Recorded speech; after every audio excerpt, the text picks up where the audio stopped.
head. Clearly, she was clearly beginning to manifest the state of a divine being. Always winning the lottery, always finding hidden treasures when jumping off cliffs, and now alchemy. William halted his prophecies, focusing intently on Alice performing alchemy. Suddenly, there was a loud boom.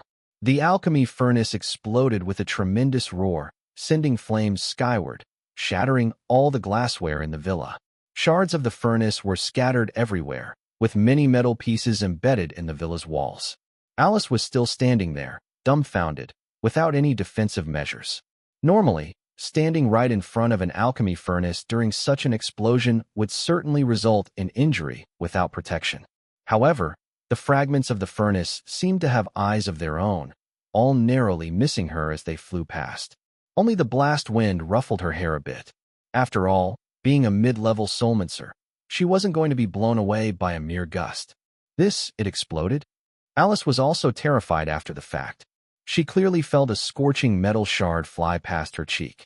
Standing there motionless, if it had hit her, wouldn't she have been disfigured? The furnace exploded, but the pill was still successfully concocted, William said, glancing at the ruins. With a flick of his finger, a plump and glossy pill flew into his hand.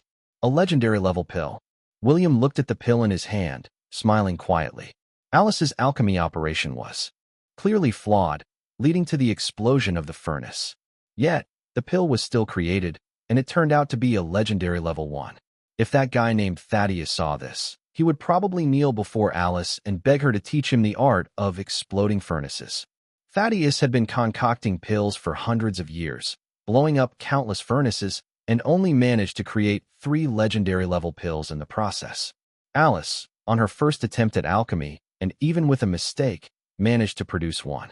Isn't this comparison enough to infuriate anyone? If blowing up a furnace could result in a legendary-level pill, Thaddeus would probably be willing to blow up all the furnaces in his Pantheon guild. Is it done? Alice approached William tentatively, still shaken. She examined the pill in his hand and sniffed it. It doesn't seem as good as the one you used to exchange for the furnace.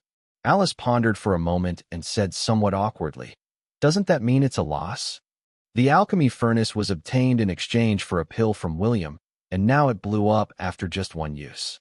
Moreover, the pill produced from the explosion seemed inferior to William's.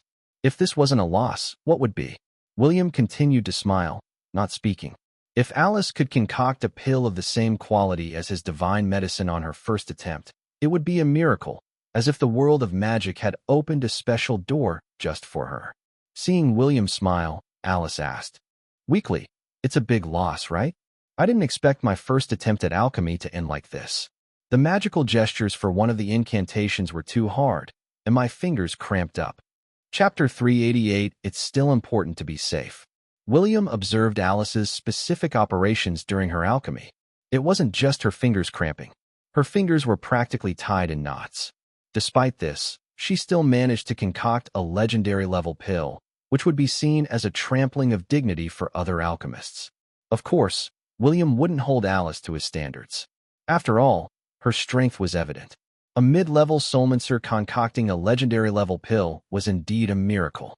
The rumbling and the light from the explosion in the villa immediately caught the attention of others in the Turner estate.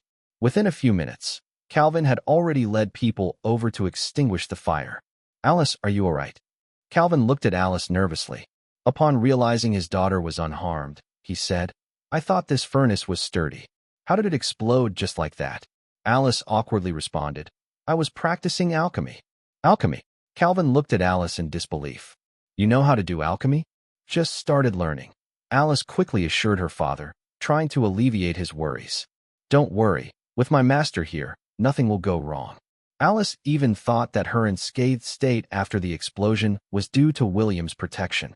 Otherwise, how could it be such a coincidence that the furnace exploded in such a manner and she was completely unharmed? She didn't believe her luck could be that good.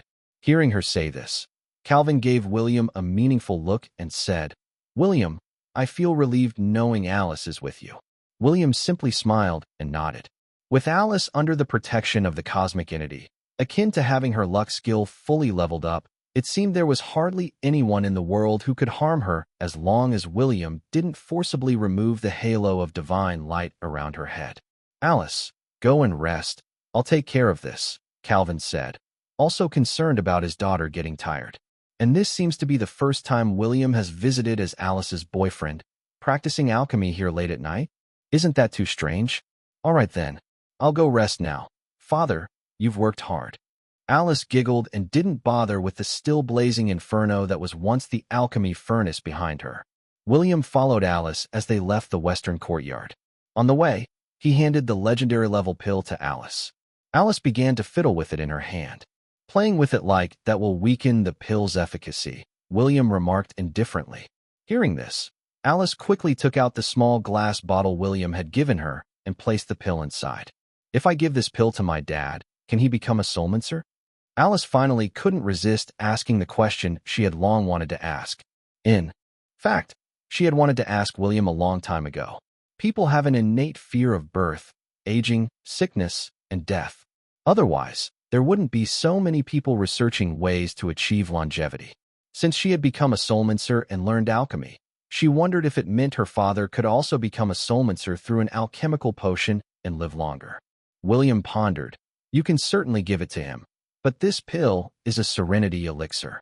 Its primary use is to calm the mind and enhance mental focus. It helps soulmancers in breaking through critical level barriers or in dealing with loss of mental control. If your father takes it, it would at most make his thinking clearer. Alice said, somewhat disappointed. So it can't even extend life? William smiled and replied, just concoct a life-extending potion yourself. What's the big deal? Alice's face darkened. The furnace exploded. How can I concoct anything? Should I use a rice cooker? William barely restrained himself from giving her a knock on the head. Don't you have a pill in your hand? Why not exchange it for another alchemy furnace? Using a rice cooker for alchemy? That was quite a suggestion from her. Exchange again? Alice said sheepishly. Would they still be willing to trade? Having previously exchanged a pill given by William, she was confident in getting a furnace. But now, with a pill she concocted herself, would they still agree to trade? William thought for a moment and said, they should. A legendary level pill for a common level alchemy furnace shouldn't be a problem. To be honest, William wasn't entirely clear about the current value distinctions in the soulmancer world's barter system. He remembered that during the medieval period, a legendary level pill could be traded for a common level alchemy furnace. Back then, alchemists were plentiful and common level furnaces weren't rare. Since the Renaissance and the depletion of energy, soulmancer organizations went into hiding, and William had little contact with soulmancers, making him less familiar with the barter values. I'll go exchange for another one tomorrow, Alice decided. She remembered that among the alchemical formulas William had given her was one called Dragon Breath Elixir, which, reportedly, could extend a normal person's life by 100 years. However, its effect would not repeat with subsequent use. In the eyes of ordinary people, a pill that could extend life by a century would definitely be considered a miracle. Such a pill was coveted by many emperors and rulers. Miss Alice, Mr. Johnson, I've prepared the room. Mr. Johnson, your toiletries are in the bathroom, and I've also prepared several sets of pajamas. Which one would you like to wear? Mia asked as she approached them with 3 sets of pajamas, her tone warm and welcoming. Alice blushed to the roots of her neck upon hearing this. Mia, you. As Alice was about to tell Mia not to jump to conclusions, William casually pointed at a white set of pajamas and said, I'll take this one. Thanks, Mia. Alice was momentarily at a loss for words. What's going on here? Alice pondered and suddenly realized something was amiss. Was William's attitude implying something? The more Alice thought about it, the faster her heart beat, especially since Mia had led them to Alice's bedroom. Having chosen his pajamas, William was led by Mia to the bathroom. At this moment, Alice felt an immense storm raging inside her heart, leaving her extremely nervous and unsure of what to do next.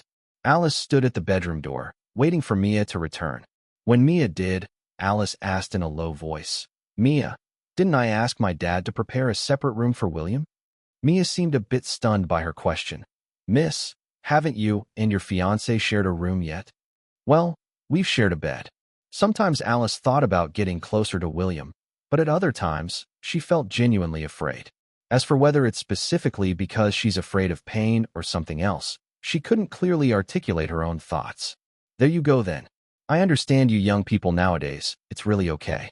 As long as you like each other, premarital sex is fine, said Mia in a knowing tone, lowering her voice as she discreetly handed Alice a box of condoms. If you're not planning on having kids right now, it's still important to be safe. Don't neglect your own comfort. Alice, holding the entire box of condoms, was utterly at a loss for words. Chapter 389, I was just wondering when you became so clever. William hadn't actually taken a bath in many years. Dust or dirt simply couldn't cling to him, and he never emitted any sort of odor. Alice's bathroom was a luxurious paradise, astonishingly spacious. At its center was a massive bathtub over 9 feet long, coated with a smooth, pearl-white glaze. Its design was both modern and elegant. Beside the tub, a latest model iPad was carefully placed on a stand made of pure gold, shining and reflecting the shimmering water surface. On the opposite wall, a huge 60-inch 4K ultra-high-definition smart screen was mounted in an exquisite frame made of rare wood and mica, perfect for watching high-definition movies or playing virtual reality games while soaking in the bath. The entire space was adorned with warm lighting and delicate scented candles, creating a cozy and luxurious atmosphere. This bathroom was originally Alice's private sanctuary, but Mia, mistaking William for Alice's fiancé, had no hesitation in bringing him here. William lay comfortably in the foam-filled bathtub, tapping on the iPad next to him, browsing the latest international news, and thought to himself, indeed, times are progressing. Even bathing has become such a luxurious experience. The hottest news, naturally, was about the various Soulmancer guilds starting to select their first batch of apprentices the next day. This information had been released just half an hour ago. Students at school would continue their regular classes tomorrow, with officials arriving to test if the students could sense energy. Non-students could register for testing in relevant communities. This was only the first round of tests. Passing it didn't guarantee that these guilds would definitely admit the applicants. William saw some unsettling elements in this development. The reason today's society was so stable, apart from national prosperity, was also due to the fact that ordinary people experienced birth, aging, sickness, and death. What if everyone became a Soulmancer? If that were to happen, the whole world would be in great turmoil. Soulmancers had longer lifespans, leading to more intense competition for resources. Although a new continent had just appeared, its resources would quickly be completely divided. And this was under the assumption that Soulmancers were not numerous. In a few decades, or even a century, resources will inevitably become scarce again. Moreover, Soulmancer's high-profile entry into society and the recruitment of apprentices will disrupt the existing class balance, leading to new social hierarchies. William glanced through the trending topics. The entertainment gossip news, which used to capture a lot of attention, seemed to have disappeared overnight. In an era where everyone was entertained, capitalists could use popular celebrities to make money, earning fortunes wave after wave. But now, times have changed. People began to focus more on learning how to become Soulmancers. Books like the Bhagavad Gita and Pilgrim's Progress suddenly became trending searches. After all, becoming a Soulmancer, which was once just a fantasy for many, had now become a reality. Mastering the way to become a Soulmancer could change one's entire destiny. Who wouldn't want to rewrite their fate? Capitalists shifted their focus to how to become individuals with superpowers. Those celebrities, once adored by millions, suddenly became the rejects of the era. Of course, most of these celebrities already lived in luxury houses and drove fancy cars. Even if they couldn't become Soulmancers, their future lives would still be much better than those of ordinary people. The real sufferers were the children who had invested all their youth and time in pursuing their idols and dreams. Unless they possessed extraordinary talent and capabilities, with the growing social class disparities, their future lives might become even more challenging. If the social system does not protect the interests of ordinary people, their status could become very low in the presence of those with superpowers. William soaked in the bath for a while, contemplating these issues, which actually didn't have much impact on him. Regardless of the era or how the world changes, he could accept it. After bathing, William went to Alice's bedroom and knocked on the door. "Come in." Alice, who had been anxiously debating in her bedroom for a long time, stuttered upon hearing the knock. Upon entering, William saw Alice suddenly flip out of bed, wearing a thin silk nightgown. She glanced at him, then quickly lowered her head and said, "I'm going to take a bath." William nodded with a smile as Alice swiftly darted past him, her nervous demeanor amusing him. After entering the room, William settled down at the bedroom's desk and pulled out a copy of Principles of Quantum Mechanics from his spatial storage ring to read. Science may not be able to conquer magic, but it can still reveal some of the essence of society. William had to admire the people of this era for their achievements without magical abilities. They have unraveled many historical truths through science, have landed on the moon without the power of flight, and the advancement of information technology via smartphones and computers is commendable, something that hasn't been achieved in tens of thousands of years. Human history spanning hundreds of thousands of years is just a brief moment for William, but the rapid development of the last few centuries is quite astonishing. Although William hasn't reached the point of venerating science, he finds it intriguing. After her bath, Alice returned to find William engrossed in his book at the desk. She tiptoed into the room, carefully closed the door, and then climbed quietly into bed, hiding under the covers. William seemed completely absorbed in his reading, not lifting his head once from the moment Alice entered the room. Alice lay under the covers, her heart still racing, occasionally glancing at the bedside table, because that box of condoms was right there. She was conflicted. What should she do if William made a move? Reject, accept, or face it calmly? If it came down to the first two options, should she use what's in the bedside drawer? For her age, it does seem a bit too early to have children. But what if William disliked using such things? Right. He might not have used them before. And if they ended up having children, what would they name a boy? And a girl? Such thoughts gave her a headache. At that moment, William suddenly spoke. "Are you asleep?"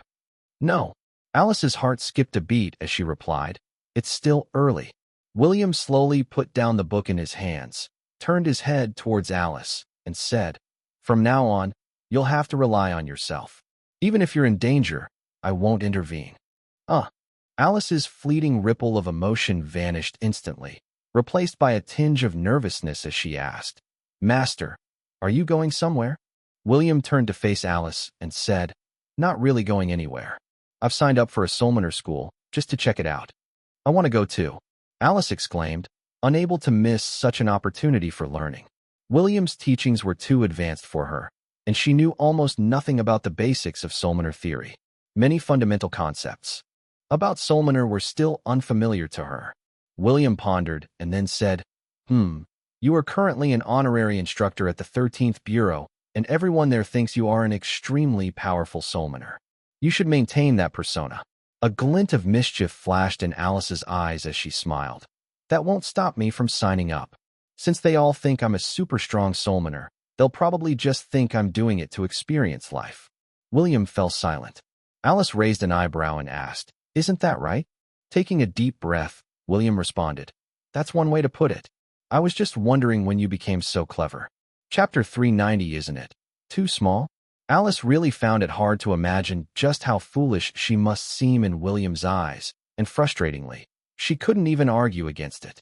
Sometimes in front of William, she even felt a bit silly herself. She didn't want to argue with William about this. Instead, she wondered what he would do next. The reason William said he wouldn't intervene in the future was entirely due to the sacred halo around Alice's head. She was now under the protection of the cosmic entity. He even thought about what interesting things might happen if he pushed Alice off a cliff. Where was the need for protection in that case? William chuckled to himself, then turned away, pulling out his phone to check on a novel he had been following. There was an update. He flipped to the latest chapter, only to find a line of text. "The author has gone to find the way to become a soulminer. This book is concluded." William opened another book, only to find the same situation.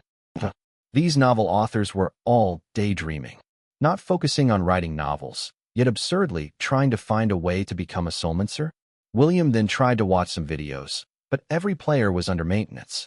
Needless to say, those company streamers had also resigned, each preparing to take part in tomorrow's Guild Apprentice selection tests. William suddenly felt a bit gloomy.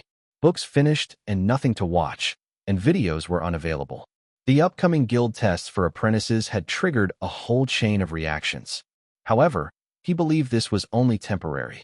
Becoming a soulminer mainly depended on one's talent and aptitude. Even in the Middle Ages, when people were physically stronger, the number of those who could become soulminers was quite limited. In today's society, with such a large population, if even 1 in 10,000 people could become a soulminer, that would already be considered a high ratio. Additionally, those guilds would surely select apprentices carefully. Even among those who could sense energy, not everyone would be accepted. Thus, within a few days, those who find they cannot become soulminers will likely return to their original jobs. "Master," Alice called out to William in a soft voice. William turned his head again and saw Alice completely, wrapped up in the blanket, only her head sticking out, looking bashfully like a fluffy kitten. With a blush on her face, Alice asked, "Aren't you going to sleep?" William replied seriously, "I don't necessarily need to sleep. Sleep was just to adapt to the lifestyle of ordinary people." With infinite time at his disposal, sometimes he did find it boring not to sleep at night, like now. Alice was momentarily stunned by his response. Hesitating for a moment, and then summoning her courage, she bit her lip and said, "Could you do that massage technique again?"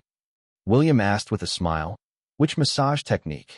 Alice was so shy she wished she could find a crack in the ground to crawl into. Of course, it's about the method you mentioned last time to help me enlarge my chest," Alice said, her eyes misting up. She couldn't believe she had the courage to say such a thing. William smiled. He wasn't really against something happening between teacher and student, as he didn't see such relationships as having strong ethical constraints. He acted as he pleased, unconcerned with others' opinions. Previously, he was afraid that if anything happened between him and Alice, the law of cause and effect she would have to bear would be too great, attracting the attention of the cosmic entity. But now, with the sacred halo around Alice's head marking her as a true chosen one, the cosmic entity wouldn't trouble her. William's eyes narrowed slightly. Despite being invincible, he was still a normal man, and it was hard to resist constant temptation without deliberately suppressing his desires.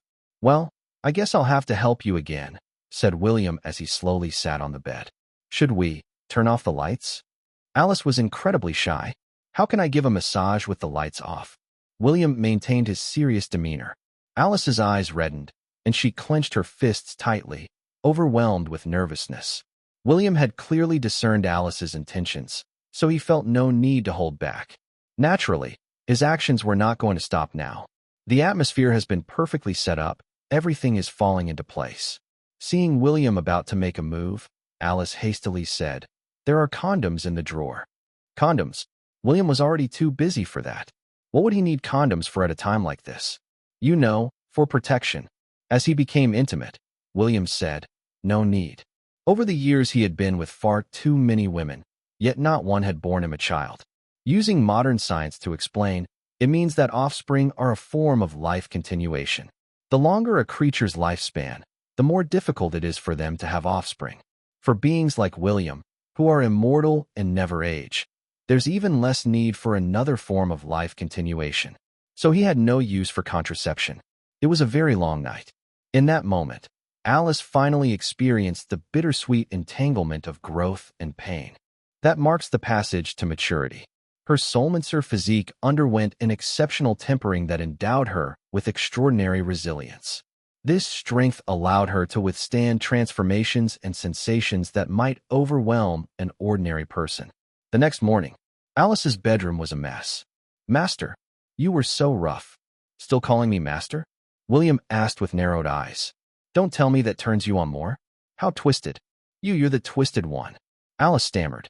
"Taking advantage of a young girl like me when you're an old man." William just smiled without responding. Who was it again that did the seducing? And now you're smiling about it. Although she had spent a passionate night with him, Alice still felt somewhat shy. Seeing William smile, how could he not understand what she meant? He was clearly suggesting that she had tempted William into bed. "I don't care. Anyway, you took advantage of me." Alice refused to admit that she had shamelessly taken the initiative to ask William for a massage. Yes, it was all me." "Hurry up and get ready. We still have tests today," said William, standing up. You don't need me to help dress you too, right? No. Turn around. Gone was Alice's coquettishness from last night when she had actively seduced William into bed. William just kept staring at her with that perpetual smile. You. Turn your head away. Alice pouted, looking displeased. William said indifferently, It's not like I haven't seen it before. Alice, with her head down, asked, Isn't it too small? William seriously replied, Not really too small, just about right, as he stretched out his hand to look at it. Alice's mouth twitched, wondering what he meant by looking at his hand. Disregarding this, she stared at William and asked, Be honest, do you prefer girls with bigger busts like Bella and Serafina? William frowned and said, I prefer adjusting the size myself. Alice's face lit up with secretive joy. William's words implied that he liked her, didn't they? Originally, she thought William was the kind of guy who couldn't sweet-talk girls and was slow in matters of love. Now, she realized that there probably aren't any boys in the world who are slow in matters of love. It all comes down to whether they genuinely like someone or not. Chapter 391 The Gift from Luna and Erebus. In the morning, Calvin didn't wake William and Alice up.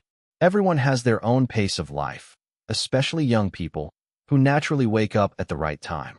It was only around noon that William and Alice emerged from their bedroom, and then Mia asked the chef to start preparing lunch.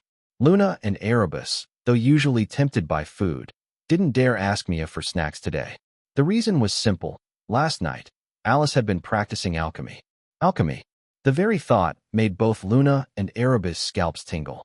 In a way, they were prime materials for alchemical experiments. If they upset Alice, the consequences could be severe. The last thing they wanted was to be used as ingredients in her alchemical practices. William, lunch is ready, said Calvin, his eyes showing admiration as he looked at William. It was evident that Alice really liked him. William's ability to adapt to new environments quickly was apparent, as shown by his relaxed demeanor in the bar previously. Mr. Turner, please go ahead, William said politely, then took his seat and began to elegantly enjoy the meal. Alice, I'm often busy and can't spend much time with you. Now that William is here to take care of you, I feel relieved, Calvin said with a satisfied smile. As long as you two are happy together, that's all that matters. William, engrossed in his meal, hesitated for a moment before taking out a small glass vial from his spatial storage ring. He stood up, walked over to Calvin, and smiled. Mr. Turner, I didn't bring much in the way of gifts this time. Please accept this pill. After taking it, it should extend your life by about 150 years. 150 years. Calvin was stunned. Was William casually giving him such an extraordinary gift? Should be about right, William said with a smile. The dragon breath elixir he offered was of legendary quality, designed to enhance a normal person's vital force. While it might not turn a regular person into a soulmancer, it certainly could extend their lifespan. The dragon breath elixir given by William was made from top-tier materials and personally crafted by him, making it an exceptional item among its kind. Saying it could extend life by 150 years was actually quite modest. However, this lifespan extension only increased one's inherent vital force. In case of an accident or fatal incident, death was still inevitable. This pill, isn't it too valuable? Calvin was hesitant to accept such a precious gift. For Calvin, regular monetary or antique gifts would have been acceptable, but such a pill that can directly extend one's lifespan after consumption is indeed too precious. For William to bring such an expensive gift on his first visit as Alice's boyfriend, it's somewhat embarrassing. It's not too valuable. Don't worry about it, William assured, glancing at Alice for support. Catching William's cue, Alice quickly urged her father, Dad, please accept it. It's a small token of William's kindness. Previously, Alice had mentioned wanting to give her father a life-extending pill. William had informed her that the pill she crafted the previous night wouldn't be useful for her father. She had been planning to make another dragon breath elixir, but now William had saved her the trouble by gifting one to her father. Hearing his daughter's insistence, Calvin gratefully accepted the gift. Thank you, William. William nodded and smiled. Considering his relationship with Alice and Calvin being her father, it was only appropriate to bring a gift. While the dragon breath elixir might not seem special to a soulmancer, William had given similar gifts to others in the past, but none of the recipients lived over 100 more years. The reasons were self-evident. Luna and Erebus, sitting across the table, were fixated on the glass vial in Calvin's hand, their eyes unable to stray away. Not only was the pill inside intriguing, but the small glass vial itself seemed quite special. Luna and Erebus didn't believe the pill was a gift from William. They assumed Alice had given it to William, who then passed it on to Calvin. "Dad, William and I are going to attend the guild's apprentice recruitment test, so we'll be leaving now," Alice said, having eaten only a little before preparing to leave. As she stood up, she looked at Luna and Erebus and said, "You too, come with us." She was somewhat afraid of Luna and Erebus, but she was more fearful of leaving these little demons alone at home. If they went wild, wouldn't her family be in trouble? Taking them along meant if anything happened, it would only affect her. And most importantly, William was there too. With him by her side, she wasn't scared at all. Luna and Erebus, of course, wanted to continue staying at Alice's house. In her home, there was plenty to eat and drink, and they could contemplate the paintings. What's not to be comfortable with? Alice was afraid they might cause trouble, and they were also scared of accidentally angering her and becoming materials for her alchemy. But now that Alice had asked them to come along, could they dare to refuse? Clearly, they couldn't. The two reluctantly followed behind. Just as they were about to leave, Luna suddenly turned around, walked up to Mia, and took out a golden feather, saying, "This is for you. Remember to keep it with you and don't lose it." Luna's true form was a phoenix, and the feather she held was one of her own. It was blood red, emitting a faint glow. Mia accepted the feather, her face lighting up with joy. She pinched Luna's cheek affectionately and said, "I'll always keep a gift from my dear Luna with me." Luna wrinkled her nose. "I told you not to pinch my face." Mia replied cheerfully, All right, I won't pinch you anymore. Next time you come back, I'll make you some king crab." Luna nodded and said, "Then I'll go first. I'll come back to see you next time." Erebus walked up to Mia and handed her a tuft of white fur, saying, "Keep this with you too. And you can pinch my face again." "Ha ha ha. Erebus, you're such a good boy," Mia laughed, picking up Erebus and gently pinching his cheek. "Remember to listen to Alice when you're outside and don't cause any trouble, okay?" Yeah. Erebus nodded, then provocatively stuck his tongue out at Luna. "You should be telling Luna this," he added cheekily. "Brown noser." Luna rolled her eyes at Erebus dramatically. Alice watched the two kids, thinking about William's words. These were the little demons who could supposedly defeat Garen with a single slap? Something didn't quite add up. They seemed more like children Mia had adopted. William glanced at the items Luna and Erebus gave Mia. With those gifts, Mia would likely remain healthy in her later years. If someone tried to harm Mia, they would need to be at least at the demigod level or stronger to succeed. Chapter 392, Soulmancer School. William never believed that dark power wielders necessarily deserve death. In any era, the law of the jungle prevails, and the strongest are revered. Even if someone's hands are stained with blood, as long as they don't provoke William or cause him displeasure, he has no reason to oppose them. In the distant era of the gods, the wars among them were always accompanied by piles of bones and rivers of blood, whose hands weren't stained with bloodshed. Ultimately, it was their strength that set them apart. Similarly, the number of beings that have perished at William's hands is in the billions. Just in the parallel dimension he descended into, tens of millions of lives were lost. Therefore, regardless of Luna and Erebus's true identities, as long as they haven't angered William, they remain safe. William and Alice headed directly to the 13th Bureau's base in New York City. With their connections and abilities, a brief word with Stephen was enough to bypass the first round of tests. "Are you really in need of learning at a Soulmancer school? I wonder, which guild would dare to take you in?" Zoe remarked in surprise upon learning that Alice intended to enroll in a Soulmancer school. In her eyes, someone as powerful as Alice didn't need such education. Before Alice could respond, William interjected, "The path of learning is endless. I think it would be beneficial for you to gain some systematic knowledge as well." Zoe possesses the Warrior God Constitution, a title that speaks to her natural combat talents, though she doesn't enjoy the cosmic entity's protection like Alice. Her fighting style largely relies on instinct. Aside from the mysterious techniques inherited from her past lives, which enhance her energy, and the cosmic palm taught by William. Zoe's knowledge in Solmaner theory is quite limited, not much different from Alice's. Hearing William's suggestion, Stephen chimed in. How about this, Zoe? Why don't you take up a position at the school? You can drop in to eavesdrop on classes whenever you're free. No one will kick you out. Systematic learning can only be beneficial.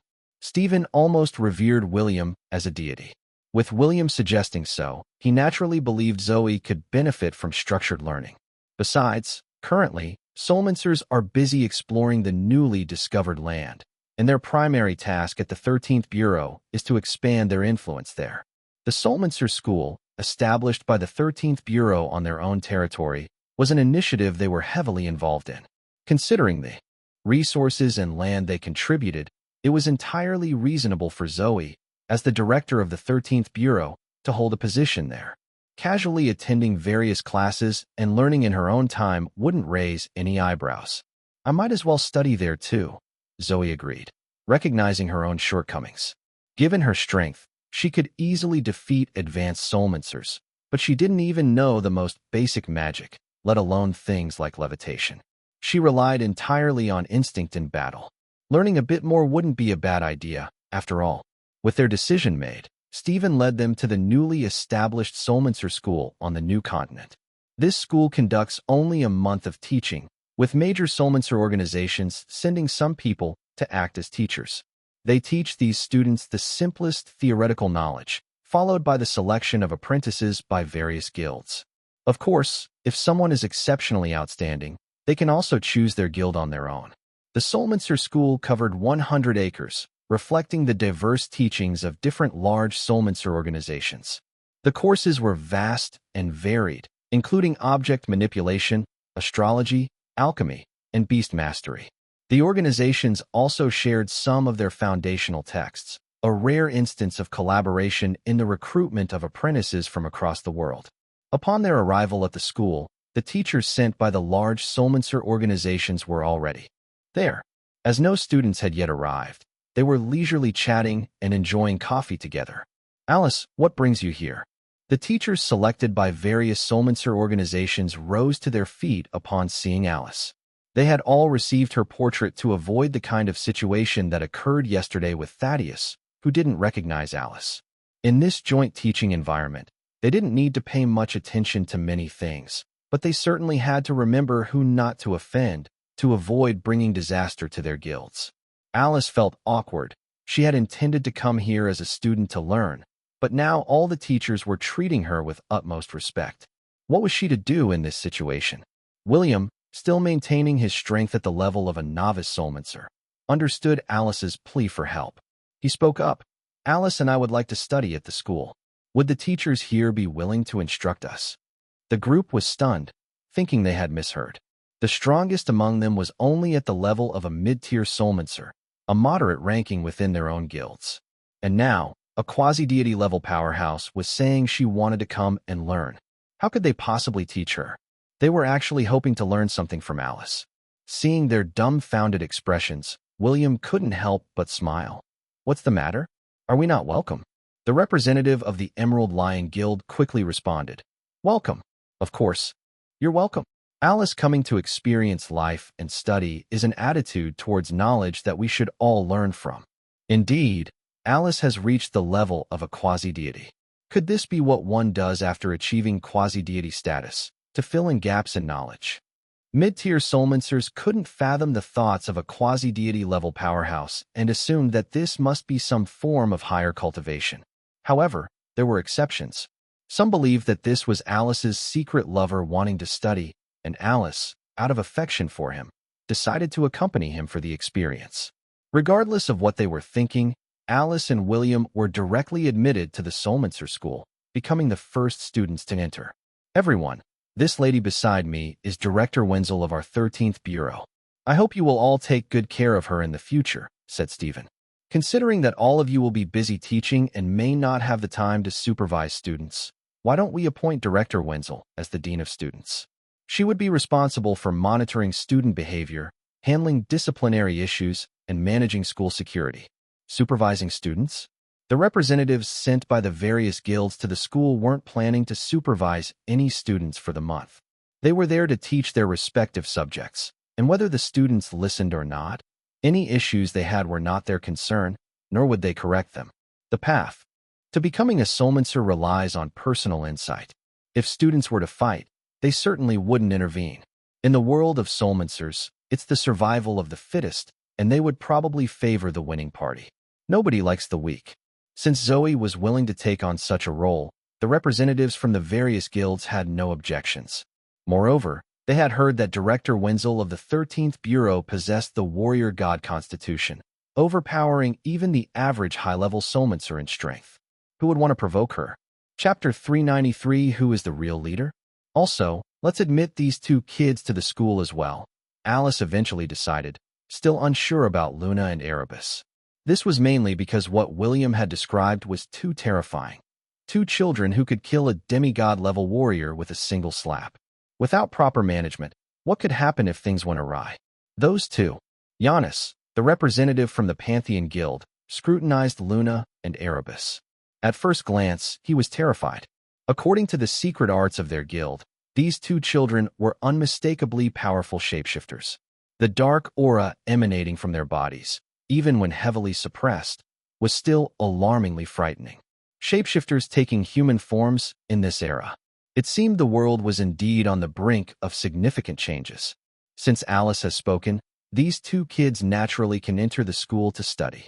Soulmancers from other guilds didn't have the ability to discern the special qualities of Luna and Erebus, assuming instead that Alice was using her own strength to coerce everyone into accepting the two children into the Soulmancer school. Her word, as that of a powerful being, naturally carried weight. This much face they had to give. That's settled then. Alice hadn't expected her influence to be so significant. The four of them became the school's first batch of students, and Zoe inevitably became the dean of students, responsible for managing student discipline and ensuring the school's security. Alice, we were just discussing how many students we should admit this time. Giannis now felt even more in awe of Alice, with such powerful shapeshifters by her side. As far as he knew, there had been no formidable shapeshifters since the medieval era. These powerful beings were not something a high-level soulmancer could easily handle. Yet, in Alice's presence, those two kids behaved as docile as little kittens, clearly proving Alice's immense power.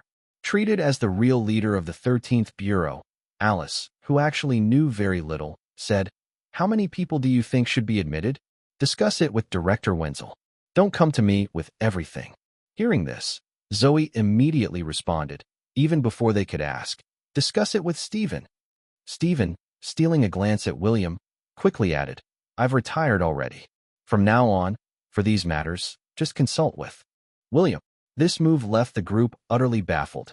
What was this situation? After going around in circles, they still had to ask a novice soulmancer? Everyone turned their gaze to William. If it were anyone else, being stared at by so many people would likely have them too nervous to speak. But William just raised an eyebrow and said, 2,000 people, I guess. Do you have any other questions? Ask them all at once. The representatives from the various major soulmancer organizations were stunned. Who was this guy? What was his identity? His power? Speaking so arrogantly, with his tone and attitude, he really acted like he was everyone's leader. But they were all too intimidated to express their anger. By now, almost everyone from the major soulmancer organizations knew about Alice's pretty boy, who was highly favored. No one wanted to offend Alice, so naturally, they didn't dare to provoke William. And what about when there is a dispute over a student that everyone wants to recruit? Someone asked. William said, "Isn't it quite simple? If such a situation arises, let each guild offer terms based on their strength, and the person can join whichever guild they wish to. Why ask me about such a straightforward matter?" The person who asked this question was left speechless by William's retort. It made sense, of course, but it was still frustrating for a mid-level soulmancer to be publicly chastised by a novice soulmancer. How embarrassing. Anything else? If not, let's disperse and get to work. William waved his hand, already assuming the role of a true leader. No matter how disgruntled the others were, they dared not show their anger. Originally planning to sit, drink coffee, and chat with each other, William's interference completely dampened their mood, and they all went off to attend to their own tasks. Stephen, we still have some things to do, so we'll be leaving now. Alice hadn't forgotten that she needed to exchange for another alchemy furnace. After all, she couldn't just stop learning alchemy right at the beginning.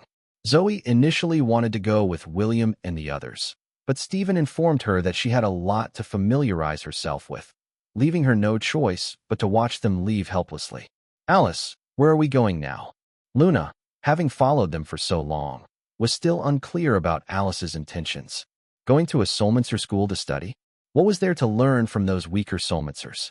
She didn't quite understand what Alice was planning. Alice, remembering she was a super strong character, smiled and patted Luna's head, saying, "We're going to the market to exchange for an alchemy furnace." Upon hearing this, Luna and Erebus shivered. "Alice, you're not planning to use us as materials for alchemy, are you?" Luna looked at Alice with teary eyes, appearing pitiful. "We won't do anything bad." Alchemy materials? Alice's smile froze momentarily, wondering what the child was thinking. William couldn't help but laugh. He finally understood why these two little ones were so afraid of Alice. They were worried about being used as materials for alchemy.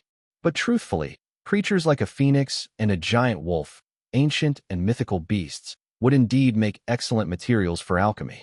Seeing William laugh, Luna and Erebus grew even more panicked. Are we really going to do it this way? Was Alice actually planning to use them for alchemy? No wonder they were never killed, and instead, they were well-fed and plump. They should have taken the opportunity to escape when Alice wasn't home some time ago. Whether or not they could have actually gotten away was one thing, but at least they should have tried.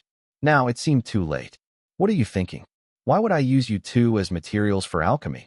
Alice recalled that Luna and Erebus were quite good to Mia when at home, indicating that these two children were inherently not bad.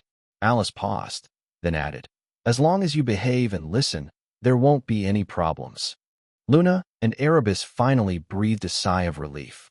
As long as they weren't used as materials for alchemy, everything else was negotiable. The group made their way back to the Soulmancer's market. The market wasn't very crowded that day, with only the guild shops open and hardly any individual vendors setting up stalls. The large Soulmancer organizations were recruiting apprentices. The independent Soulmancers were probably harboring some ambitions. Times had changed, and ordinary Soulmancers didn't have it easy, being easily targeted. Joining a large Soulmancer organization provided a sense of security and a better opportunity for improving their abilities.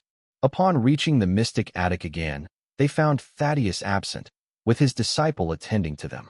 "Is Thaddeus here?" Alice asked as she entered. "I'd like to exchange for another alchemy furnace, but a better one this time. The one I bought yesterday exploded after just one use."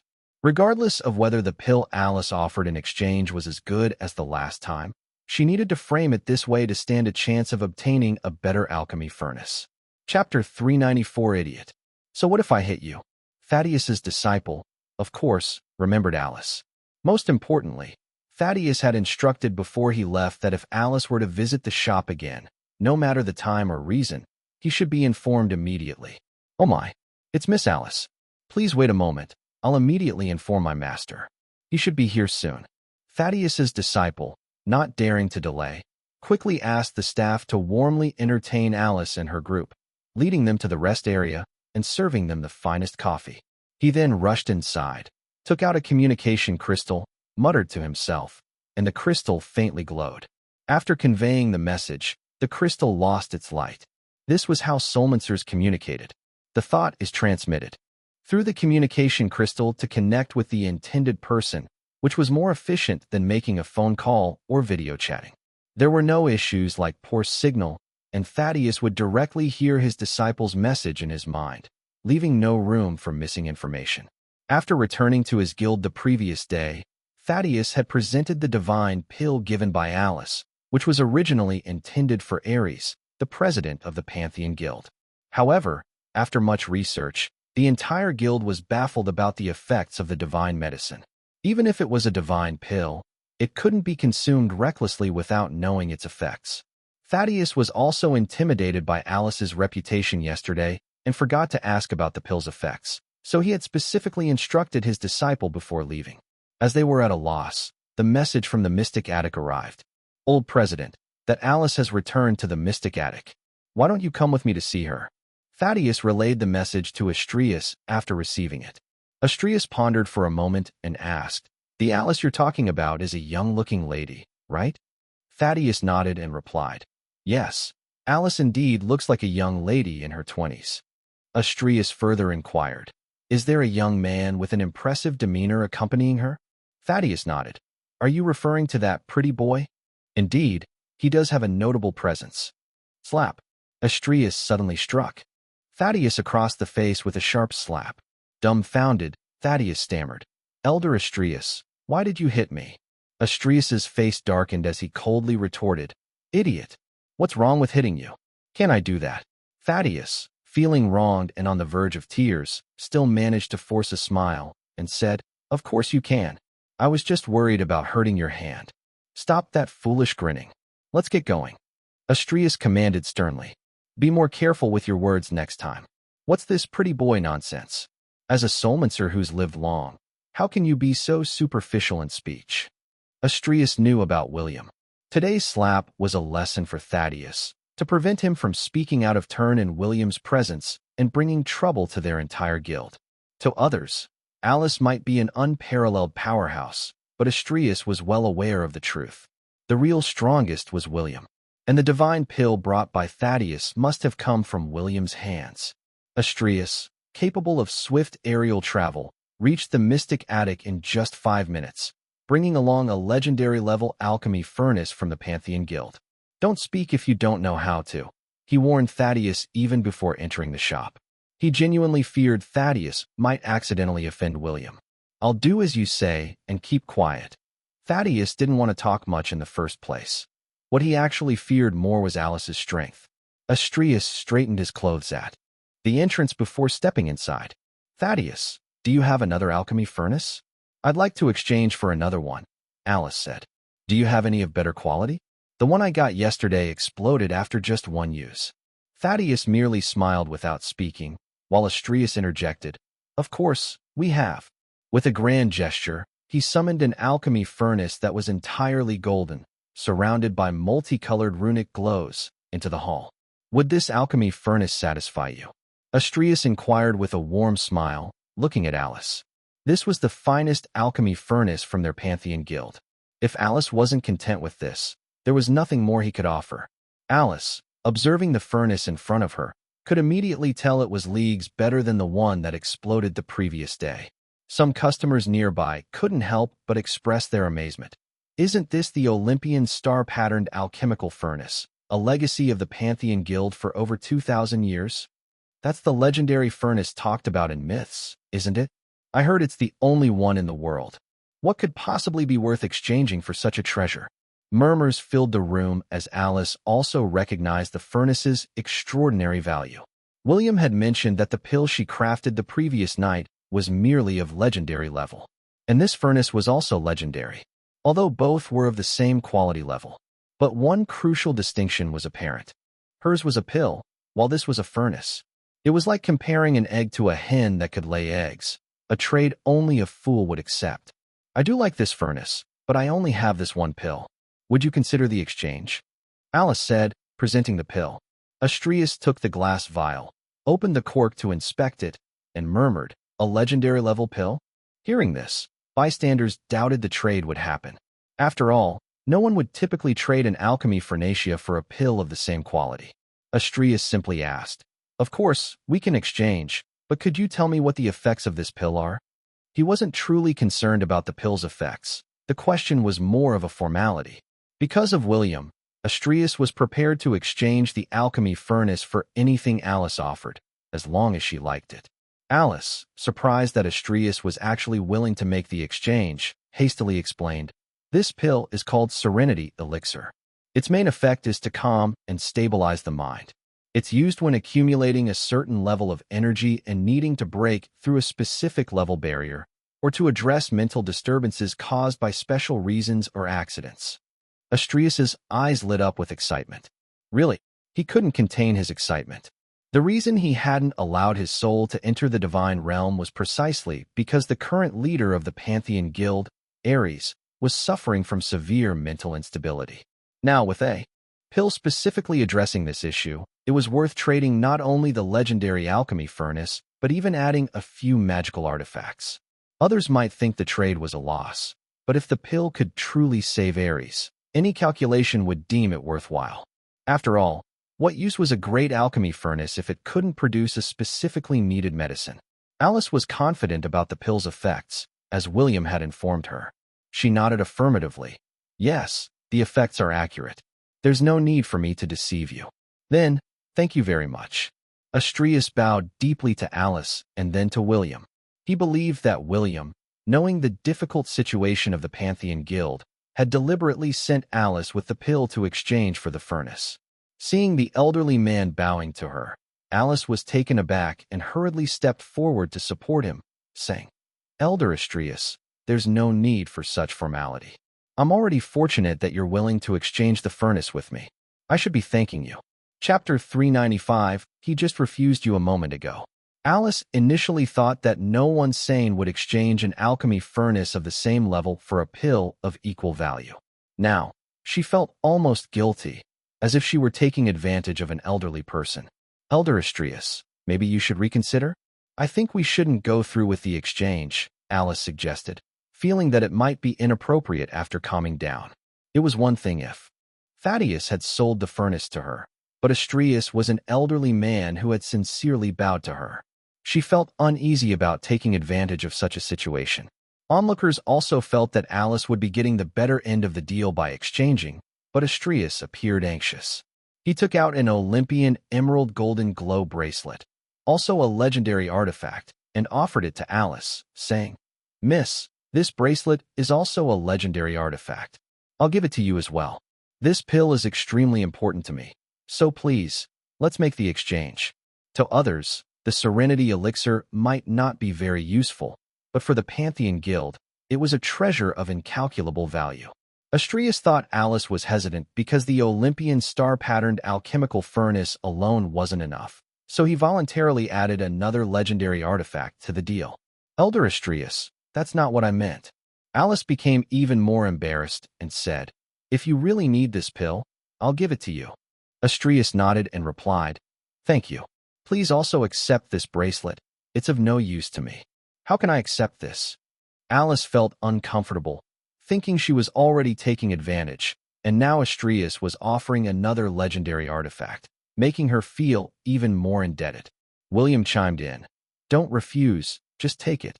His comment drew disdainful looks from the bystanders. They were all aware of Alice's status as a quasi-deity or higher, and by that measure, Alice might even be older than Astræus. When William says something like this, doesn't he feel a bit embarrassed or guilty at all?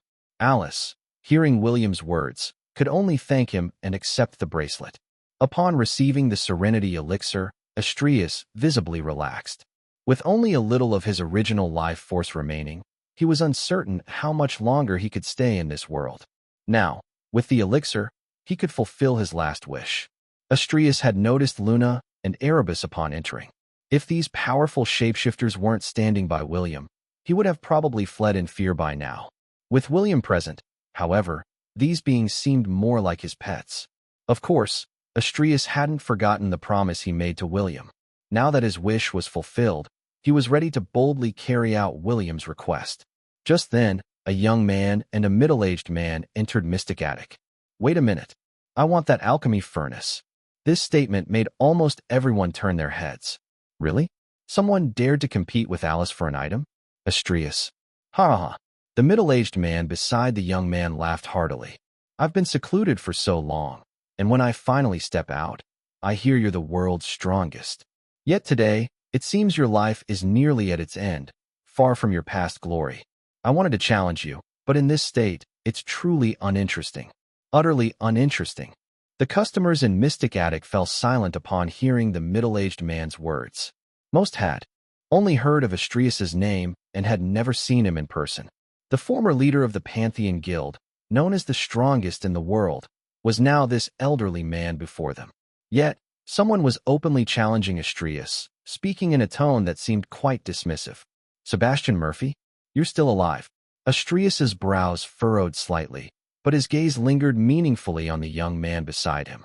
If you're still in the world of the living, how could I possibly be dead? Sebastian appeared to be in his 40s, with a physique like a sculpted statue, his skin a healthy bronze tone, and a build even more outstanding than professional bodybuilders. Yet he addressed Astrius directly by name, suggesting he might be older than Astrius. Astrius, facing Sebastian, merely smiled. Your Celestial Sentinels Guild members really are unique, living for thousands of years and still retaining more than half of your original life force. Previously, when William had asked Astrius to eliminate 3 individuals, one of them was Dominic from the Celestial Sentinels Guild. The young man beside Sebastian seemed to be protected by some mysterious power, likely to be Dominic. Sebastian, with his arms crossed behind his back, confidently said, "Naturally, our pursuit in the Celestial Sentinels Guild is to transcend limits through martial prowess, to reach a realm where we can shatter space itself. Even if we enter the divine realm, we shall remain top tier." "Warriors," Astrius, with a flicker of sarcasm in his eyes, retorted, "I've heard your guild pursues the ultimate in combat skills, but it seems no one has really reached that legendary realm in thousands of years." His words were a clear challenge to Sebastian, sparing no consideration for his pride. "I didn't come today to argue with you. Your alchemical furnace has caught the interest of this young apprentice from our guild. Tell me, what do you want in exchange?" Sebastian's focus was clearly on the young man by his side, while he completely ignored Alice and her group. What about someone surpassing the quasi-deity level? How could such a person exist in this world? At first glance, the energy emanating from Alice was that of a typical mid-level soulmancer, and she even looked like a young woman in her 20s. If she really were a quasi-deity level powerhouse, surely her original life force couldn't be this abundant?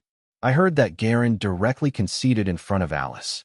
What level of strength does that put Garen at? A demigod-level swordsman, thinking he is invincible?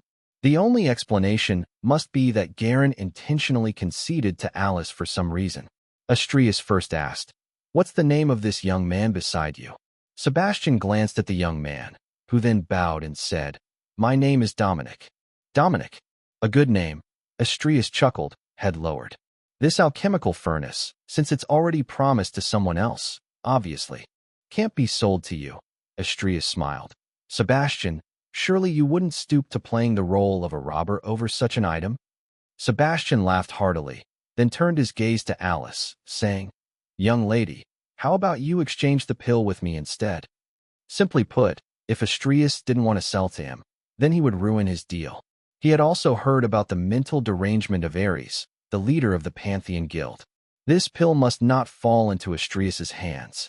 Once Astrius leaves this world with Ares still mentally unstable, their Celestial Sentinels Guild would become the strongest guild in the world, claiming to want to buy the alchemical furnace, but his real purpose was something else. Alice also responded, "Oh no, that won't do. I've already promised it to this elder here." Sebastian's gaze sharpened. He said coldly, "Young lady, I advise you to think carefully before answering. Those who have refused me in the past haven't met with good ends." Before Alice could speak, William, pointing at Astrius, said with a smile, "He just refused you a moment ago." Chapter 396. Come with me to a place. William's message was crystal clear. Hadn't Sebastian just claimed that those who defy him never end well? But look at Astrius, who had just flatly refused Sebastian.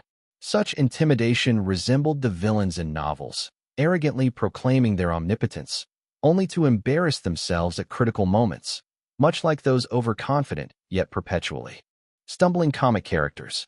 If I fail, then. But then things go awry, ending in awkward defeat. It seemed Sebastian was also enacting such a farce this time. "Young man, you don't get to speak here." Sebastian's sharp gaze fell on William, his attitude resembling that of a seasoned villain, intending to make William submit. With a slight upturn of his mouth, William watched as Sebastian suddenly turned and slapped Dominic heavily on the head. As a quasi-deity level powerhouse, Sebastian's strike instantly took Dominic's life, leaving only a drifting soul behind. The dark, mysterious force that had enveloped him rapidly dissipated. Everyone was stunned. What just happened? Sebastian was stunned too. What had just transpired? In the moment he turned to William, his memory experienced a brief gap.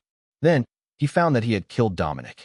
He didn't understand exactly what had happened, but there was no doubt that someone among them had just interfered with his mind and controlled his body. Is there really such a person in this world? He didn't have time to deal with Dominic's body, as his back was already covered in cold sweat from the shock. Whoever that person was, they were undoubtedly much more powerful than him. Provoking that person further could lead to consequences far beyond his capacity to bear. I apologize. Please forgive my offense. Sebastian was unsure whether the real powerhouse was William or Alice, but he felt it was one of them. Not daring to ask outright, he awkwardly bowed and quickly left with Dominic's body. In Mystic Attic, the onlookers, unaware of the true circumstances, turned their gaze towards Alice. Was this what they called a master hidden in plain sight? Sebastian's previously intimidating demeanor had transformed dramatically.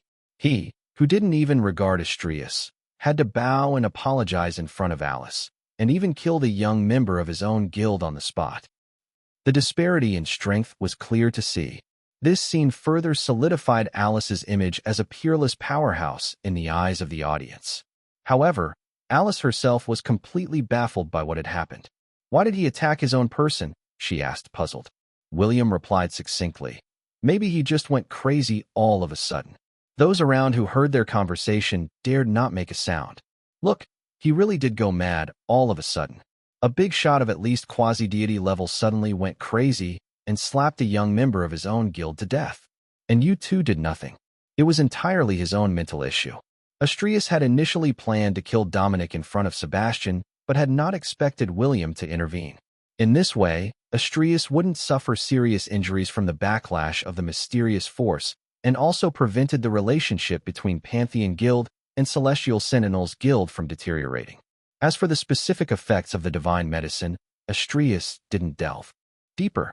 He decided to store it in Pantheon Guild's treasury as a precious relic of the guild. Leaving some mysteries unsolved for future generations could also be a kind of fun. Now that the transaction is completed, we will take our leave. Please have the alchemy furnace delivered to my house, Alice said, not possessing treasures like a space storage ring.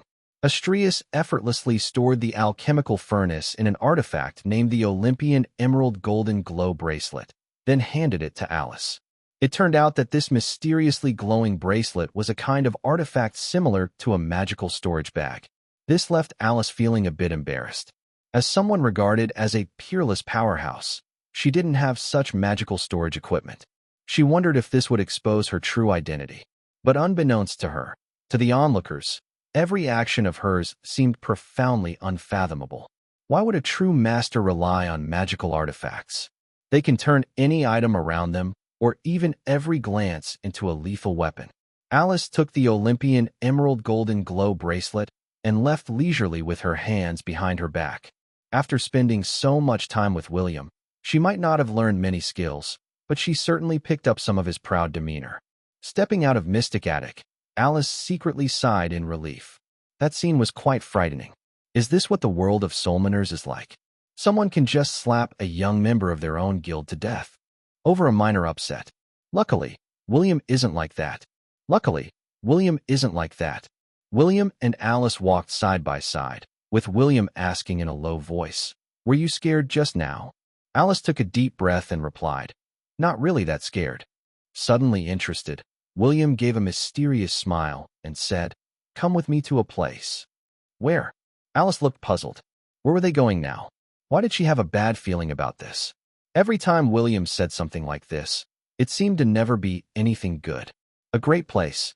Alice didn't get a chance to refuse and followed William a long way until finally. The view from this cliff is amazing. Alice stood on the edge of a steep cliff, marveling at the magnificent sunset before her, and said with a laugh, "You didn't bring me here just to watch the sunset, did you?"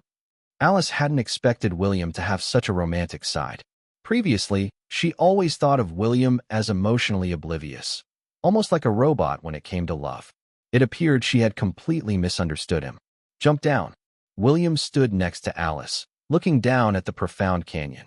The height was dizzying, as if it led to another world, shrouded in thick fog with the bottom completely obscured.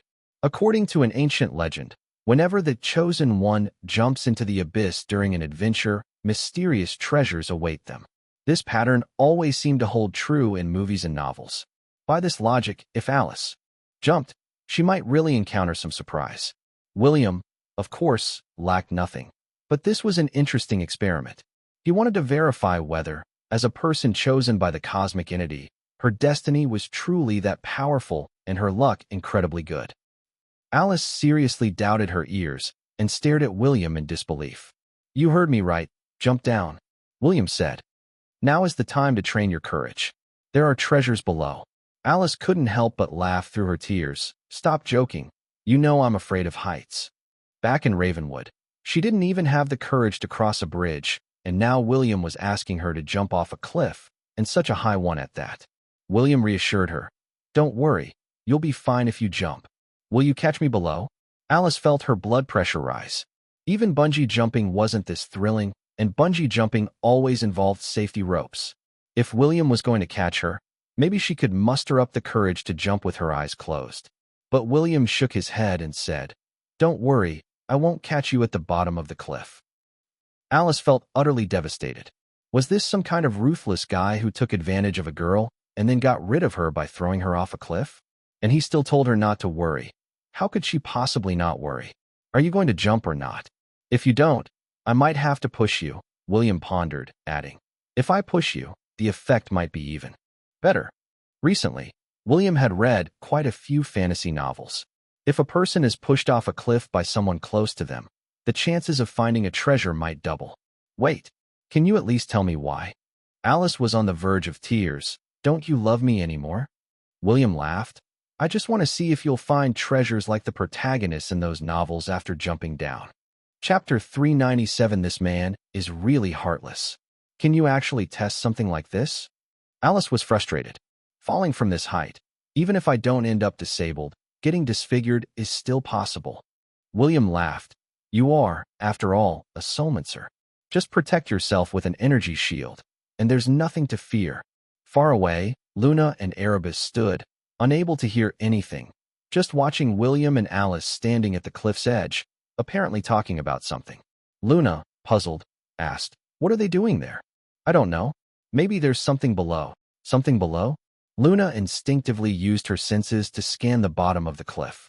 When she saw the scene at the bottom of the cliff, her mouth opened wide in shock, unable to utter a complete sentence. How? How? Is that possible? How can I not be afraid?" Alice, on the verge of tears, was both amused and annoyed by William's words. "Anyway, I'm not jumping." William didn't care about that. His hand was already on Alice's buttocks, giving her a push forward. You're really pushing." Alice never imagined William would actually push her off. This was a sheer cliff. William smiled slightly and leapt down as well. The two of them fell freely from the top of the cliff, the wind howling as Alice, terrified, closed her eyes, screaming heartbreakingly. "Stay calm. Quickly use an energy shield to protect yourself. Otherwise, if you fall to your death, I won't be responsible." William's voice reached Alice's ears. Only then did Alice open her eyes, noticing William a few feet away from her. Everyone was jumping off the cliff, but why was it that William's hair didn't even get messed up, and his clothes were still neat and tidy, completely defying Newton's laws? She was in a worse state, her hair blown chaotically and unable to control her own body. "Even if I were to fall to my death, you wouldn't care," she thought to herself. "This man is really heartless." Alice, with tears in her eyes, struggled to activate her secret technique, and a protective shield of energy blossomed around her. Yet, even so, due to her fear of heights, she found it hard to control her own body. William commented with a smile, "Yes, just like that. Even if you fall, you won't die." "You're really great at comforting people." Hearing William's words, Alice almost lost her grip on the energy shield in frustration. As they fell, Alice collided with countless horizontally growing trees, leaving her covered in branches and leaves, looking completely disheveled. Boom! Alice landed headfirst, thankfully into a vast pond at the bottom of the cliff. Fortunately, her energy shield protected her, so she wasn't hurt. The splash she made shot up 100 feet high. William also dived into the water but didn't cause even a slight ripple. The manner of their landing was worlds apart. William also shielded the bottom of the cliff from view, so Luna and others couldn't see what happened at the bottom. After swimming in the clear pond for a while, Alice finally saw William. William was still smiling. As she was about to approach him, he swiftly swam up to her like a nimble fish and pointed behind her. "Look behind you." Alice turned around and was immediately stunned. A massive black dragon, with claws larger than Alice herself, was chained to a stone pillar. Its immense body exuded an aura of majesty and terror that was awe-inspiring. Unfortunately, it was already dead. In the process of William clearing this newly emerged land of its creatures, even such a powerful black dragon was merely an incidental casualty. "This is an ancient giant dragon, its power comparable to the legendary top-tier god kings," William said. "Now, this black dragon belongs to you." Alice was taken aback. How could such a massive dragon, chained up like this, suddenly become hers? Could she even take it with her? Inside its body lies a dragon pearl. If you can extract and assimilate it, your power will greatly increase, and you will gain the unique power inheritance of the dragon race. After saying this, William swam towards the shore. The creatures of this new land were all ferocious beasts. Logically, there shouldn't be any chains like these, and yet here was an ancient giant dragon imprisoned. The power of ancient giant dragons was on par with that of god kings, and the black dragon, symbolizing slaughter, was immensely powerful. It was probably confined by some god king level powerhouses. If not for William, this black dragon would probably still be alive. God kings could imprison this ancient giant dragon, but they could not kill it. Alice didn't stay long in the water and swam to the shore. Huff! Alice emerged from the water, soaking wet, and looked up at William on the shore, asking, "You knew there was a pond here, and such a dragon, right?" William shook his head. "I didn't know." "You didn't know?" Alice's eyes widened in disbelief. "Weren't you afraid it wasn't a pond down here?" "I was head first. I just picked a tall cliff at random," William said with a smile. "Logically speaking, even if it wasn't a pond, you wouldn't die with your energy shield. At worst, you'd get injured." "You're really confident in me." Alice was about to explode with frustration, but having known William for a while, she knew this was just his style, always managing to infuriate people half to death. "All right, stop looking at me like that. Go and extract the dragon pearl," William instructed, pausing before adding, "Oh, and while you're at it, cut me a piece of the black dragon's flesh. It's been a long time since I've tasted dragon meat." Alice realized she had misunderstood. She thought her relationship with William had progressed, but it seemed he was still the same as before, with no significant change in his attitude towards her. "How do I extract it?" Alice had just asked when she saw William's expression and dived back into the pond. How else to extract it? All she had was the Sword of Soul Breaker. William sat leisurely by the pond, having started a fire, waiting for Alice to emerge with the items. This adventure had indeed proven that Alice's luck was exceptionally good. William hadn't explored the bottom of the cliff before coming here, but as soon as Alice jumped, she encountered an ancient giant dragon. It seemed he needn't worry too much about her in the future. Sitting on the ground, after a few minutes, William saw the pond turn a pale gold color, the blood of the black dragon. Ordinary people, if they could soak in dragon blood and successfully merge its residual energy into their bodies, would become incredibly strong. Suddenly, with a splash, Alice jumped out of the pond, covered in dragon blood that shimmered with a faint golden luster. In her left hand, she tightly held a large purple dragon pearl, and in her right hand, she dragged a large piece of black dragon meat. She struggled to climb ashore, only to find she had no spare clothes. Meanwhile, William remained seated where he was, and once Alice handed him the dragon meat, he began to focus on grilling the meat. Alice wiped the blood from her face and asked, "Is this the black dragon's pearl? How should I use it?" As William grilled the meat, he calmly replied, "Place it between your hands, focus your mental energy, and you'll be able to merge with its energy. By the way, I'll be leaving soon. You stay here and properly merge with its energy. If you get hungry, just grill some meat for yourself." Chapter 398. Little friend, could you repeat what you just said? You're going up to the cliff edge, and you're leaving me here. Alice was on the verge of a meltdown. This is truly your way of doing things, my dear William. Showing not the slightest bit of gentleness or consideration towards women. William nodded, saying, "This place is quite nice, very quiet, perfect for you to focus on enhancing your strength." Nice. What do you mean nice? How can you call this place good? There's no bathtub, no coffee. It looks like there's no signal, let alone charging a phone. Hasn't there been an experiment on how long modern people can last without electronic devices? Alice found herself inexplicably part of this experiment. I don't want to enhance my strength in a place like this. Alice pouted and glared at William, protesting vehemently. William's smile didn't diminish as he said, "I didn't discuss it with you. If you can, find your own way up." I'm going crazy," Alice cried, clutching her head. She really was going insane. She must have been out of her mind to follow William to such an interesting place. William solemnly said, "Making you jump was to train your courage. You knew jumping wouldn't harm you, yet you hesitated. Do you think that's okay?" "What do you mean, knowing that jumping wouldn't cause any harm?" Alice was exasperated by William's theory. Such a high cliff, and he says knowing. "Are you not fine now?" William chuckled. "Having you enhance your strength here is to train your patience, temper your character. Others seek secluded places to study hard and improve themselves, an experience that often takes decades or even a century. I'm just asking you to stay here for a while, absorbing the residual energy of this place. Is it really that difficult?" Alice remained dissatisfied, sulking as she asked, "How long exactly is a while? I can't possibly stay in this canyon for 5 or 10 years, can I?" William pondered for a moment before replying, "That depends on your own ability to comprehend and learn." Alice frowned. "What does that mean?" "It means you need to find materials nearby, refine 1,000 legendary pills, and learn to fly in the air. Once you achieve that, you can naturally return." 1,000 legendary pills. Alice's face showed a blank expression. "Are you planning to have me concoct a huge bag of them as snacks for you?"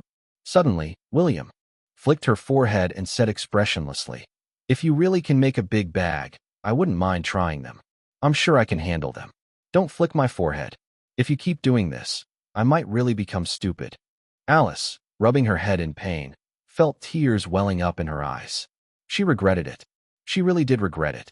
From the beginning, she should not have chosen William as her mentor. If she hadn't chosen William as her mentor, she wouldn't have fallen for this detestable old man. If only. Stop daydreaming. Eat up. If you need any daily necessities, I can bring them down for you. As for other things, don't think too much about it." Seeing Alice's disappointed face, William knew what she was thinking and directly interrupted her thoughts. Alice quickly accepted the reality and said, counting on her fingers, "Bring down my laptop. There's no internet here. Download some good TV shows for me. Charge it every day." Before she could finish counting on her fingers, she noticed William's look that clearly said he wouldn't help her, and her voice faded. "Then come and accompany me at night. You know I'm afraid of the dark." William smiled reluctantly, making it clear that this was impossible. "You won't even come to accompany me, and you're okay leaving me alone in this eerie place." Alice tried to use typical girlish tactics, whining, acting coquettishly, and even pretending to be in despair, but she quickly realized that these tricks were absolutely useless on William. After all, he was the man who could push her off a 1,000-foot cliff. "Can you at least bring me a cup of coffee every day? I want an iced caramel macchiato with whipped cream." Alice paused, then said in a low voice, "I just want to see you, that's all." William nodded and said, "As for coffee, you can choose a different flavor every day." He certainly understood the thoughts of a girl. Alice finally relaxed, taking William's words as an agreement. She was really afraid that William would refuse even this request.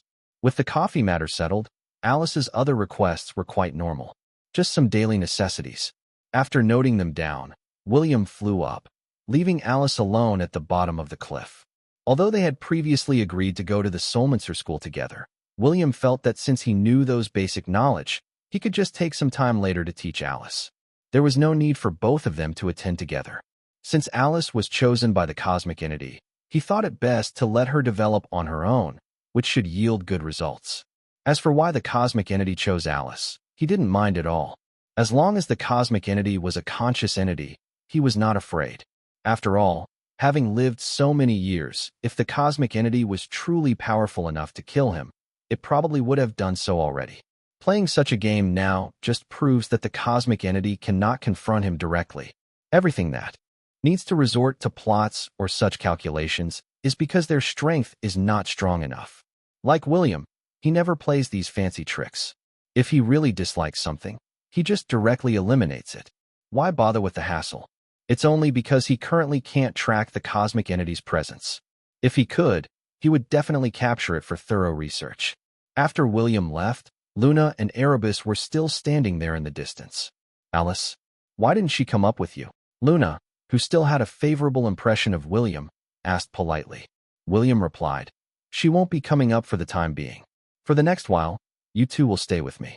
Whoever I tell you to attack, you attack. Got it. Erebus looked at William with a cold gaze and snorted. Who do you think you are? If it weren't for Alice's sake, I would have slapped you to death with one hit. As soon as Erebus uttered those words, he immediately felt the atmosphere turn odd. It was as if the word danger had materialized above his forehead. Luna's heart also started thumping uncontrollably. What exactly was happening? William slowly extended his hand, placing his palm on Erebus's head, gently stroked it, and said with a pleasant demeanor, Little friend, could you repeat what you just said? Erebus's face turned pale. Logically, he should have dodged William's hand reaching for his head, but he found himself completely immobilized. William's palm on his head seemed to have seized control of his life. Luna also looked at William with a face full of terror. She had always felt a strange familiarity with William, and now she realized what this feeling was all about.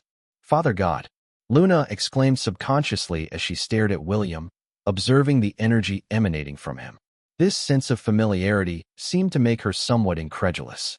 William slowly withdrew his hand, allowing Erebus to heave a sigh of relief as if a heavy burden had been lifted, but now his gaze towards William had completely changed. William was not a person who reveled in killing, especially not towards these children. He actually quite liked them. Otherwise, he wouldn't have adopted Anthony Carter and others in the past. This might also be because he had lived for 1 billion years and had no children of his own. Chapter 399 Wash your hands before eating. In front of William, Luna and Erebus didn't even have the courage to make a move. It was at this moment they realized that apart from Alice, this man seemed to be one of those unparalleled powerful beings. The kind that could instantly kill a god king. Your father god, aren't you? Luna said as she threw herself onto William, hugging his legs. William looked down at her and replied, I am not your father god. The father god she was referring to was the entity that William had expelled from his body. Since that entity was a part of William, their fundamental powers and aura were similar. It was normal for Luna to mistake him for her father god. However, that entity's strength was barely 1/10,000th of William's. Luna and Erebus, souls who had escaped from the underworld, had only received a portion of its power. Their power was vastly inferior to William's. This was also why William didn't care about the small schemes of that entity. If he could expel it from his body, he could also annihilate it. You really aren't. Luna looked up at William, her eyes filled with confusion. Among the souls that had escaped from the underworld, she was the only one who had seen that entity, albeit only its back, and had felt its aura up close. No, William firmly dispelled her thought. Luna couldn't help feeling a bit disappointed.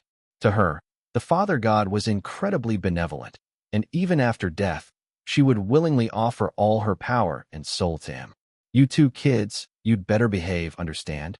Knowing the true identities of these two children, who were among the top powers in this world, William, as an employee of the 13th Bureau, had a duty to ensure social stability and prosperity. He naturally wouldn't allow these two kids to cause chaos. We understand, Luna nodded. Even though William wasn't the Father God, his formidable power was indisputable. Angering him would undoubtedly lead to severe consequences. William took the two children to his house and then said, You can't enter the house. Until I come back, you are to stay in this yard. He then smelled something foul and pointed at Erebus and then at a corner of the yard by the fence. Go and turn over the soil there. Needless to say, Amy must have visited while he wasn't home. Erebus had also smelled that odor. How infuriating. He was actually being asked to turn over human waste. He remembered how humans used to collect his excretions for alchemical materials, risking their lives in the process. However, facing William's command, he dared not refuse and reluctantly went over to use his hands. Use a shovel, William shouted, and a shovel from the yard flew straight to Erebus. He almost forgot that Erebus, in his true form as the shadow giant wolf Fenrir, used to dig the ground like a dog after defecating before transforming into a human. Naturally, he would have used his paws for digging. The shovel stood in front of Erebus, who hesitated for a while before smirking and saying, "No need." Right in front of William, he extended his hand towards the ground before him. Hiss! William himself couldn't help but take a sharp breath in surprise, thinking, indeed a tough guy. Just stay here. Don't hurt anyone, William said, and then left. He had to go to the Turner household to get Alice's necessities and some clothes for her to change into. In addition to that, he also bought a tent. Calvin didn't find it strange that William came to collect Alice's belongings and just asked a few simple questions. After fetching the items, William returned and handed them to Alice, and also set up a magical barrier near the cliff that only allowed exit, but no entry. It was now impossible for anyone to approach that cliff unless Alice herself had the ability to come out. She was, in a sense, vanished from the human world. "You're just going to leave like this?"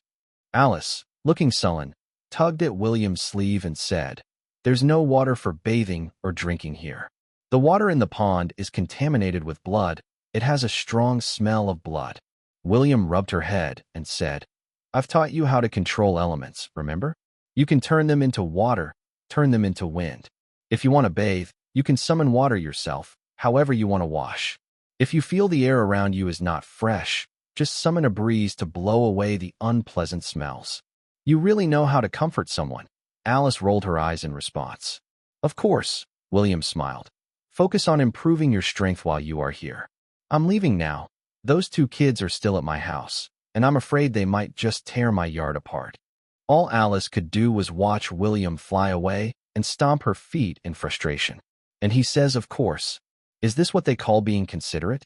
When William returned to his yard, he saw Amy sitting with Luna and Erebus at a stone table laid out with a pot of herbal brise lamb broth, a plate of sole piccata, a plate of beef bourguignon, and Maria, Hughes watching the three children. "William, are you really comfortable leaving those two kids alone at home?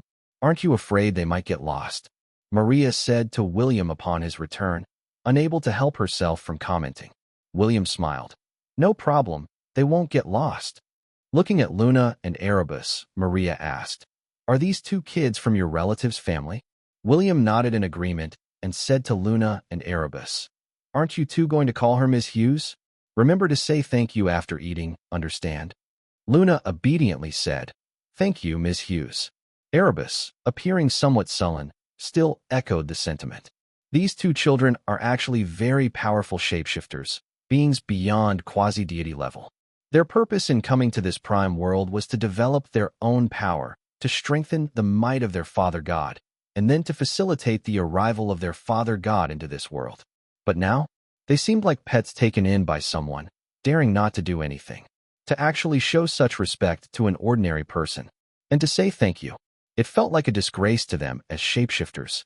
Unfortunately, given the current situation and under the absolute power suppression of William's strength, they had no choice but to behave themselves, only hoping that their other companions would achieve something during this period, just waiting for the day their Father God descends upon this world.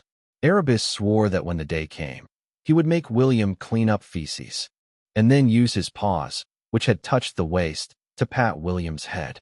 William stared at Erebus for a long time, and then suddenly asked, "Erebus, did you wash your hands?" "Wash hands?" Erebus looked bewilderedly at William. Clearly, in the worldview of the shapeshifters, there wasn't a habit of washing hands before meals. Thankfully, when Erebus and Luna were at the Turner's house, Mia had taught them to use cutlery. Otherwise, Erebus might have directly grabbed the food with his hands. William said wearily, "Wash your hands before eating. Understand the importance of hygiene." Regardless of whether Erebus understood it before, now that William had said so, he had no choice but to wash his hands. There was no other option. The impression William had left on him was too terrifying. He even suspected that William could annihilate him with just a glance. Chapter 400. Life is short and filled with endless sorrows. Without eating, William simply took one look and knew that the ingredients and cooking methods Maria used for the food were all fine. Seeing Erebus and Luna wolfing down their food indicated that the taste was undoubtedly good as well. With Alice currently at the bottom of the cliff, absorbing the energy of the dragon pearl and unable to come up for a while, the responsibility of running the restaurant naturally fell entirely to Maria. Today, as the Solminster School was recruiting apprentices, William took the two kids to the school. At that time, the school's playground was equipped with a dozen instruments, and a clerical staff member from the 13th Bureau was seated nearby, monitoring the values on the computer. These devices could only test whether individuals could mobilize the energy within their bodies, the extent of this energy mobilization, and their mental strength. Testing each person took about 3 minutes. Those who could mobilize energy were registered first, and whether they could enter the Solminster School would depend on their rankings in a few days. Those with strong mental powers, even if not admitted to the Solminster School, would definitely be noted by the 13th Bureau. As for those who showed potential but couldn't enter the Solminster School, the 13th Bureau would definitely communicate with them. If the test data was exceptional, indicating great potential, the 13th Bureau might register them without reporting and retain them for themselves. Selecting potential human candidates to become Solminsters, a task of great importance, was mainly managed by the 13th Bureau. After all, due to their advanced technology and resource advantages, they are able to quickly identify and attract those geniuses with immense potential as Solminsters. Moreover, the 13th Bureau possesses abundant training resources and advanced facilities, which enable effective cultivation of these talents. Without such technological and informational advantages, investing substantial resources and effort in searching for and nurturing Solminsters would not be significantly meaningful. William, of course, didn't need to be tested, and, because of Stephen and others, he ended up being the overall person in charge of this recruitment. In the workgroup chat, there was a notification, and William's photo and contact number were shared by Zoe. Unfortunately, after receiving one call, William switched his phone to silent mode and didn't answer calls from unsaved numbers. Hey, William, you actually came to the school. As soon as William reached the playground, he was spotted by Edward. William certainly remembered this young man. On his first day at the school, William encountered Edward proposing to Lila, and later at the bar, he met Piper, who turned out to be Edward's mother. This young man had repeatedly faced setbacks with William, and now he dared to approach William again? Are you out of your mind? Edward flashed a confident grin and proclaimed, I know you're a Solminster. I just got tested, and I'm S rank. Do you understand what that means? His cronies joined in with derisive laughter, exuding arrogance. Do you know what S rank means? Edward continued smugly. S rank implies that both my mental strength and perception are top-notch. I will definitely become the strongest man on Earth in the future, and then you'll be groveling at my feet. Edward's cronies chimed in with their mockery. That's right. Edward's potential is limitless. He might even become the leader of a renowned Solminster organization someday. William, if you kneel and beg for mercy now, maybe Edward will spare your life. He's so magnanimous, he surely won't hold a grudge if you apologize now. The group was noisy and mocking, but no one dared to physically confront William. William found the scene amusing. S rank, huh? Not bad at all. You're very impressive.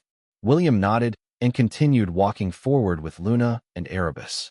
Engaging in an argument with Edward, or even beating him up might give Edward a sense of accomplishment. Or he could shout something like, You just wait. One day I'll defeat you, at William's retreating figure. Edward felt extremely frustrated because William completely ignored him. Hey, stop right there. Edward shouted angrily behind William. Are you looking down on me? William didn't even pause in his stride and advised Luna and Erebus. Remember, unless I tell you to, don't fight with anyone. Be polite, and don't make noise in public places. It's uncouth. His words weren't meant as a dig at Edward, but simply as a lesson for the two kids after witnessing Edward's behavior. William was even considering in his mind, if he trained Luna and Erebus to be his capable assistants, would that thing expelled from his body feel sad and cry when it descended upon this world?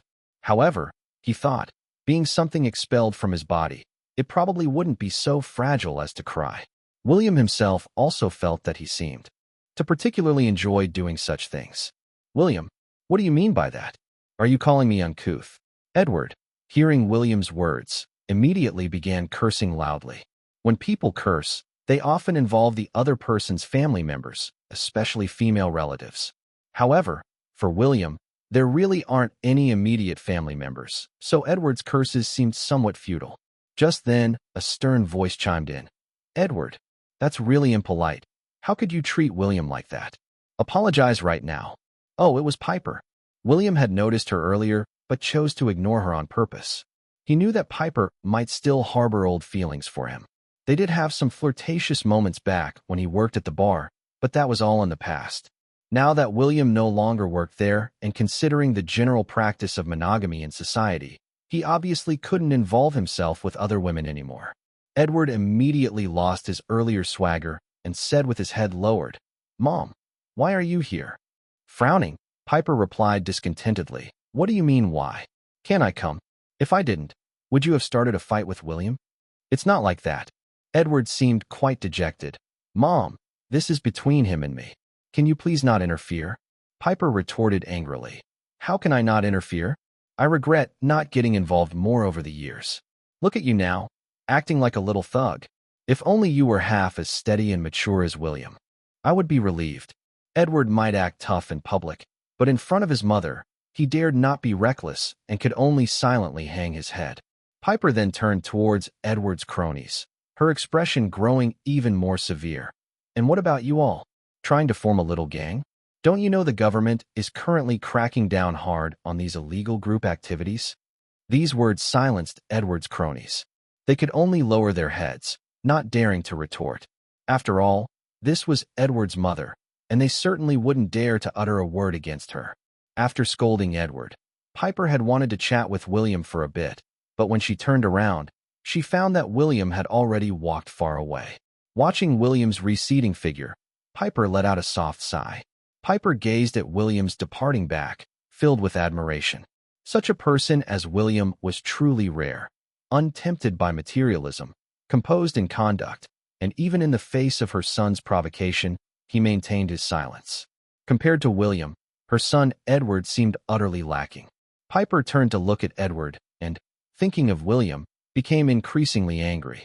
She couldn't help but say sarcastically, "Look at you, all downcast. I really don't know who you take after." Edward looked dejected and replied in a low voice, "Mom, you're my birth mother. Of course I take after you."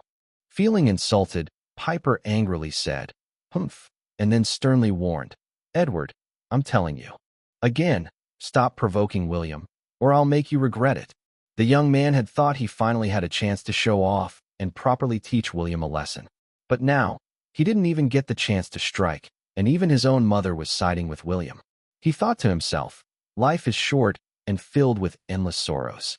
Chapter 4:01 Inaccurate Testing. Piper didn't linger long at the school. After scolding Edward and failing to have even a brief conversation with William, she felt somewhat disheartened and quietly left. Her sudden appearance and intervention undoubtedly deepened Edward's resentment towards William. "This despicable pretty boy, how shamelessly he's charmed my mother. Can't this guy have a little shame?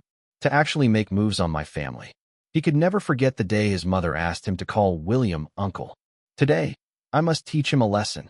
But William was skilled in combat. He knew this.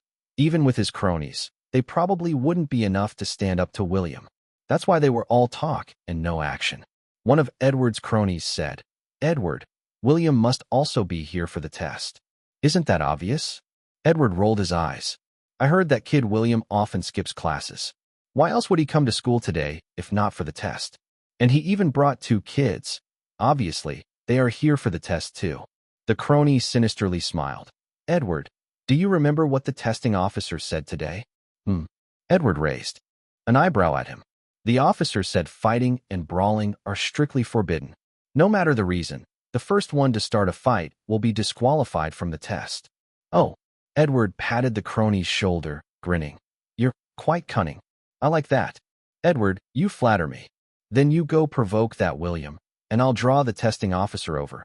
Catch him red-handed. We'll make sure that detestable William can't participate in the test." Edward put his arm around the crony's shoulder and laughed. "Don't worry. If you handle this well today, once I become a powerful soulmancer, I'll definitely look out for you." "Edward, I'd like to help you." But that William might be a soulmancer too. I've just been tested, haven't I? Lacking the potential to become a soulmancer. If he hits me, the officer might just turn a blind eye, pretending not to see it. The crony spoke earnestly. I think you should handle this yourself. You're an S-grade man with a promising future. If William dares to touch you, hey, you're pretty clever. So what if you don't have the potential to be a soulmancer? In the future, you'll be my most trusted advisor. Edward pondered the crony's words, realizing the logic in them. Given his status, if he were to be hit by William, that would surely catch the commissioner's attention. All right, go find him. Find William and let me know. Edward decided. Today he would play a big game with William. So what if he gets beaten up? William would lose his chance to become a soulmancer, which seemed like a great trade-off to him. Once he becomes a powerful soulmancer in the future, he'll get his revenge. Humph. Such a meticulous plan, truly befitting of himself. Thinking this, Edward's lips curled into a smile, and he started to roam the school, searching for William. William, accompanied by the two kids, wandered around the school.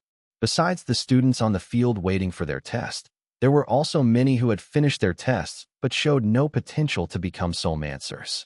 Those who were identified as having the potential to become soulmancers seemed overjoyed, as if winning the Powerball jackpot. However, those deemed without potential appeared disheartened and dejected. In this new era, becoming a soulmancer seems to be a more enticing path, but for them, this path appears to have become unreachable. They are faced with the tremendous opportunity to become soulmancers, only to find the door firmly closed. William looked and thought that with this kind of testing method, it would be quite good if even 1 in 10,000 could succeed. How could ordinary people so easily sense the energy of their own existence and the primal life force? Even if one has the potential to become a soulmancer, such a testing method is still inaccurate. Sensing energy without systematic guidance is a rarity, perhaps 1 in 100,000 people. As for that guy Edward, he was merely chosen by that entity expelled by William. While wandering around the school, William encountered Lila. Lila, upon seeing William, hurriedly called out to him, asking, "How did your test go?"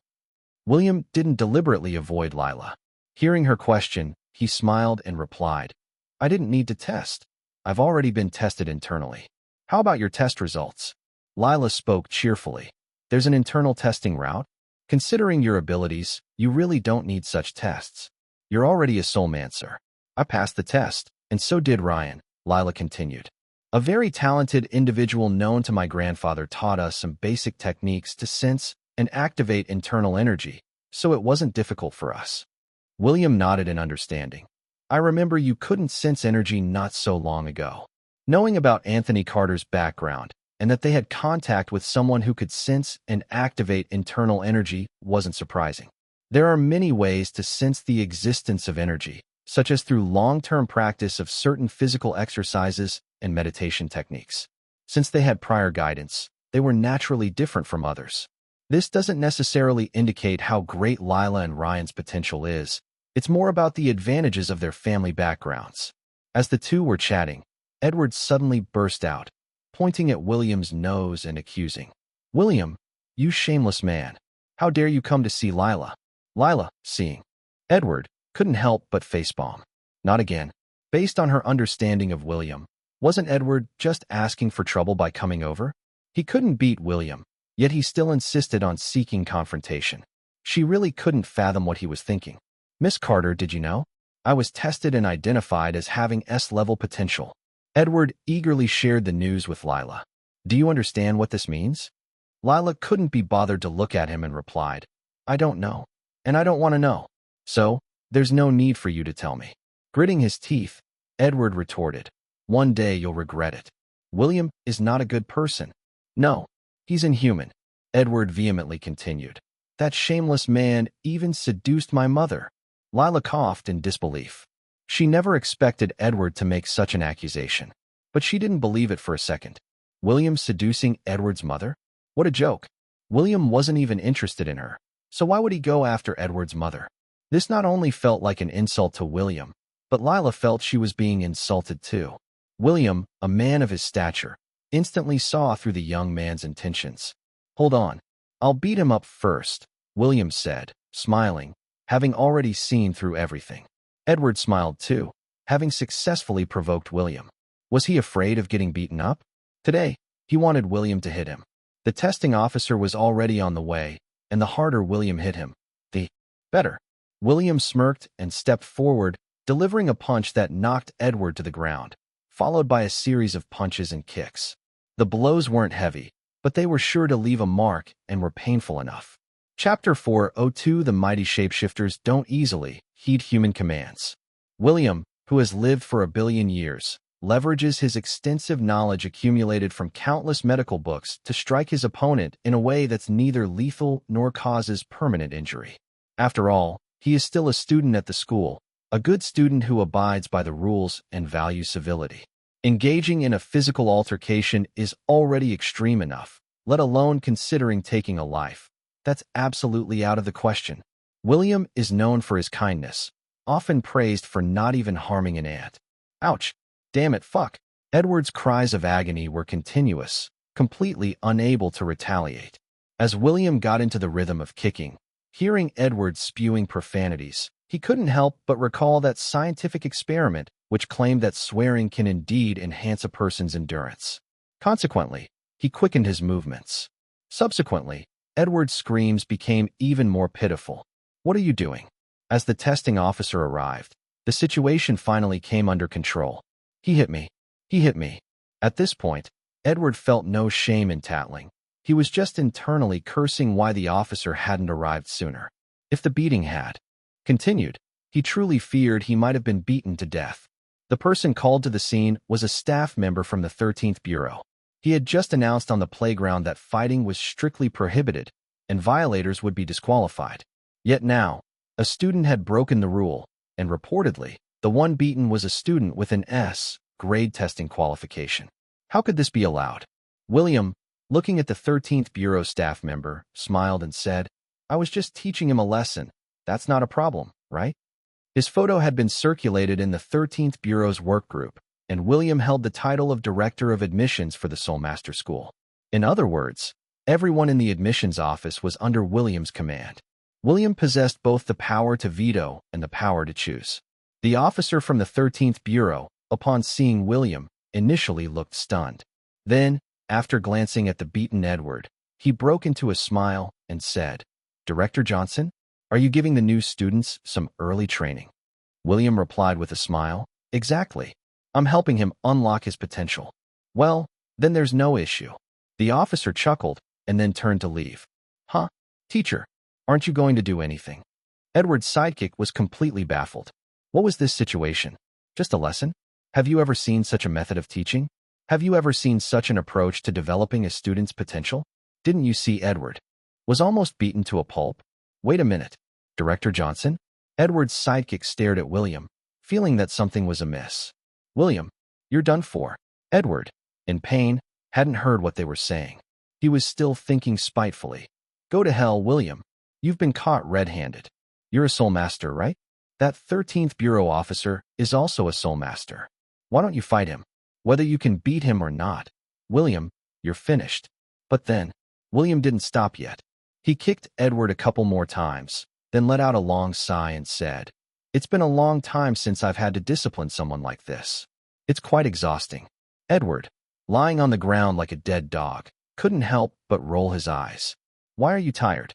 It's me who's getting beaten up here. Wait a minute. Where's that teacher? Why didn't he come over to stop William?" Edward, seeing stars and covered in bruises, glanced hazily in William's direction.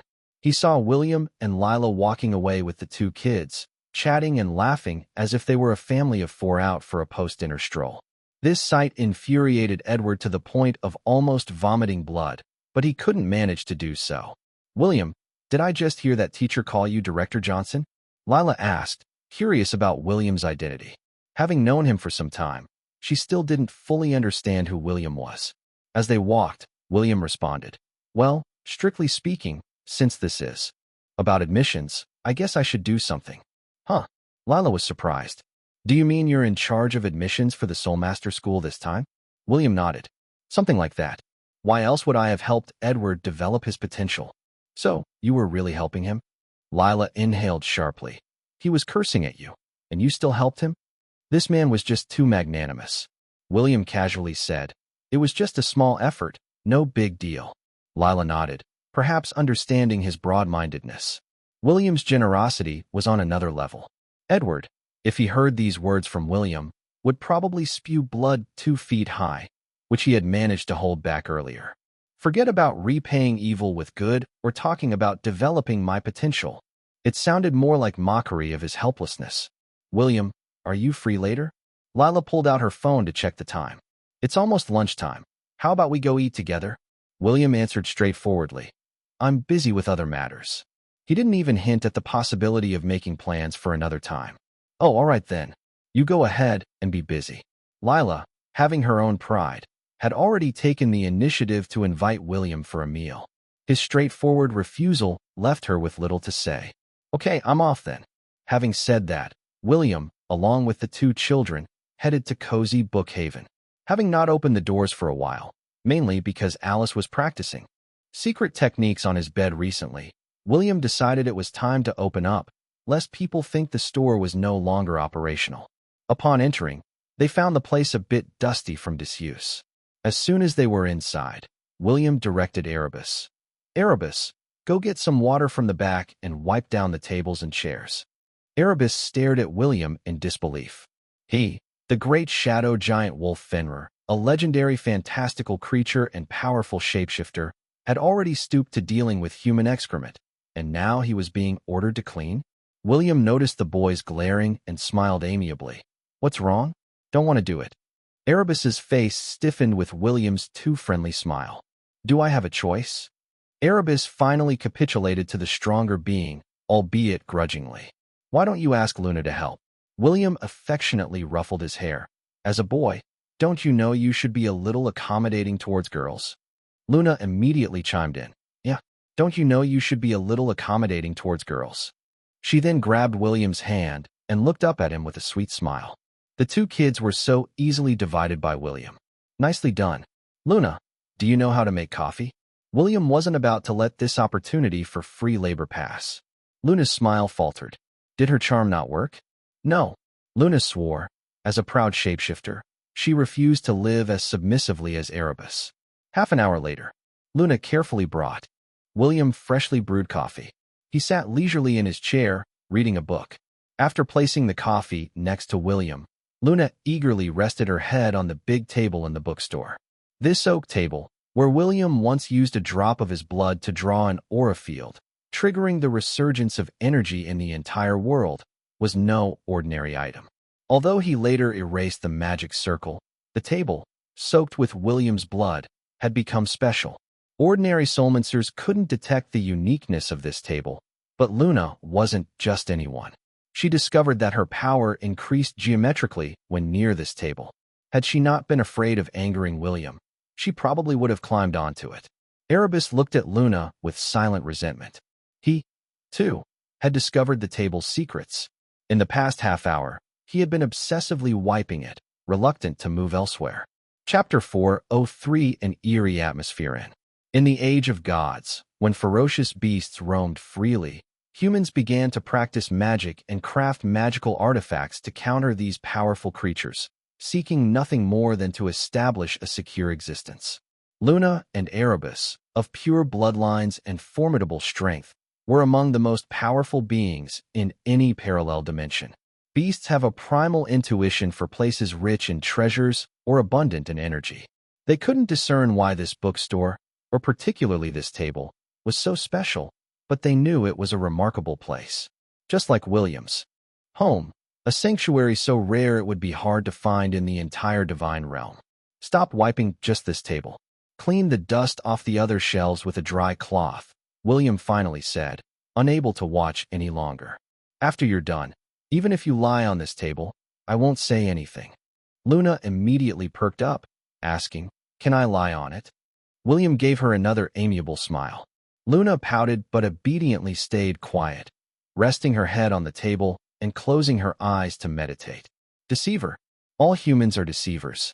He might not say anything, but with that smile, what more needed to be said? Erebus reluctantly took a dry cloth to start dusting the shelves. Some books were placed high up, but being able to levitate, Erebus moved silently around the bookstore like a ghost. He didn't dare make a noise, fearing he might disturb William. The atmosphere was quite eerie. A girl, just told she had no potential to become a solancer, entered the bookstore seeking solace in books. She was startled to see Erebus floating while cleaning and stood dumbfounded. Then, overwhelmed with frustration and tears, she fled the bookstore. Seeing even a young child float and fly, while she lacked even the qualifications to become a solancer, how could she not be upset? William glanced up at Erebus. In this era, surely no one would mistake Erebus for a ghost or spirit. Then, there was nothing to worry about. Just as the girl dashed out, a young man in a white robe entered the bookstore. Erebus, what are you doing? That drunkard Vinumbury, reeking of alcohol, seems to have really died. We intruded into the Crimson Emissaries Guild trying to subjugate its members, but except for me, all my companions were killed. The young man who burst in was Thanarok, a student-like figure who had come to this world with Erebus and Luna. He entered in a flurry of excitement, only to find Erebus and Luna looking at him expressionlessly. Besides Luna and Erebus, there was another young man in the store who looked utterly ordinary, yet was staring at Thanarok as if he were looking at an imbecile. Sorry, I lost my composure. Thanarok quickly calmed down. He was a refined person and didn't react impulsively to William's gaze. Had it been the drunken Vinumbury, he might have already struck William by now. Thanarok's slight restraint, in fact, saved his life. After adjusting his attire, Thanarok sat down next to Luna. He glanced at William and asked, "Who is he?" Luna, with her hands cupping her cheeks and her head resting on the table, also turned to look at William. Seeing that William had no intention of introducing himself, she turned back to Thanarok, saying irritably, "Why ask so many questions? Say what you need to, or leave if you have nothing to say." Hearing that all their companions had perished except for Thanarok, Luna was internally shocked. However, they had become somewhat numb to such news. The existence of someone as terrifyingly powerful as William made the defeat and death of their companions seem almost acceptable. Luna's response was also a hint for Thanarok to leave quickly, lest William decided to take action and Thanarok might not be able to escape. William was sitting nearby, so Luna didn't dare to communicate telepathically. Thanarok, still oblivious to the strange atmosphere, sighed and said, "You're here enjoying life, yet do you know? That Crimson Emissaries Guild has a deity of witchcraft resurrected through dark magic, extremely powerful. I reckon only you and Erebus teaming up could kill him." At this point, Thanarok suddenly realized something was off. "HM? How come you seem much stronger than before?" He then looked at Erebus and was utterly stunned. How long had it been since they last met? Why had both their strengths improved so drastically? This place. Thanarok finally sensed something unusual about the location. As his hand touched the table in front of him, he immediately felt a surge of energy throughout his body. Under this mysterious energy enhancement, it was as if he was lying in a beautiful, oxygen-rich forest. He then fell silent and sat there, closing his eyes to meditate. Indeed, William had erased the aura field from the table, but for those like Thanarok at this level, ordinary energy is the least significant thing. Only such a special, pure source of energy is what they crave. This left Luna startled. Why did he suddenly start meditating? Didn't he just seem extremely anxious while recounting his tragic tale? William saw Thanarok meditating there and didn't bother him. From the afternoon until it got dark, the bookstore was eerily quiet. After Erebus finished dusting, he too sat down opposite. Once William finished reading a book, he knocked on the table and said to Thanarok, "Sorry, but the bookstore is closing. Please come back tomorrow." Caught in an optimal meditative state, Thanarok was abruptly disturbed, causing him to frown and open his eyes, staring at William. Seeing the situation getting tense, Luna quickly tugged at his sleeve. Thanarok then came back to his senses. That's what was off. Luna and Erebus being so obediently quiet and cleaning here, and from William's tone, he realized that William was the owner of the bookstore. If this table contained the purest energy source, then surely the owner of the bookstore must be extraordinarily powerful. Especially with Luna so nervously pulling his sleeve. If he didn't understand the situation now, he'd be a fool. Fanarok looked deeply at William and smiled. Then we'll take our leave and come back to bother you tomorrow. After saying this, he got up to leave the bookstore, deliberately slowing his pace to wait for Erebus and Luna. However, although the two got up, they seemed to have no intention of leaving. Fanarok turned back to look at Luna. You go on your way, we're not with you, Luna said, giving him a cold glance. They wouldn't dare leave without William's permission. Fanarok was frustrated. Hadn't he come here to find Luna and Erebus? Now that only the three of them were left from their group, shouldn't they discuss what to do next? William glanced at Luna and said, If you have something to do, you can go. Chapter 404 An Invitation to Eat from a Roommate. Can we really leave? Luna asked tentatively. William chuckled. I haven't restricted your freedom. You can leave any time you want. Then, Luna hesitated, finally shaking her head. I won't leave either. Servant, are you going to leave? If you want to leave, go with him. Luna didn't speak for Erebus as it seemed he was feeling quite aggrieved here. Hearing this, Erebus also shook his head. I'm not going anywhere. Huh? So many of our companions are dead. Aren't we going to seek revenge? Fanarok was completely flustered. If neither of them were going, how would they avenge their fallen? Erebus spoke with conviction. What's the point of revenge when they are already dead? They were indeed companions, but Erebus felt closer to Luna than the others. The death of the others didn't affect him much. Besides, didn't Fanarok say it himself? The enemy was a deity of witchcraft resurrected through dark magic. Did they really think such a deity of witchcraft was easy to kill? Remember that in the era of the gods, each deity of witchcraft was incredibly powerful. Even some weaker god-kings in the divine realm had to make detours around them. Even if their souls were reincarnated into this world, they remained terrifying entities. Otherwise, why would it be that of their group who went to challenge? Now only Fanarok is still alive.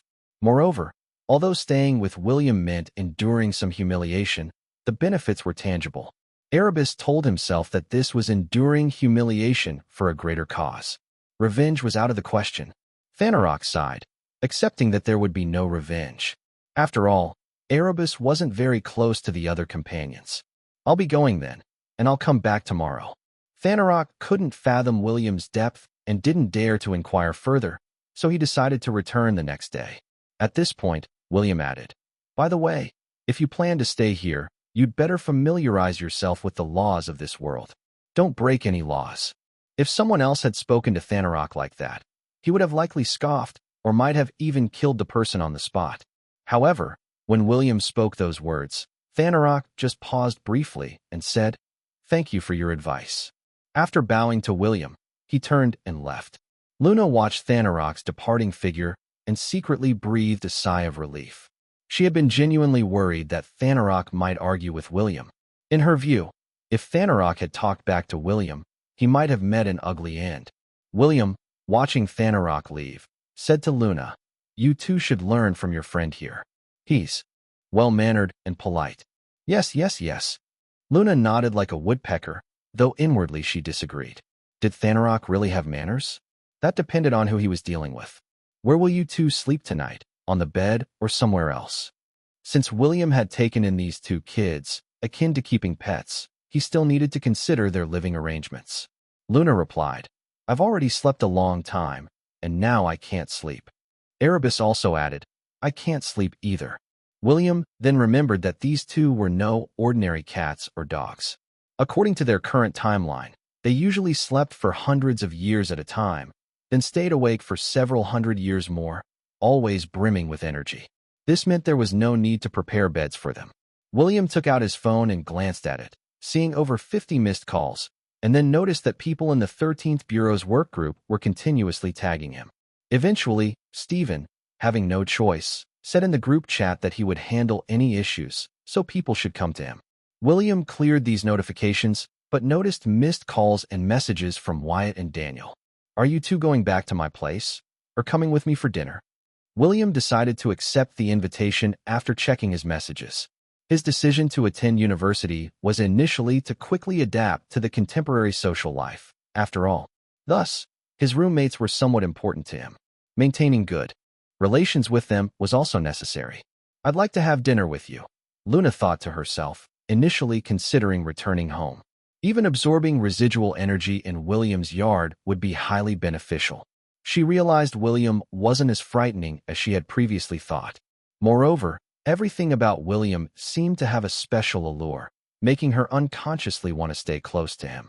Her intuition told her that staying by William's side was the best choice. Today's test at Hudson University was quite a sensation. In a university with just over 20,000 people, 13 were identified as having the potential to become soulmancers, not counting William. In other places, 1 or 2 might emerge among hundreds of thousands.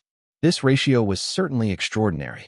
The most remarkable case was room 306 of the dormitory, where all the occupants showed the potential to become soulmancers. After completing their tests, Wyatt and his roommates eagerly called William to share the news, but William didn't answer. So they texted him to invite him for a meal. The dinner was set at the Pantheon Palace Luxury Hotel. Back in the day, Wyatt and his friends lived a modest life at the bottom of the social ladder at the university. They recalled a previous dinner invitation from Lucy, where the three of them had scraped together just enough money for one person. Eventually, William, unable to bear it, paid for their meal. This time, it was the same hotel. William didn't reply to their message but directly headed to the hotel with Luna and the others. He confidently entered the same private dining room as before. Knocking on the door, he heard Wyatt's voice from inside. "Come in." William then opened the door. It was almost an exact reenactment of that day, with the same people present except for David. Even the small table, plastic stools, and the people sitting on them hadn't changed. The only difference was Wyatt and Daniel's triumphant demeanor, each accompanied by a girl from the dance department, with Ryan chatting amiably with them like brothers. "William, you're finally here," Ryan exclaimed, getting up to greet William as he entered the room. The others also paused their conversations to greet William. William glanced at the 3 young men sitting nearby, who quickly greeted him with smiles. Previously, they might have referred to Wyatt and his friends as losers or broke, but now everything had changed since they all had the potential to become soulmancers. The wealthy trust fund babies were nothing compared to them now. Wyatt was particularly enthusiastic about William's arrival. He had been sitting with Lucy, and upon seeing William, he gave her a look and coldly said, "Didn't you see William has arrived? Move over and make space." Lucy's face turned red with embarrassment, but she stood up and quietly said to William, "You can sit here, William." Wyatt seemed to think Lucy's response made him look bad. He raised his eyebrows and scolded, "So slow to react, and speaking so softly. Who can hear you? You're so clueless." William narrowed his eyes, scrutinizing Wyatt. If his memory served him right, Wyatt had previously adored Lucy like a goddess. Chapter 405. Well then, congratulations again. "William, please take a seat," Lucy said, almost on the verge of tears. William looked at Wyatt and asked, "Is Lucy your girlfriend now?" Wyatt nodded with a smile. "Yes." Then William pointed to the 3 people sitting on the small stools and asked, "Are they your friends?" "How could they be?" "Of course not." Wyatt laughed heartily. "I just wanted to recreate the scene from that day. I thought it was amusing." His comment left the 3 sitting there with awkward smiles on their faces. No, it was more like they were seething with silent anger. Just think, a little over a month ago, Wyatt and his friends were nothing in their eyes. And now, Wyatt had invited them here specifically to sit and be humiliated as part of his entertainment. William didn't sit down, but instead said, "I'm not staying in the dormitory anymore. Let's meet again if fate allows." Without caring about what the others thought, he turned to leave. "William, what are you doing?" Ryan quickly stepped forward to stop William, not wanting him to leave. "We're just a few good friends having a meal together. If you don't like those 3, I'll kick them out. It's not a big deal." William smiled and said, "Sorry, it's not that I don't like them. I just don't quite like you guys." His words left everyone in the room stunned. "William, it doesn't have to be like this. If we did something wrong, just tell us." Ryan stood in front of William, smiling apologetically. "We're all good friends. If there's any issue, just open up and speak directly, and that's it." William gently pushed him away and said, "There's nothing to talk about." And with that, he walked out. Wyatt then shouted, "William, stop right there." But William ignored him and walked out the door, leaving everyone in the room in an awkward silence. No one could stop William. Wyatt Do you think William is really mad at us?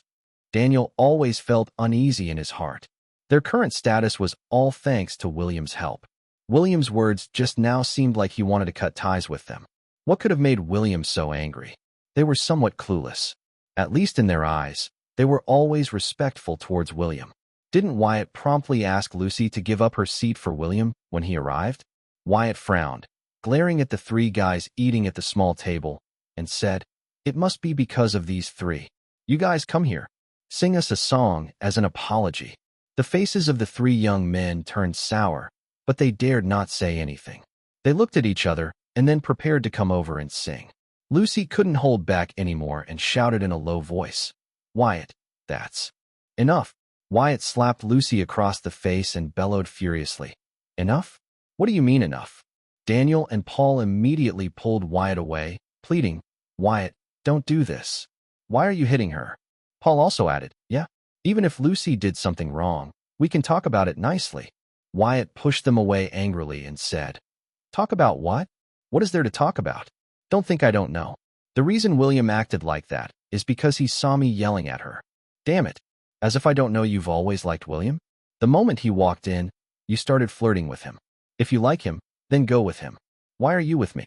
Lucy cried bitterly, sobbing, "I didn't. Get out. Right now? I don't want to see you." Wyatt yelled at Lucy, who was already on the ground. "I don't want to see you right now." Paul, unable to stand it any longer, said, "Wyatt, what you're doing is too much." "I'm too much," Wyatt scoffed. "Why didn't you say William was too much earlier? Damn it. We kindly invited him to dinner, and what was his attitude? Tell me, isn't his behavior too much?" Wyatt hysterically shouted, "William just thinks we owe him, right? It's just a damn book of secrets. I have S-level potential. Even without his book, someone would have eventually discovered I'm a genius. Just wait and see. He gave me a book of secrets, right? I'll return him 10 or even 100 books in the future."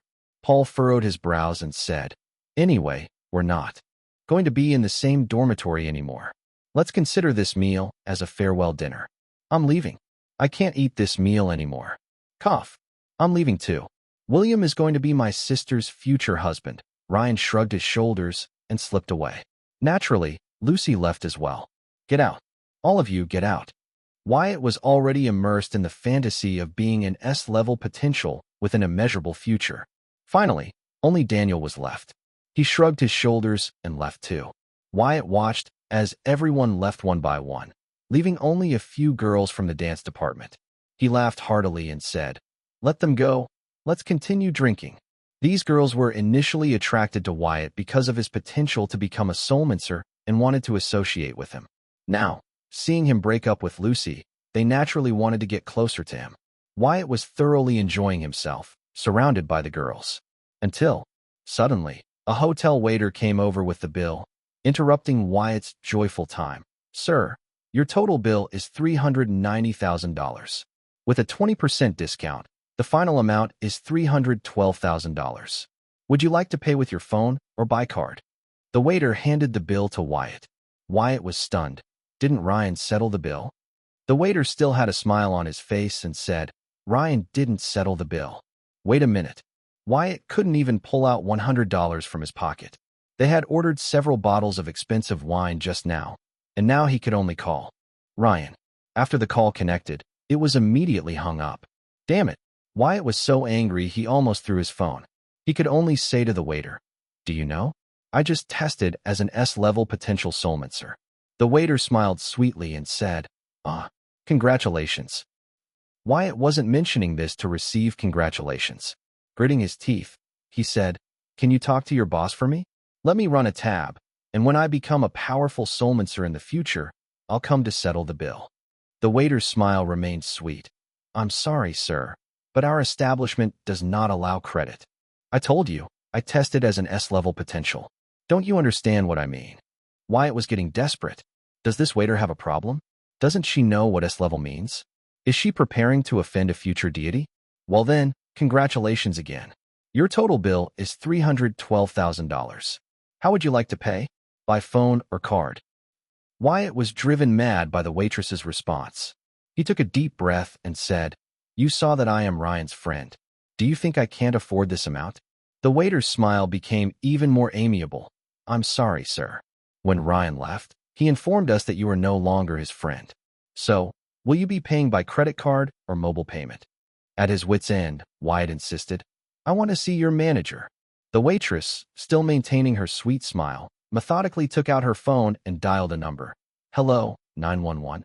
We have a gentleman here refusing to pay his bill. Chapter 406 Extra Spicy. William took Luna and Erebus to a bustling barbecue restaurant.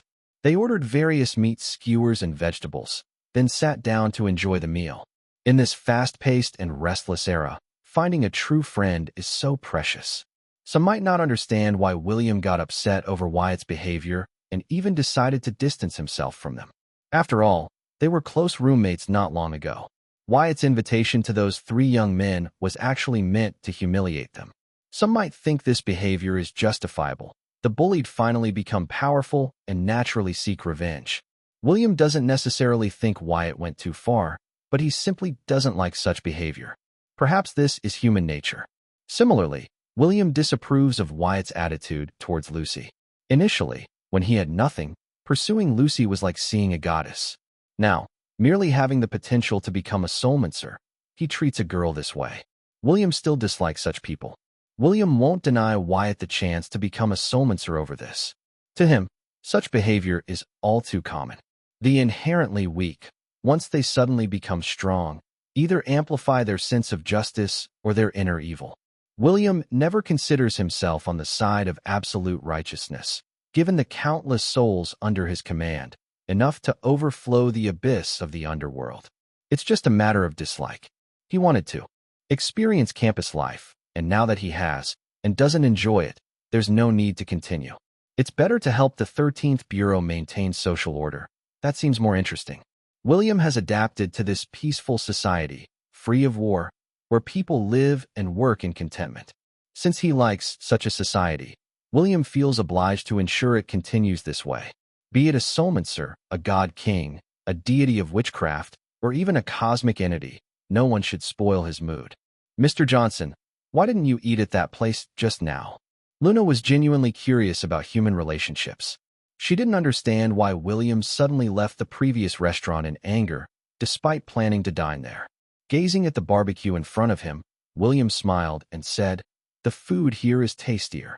He isn't fond of lengthy lectures or arguments, just as he chose to ignore Wyatt earlier when called to stop. Hearing this, Luna and Erebus eagerly started tasting the barbecue.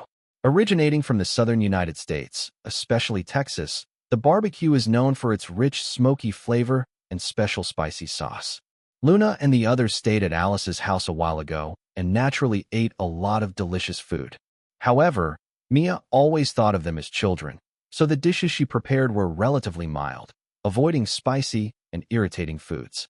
Now, tasting this unique barbecue flavor, Luna felt like she had discovered a new world of taste, akin to a princess who has lived in luxury, suddenly experiencing the delight of street food.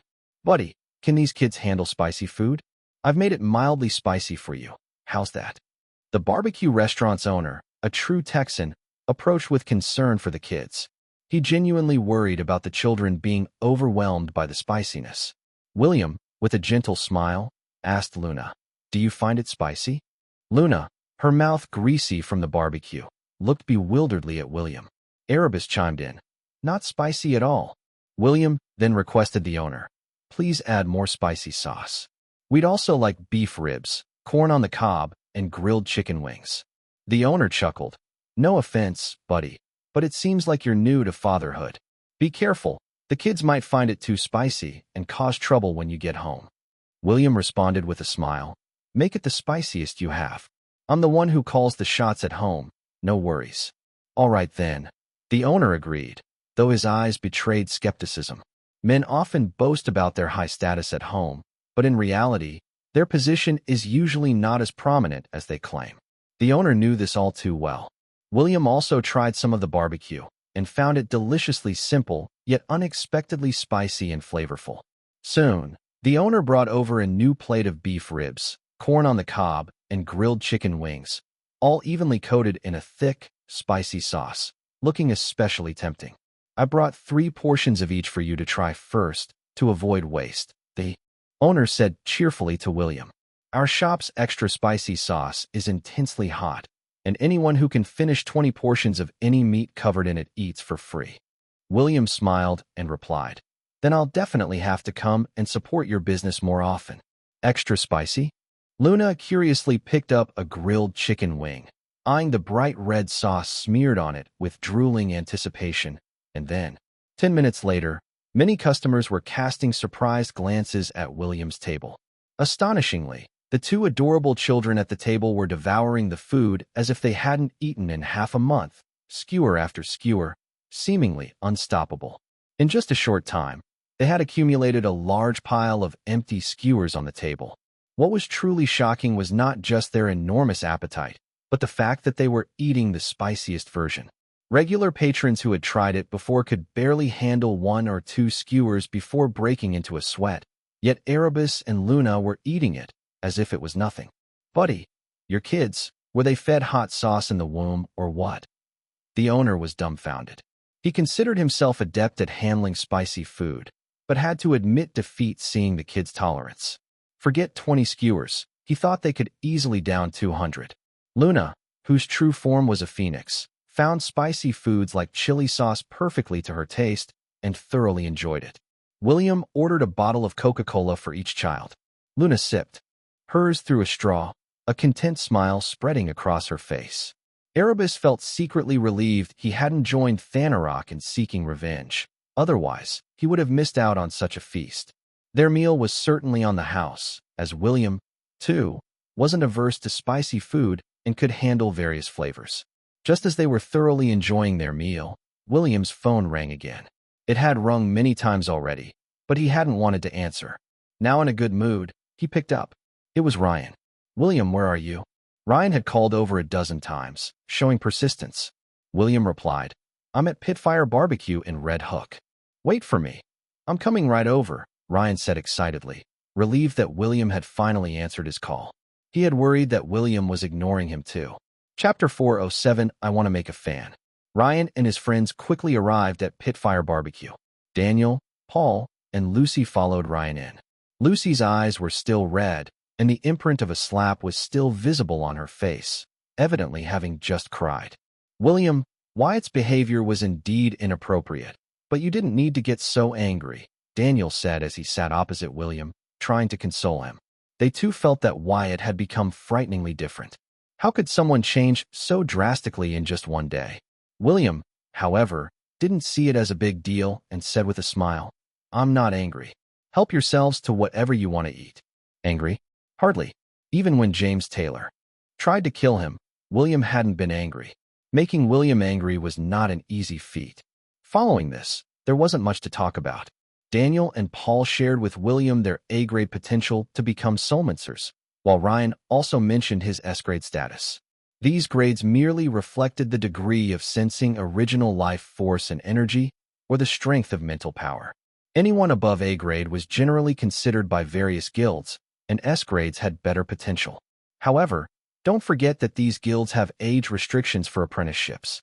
S-grade merely indicated a hopeful candidate for focused training in those guilds. That's all there was to it. A-grade candidates would most likely be ordinary apprentices at these guilds. Out of billions of people worldwide, only a few thousand are selected, and only a handful of those might remain in soulmancer schools. Keep at it. Becoming a soulmancer is just a change in life's pursuit, just a beginning, Williams said, trying to ground them in reality to prevent any inflated egos. Today's grading didn't signify much. Throughout history, there has never been a shortage of geniuses, but few truly rise to prominence. Moreover, in terms of talent, what they called S-grade and A-grade was nothing compared to the likes of Zoe and Lucien. Becoming a soulmancer, in the eyes of ordinary people, seems like reaching the pinnacle of life all at once, luckier than winning the Powerball lottery. But they haven't. Considered, once they enter the circle of soulmancers, how fierce will the competition be? It's no longer just about passing exams or workplace competition. It could very well mean paying the price with their lives. As they were eating, a Rolls-Royce parked at the entrance. Evelyn walked into the restaurant. William and Evelyn exchanged glances. William just smiled, but Evelyn didn't even greet him. "Lucy, seeing Evelyn, couldn't help but burst into tears. Evelyn's expression was terrifyingly cold, seemingly lowering the temperature of the entire restaurant. "Lucy, come with me," Evelyn said, pulling Lucy to leave. Lucy nodded, tearfully saying to Paul and the others, I have to go." Naturally, Paul and his friends didn't try to stop her. William glanced at Evelyn's retreating figure, noting how rapidly her strength had improved. Last time he saw her, she was just a high-level soulmancer, but in less than a month, she had already reached the demigod level. Having memories from 2 lifetimes and a stronger mental power than most, the most crucial factor was probably William's own drop of blood. The aura field activated by his blood drop was potent enough to revive the world's energy. Evelyn hadn't fully absorbed that drop of blood yet, but her power had already soared. Without saying much more, William thought that Wyatt was probably done for. After her grandfather's death and her attempt to kill William to sever emotional ties, Lucy was now her only friend. The slap mark on Lucy's face seemed like a tombstone for Wyatt. According to the rules of the 13th Bureau, battles between soulmancers are usually not their concern unless they impact ordinary people, except if one party seeks the Bureau's protection. "Let's go, we're heading back," William said, eventually asking the owner to bill them. Although they had said eating 20 skewers would mean a free meal, Luna and the others ate far too much. The owner, running a small business, couldn't afford not to charge for so much food. The owner, a straightforward man, insisted on not charging them anything. "If I say it's on the house, then it's on the house. Consider it my treat for these 2 adorable kids," the boss said, even pinching Erebus's cheek. Erebus was also stunned. Do these humans really have no fear of death? And why do they always like to pinch his cheeks? "Then, thank you very much," William replied unceremoniously, pointing at Ryan and the others. "They will pay for their own meals. We'll be leaving now. Take care. Next time you bring the kids, it's still on the house." The owner was generous, implying that as long as his restaurant was open, Luna and Erebus could eat for free. William smiled, appreciating the owner's honesty and integrity in business. As they were about to leave, Luna handed a bright red feather to the owner. "I can't eat for free. This is for the meal." William raised his eyebrows in surprise at the child's generosity. The owner, unaware of the feather's significance, happily accepted it as a gift from a child. Walking on the street, William couldn't help but say to Luna, "Aren't you afraid of going bald giving away feathers like that?" Luna blinked and replied, "I'm about to molt new feathers soon." William said, "Then save some for me. I want to make a fan." Thinking about it, a fan made from a phoenix's feathers would certainly be a unique item, far superior to Flora's flosculus fan. Luna looked at William, wrinkled her nose, and said, "I still have 1,000 years before my next feather molting." William didn't know what to say. In that case, William's eyes narrowed slightly, looking at Luna with an expression that wasn't quite right. What are you going to do?" Luna suddenly felt a chill down her spine, watching William warily. William stopped walking and slowly extended a finger towards Luna. "1 feather." Luna relaxed a bit, but then saw William slowly shaking his head. 10 feathers. Luna thought that was acceptable, considering it would be enough to make a fan. But then she realized William's finger was still outstretched. 100 feathers? What kind of fan are you planning to make? Luna flared up. "No way. You're trying to pluck me bald." Feeling less intimidated by William, she dared to resist. Plucking 100 feathers would practically make her bald, and for a phoenix, her feathers were her pride. Chapter 408. It's that the wicked have grown old. Of course, William wasn't so heartless as to forcefully pluck all of Luna's feathers just to make a fan. That would have been a bit excessive. "If any fall out, I'll give them to you." Luna pouted, genuinely afraid that William might abruptly force her to reveal her true form and then start plucking her feathers. Shedding feathers wasn't an all-at-once affair, where they would all fall out and then regrow immediately. It was normal to lose a feather or 2 occasionally, and Luna figured it wouldn't be too bad to collect these and give them to William over time.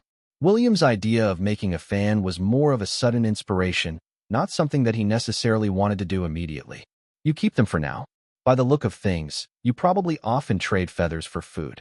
"You're the one who trades feathers for food," Luna retorted, now bold enough to talk back to William after a couple of days of interaction.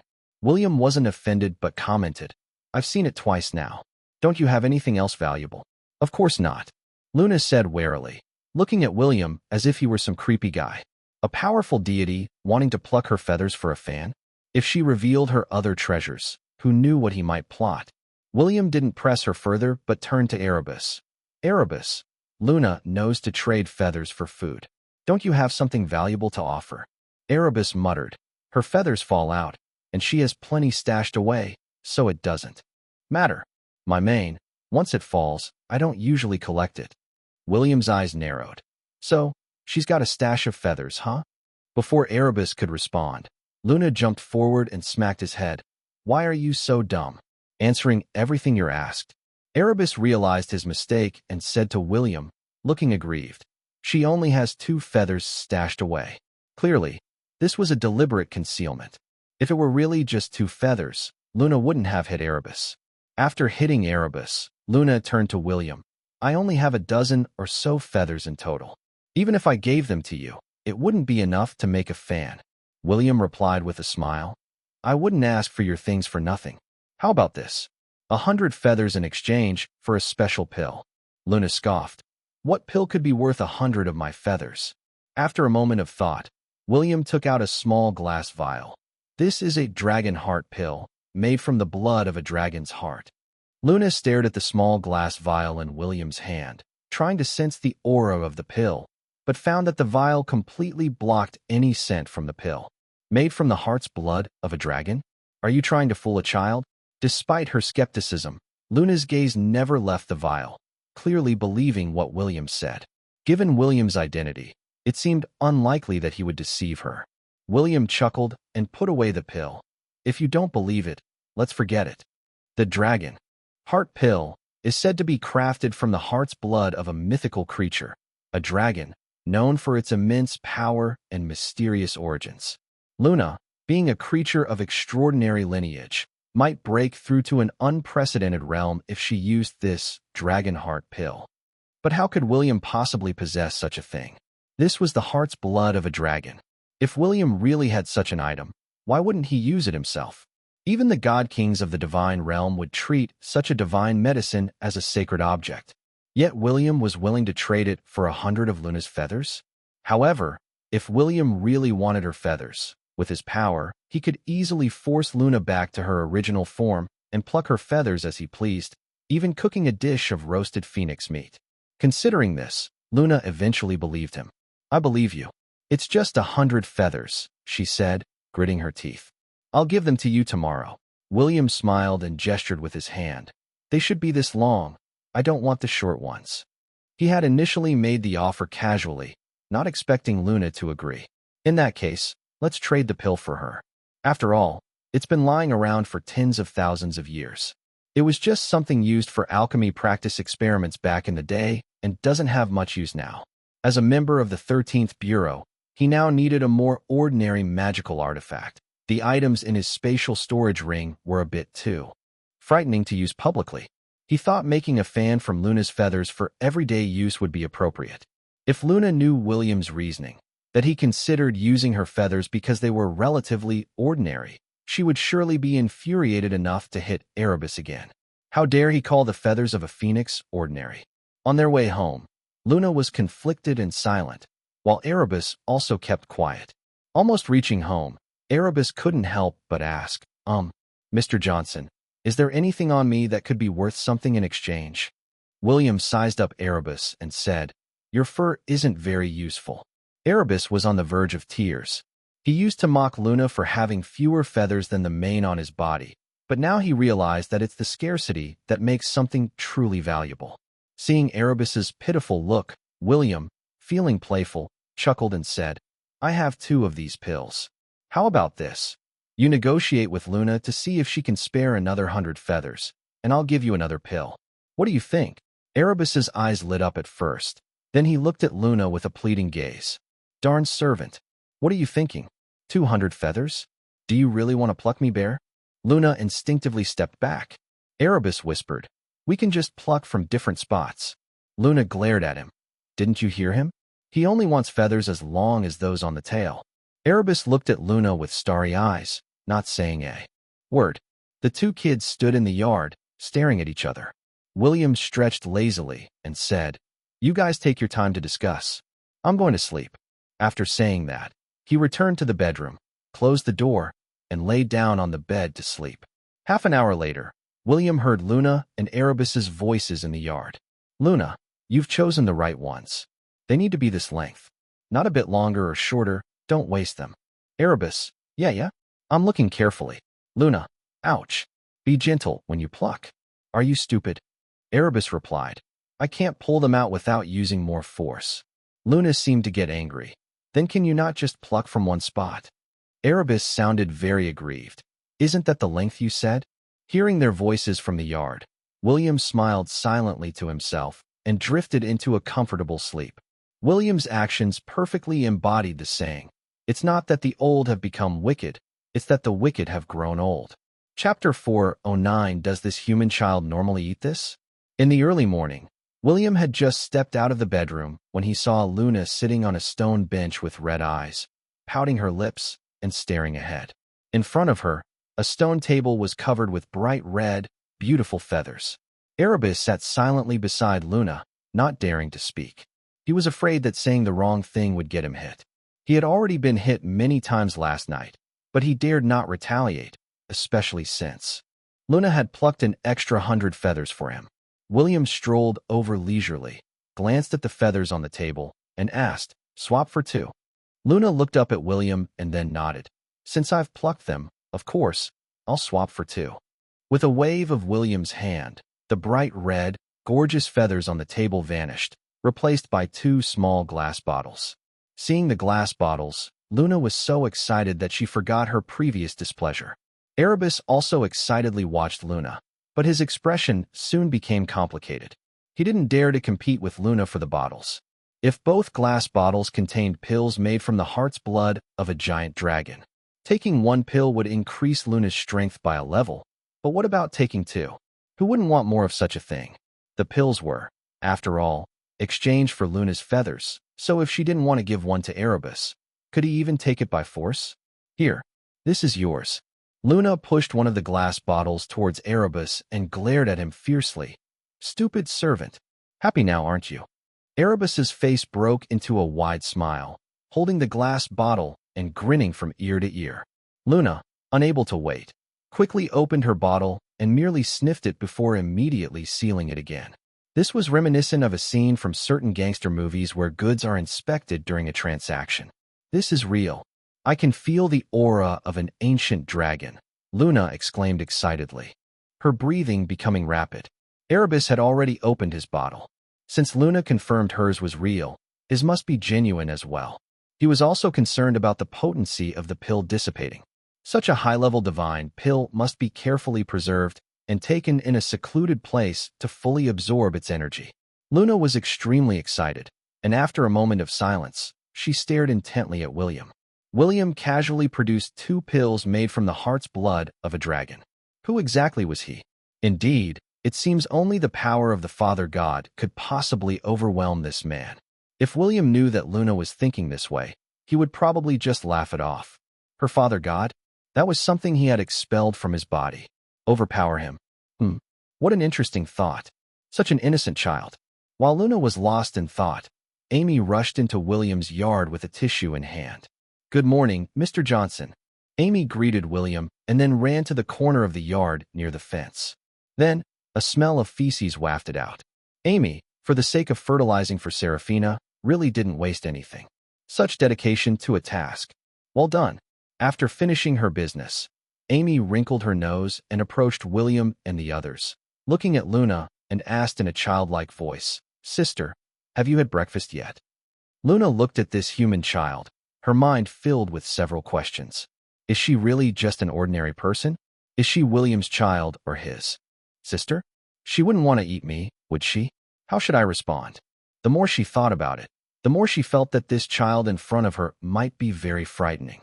After all, she had misjudged William before, so it's possible that this little one in front of her could also be an extremely terrifying entity. William looked at Amy and said, "Amy, your mom doesn't sell breakfast anymore, so?" Then Amy stared at William, and there was indeed a light in her eyes. William's mouth twitched harshly. Had he now become a professional childminder? Amy, having finished fertilizing, didn't forget to scrounge for breakfast, and did so with such righteousness.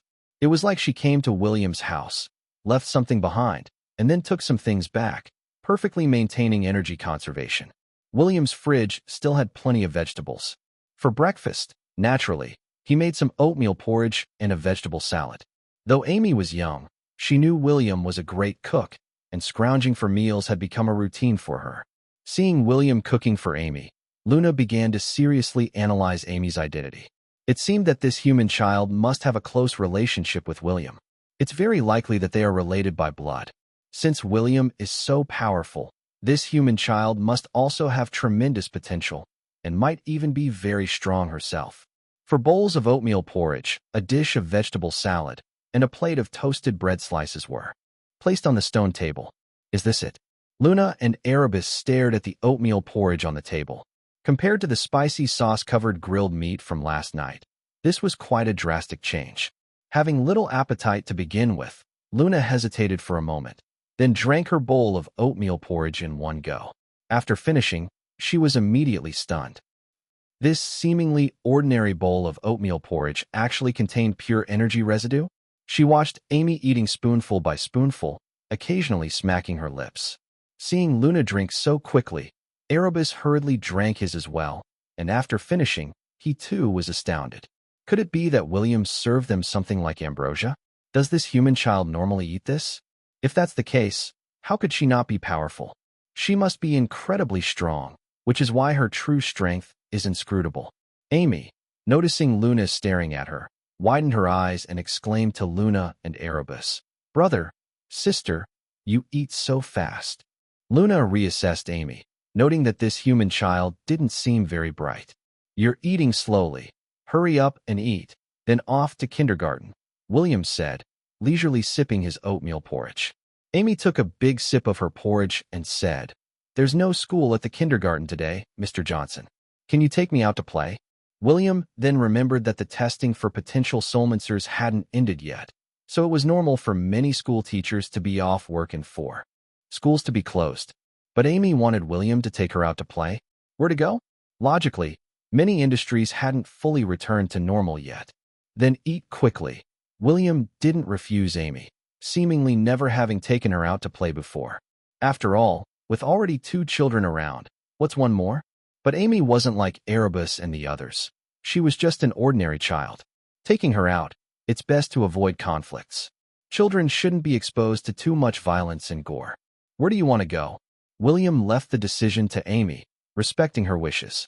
Amy, tilting her head back and wiping her mouth with her sleeve, said, "Let's go to the zoo to see the big lions."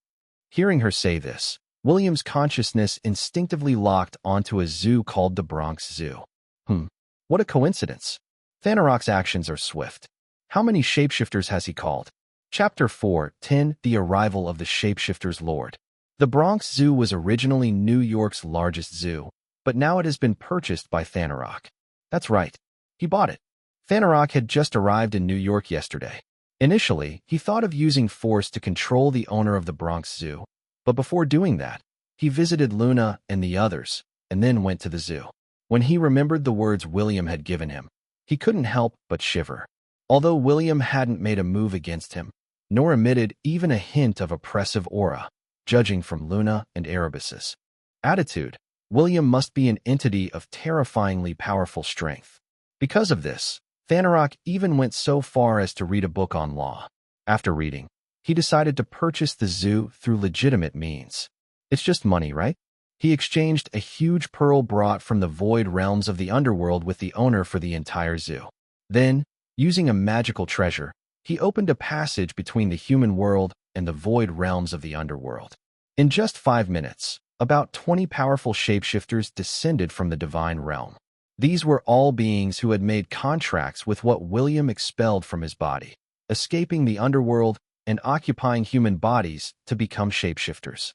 Each of them was more powerful than Luna. Ultimately, it was because Luna and the others were too weak that they were only used as an advance party. Thanarok, wasn't it agreed that you would first occupy the entire prime world before summoning us? Why have you used the Master's treasure so soon? I haven't had my fill of killing in the void realms of the underworld yet. An elder in lavish clothes stared at Thanarok, speaking coldly. And why are you acting alone without your other companions? Why did you do this? Thanarok was almost in tears, responding, Lord Lerneus, the drunkard Vinumbri and the others are dead. Talking about occupying the entire prime world was one thing, but if he hadn't escaped quickly, he probably wouldn't have even had the chance to. Open the passage to the underworld's void. Especially thinking about Luna and Erebus's attitude, the more he thought about it, the more terrified he became, so he hurried to invite these powerful shapeshifter lords over. Luna and Erebus are dead too. The elder's eyes flickered with green light, speaking incredulously. Is there someone with such terrifying power in the prime world? Luna and Erebus were also powerful shapeshifter lords. Even facing those god kings, they wouldn't just die so easily.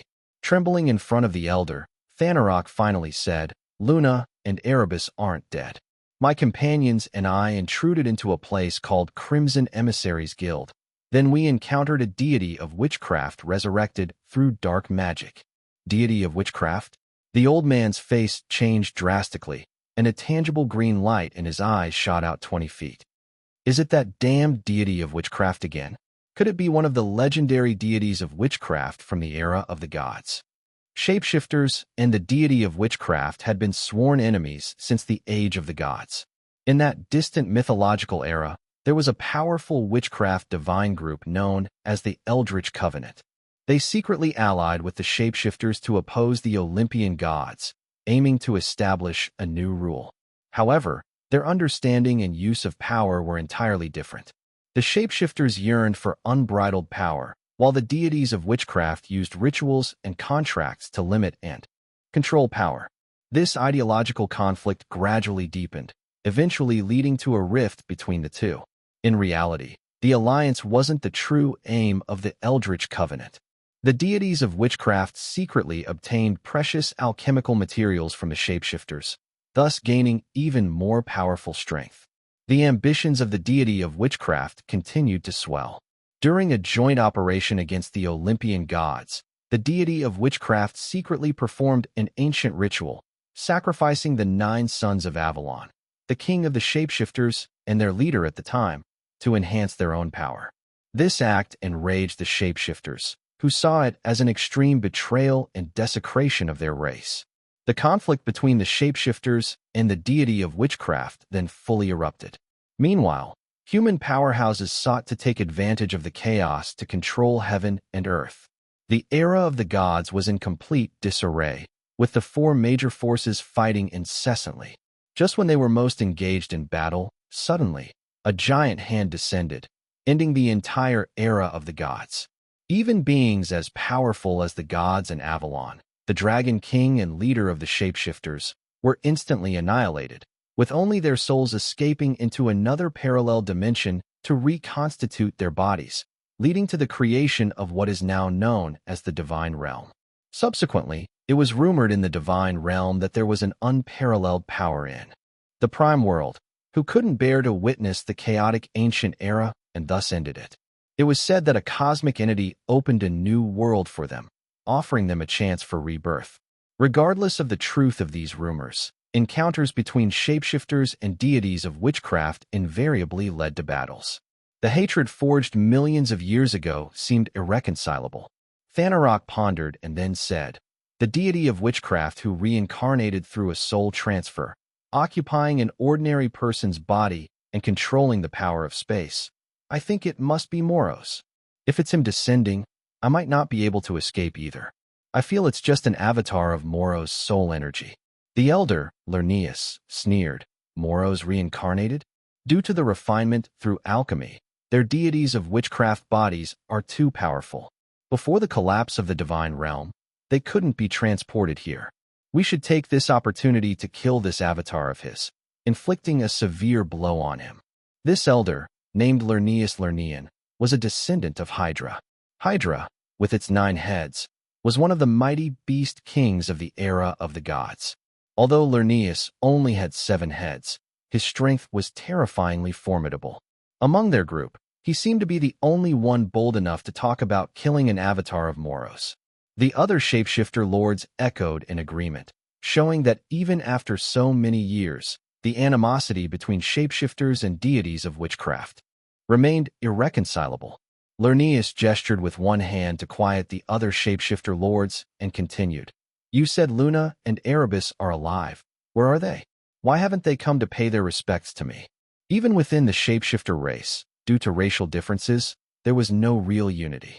Luna and Erebus, although of noble blood, were too young and without clan protection, hence they were at the mercy of shapeshifter lords like Lerneus. Thanarok could only respond. They are with a peculiar human. That human seems to be no ordinary person. From what I saw, it looks like they have been domesticated by that human. He recalled Luna asking William if she could leave. Clearly, Luna was afraid of William. From Thanarok's perspective, it was very likely that Luna and Erebus had been domesticated by William. Damn it, it's a disgrace to the shapeshifters. Lerneus cursed angrily. As young generation shapeshifter lords, to be subdued by a human. Thanarok took a deep breath and spoke softly. Lord Lerneus, shouldn't we be considering the identity of that human? Lerneus' slender eyes roved over Thanarok. What do you think is the background of that person? Could it be some hidden powerhouse? He wasn't foolish. Luna and Erebus might still be considered inexperienced in the eyes of the shapeshifter lords, but their strong bloodline and considerable strength couldn't be overlooked. Whoever had subdued them couldn't be simple. Thanarok, who favored a student-like appearance due to his extensive reading and thoughtful nature, shook his head and said, with over 3,000 parallel dimensions, the barriers between them are unstable and on the verge of collapsing. Hidden human powerhouses should be struggling to maintain these in the interstitial spaces. Such powerhouses shouldn't exist in the prime world. Lerneus sneered. If it's not a human powerhouse, then it's probably just a god king from some parallel dimension possessing a human. Luna and Erebus have submitted to a human. Do you think they should be killed? While saying this, his gaze swept over the various shapeshifter lords present. The shapeshifter lords also responded with righteous indignation, shouting, they should be killed. Lerneus cackled sinisterly. Then I will eradicate those two disgraceful fools on behalf of our shapeshifters. As for that human, let's kill him too. A group of shapeshifter lords cheered along. Not for any other reason, but based on the contract they had signed with what William expelled from his body. If they killed other contract signatories, they would gain 30% of their power, with the remaining 70% going to what William expelled. Moreover, Luna and Erebus, being of noble bloodline, although lacking elder protection, were still looked after by other shapeshifter lords. In the void realms of the underworld, they would not dare to harm these two children. But now that Lerneus wanted to kill them, it seemed like there would be no issue for the other shapeshifter lords to follow and claim their share. Chapter 4:11 Stop harming the environment. The conflicts among shapeshifters have always been bloody. This is also why Luna and the others are not eager to avenge their deceased comrades. Back in the void realms of the underworld, if it weren't for the help of two grand lords of the shapeshifters, they would likely have been torn apart and consumed by other shapeshifter lords. When William said they were going to the zoo, Luna and Erebus also sensed the arrival of a large number of shapeshifters in New York City. The two children probably guessed what was happening. Thanarok had used that magical treasure to connect the prime world with the void realms of the underworld. Other shapeshifter lords had descended into this world. Luna, looking in the direction of the zoo, couldn't help feeling worried. What exactly was Thanarok, that fool, trying to do? Was he bringing those shapeshifter lords here just to send them to their deaths? You invite them here, but could you not let them appear right under William's watch? After seeing those two divine pills, Luna was even more convinced that William was definitely a super powerhouse among humans. Such a level of power could only be matched by a grand lord of the shapeshifters. But from the shapeshifters they sensed, there seemed to be no shapeshifter of the grand lord level descending. Thanarok, watching the shapeshifter lords, clamoring to kill Luna and the others, felt a constant unease. He had already listened to William, obeying the law, using the pearl from the void realms of the underworld to acquire the zoo, and connecting the void realms with the prime world. Isn't it just about making them keep a low profile after they arrive? The soul-reincarnated Moros had not yet been dealt with, and there was William, whose strength was inscrutable. Yet Lerneus was already thinking about internal strife. The descendants of the Hydra race are indeed cruel and ferocious. Lord Lerneus, should we not first test the strength of that person? Thanarok, still thinking of William, felt him to be unfathomably deep. Thanarok is a descendant of the unicorn. Although many generations have passed, and his bloodline has considerably diluted, his intuition is usually quite accurate. Lerneus, radiating a cyan-colored gas, cackled strangely. We do need to test things out, so let's make these lowly humans around here my subordinates. Seeing the cyan gas emanating from Lerneus, Thanarok couldn't help but swallow hard. The Hydra race is notoriously ferocious. The poisonous gas spreading from his body could decimate a city, turning all the humans in New York into mindless zombies. Massacre. Lerneus intended to ravage the city with his first move. The other shapeshifter lords cheered in excitement. Thanarok, you come to the Prime World and do nothing significant. Some die, some are domesticated. You're practically useless. If it weren't for your ancestors' sake, I would kill you right now. Lerneus' slender eyes were filled with a murderous intent. Thanarok felt a chill down his spine and immediately knelt in front of Lerneus in fear. Lord Lerneus, please forgive me. Humph. Lerneus snorted coldly, intending to spread the poison gas. As a shapeshifter who had made a contract with what William expelled, killing would make him stronger. Lerneus even pondered that if he could annihilate all life in the Prime World before other Grand Lords of the shapeshifters descended, how strong would he become?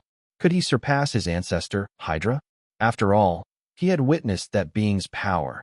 Even a Grand Lord of the shapeshifters, if they refused that being's contract, would only face death. Suddenly, Lerneus discovered that the poison gas he emitted dissipated automatically after spreading 10 feet from him. It wasn't just fading away, it was disappearing completely. This anomaly left him baffled. He tried again, but the poison gas simply couldn't spread. How is this possible? He is a seven-headed, a descendant of Hydra, born with 3 heads. As his strength and realm advanced, the number of his heads increased. Apart from their ancestor Hydra, the strongest in their race only had 8 heads, making him one of the top powerhouses. With his racial talents, slaying a god king wasn't difficult. His soul-devouring poison could spread for thousands of miles. In the divine realm. So how could it be that in the Prime World, it only spread for 10 feet? Lerneus furrowed his brow, trying repeatedly. This time, however, he couldn't even use his soul-devouring poison. Stop harming the environment. A voice suddenly appeared in his consciousness. Boom. A ringing noise echoed in Lerneus' ears, as if an invisible gaze was fixed on him from the unknown, causing his soul to tremble. He had no doubt that if he used his soul-devouring poison again, he would be erased from this world. Could it be a cosmic entity? Fear filled Lerneus' eyes. The only thing he could think of was a cosmic entity. Only a cosmic entity could emit such terrifying energy and oppressive force. According to legend, each race has its unique destiny. If the destiny of humans is filled with prosperity and strength, then even the powerhouses from other parallel universes cannot harm the king of humans, nor should they harm ordinary people without reason, or they would face divine punishment. This is why, in the past, the gods were reluctant to intervene directly, instead finding human proxies to convey their will. They all feared divine retribution. Thinking this way, slaughtering the beings of an entire city could indeed invite divine punishment. This thought made Lerneus break out in a cold sweat. Fortunately, the cosmic entity warned him not to harm the environment. Little did he know that the one who spoke those words wasn't a cosmic entity at all, but William.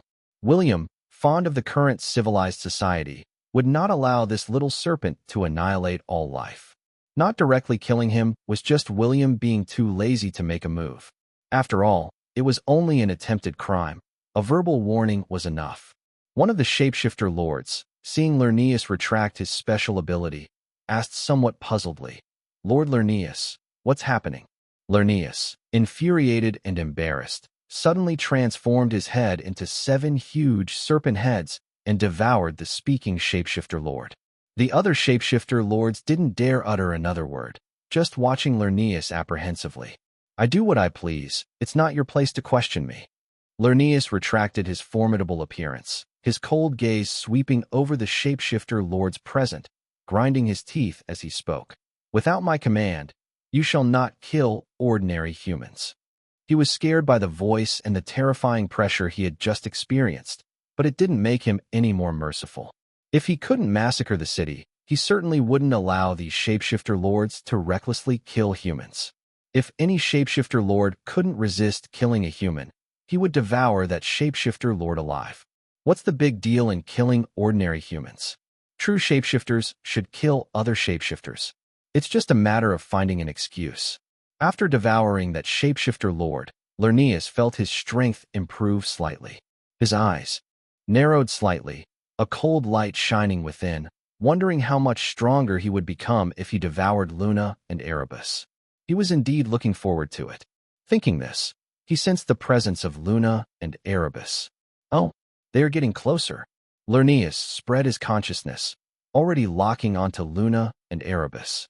And that human beside them. Despicable humans. There was nothing special about his aura. A hidden human powerhouse? Ridiculous. He couldn't massacre the city, but killing 1 or 2 humans shouldn't be a big deal. Surely, the cosmic entity wouldn't target him for that. Chapter 412. I could catch a lion by its neck with one hand. After leaving home with the 3 children, William first went to the bus stop to wait for a bus, and then took the subway. Even though many people resigned to test their potential to become soulmancers, there were still many who didn't harbor hopes of becoming soulmancers, diligently living their ordinary lives. What difference does it make to be a superpowered individual? With great power comes great responsibility. Some harbor grand ambitions, while others accept their ordinariness, content with a peaceful and mundane life. William quite enjoyed the convenience and tranquility brought by technology. He originally didn't want to get involved with Lernius coming into this world, but just as he sat down in the subway and took out a book to read quietly for a while, Lernius actually attempted to kill him from afar. Most crucially, he tried to assault William's soul with his consciousness. William sighed, lowered his head, and opened the book. He was somewhat puzzled. How could this little serpent be so incomprehensible? Seeking death, trying to assault his soul with consciousness. How ludicrous was that? In the Bronx Zoo, under the watchful eyes of many shapeshifter lords, Lernius, who was imposing just a moment ago, suddenly bulged his eyes and then slowly collapsed. Lord Lernius. The shapeshifter lords were utterly bewildered. How could he just fall asleep like that? Could it be that Lord Lernius suddenly went into hibernation? The weather here wasn't even that cold. What hibernation? Lord Lernius isn't an ordinary snake. But still, what did it mean for him to suddenly collapse like this? Could it be that Lord Lernius had some deeper meaning? The powerful shapeshifter lords dared not make any rash moves. Until William, sitting on the subway, furrowed his brows. The shapeshifter lords in the Bronx Zoo, except for Thanarok, suddenly felt their souls tremble and involuntarily reverted to their original forms. However, their sizes were now reduced many times smaller than their original forms. What should have been a group of menacingly large creatures turned adorably tiny. For example, a fierce beast named Pyrorex, originally as large as a Tyrannosaurus rex, with flames emanating from its body and fearsome interlocking teeth, had now shrunk to the size of an adult golden retriever. The flames on its body vanished, replaced by soft, fiery red fur, especially those big eyes filled with confusion and bewilderment. Seeing that all the fierce beasts around it had shrunk countless times in size, it was baffled. It tried to use its special abilities, only to find that it couldn't muster any strength at all. The other shapeshifter lords experienced the same. Looking around, they realized that apart from Thanarok, all the other shapeshifter lords had transformed into cute animals. All the shapeshifter lords panicked. What the hell was happening? It's one thing to have their powers sealed, but even reverting to their original forms shouldn't result in this appearance. They circled around Thanarok, wanting to demand what had happened. What should have been hysterical roars, deafening in nature, turned into sounds resembling small pets cooing and seeking attention from their owners. Absolutely insane. Complete madness. Were these sounds what these shapeshifter lords, now turned into fierce beasts, supposed to make? If word got out, what about their dignity?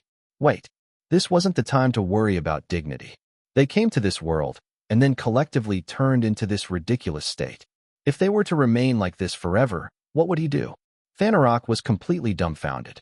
Over 20 shapeshifter lords, including a top-tier shapeshifter lord with a powerful bloodline like Lerneus, had all transformed. In an instant, how could he accept this? This was even more terrifying than when they rushed into the Crimson Emissaries Guild and encountered a deity of witchcraft resurrected through dark magic. After all, just a moment ago, they were planning to kill Moro's avatar. Shapeshifter lords. I don't know what happened either. Thanarok was in a state of panic. He couldn't even begin to imagine what had occurred.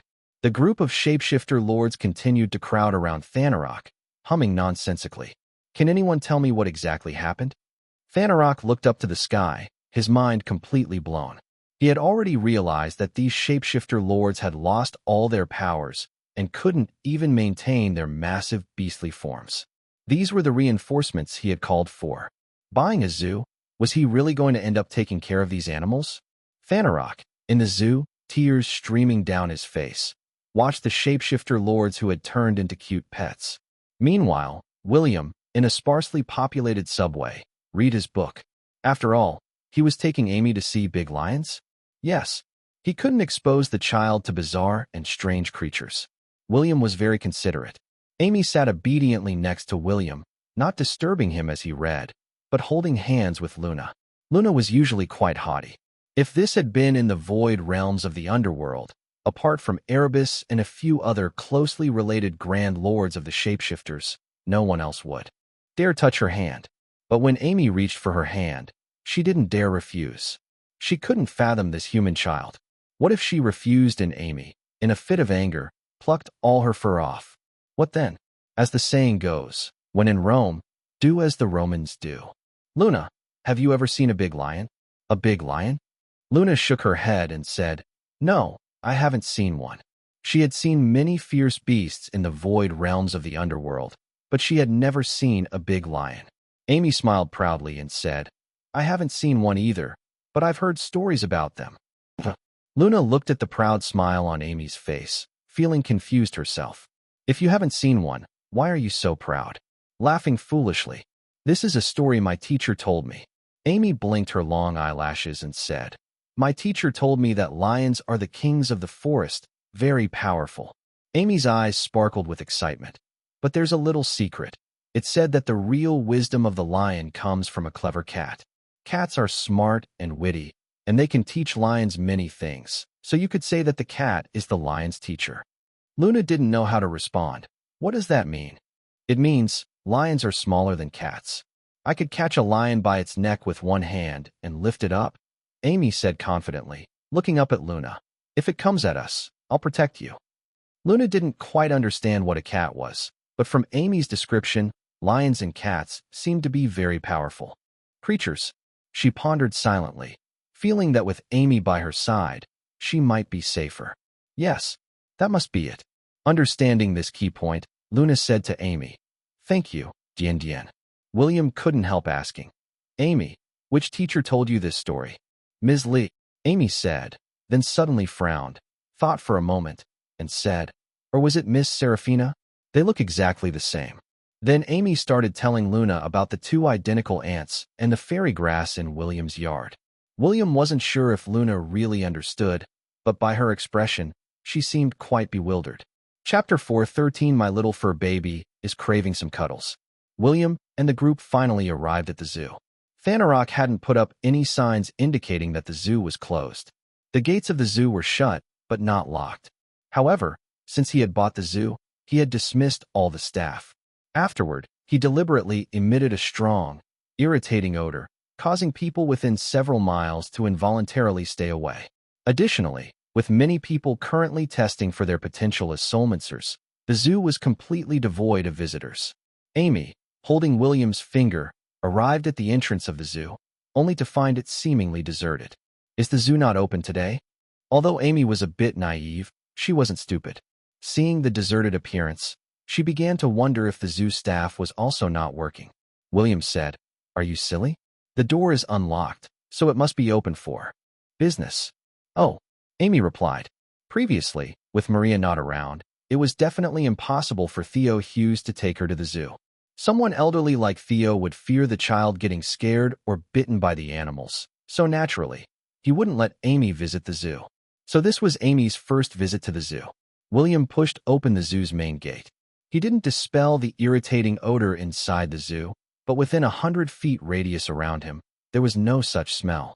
The irritating odor released intentionally by Thanarok made ordinary people feel uncomfortable and nauseated. Because of this odor released by Thanarok, anyone who forcefully stayed nearby eventually ended up in the hospital. William didn't want the children to feel uncomfortable before they even began to enjoy the fun of visiting the zoo. Their arrival was immediately sensed by Thanarok. Especially the presence of Luna and Erebus, Thanarok could still feel. Coming at this time, Thanarok was on the brink of collapse, and now William had arrived. It was like adding insult to injury. A terrifying thought suddenly flashed through his mind. Could all this be William's doing? If it really was him? At this thought, Thanarok broke out in cold sweat again. Was this man too terrifying? He had no choice but to tell the shapeshifter lords, now turned into cute pets. Please wait a moment, shapeshifter lords. Luna and the person with them have arrived. I'll go and see. See him for. What? Yeah, find a way to help us. We can't stay like this forever. They spoke in beast language, so Thanarok could understand them. Thanarok said with a wry smile, I suspect that you all turning into this is because of the man with Luna. What? How is that possible? The group of shapeshifter lords was shocked again. I felt a powerful force as if it came from the cosmos. And then we turned into this. Me too. That aura was definitely more terrifying than any human prophet. I think it must be a cosmic entity. Apart from a cosmic entity, there can't be such a terrifying power in this world.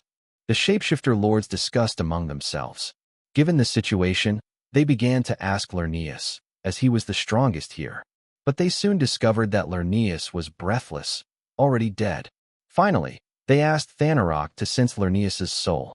Thanarok mustered his courage to check on Lerneus, only to find that Lerneus's soul had completely dissipated. He had died suddenly, completely dead. His soul was gone, meaning Lerneus was completely dead, his body reduced to a 6-foot-long small snake. Just one head, a black little snake. It's unclear who started it, but the other shapeshifter lords swarmed in, dividing and consuming Lerneus's body. A mighty member of the 9-headed Hydra race, he had not only died suddenly and mysteriously, but even his body couldn't be preserved. Thanarok, in the end, refrained himself and didn't compete with the other shapeshifter lords for Lerneus's corpse. Escorted by a group of shapeshifter lords, Thanarok walked out and soon saw William and his group. Wow! Amy exclaimed in surprise upon seeing Thanarok and the 20-some adorable small animals twined around him. Luna and Erebus, on the other hand, trembled and stood frozen, unable to speak. They, of course, recognized that these cute little animals were the shapeshifter lords who had once dominated the divine realm, slaying countless gods. How had they turned into this? Was there some anomaly when they came from the void realms of the underworld to this world? Oh my, this was terrifying. They seemed to have lost all their divine powers. So, what was the point of Thanarok summoning them to this world? Mr. Johnson, we meet again. Thanarok greeted William as he approached. His forced smile was hardly flattering. Where was the dignity and grace? Nowhere to be found. He had been frightened by William, even though William hadn't done anything particularly terrifying in his presence. But he was still scared. William responded with a friendly smile, saying, Hello. I'm here to take the kids to the zoo today. Welcome. Welcome. Thanarok introduced himself. Mr. Johnson, I left in a hurry last time and didn't get to introduce myself. You're Thanarok, right? William smiled. Then, a voice appeared in the minds of Thanarok and the mighty shapeshifter lords. As long as this child has fun today, I'll restore your divine powers. But if she doesn't have a good time, well, you'll see. Wait and see. William loves cooking the most. The shapeshifter lords were petrified. That voice, its implication. So, all of this was really his doing. All the shapeshifter lords were staring intently at William. At this moment, they couldn't sense any aura of a strong person from William, nor did they have the ability to sense it. But they were so scared that they were almost going insane. They had speculated about a punishment from a cosmic entity, but they never imagined it was man-made. This man had directly stripped them of their divine powers and transformed them into their current state. And a powerful being like Lerneus had suddenly died without any warning signs. What kind of power did this man possess? Don't just stand there. Didn't you hear what this visitor said? We must make sure the esteemed princess is happy. A beast that resembled a pig finally snapped out of its daze, hurried forward with its short legs hopping, and gently nuzzled Amy's leg with its head. Indeed, it was previously a fierce beast, its body alone, with fangs over 60 feet long, but now it was as cute and silly as a young piglet. Seeing this small animal coming over to rub against her leg, Amy also smiled happily, bending down to stroke its back. Other ferocious beasts, not to be outdone, approached Amy, humming and chirping, seeking pets and affection. Chapter 4:14, all shivering in fear. Luna and Erebus were utterly devastated. Hey, you are shapeshifter lords. Do you know what shapeshifter lords are? Can't you have a little dignity? This behavior really disgraces all shapeshifters. Ugh, it's truly embarrassing to be associated with them. Luna and Erebus didn't know what had happened and hadn't heard what William said to the shapeshifter lords, so they naturally thought these shapeshifter lords were voluntarily fawning over Amy. Amy was initially holding Luna's hand, but now the 20-some shapeshifter lords surrounded Amy, cooing and acting cute beside her, pushing Luna aside. Luna, at first, Amy found it all quite novel, but soon realized she was no longer holding Luna's hand. With all these little animals crowding around her, she couldn't help but call out, "Mr. Johnson, are they going to eat me?" Amy, holding a beast that looked like a rabbit, asked, "Mr. Johnson, is this a bunny?" William rolled his eyes at her. Her demeanor didn't suggest she was afraid of being eaten, and the question she asked, William thought it was quite possible that Amy herself wanted to eat it. Speaking of which, the rabbit in William's yard was also getting quite fat. The shapeshifter lords, hearing what Amy said, scattered in fear. A misunderstanding like that could lead to complications. "Sir, are you the director of the zoo?" Amy, still holding the beast, looked at Thanarok and asked. Thanarok was also frightened by her question, realizing that this human child must not be offended. "Yes, I am the director of the zoo." Amy tilted her little head and then asked, "Then do you have big lions in your zoo?" "Big lions? Yes, we do. Would you like to see them?"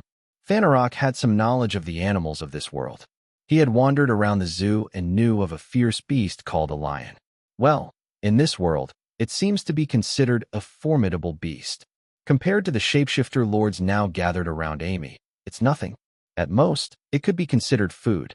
Amy put down the beast in her hand, then turned around to pull Luna and Erebus along, smiling and saying, "Luna, Erebus, shall we go see the big lions?" Okay. Luna was still somewhat in shock. What was wrong with these shapeshifter lords, so shamelessly seeking Amy's approval? As for the big lion Amy mentioned, what kind of terrifying creature could it be? Hiss. Luna couldn't help but think daringly. Could it be that these shapeshifter lords had turned into their current state all because of the big lion Amy mentioned? What level of ferocious beast would that be? Thinking this, Luna gripped Amy's hand a little tighter. Without Amy's protection, would she also end up like these shapeshifter lords? Luna thought about the horror of being reverted to her original form and shrinking so much, especially with much of her fur already plucked off. How unsightly that would be. No, wait. It's not about being unsightly. The most important thing would be the loss of divine power. Luna followed Amy with a nervous heart. Thanarok led the way in front. His thoughts differed from Luna's. He believed that this human child might prefer less aggressive animals like lions. Yes, that must be it. Although these shapeshifter lords have turned into their current forms, they are inherently very aggressive. This human child must possess extraordinary strength. In her presence, being strong or not doesn't seem to matter anymore. Perhaps the lion in the zoo is her beloved pet? That's possible. William also followed slowly behind. Thanarok led them to the lion's enclosure, which had a bulletproof glass viewing area. The room, separated by bulletproof glass, was quite large, with artificial hills, where a lion could comfortably play. But the lion inside was far from relaxed. All the shapeshifter lords had come over. The lion's animal instinct told it that these beings were very frightening. For the lion, known as the king of beasts, the title on its head seemed to have changed from king to danger. Amy reached the glass enclosure, and Thanarok also stopped in his tracks. A warning sign hung on the glass read, "African lion, please maintain a safe distance." The lion you're talking about must be this one, right? Thanarok felt that he probably hadn't led them the wrong way. The African lion inside was already terrified, shivering behind the artificial hills.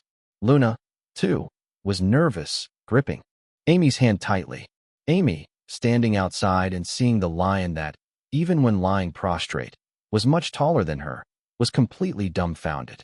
Her mouth slightly open, she was at a loss for words.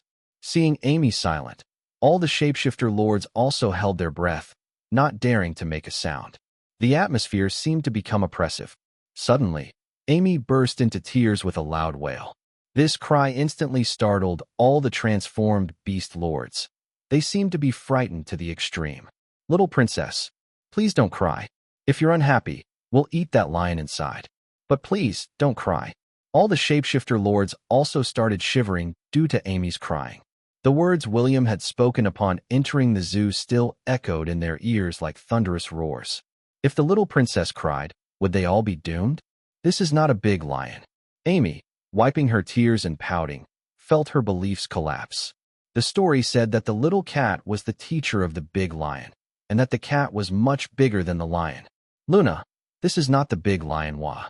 Amy cried heartbrokenly, her faith shattered not just because of the lion's size, but also because she had bragged to Luna on the subway that she could lift a big lion with one hand. Now, seeing the enormous lion inside the enclosure, she was utterly devastated. She hoped Luna wouldn't think she was boasting. William stepped forward, patted Amy's head, and laughed. "Amy, this is the big lion. Didn't you want to grab its neck with one hand and lift it up? Do you want me to take you inside?" "Wah, Mr. Johnson is a bad person. I don't want to play with you anymore." Amy cried pitifully, shrugging off William's hand from her head, then explained to Luna, "Luna, I didn't lie to you. Miss Serafina said that the big lion is only this tall." As she spoke, she gestured with her hands. According to her gestures, the lion could probably jump up and hit her knees. Even a teddy bear is taller than that. Serafina, that person, likes to trick children. William didn't blame the shapeshifter lords for Amy's crying. Amy was just a child prone to crying. Crying is healthy for children. Chapter 4:15 Temporary Visas. Amy didn't cry for long. The tiger in the zoo, sensing some terrifying aura, didn't dare to act rashly. Instead, it hid like a frightened little animal in a corner, looking out at the group of people and the terrifying shapeshifter lords with a pitiful gaze. "Amy, wipe your snotty nose," William said, noticing Amy's tear-streaked face and her nose bubbling, yet still playing cheerfully with the shapeshifter lords. He pulled out a tissue and handed it to her. Amy wiped her nose, then handed the used tissue back to William. William took the tissue and walked over to a nearby trash can, where he disposed of it. He then sat back and watched Amy play joyfully with the shapeshifter lords. The shapeshifter lords were terrified throughout, fearing that the human child wouldn't have fun, which would spell disaster for them. They played from morning until 2 o'clock in the afternoon, by which time Amy was finally hungry. The shapeshifter lords, made cute by William and many of them fluffy, provided a lot of comforts. Amy spent most of the time laughing and playing.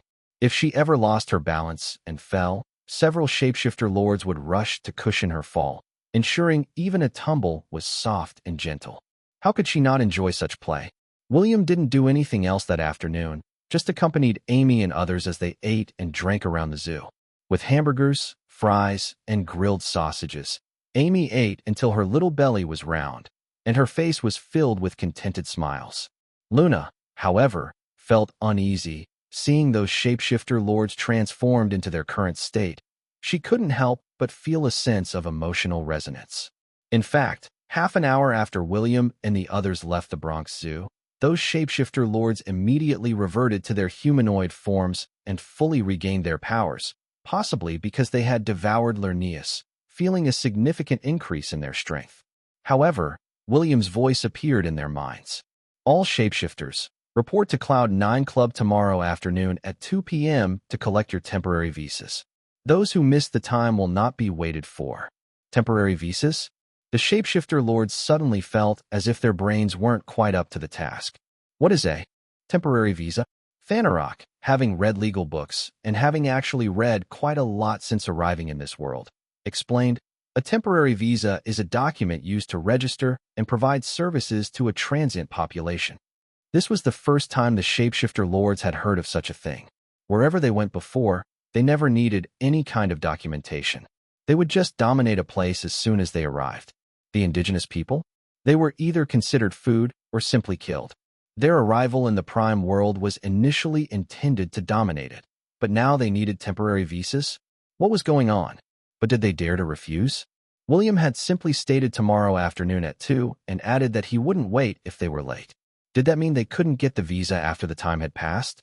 If they didn't get the visa, did that mean they couldn't stay in this place?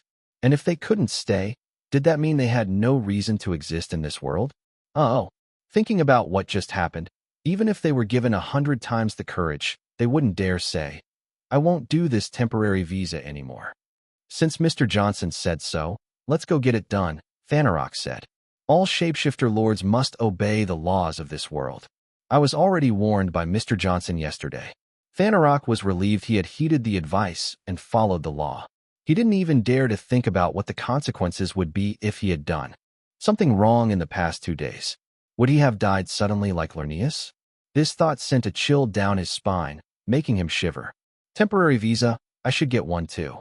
Now, the shapeshifter lords were no longer contemplating killing Moro's avatar. Just staying alive was good enough. Besides, with Lernius dead, all the shapeshifter lords combined might still not be able to contend with the deity of witchcraft who controls the power of space. A group of shapeshifter lords provoking a deity of witchcraft was inherently a huge risk. In the evening, William still made a call to Stephen. There seemed to be no one around Stephen, who lowered his voice like an intelligence officer, asking, Mr. Johnson, what can I do for you?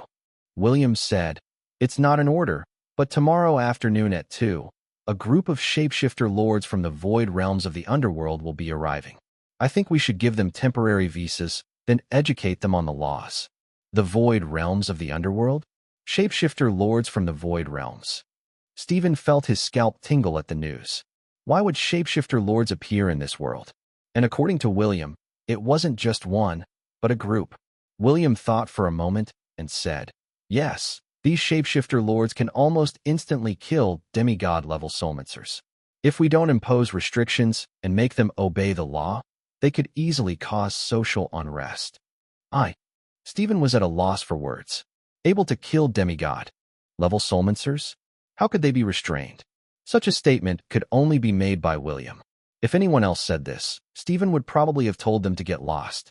But since William had said this, did that mean that those powerful shapeshifter lords had already been subdued by William?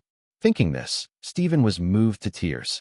He felt fortunate that there was a powerhouse like William in this world. Otherwise, facing such a situation, he wouldn't know what to do. Hearing Stephen's silence, William continued. In the future, there might be other things from parallel dimensions or the divine realm coming to our world. We must establish a complete set of rules and regulations to restrict them. The collapse of 3,000 parallel dimensions was likely the doing of that entity William had expelled from his body. Although it had only a fraction of William's power, less than 1/10,000th, its capacity for causing trouble was beyond the control of the beings in the divine realm. The difference in strength was still too vast. When William expelled that entity years ago, he actually obliterated it as well, but over the years, it seemed to have regained consciousness and created this mess. Could it be that the entity William expelled was also immortal and indestructible? William thought for a moment. If that was the case, then he would just have to wait until it gained a physical form again, and then beat it up when there's nothing else to do. Stephen, hearing William speak this way, felt even more troubled. The issue of recruiting apprentices for soulmancer schools hadn't been resolved yet, and balancing the relationships between the major soulmancer organizations was already problematic. Now, William informed him that beings from other parallel dimensions and the divine realm would also appear in this world. What chaos would this world descend into? Mr. Johnson, where are you now? Maybe I should come to you, and we can discuss this in detail. Stephen was extremely anxious. Such a significant matter needed to be thoroughly discussed with William. He wanted to ask William how powerful he really was so they could formulate a strategy. Could William really be the protector of humanity? Not now. Going to sleep. We'll talk tomorrow, William said, looking at the late hour. What more was there to discuss? He still had to deliver coffee to Alice. Chapter 416, Eternal Starfire. Alice's first day living at the damp and gloomy bottom of the cliff left her in a terrible state, with no mood to enhance her own strength. Especially at night, when it was silent all around. She could only see the hazy moonlight and sparse starlight in the sky. Her sleeping place was just a simple tent. For a young lady who had grown up in luxurious surroundings, this was undoubtedly a hellish experience. Her cooking skills, needless to say, were not up to par. Apart from someone unselective like Zoe, who could stomach the food she made, William did bring her plenty of seasonings, but cooking meat was absolutely more difficult for her than alchemy. Alice had cut a lot of meat from the carcass of an ancient dragon in the pond, but she soon discovered something. Regular fire simply couldn't cook it, so there was no point in discussing whether her cooking technique was correct or not. It wasn't just a matter of taste anymore. The fire Alice conjured couldn't properly cook the ancient dragon meat. If the Sword of Soulbreaker was needed to cut the meat from the ancient dragon, how could Alice possibly chew it? It was a joke, right? So, since William left, Alice hadn't managed to eat anything. Where's the coffee we talked about? You brought it the first day and then never again. At this moment, Alice had no mood to research alchemy or integrate the energy of the dragon pearl. She was extremely depressed. She felt completely defeated by William. He had promised to bring coffee every day when he left, but now the day had turned to night, and he hadn't shown up. Coffee indeed. As expected, a man's words can't be trusted. Alice sat in the tent, unable to sleep no matter what. When had she ever suffered such indignity in her life? Liar. Alice bitterly chewed on a blade of grass, grumbling angrily. Who are you calling a liar? Just as she was brooding, suddenly a voice sounded in her ear. Hearing the voice, Alice trembled with excitement, but quickly calmed down, clenched her fists tightly, and huffed. Who else could it be? You, of course. As she finished speaking, William had already silently seated himself next to her, holding a cup of coffee in his hand. Cold brew coffee, with sugar added. Alice finally couldn't hold back anymore, took the coffee, and asked, "Is there a lot of ice added?" "I don't know." William had no idea about these things. He just ordered the best-selling coffee. As for how much ice was added, he really didn't know. Alice opened the lid, took a sip, and whispered, "This is with less ice." "Then give it to me." William reached out his hand. Alice blankly handed the coffee to William. William held the coffee for a moment, then handed it back. "Now check if there's enough ice." Alice took the coffee again, took a slurp. Oh dear, it was all ice chips. Indeed, there was plenty of ice. "I'll drink it later." Alice laughed and cried, thinking it was already quite good of William to add ice for her without turning it completely into a block of ice. William said, "Okay, then I'll be going. You should focus on improving your strength." "You're leaving so soon?" Alice widened her eyes in surprise. Her real desire wasn't just to drink coffee. She actually just wanted to chat with William. William squinted and said, "Have you done nothing all day? Do you not want to leave this place?" "No, it's not that. The roasted dragon meat just couldn't be cooked thoroughly, and I haven't eaten anything all day." Now, as a mid-level soulmancer in the late stage, Alice can go 1 or 2 days without feeling hungry at all. But when a girl says such things, her actual hope is usually to receive care and concern. William pondered for a moment, then said, "I'll teach you how to use Eternal Starfire. It should be sufficient for this task." Alice felt a bit let down. She had hoped for William to show some concern or offer comforting words, rather than immediately starting to teach her how to use Eternal Starfire. But with William already starting the instruction, Alice had no choice but to set aside her coffee and pay close attention to learning.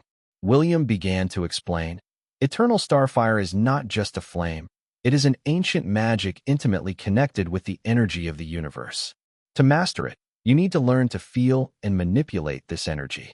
He continued, "Imagine the oldest stars in the universe. Their energy is stored in this flame. To ignite the Eternal Starfire, You need to concentrate your mind and feel the power deep within your heart. Remember, its power can be as warm as the spring sun or as intense as the summer blaze. Feel it with your heart. Let your thoughts merge with the flame. It will be your shelter when you need warmth or light, and it will become your weapon when you face an enemy. William gently guided Alice. As she delved deeper into the learning process, Alice gradually entered a wonderful state, feeling a warm power flowing within her. William then stood up, glancing at the coffee beside him. He picked it up and left. He knew that with Alice's talent, this training session might last for a long time. Eternal Starfire was not easy to learn. If it were Zoe, she might learn it in 3 days, and Lucian in about a month. As for Alice, without 3 months, she probably wouldn't be able to light even a small spark. William took the coffee and disappeared from the cliff bottom again. She wouldn't be drinking that coffee now. The reason he taught her Eternal Starfire was quite simple. To properly cook the meat of the ancient dragon, ordinary fire certainly wouldn't suffice. In William's view, increasing abilities wasn't as important as eating, which always came first. The next morning, Stephen was already waiting outside William's yard. After William had spoken of such significant matters the previous night, how could Stephen possibly sleep?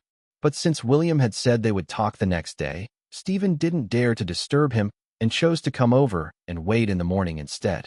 So early, William greeted Stephen with a smile upon seeing him. "Good morning, Mr. Johnson." Stephen greeted William at the gate. "Come in," William said, already sitting on a stone bench in the yard. His wingback chair had been commandeered by Luna, who was using it to enhance her abilities. She certainly knows how to choose the best spot. Erebus, on the other hand, was pitifully tending to Seraphina, shoveling manure and watering behind the fence. The difference in treatment between the little boy and the little girl was stark. "Mr. Johnson, about what you told me last night, what do you think we should do?" Stephen, having prepared his words, asked. "The deities of the divine realm should all be benevolent, right? They wouldn't harm us." William didn't know where Stephen got the idea that all deities of the divine realm were benevolent. "Do you think a more advanced civilization, if forced to coexist with a lesser one due to the collapse of their world, would harbor benevolent intentions?" William posed this question. Stephen was immediately taken aback. A more advanced civilization? They also worship deities, although not as devout as in ancient times. In his heart, deities were mostly considered benevolent, and if they descended to this world, they would be expected to save the common people from disasters and troubles. Chapter 4:17 Mommy.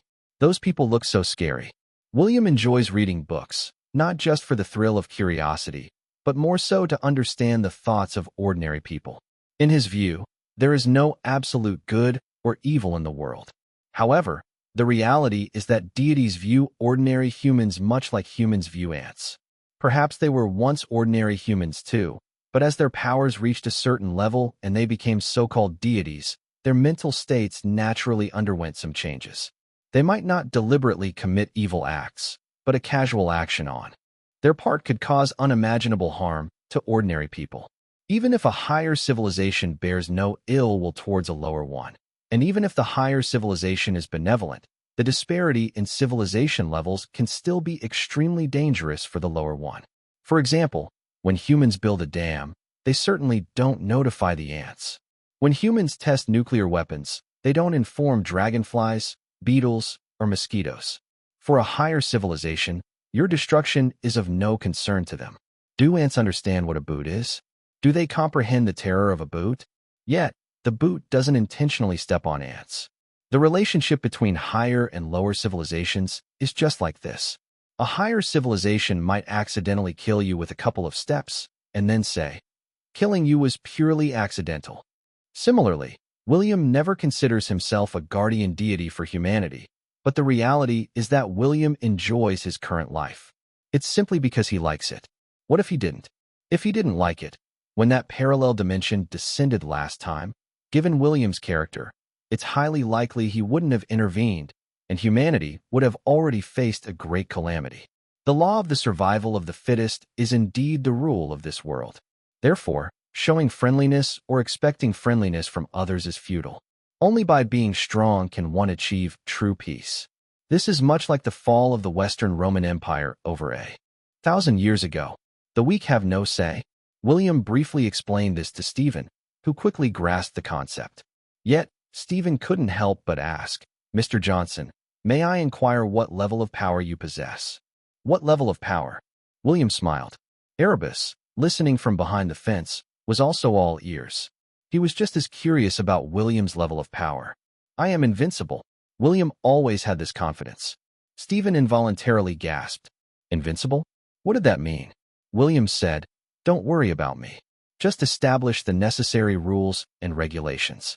Anyone who comes to this world, no matter who they are, must first register and then strictly abide by the rules. Even those deities? The same. No exceptions.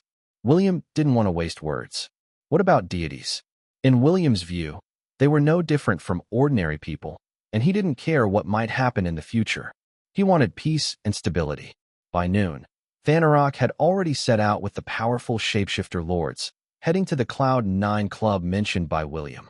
Although they still didn't know how to use cell phones, they could quickly locate the place through their senses. Even so, they still had to arrive early. A group of oddly shaped beings walking down the street was indeed a sight that drew attention. These ferocious beasts were notorious for their fierceness, and even in their human form, their aesthetic preference was for a more ferocious appearance. Therefore, their facial features were mostly grotesque, twisted, and fierce. Mommy, those people look so scary. A little girl, upon seeing this group of oddly shaped people, was instantly frightened to tears. Her mother tried to comfort her for a long time, but to no avail. As this group walked down the street, they also caught the attention of the police. It couldn't be helped. They just looked too much like villains. Some were even over 10 feet tall, with fierce faces and an aura of brutality. In terms of both demeanor and appearance, if they went to Hollywood to play villains, the directors would probably be scared enough to pay protection money on the spot. You there, stop for a check. 2 police officers halted them. These patrol officers were armed, but they couldn't help feeling intimidated facing such a group of odd characters. Stop for a check. One of the shapeshifter lords coldly stared at the 2 police officers, incredulous that these ant-like humans dared to speak to them in such a tone. The shapeshifter lords were nearly driven to murderous intent. If they wished, they could massacre the entire street in less than a minute. Hold on. My lords, please stay calm. Thanarok, terrified, quickly stepped in front of them, nervously saying, My lords, remember, we must not break the law or kill anyone. Kill anyone? Are you thinking of committing a crime? A police officer warned sternly. Everyone, against the wall and present any form of identification you have. The other officer had already started to call for backup on his radio. Headquarters. We have a group of suspicious individuals on Lexington Avenue, requesting sup. Before he could finish saying support, the group had already turned into streams of black smoke and disappeared. The 2 police officers were stunned, but with the public now accustomed to superpowered individuals, the once secretive 13th Bureau had established connections with various national units. Everyone knew about the existence of the 13th Bureau. If a soulmancer or a person with special abilities committed a crime, it was standard procedure to report it directly to the 13th Bureau. They turned into black smoke and escaped. We should report this to the 13th Bureau, said one officer, swallowing hard. I have a bad feeling about these people. On Lexington Avenue, right? We're pulling up the surveillance footage now. With advanced technology, surveillance cameras were everywhere, and the police had already sent the footage of the incident to the 13th Bureau. Damn it. If it weren't for, I would have devoured those 2 ordinary humans, growled one of the shapeshifter lords, seething with anger. Thanarok took a deep breath and said, My lords, please refrain from acting rashly. Mr. Johnson has warned me against breaking the law. As far as I know, the current legal system states that murderers face severe punishments, including life imprisonment, lifelong incarceration, and even the death penalty in some states. Silence fell upon the shapeshifter lords at Thanarok's words. The murderer will be imprisoned for life, or even face the death penalty. Even in the void of the netherworld, might made right, and the death of the weak was inconsequential. But here in Prime World, they were subject to the rule of law. Regardless of what the shapeshifter lords thought, The events at the Bronx Zoo had instilled a deep-seated fear of William in them. Kill anyone? They really dared not commit it now. Eventually, the group of shapeshifter lords arrived at the entrance of the Cloud9 Club. To avoid further trouble, they decided to let Thanarok go in first to inquire, as he appeared the most human among them. Thanarok, though reluctant, entered the club apprehensively. "Hello, how can I help you?" The receptionist at Cloud9 was a young girl. Seeing Thanarok, she greeted him with a smile, as he was quite handsome, clean-cut, and exuded an air of refined and amiable charm. Thanarok nervously asked, "Hello, I'm here to inquire if Mr. Johnson is available." Chapter 418. Would they dare? Mr. Johnson?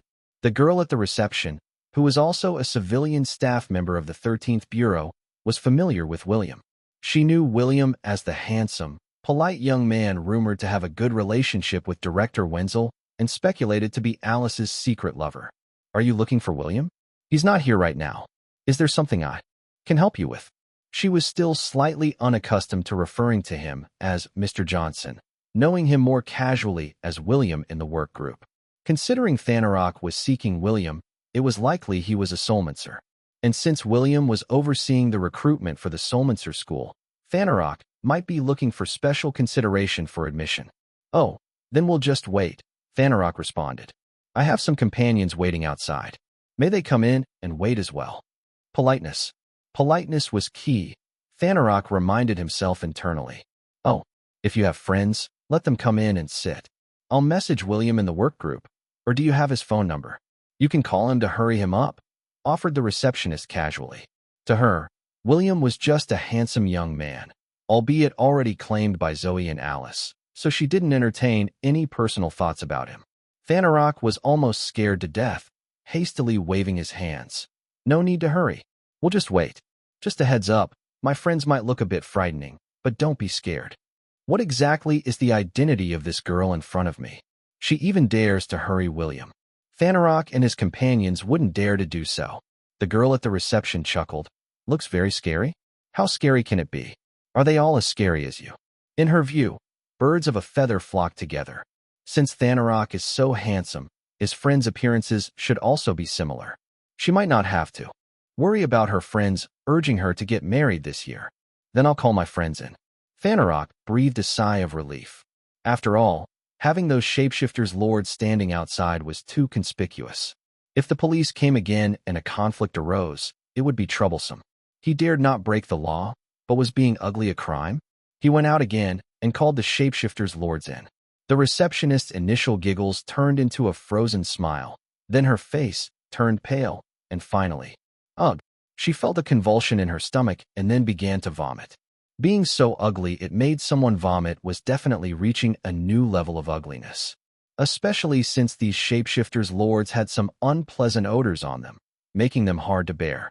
These are all your friends." The girl covered her mouth, feeling incredulous. Thanarok nodded and said, "We'll just wait here. No need to rush, Mr. Johnson." Regarding the situation in the lobby, the receptionist had no choice but to call Stephen directly. Fortunately, Stephen had informed the 13th Bureau the night before that if someone came to get a temporary visa, or if there were any situations, they should report directly to him. Stephen didn't trust Zoe to handle this matter, as she tended to solve problems with her fists. Considering William's words that these shapeshifters lords from the Netherworld Void Realm could easily defeat demigod-level soulmancers, Zoe, despite being powerful, would be insufficient against such lords.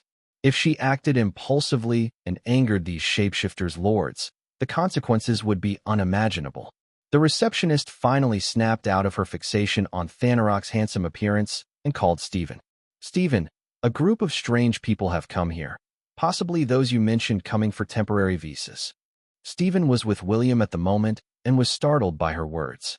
Covering the phone, he said to William, "Those shapeshifters lords must have arrived." "Let them wait then," William replied indifferently. Stephen still expressed concern. "What if they start trouble at the base?"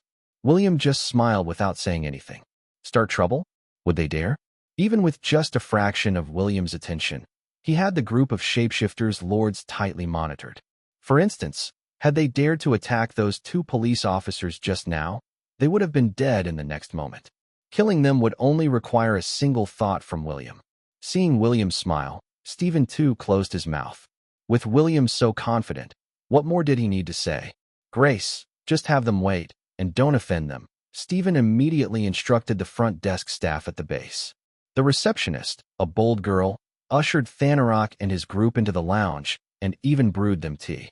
These shapeshifters' lords, once dominant forces in the netherworld void realm, were now apprehensive and restrained here. Heeding Thanarok's reminder, they didn't dare to drink the tea served by the lady, just sitting there and staring at it. Zoe had also noticed the arrival of these shapeshifters' lords. As she entered the lounge, she could sense the immense energy emanating from them. They were consciously suppressing their aura. Otherwise, people within hundreds of yards would likely have been overwhelmed and killed by the terrifying energy they emitted. The prospect of life imprisonment or even the death penalty for murder made the shapeshifters' lords exceedingly cautious. Zoe entered the lounge, her gaze fixed on the group. The receptionist followed her and informed, "Director Wenzel, they say they're here to get temporary visas. I've already notified Stephen." Zoe nodded but said nothing, just staring at the shapeshifters' lords. Although they had reigned in their presence, Zoe's instincts told her that any one of them was stronger than her. Thanarok, displaying quick wit upon hearing the receptionist address Zoe as Director Wenzel, approached her courteously. "Madam, hello. We are here waiting for Mr. Johnson." "William?" Zoe asked. "Why are you waiting for him?" Up to this point, although Zoe suspected William might be no ordinary individual, she still considered him a novice soulmancer. She usually didn't dwell on matters too deeply and addressed issues straightforwardly. She didn't find it peculiar that they referred to William as Mr. Johnson. "Mr. Johnson instructed us to come here to apply for temporary visas," Thanarok explained, somewhat unable to gauge the woman before him. She seemed somewhat unusual, yet not particularly extraordinary. To the shapeshifters' lords, the so-called warrior god constitution of the Soulmancer realm wasn't particularly special. After all, they weren't intimidated even by divine realms deities, let alone a warrior god constitution that hadn't even reached demigod level. "Then wait here," Zoe said, then sat down to rest, paying no further attention to them. Nowadays, with the world's energy relatively abundant, her strength was rapidly growing. However, she still had a long way to go to truly rise to prominence. Chapter 419. If you broke something, you should compensate for it. William and Stephen arrived at the meeting room around 2 p.m., having spent the journey discussing various matters and tentatively establishing a set of rules. Their primary goal was to ensure the safety of ordinary citizens and maintain social order. As William and Stephen entered the meeting room, the group of shapeshifters' lords all stood up in fright. "Sit down." In William's presence, they felt an innate fear that was hard to shake off. How could they dare to sit while William was standing? What if William was as capricious as Lerneus had been? They wouldn't even know how they died. The receptionist clearly noticed the trembling of these intimidating figures. Yes, they were shaking. Given their generally large stature, even a slight tremble was quite noticeable. Stephen was indeed formidable. Just by standing there, he had them shaking in fear. Internally, Stephen was stunned. 26 of them. If what William said was true, that each of them could instantly defeat a demigod-level fighter, then these 26 creatures, if unchecked, could plunge the whole world into panic. Although technology has advanced greatly today, Stephen is well aware that their technology is helpless against demigod-level powerhouses, doomed only to a fate of passively taking hits. Yet, even these formidable beings were visibly frightened in William's presence, indicating just how powerful William really was.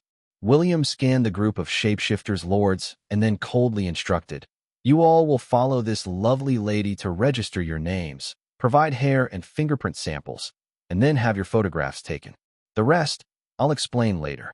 After he spoke, the shapeshifters' lords could only meekly nod, not even daring to speak loudly. William's gaze fell on Thanarok, and he asked, "Can you write in our language?" Thanarok nodded and replied, "I can." "Then assist this lovely lady with the registration. If you're interested, you can join our 13th Bureau." William was already planning to recruit some people for the 13th Bureau. It wasn't feasible for him to handle everything personally. Even the deities from the divine realm, who might descend in the future, could be brought into the fold. Incorporating more strong individuals would make it easier to maintain order. Interested, Thanarok dared not refuse. How could he say he wasn't interested when William asked him? He wouldn't dare. Then go and register first. Upon William's command, a group of intimidating shapeshifters lords lined up and followed the receptionist to register their names, provide hair and fingerprint samples, and then sat neatly waiting for their photographs to be taken. After they finished, they returned to find Stephen had brought in several chairs for them to sit on, and they all obediently took their seats. Like a teacher in a classroom, William spoke sternly. Now that you have come to our world, you must abide by its laws and regulations, understand? The shapeshifters lords nodded like kindergartners, not daring to make a sound. We've just registered you and collected your DNA. If you commit any crimes in the future, you will face the corresponding punishment. We'll be introducing laws regarding soulmancers and shapeshifters soon. Someone will contact you then to come and learn about these laws, William explained. Also, you've been issued temporary visas. From now on, you are not allowed to change your appearances. You must check in once a month, and if you maintain a clean record for a year, you'll be issued an official green card. In just that short time, Stephen had arranged for 26 new smartphones to be brought in, each fitted with a SIM card, and distributed to them.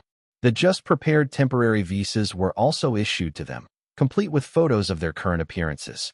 The shapeshifters' lords were utterly baffled. What was this DNA? And what was this device they were given? It sounded like they had left behind hair samples, and if they committed any crimes, William would immediately find out and potentially eliminate them on the spot. The shapeshifters' lords fumbled with the smartphones, puzzled about what these devices were. William sat down, and soon a staff member from the 13th Bureau arrived with a projector to teach these shapeshifters' lords how to use the phones. They were introduced to the purpose and functions of the smartphones and informed of their phone numbers. Bang! One of the shapeshifters' lords, unable to control his strength, crushed the new phone in his hand, causing it to explode in a puff of smoke and sparks, which startled him terribly. He was utterly petrified. He looked at William with a face full of horror. It's over. He's doomed. He had just damaged something given by William. Thud! The shapeshifter lord who crushed the cell phone turned pale and knelt down directly, kneeling a big hole into the floor of the reception room. If these shapeshifter lords had known any earthly swear words, the room would have been filled with exclamations and curses. Not only had this lord broken the phone, but he had also made a huge dent in the floor. He was surely finished. The other shapeshifters lords looked at him with a mix of sympathy and pity. Mr. Johnson, I am sorry.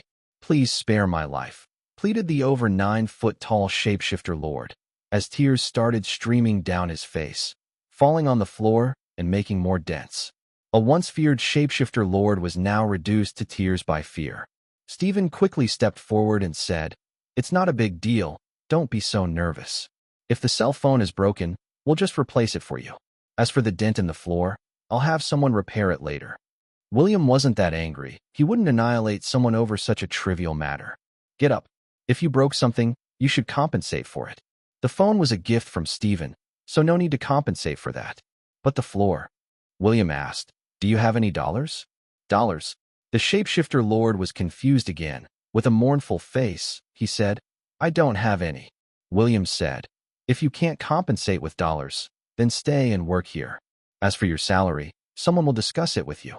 Hearing this from William, the shapeshifter lord realized he wasn't going to die and, in his excitement, he kowtowed again, cracking several more floor tiles. The room shook violently, and the glass windows shattered.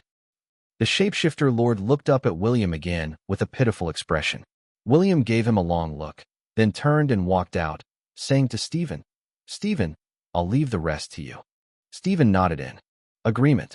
William had gone to great lengths, even recruiting a powerful shapeshifter lord to work for the 13th Bureau, effectively boosting their combat capabilities. A few floor tiles, some window panes, and a phone were a small price to pay for the service of a strong shapeshifter lord. Stephen couldn't have imagined a better deal. Stephen's gaze swept over the shapeshifter lords present. At that moment, he almost wished they would demolish the building. There were 26 shapeshifter lords capable of defeating demigod-level fighters. But for now, it was good enough. Two of them had already joined the 13th Bureau. With the right emotional appeal and reasoning, he was confident about bringing more of them on board. Chapter 4, 20. The more they break, the better. People often think of the divine realm symbolizes a sacred, beautiful, peaceful, and happy holy land, a place of beauty, vastness, and extreme delight, filled with wonderful music and magical flora everywhere. However, this is similar to the misconception some people have that life elsewhere is always better than their own environment. When the shapeshifter lords journeyed from the nether void to the divine realm for conquest, they were almost always engaged in battles. The divine realm is teeming with powerful beings. Even a fight between two of them could shatter heavens and fracture the earth. Those slightly weaker could perish instantly if caught in the crossfire. This is why, when facing challenges, they either choose to fight to the death or surrender completely. They are mostly of the brute force kind. In their belief system, there's a simple principle: respect the strong. Now, it's clear that William is overwhelmingly powerful, so they have no choice but to unconditionally obey his words. On the way to the base, Stephen had already discussed with William and roughly organized a plan for handling these shapeshifter lords. First, they need to be familiarized with this society. Teaching them how to use smartphones is just the first step. They also need to learn the laws and be exposed to some cultural knowledge of this world. During their attempt to learn smartphone use, all the shapeshifter lords, except Thanarok, inevitably ended up crushing their phones to bits. It's an unavoidable issue, given their immense strength, and these lords are not known for their delicacy in handling things. The smartphone screens simply couldn't withstand their touch. Seeing the phones explode, Stephen couldn't help but smile knowingly. For the first phone, consider it a gift from me, but I really can't afford to give you a second one, Stephen said with a sly grin, resembling a cunning fox. A replacement costs $1,500 each. If you're willing to work here, with a monthly salary of $5,000, you can quickly repay it. Moreover, our unit provides food and accommodation. Assimilation. It's essential to assimilate these shapeshifter lords, even to make them fall in love with this land. Can we choose not to have smartphones? One of the shapeshifter lords smartly asked, voicing his inner dilemma. If they have to use smartphones, they need to work there. Without them, there wouldn't be such a need. Stephen squinted with a smile.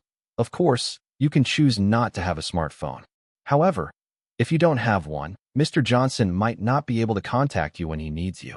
Personally, I suggest you keep one.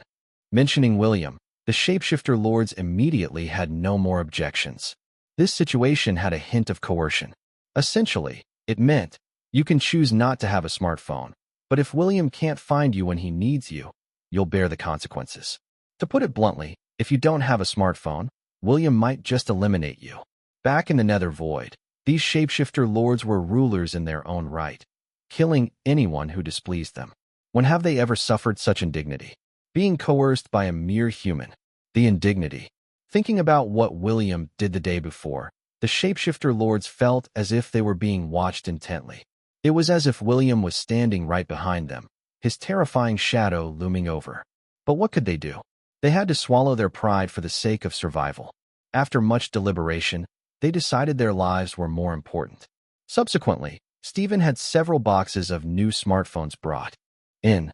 Bang, bang, bang. The meeting room was filled with continuous explosions. The expressions on the faces of the shapeshifter lords were indescribably comical. $1,500 for one, $3,000 for two. Stephen wasn't bothered by the phones being destroyed. He had brought several boxes, totaling 500 phones. Let them break them. The more they break, the better. Rest assured, when you work for our organization, it's mostly about learning. We provide food and accommodation, don't require much from you, and even pay you $5,000 a month.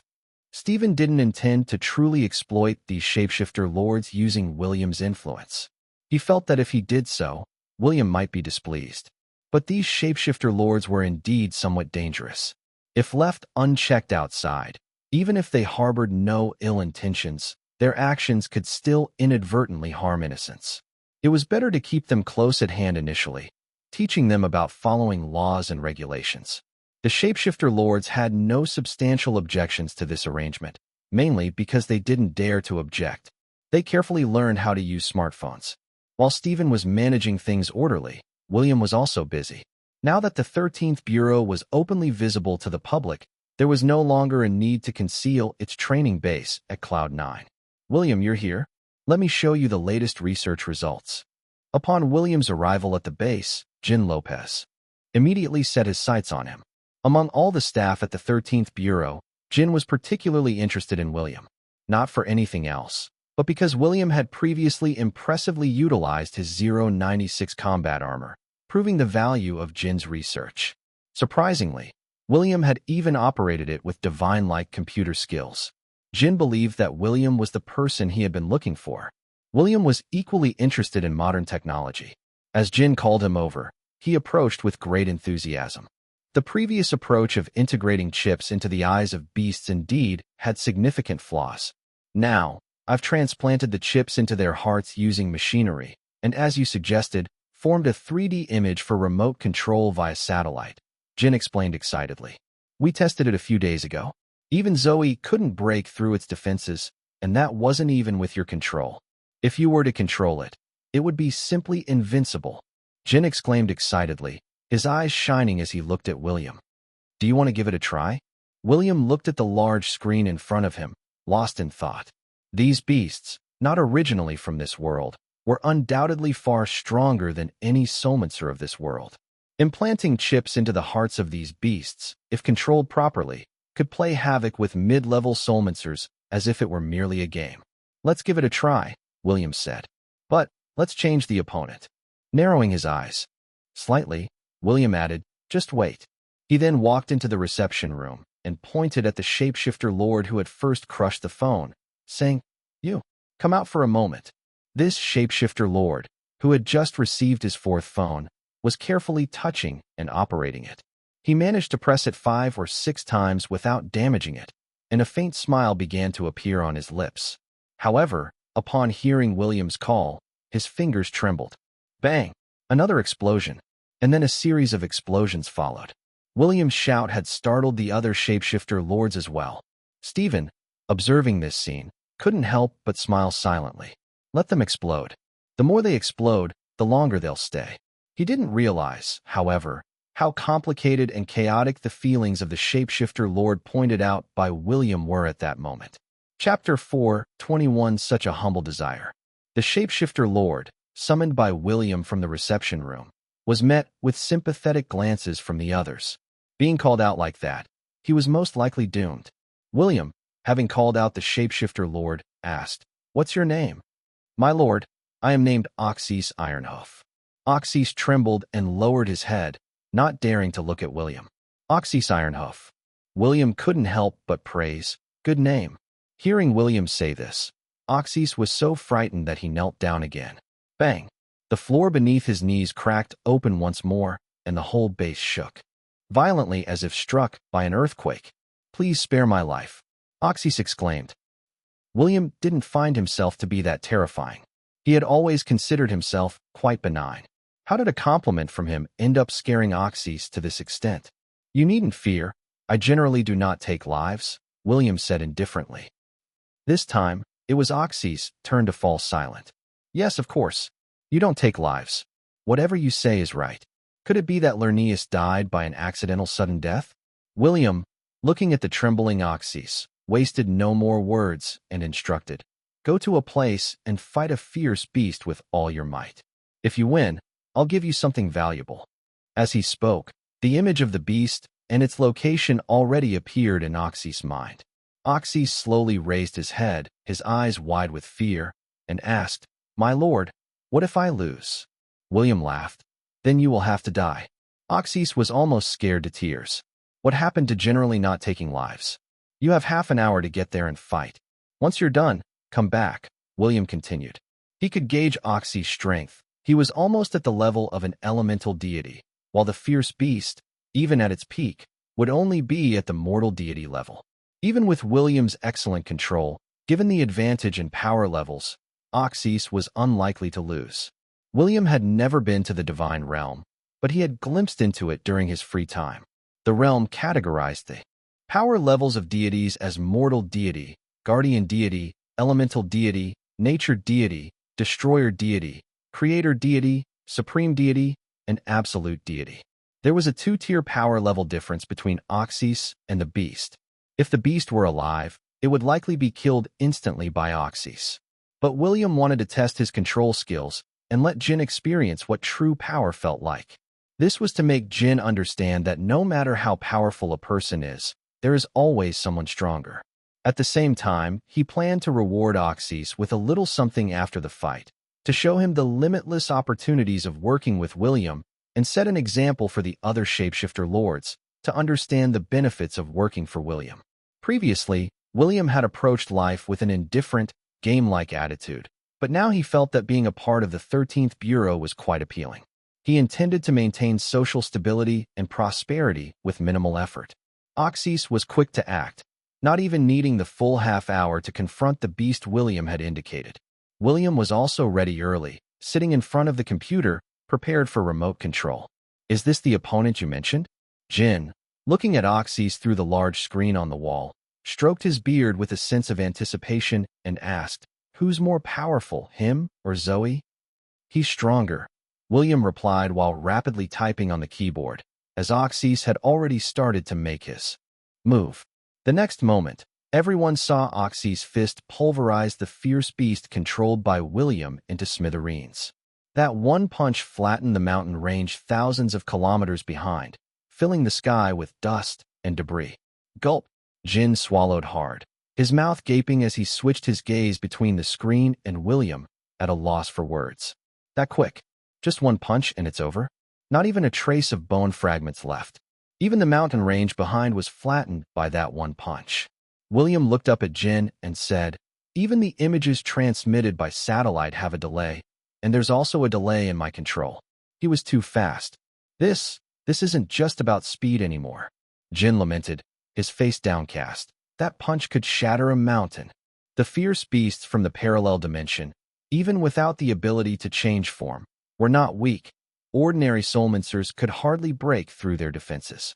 But Oxys, a shapeshifter lord from the nether void of the underworld, though only at the elemental deity level, had a racial bloodline far beyond these beasts.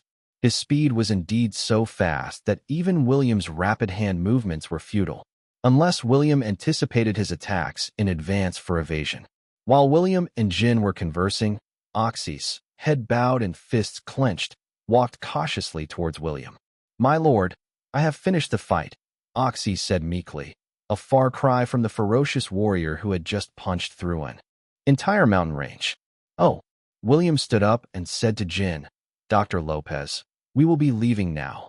Jin was completely in a state of shock. He had thought that his creation could stand up against any soulmancer, but Oxys' punch had thrown his beliefs into disarray. No, this isn't enough." Jin seemed to have entered a state of frenzy, shaking his head and muttering to himself before turning and walking back into the lab. He hadn't fully grasped the extent of Oxys' strength. In his view, the reality was that his creation could not defeat a soulmancer. He had spent his life wanting to defeat all soulmancers with human power alone, striving to be the strongest. He knew he was far from achieving his goal. Not strong enough. Not yet. William didn't concern himself with Jin's next moves and took Oxys to Stephen's office. Oxys actually doesn't expect any reward from William.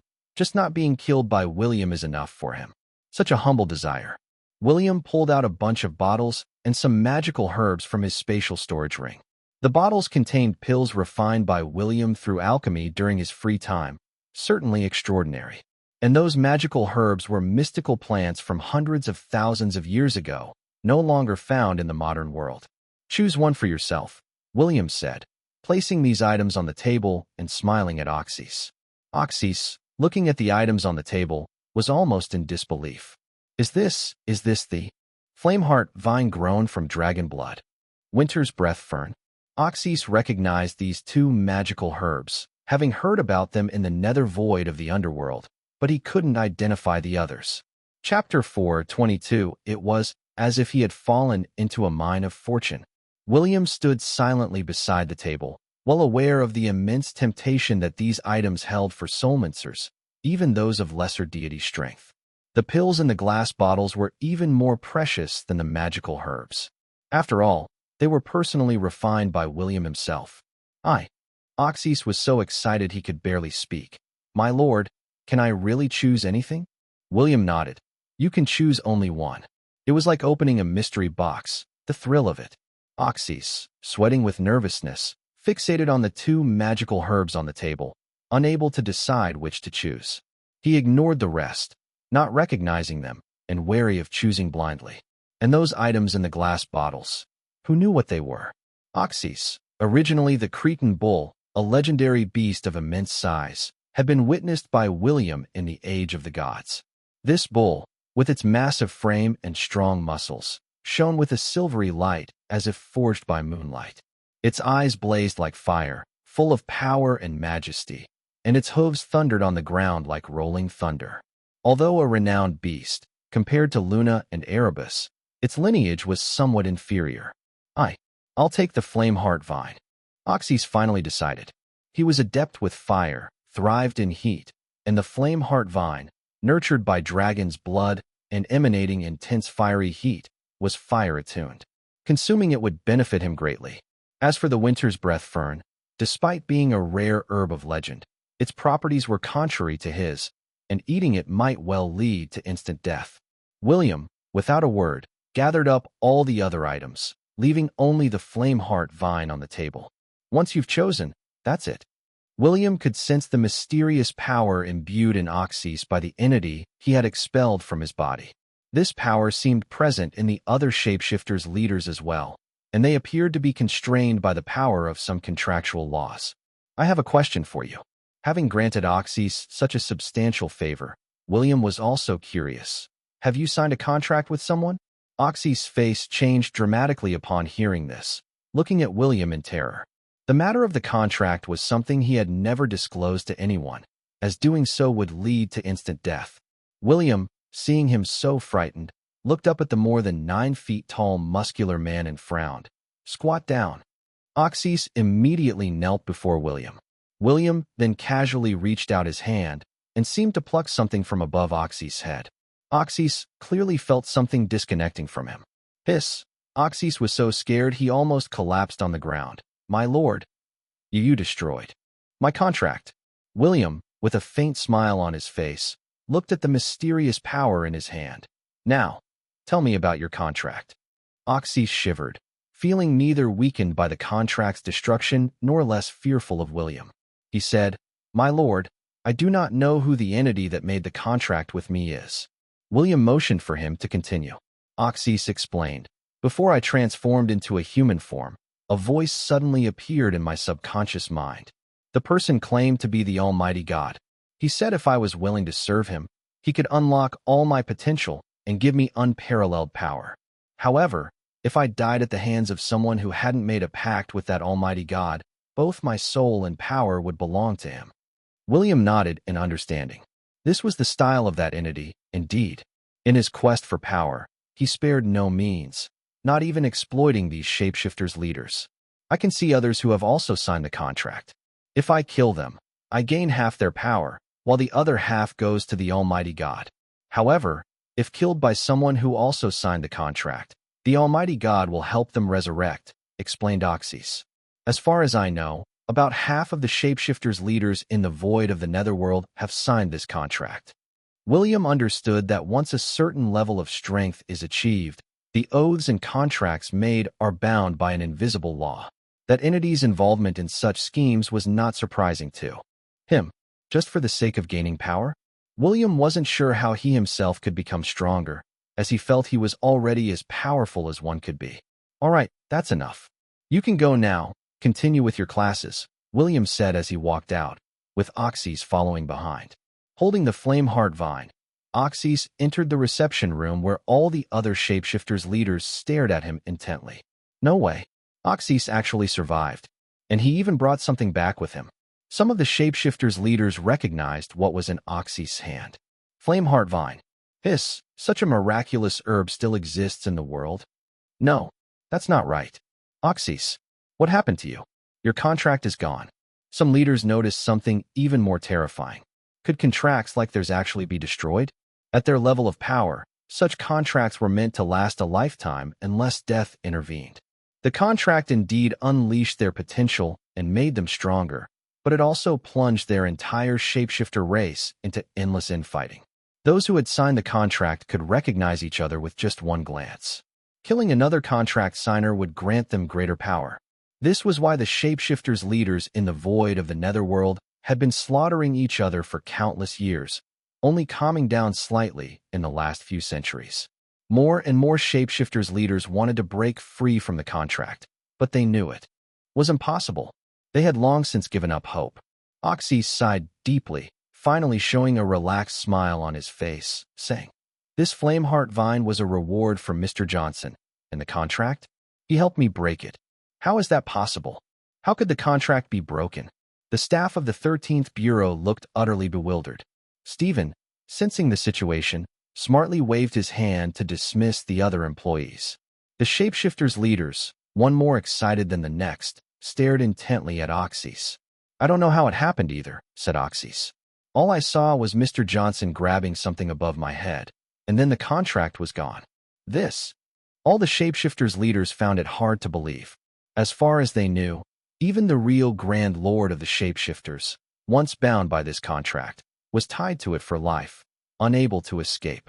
And yet, William simply grabbed something above Oxy's head and destroyed the contract? That was terrifying. Their eyes shone with awe. Another shapeshifter's leader asked, "And what about this flameheart vine?" Oxys chuckled naively. "Mr. Johnson asked me to fight a corpse. I smashed the corpse with a punch, and he gave this to me." All the shapeshifters' leaders looked at Oxys with envy and amazement. "My goodness, isn't that incredibly lucky?" they thought. When Oxys went out, they were convinced that he was doomed to die, but he returned with such immense rewards. This wasn't just incredible luck. It was as if he had fallen into a mine of fortune. Chapter 423, When Shapeshifters' Leaders Pick Up the Weapon of Law. The shapeshifters' leaders were almost going insane. Smashing a corpse and getting such benefits? They had signed such harsh contracts and only managed to stimulate their potential. But the flameheart vine in Oxys' hand wasn't just about stimulating potential. It was like a leap to the heavens. "You guys aren't thinking of robbing me, are you?" Oxys, seeing all the shapeshifters' leaders eyeing him, glared warningly. This was a reward from Mr. Johnson, and the law teacher just said that robbery is a serious crime, possibly facing years of imprisonment. The shapeshifters' leaders were stunned. Naturally, they wouldn't dare to rob something given by William, but this guy seemed to have learned too quickly. A mighty shapeshifters' leader actually lecturing them about the law. Stephen, having noted down these shapeshifters' leaders' names, chuckled at Oxys' words. "You don't have to be like this, guys. If Oxys can get these rewards, so can you." Stephen seized the moment to influence them. "In the future, if you encounter bullying, you can also protect your rights through legal means, like resorting to the law." The shapeshifters' leaders fell silent, not ready to accept these new rules immediately. In the abyssal void of the underworld, if Oxys appeared in front of many shapeshifters' leaders with a flameheart vine, it would unquestionably lead to a bloody battle, where only the last survivor could claim the vine. But now, they dared not rob it. They really didn't dare. Yet, Oxys suddenly felt that if all the shapeshifters' leaders obeyed the law, it might not be so bad. After all, he was the beneficiary. Coming in directly with the flameheart vine was William's instruction. Having been told so by William, he naturally carried it boldly. He even thought, if these shapeshifters' leaders really tried to rob him, would William just slap them into mincemeat? Inwardly, he even harbored some small expectations for such an outcome. William's approach was merely a tentative first step to let the shapeshifters' leaders feel the benefits brought by the law. If they only sensed the constraints of the law, discontent would grow in their hearts. Only by experiencing its benefits would they truly abide by it. This method was applicable not just to the shapeshifters' leaders, but also to other powerful beings who might arrive in the future. Whether it would ultimately be successful remained to be seen. Regardless of whether these shapeshifters' leaders believed in the law or not, once they learned that Oxys had not only broken the contract without weakening, they all thought about having William annul their contracts too. "Oxys, what exactly did you fight?" one of the shapeshifters' leaders couldn't help but ask. Oxys scratched his head, saying, "Just a corpse, nothing special." I smashed it to pieces with one punch. Hearing this, all the shapeshifters' leaders became excited. Just by smashing an ordinary corpse, Oxys received such generous rewards. They thought about what could happen if they stayed close to William. Aren't Luna and Erebus always by the master's side? One of the shapeshifters' leaders said with a sly smile. We could go to them. Stephen, listening to the shapeshifters' leaders' conversation, waited for them to finish before gesturing for silence. Gentlemen, please quiet down for a moment and hear me out. If it weren't for their fear of William, these shapeshifters' leaders wouldn't even spare Stephen a glance. To them, a mid-level soulmancer was just a commoner, easily crushed with a flick of a finger. But now, with just a gesture from Stephen, they all fell silent and looked at him. I suggest that you all spend this time here learning about the law and some life skills, because our society does not advocate violence. If you're going out to have fun, please don't act together, Stephen said with a smile. I believe the shapeshifter lords are aware that you are very powerful. If you go out together, it would be bad if you accidentally stepped on and killed a regular person. Ever since they descended from the void of the underworld, they have been living in constant fear. First, it was Lerneus, and now it's William. It's rare for someone to say they are strong, and only then did the shapeshifter lords realize that they were indeed powerful. Shapeshifters leaders, I have recorded the damages you caused earlier. You can work here to offset your debts, and your job is to learn. Do you understand? Stephen said as he started to arrange their holiday schedule, allowing them 2 days off per month, with only 2 individuals permitted to go out at a time. In fact, this work arrangement was even more stringent than many high-intensity work regimes in American companies. The only difference was that they weren't required to engage in actual labor. 3 days quickly passed. During these days, besides having the staff teach them some modern life knowledge, Stephen also hired Professor Kingsfield from Harvard Law School to give them a crash course in law. Hearing this information for the first time, the shapeshifters' leaders were surprisingly engrossed.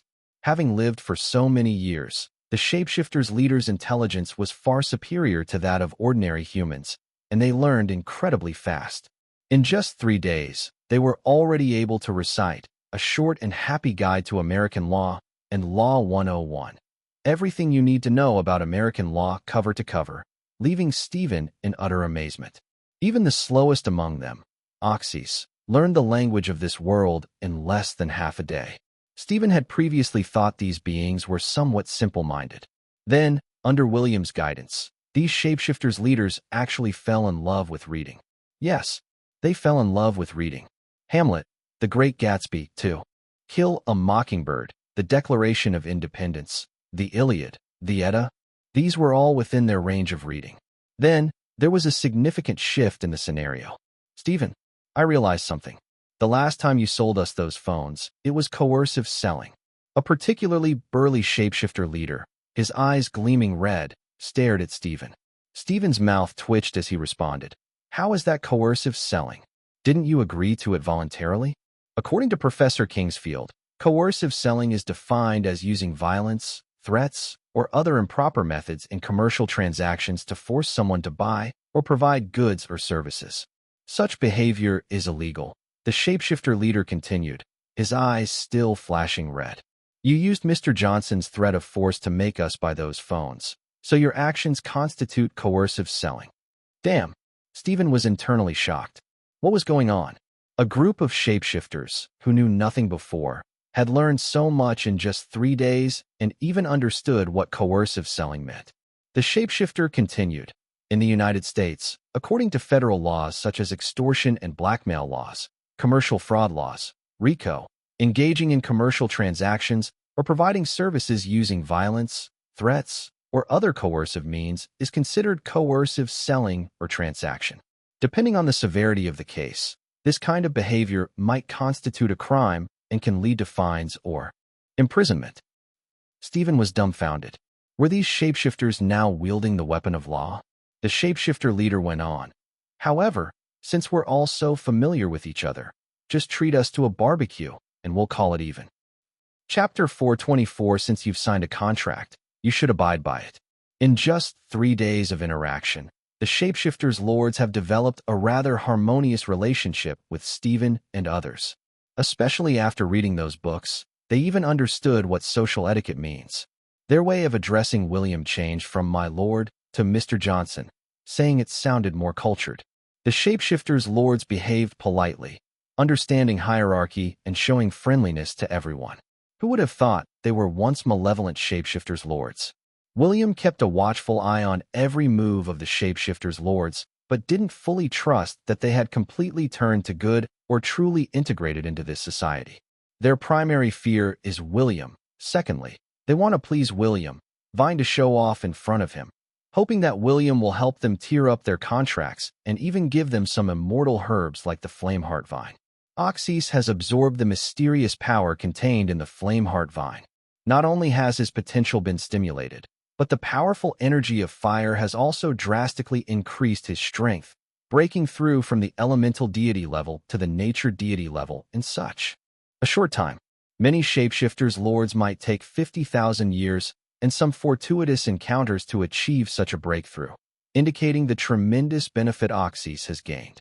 It's early morning, and William is reading in the yard, with Luna and Erebus seizing the opportunity to meditate beside him. They have finally realized that improving their abilities near William significantly accelerates their progress. Meanwhile, two shapeshifters' lords finally muster the courage to visit William's home. They followed Luna's aura to find the place. One of the shapeshifters' lords is carrying a whole ham, and the other has a bottle of Scotch whiskey, arriving at William's yard. They even knew to bring gifts when visiting someone's home. William looks up at them and says indifferently, "Come in." The two shapeshifters' lords then slowly walk in. Undoubtedly, the shapeshifters' lords have changed a lot in just 3 days. Not just in their behavior and manners, but they have also transformed their appearances once more. The shapeshifter's lord who initially carried a whole ham has now transformed into a strapping 6-foot-tall man, resembling a fitness magazine cover model. Meanwhile, the one carrying the Scotch whiskey has morphed into a figure aligned with contemporary American pop culture.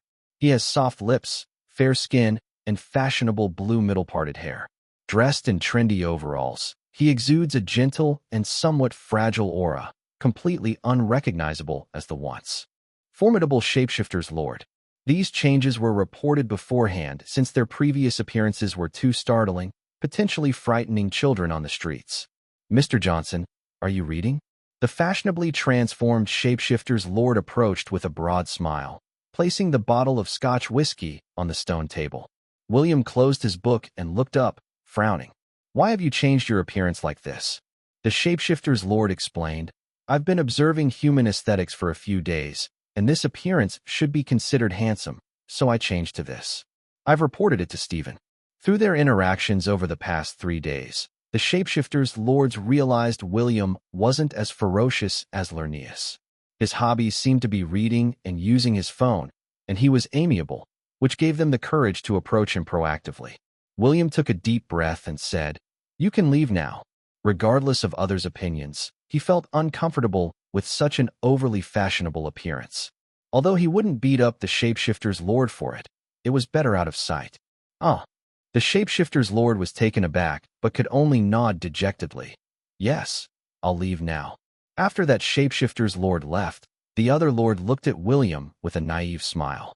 William found this shapeshifter's lord's appearance more tolerable, at least not as off-putting as the previous one.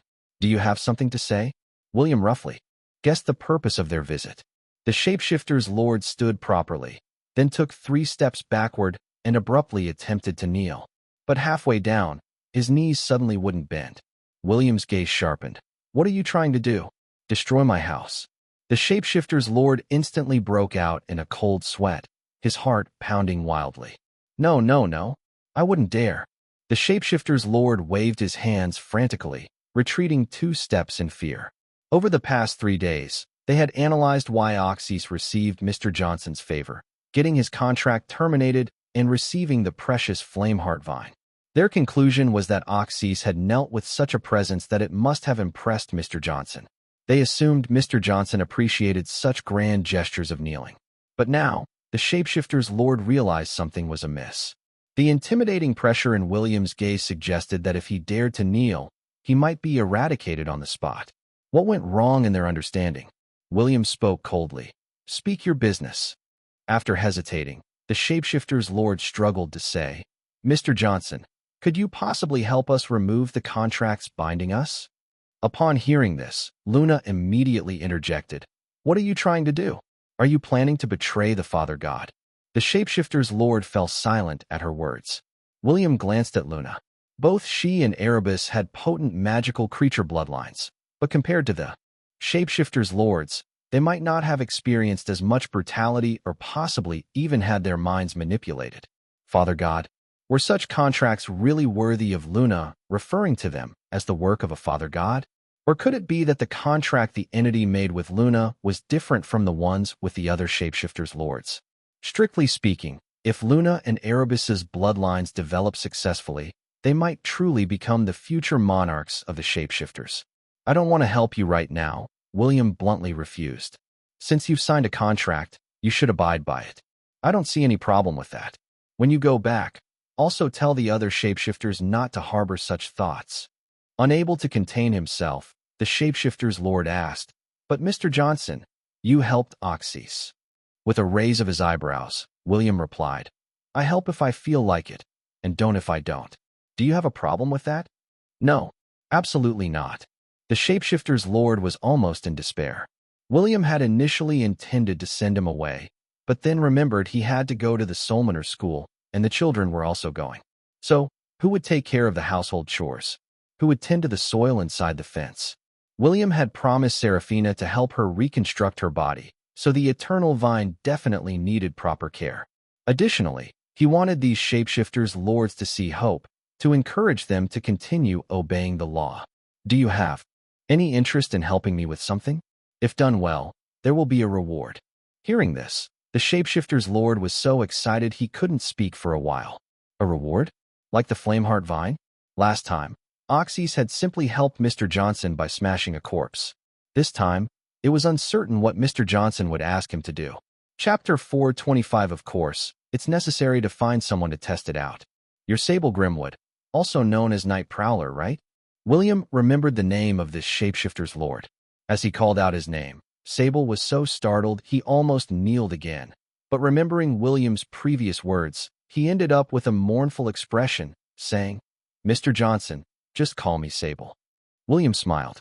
In just 3 days, these shapeshifters' lords had learned quickly, even mastering politeness. "Sable, I have some matters to attend to and will be away for a while. Can I entrust you with taking care of this yard?" William planned to take Erebus and the others with him, and Amy would probably come over to fertilize again. If no one tidied up, he feared the entire yard would be a stinky mess upon his return.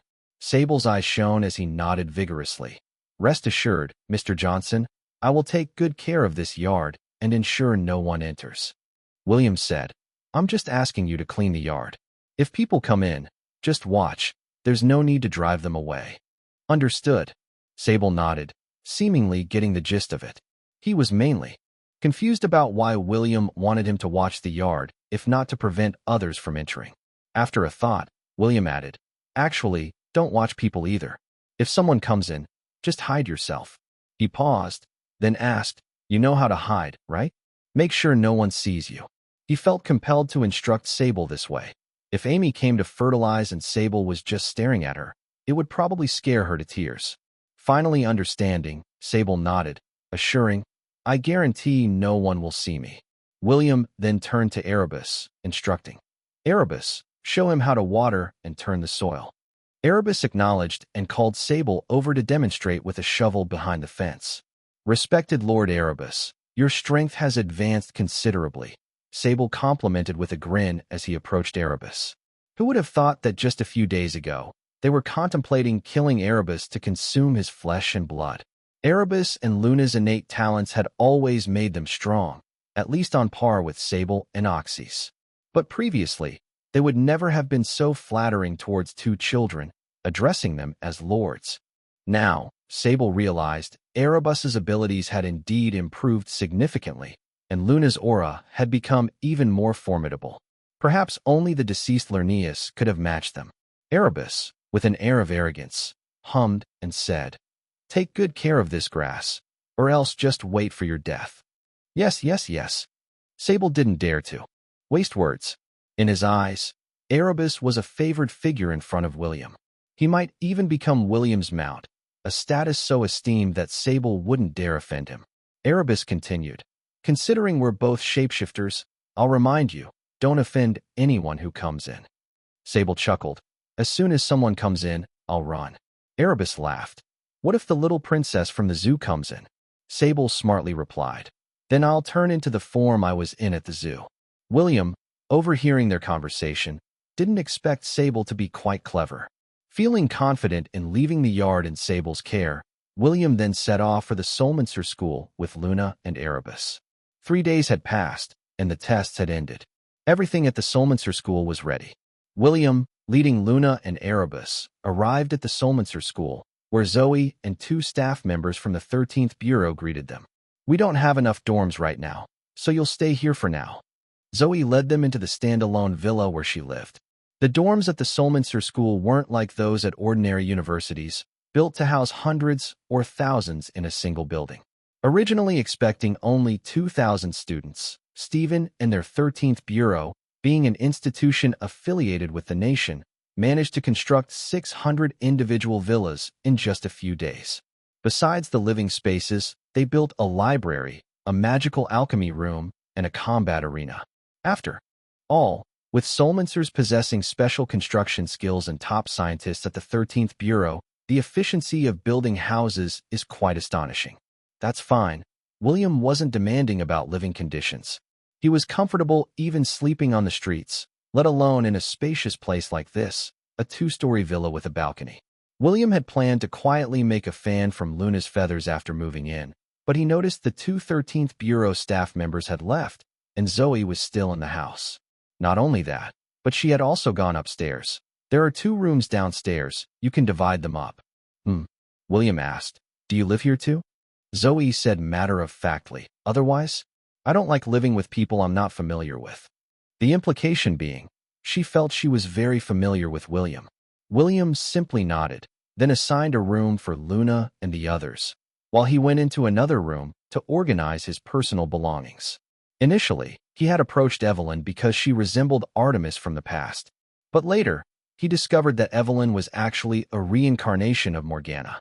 Moreover, the secret arts used by Zoe were the very ones William had taught Artemis millions of years ago. While appearances could be identical, secret arts couldn't be so easily replicated. Thus, Zoe had to be that person. However, William was clear-headed about one thing. Artemis was Artemis, and Zoe was Zoe. The two shouldn't be conflated. Adapting to the times, he respected the contemporary norms of monogamy and marital fidelity, and thus dismissed any thoughts of rekindling past relationships. Without a doubt, William's mindset was stable. He wasn't like some lecherous old men who would think of seducing a woman just because they shared the same roof. Closing the door of his room, William took out Luna's feathers. In theory, even if he crafted a fan out of a phoenix's feathers, a magical artifact in such a form should have fire attributes, like causing a blaze over tens of thousands of miles with a single wave. But what William wanted was to use only the wind from a fan to blow people away, without causing harm to the innocent or leading to mass casualties. Most importantly, it should look intimidating enough to make the opponent surrender, but not actually lethal. If it was just about killing, there was no need to go through such trouble. After some thought, William immersed himself in crafting the fan. His speed in creating a magical artifact was incredibly fast. In just about 15 minutes, he had a fan inscribed with magical runes in his hand. However, finding Luna's feathers too brightly colored, William changed the fan's color to black. The effect should be good. Time to test it on someone. William looked at the fan in his hand, satisfied with a smile.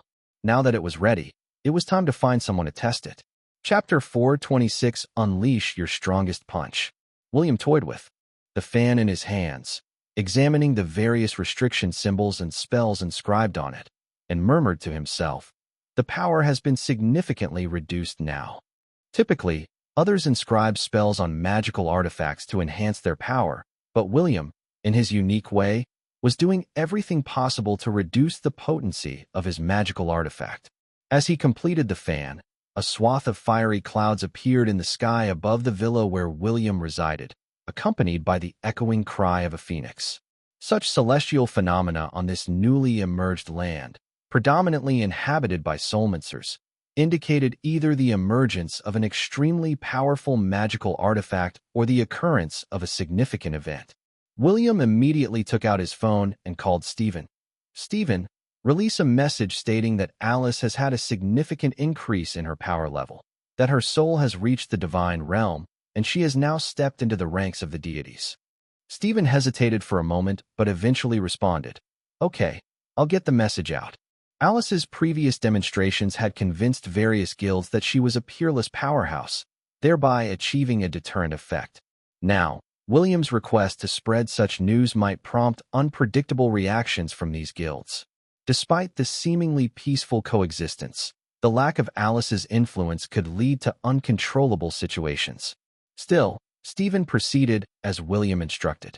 Indeed, it was William who was the true unparalleled powerhouse. Moreover, with the incorporation of 26 powerful shapeshifters into the 13th Bureau and the advanced technological inventions by Jinn not just being for show, it seemed they no longer needed to rely on Alice's pretense of strength. The 13th Bureau, adept at disseminating false information, went into action. Among their staff were spies from other guilds, and Stephen deliberately acted as if he was keeping a secret, waiting for them to spread the news that Alice's soul has reached the divine realm, and she has entered the ranks of the deities. The guilds were incredibly efficient at spreading messages. In less than an hour, almost everyone in the Soulmancer community was aware of the news about Alice's soul reaching the divine realm and her ascension into the divine ranks. At the Emerald Lion Guild, Garen had already summoned several guild leaders who were on good terms with him. "Gentlemen, have you heard? Alice has broken through to a new level of strength and stepped into the ranks of the deities." Garen said, "It seems the celestial phenomena we just witnessed were due to her." Aurelius nodded in agreement. "That must be the case. We haven't seen her for quite some time. She was probably preparing to break her own level limits and enter the divine realm." Garen laughed and said, "Now that she has successfully entered the ranks of the gods, the so-called 13th Bureau doesn't have any strong individuals left. The 13th Bureau doesn't amount to much anymore." Someone quickly grasped Garen's implication and said with a sneer, "If that's the case, why should they control such a vast territory? Moreover, there's someone named Jinn among them, constantly researching strange things, seemingly intent on antagonizing our entire Soulmancer community. Such a person cannot be allowed to exist." They had already seen some of Jinn's scientific research achievements. Remotely controlled ferocious beasts, extremely powerful, nearly capable of defeating mid-level Soulmancers. The incident of William donning the 096 battle armor and overpowering demigod-level fighters, killing mid-level Soulmancers, had already unsettled them. "You're right. They already treat us Soulmancers as hypothetical enemies. Since their technology can control the bodies of fierce beasts, does that mean they could also misuse our bodies after we die one day?" The more they talked, the more agitated they became, especially when discussing Jinn, who seemed to have become a heinous villain in their eyes. When their discussion reached a fever pitch, Garen spoke coldly. "And there's that pretty boy William, who abuses his power and killed my disciples. This enmity must be avenged." With Garen leading the charge, others joined in. "Yes, I've disliked that pretty boy for a long time. He's just Alice's boyfriend, but acts like he's some unparalleled powerhouse. He's arrogant and cruel. Such a man deserves death. I think for someone like him who seduces people with his handsome face, before killing him, it would be satisfying to subject him to castration." "Brilliant idea. You're absolutely right." A group of Soulmancers gathered, discussing and condemning others. A guild leader asked, "Given the situation, even if we sentence Jinn and William to death, how do we execute it?" Aurelius chuckled, "Just send someone to kill them. That's all." Garen, however, waved his hand dismissively. "No, that won't do." Aurelius looked at Garen, puzzled. Garen sneered, "Don't they talk about the law? Then William, who committed murder, should be subject to legal sanctions. As for Jinn, who researches those strange technologies and is suspected of endangering world security, causing deaths, should also bear legal responsibility. Let's jointly write a letter to their 13th Bureau, ordering them to bring William and Jinn to us." If they don't handle this situation properly, they will have no place to stand on this land. Soon, an emissary from the Guild Alliance arrived to see Stephen. Holding a letter sealed with wax, the emissary casually threw it towards Stephen, saying, "Stephen, our guild leader requests that you bring William and Jin to the Grand Hall of the Emerald Lion Guild." The messenger of the letter was a demigod-level powerhouse from the Emerald Lion Guild. The moment the letter was thrown, it was enveloped in a layer of energy shining with green light. This energy wave, shaped like a sharp blade, cut through the air and flew towards Stephen with a buzzing sound. Stephen, scared, quickly dodged, but a shapeshifter lord behind him casually extended his palm and caught the letter sealed with wax. "What's this?" The shapeshifter lord picked up the letter and started reading. The face of the Emerald Lion Guild's messenger changed drastically, astonished that someone could catch his energy blade with bare hands. Who was this muscular man, and why had he never heard of him before? "Jin, William are guilty." The shapeshifter lord muttered the content printed on the envelope. When he saw it written that William was extremely evil, he was too frightened to read further. He looked up in utter shock at the soulmancer from the Emerald Lion Guild. It seemed, at first glance, that he was rather weak. Could it be? He dared to accuse Mr. Johnson of a crime? Could it be that he was more powerful than Mr. Johnson? Was he hiding his true strength now? The shapeshifter leader, pale with fear, dared not speak and stood timidly behind Stephen. Seeing the shapeshifter leader's timid behavior, the messenger from the Emerald Lion Guild levitated into the air, looking down at him from a height, and said to the shapeshifter leader, "You, the burly man, seem to have some strength, being able to catch my energy blade. How about we spar a bit? I'd like to give you a few pointers." The shapeshifter leader was terrified. A challenge? What level of strength did this challenger possess? He was shaking all over in fear. Seeing his frightened state, the messenger from the Emerald Lion Guild grew even more arrogant and said, "Boy, attack me with your strongest punch. Let me test your strength. I promise I won't kill you." The shapeshifter leader took a deep breath in fear. His strength wasn't that great, even weaker than Luna, and now he was facing an unknown powerful adversary. How should he respond? Chapter 4:27 Young man, isn't living a good thing? All the shapeshifter lords who agreed to work for the 13th Bureau had the unique, pungent scent of shapeshifters removed by William. After all, this irritating smell emitted by shapeshifters was like a plague to ordinary people, and prolonged exposure would certainly cause problems. William also suppressed the terrifying energy pressure emanating from them to prevent harm to innocent bystanders. For this reason, the person from the Emerald Lion Guild couldn't recognize how powerful this shapeshifter lord in front of them was. This shapeshifter lord, named Thornclaw, in his true form resembled a saber-toothed tiger with long fur, a human face, tiger feet, boar-like tusks, and a long tail. His strength was immense, and even during the era of gods, he was considered a powerful beast. After signing the contract, he unlocked all his potential and became a shapeshifter lord. His strength was comparable to that of an elemental deity, and as William said, he was capable of killing a demigod-level soulmancer in an instant. When the messenger from the Emerald Lion Guild challenged him to use his strongest move, Thornclaw, not wanting to be underestimated, exerted all his strength to absorb and mobilize all the energy around him. In that instant, the sky turned gray, filled with intertwining lightning and violent winds. He had locked onto the Emerald Lion Guild's messenger. Before he could even throw a punch, the messenger started bleeding from his mouth and nose and died on the spot, falling from midair, his soul dissipating. Thornclaw was shocked, quickly retracting his raging aura. He rushed to the body, lifted it by the foot, and was visibly distressed. He had killed someone. "Stephen, you have to vouch for me. I didn't hit him." Thornclaw panicked, completely bewildered. It turned out this person wasn't as powerful as he had seemed. Why pretend to be strong when you're not? It was like asking for trouble, right? "Stephen, you have to explain to Mr. Johnson. This is definitely a case of staging an accident," Thornclaw implored. Thornclaw was understandably panicked. After all, murder could lead to life imprisonment or even the death penalty. Stephen was both amused and bewildered. Who would risk their life just to stage an accident? To him, this seemed more like foolishness. "Don't worry, I'll speak to Mr. Johnson about it, Stephen reassured, though he wasn't sure what to make of the situation.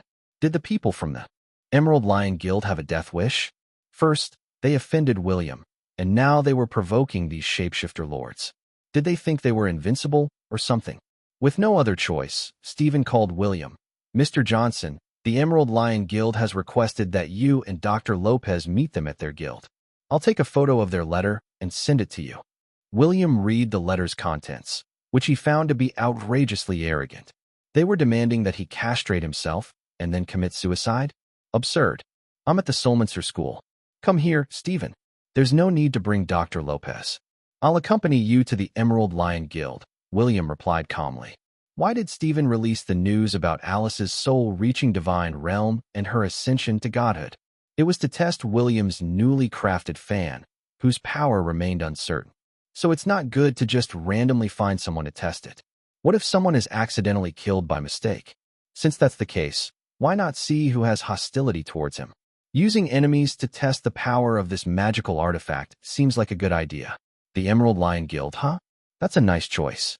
Of course, William wouldn't destroy the Emerald Lion Guild just because of a sealed letter, but the power of the fan would definitely be tested within their Emerald Lion Guild. Garen, the legendary warrior, right? Using the fan to create a breeze, he probably won't die, right? William waited for Stephen, who surprisingly arrived driving a car, dragging a corpse along with him. What's going on? William raised an eyebrow, puzzled by the presence of a body. Stephen replied with a wry smile. It's someone from the Emerald Lion Guild. He asked Thornclaw to attack him with his strongest move, and, well, he died. Oh, was all William said, nodding his head. For those who actively seek a fight, who can be blamed for the consequences? William was willing to abide by the law and hoped that both the shapeshifter lords and future powerful beings would do the same.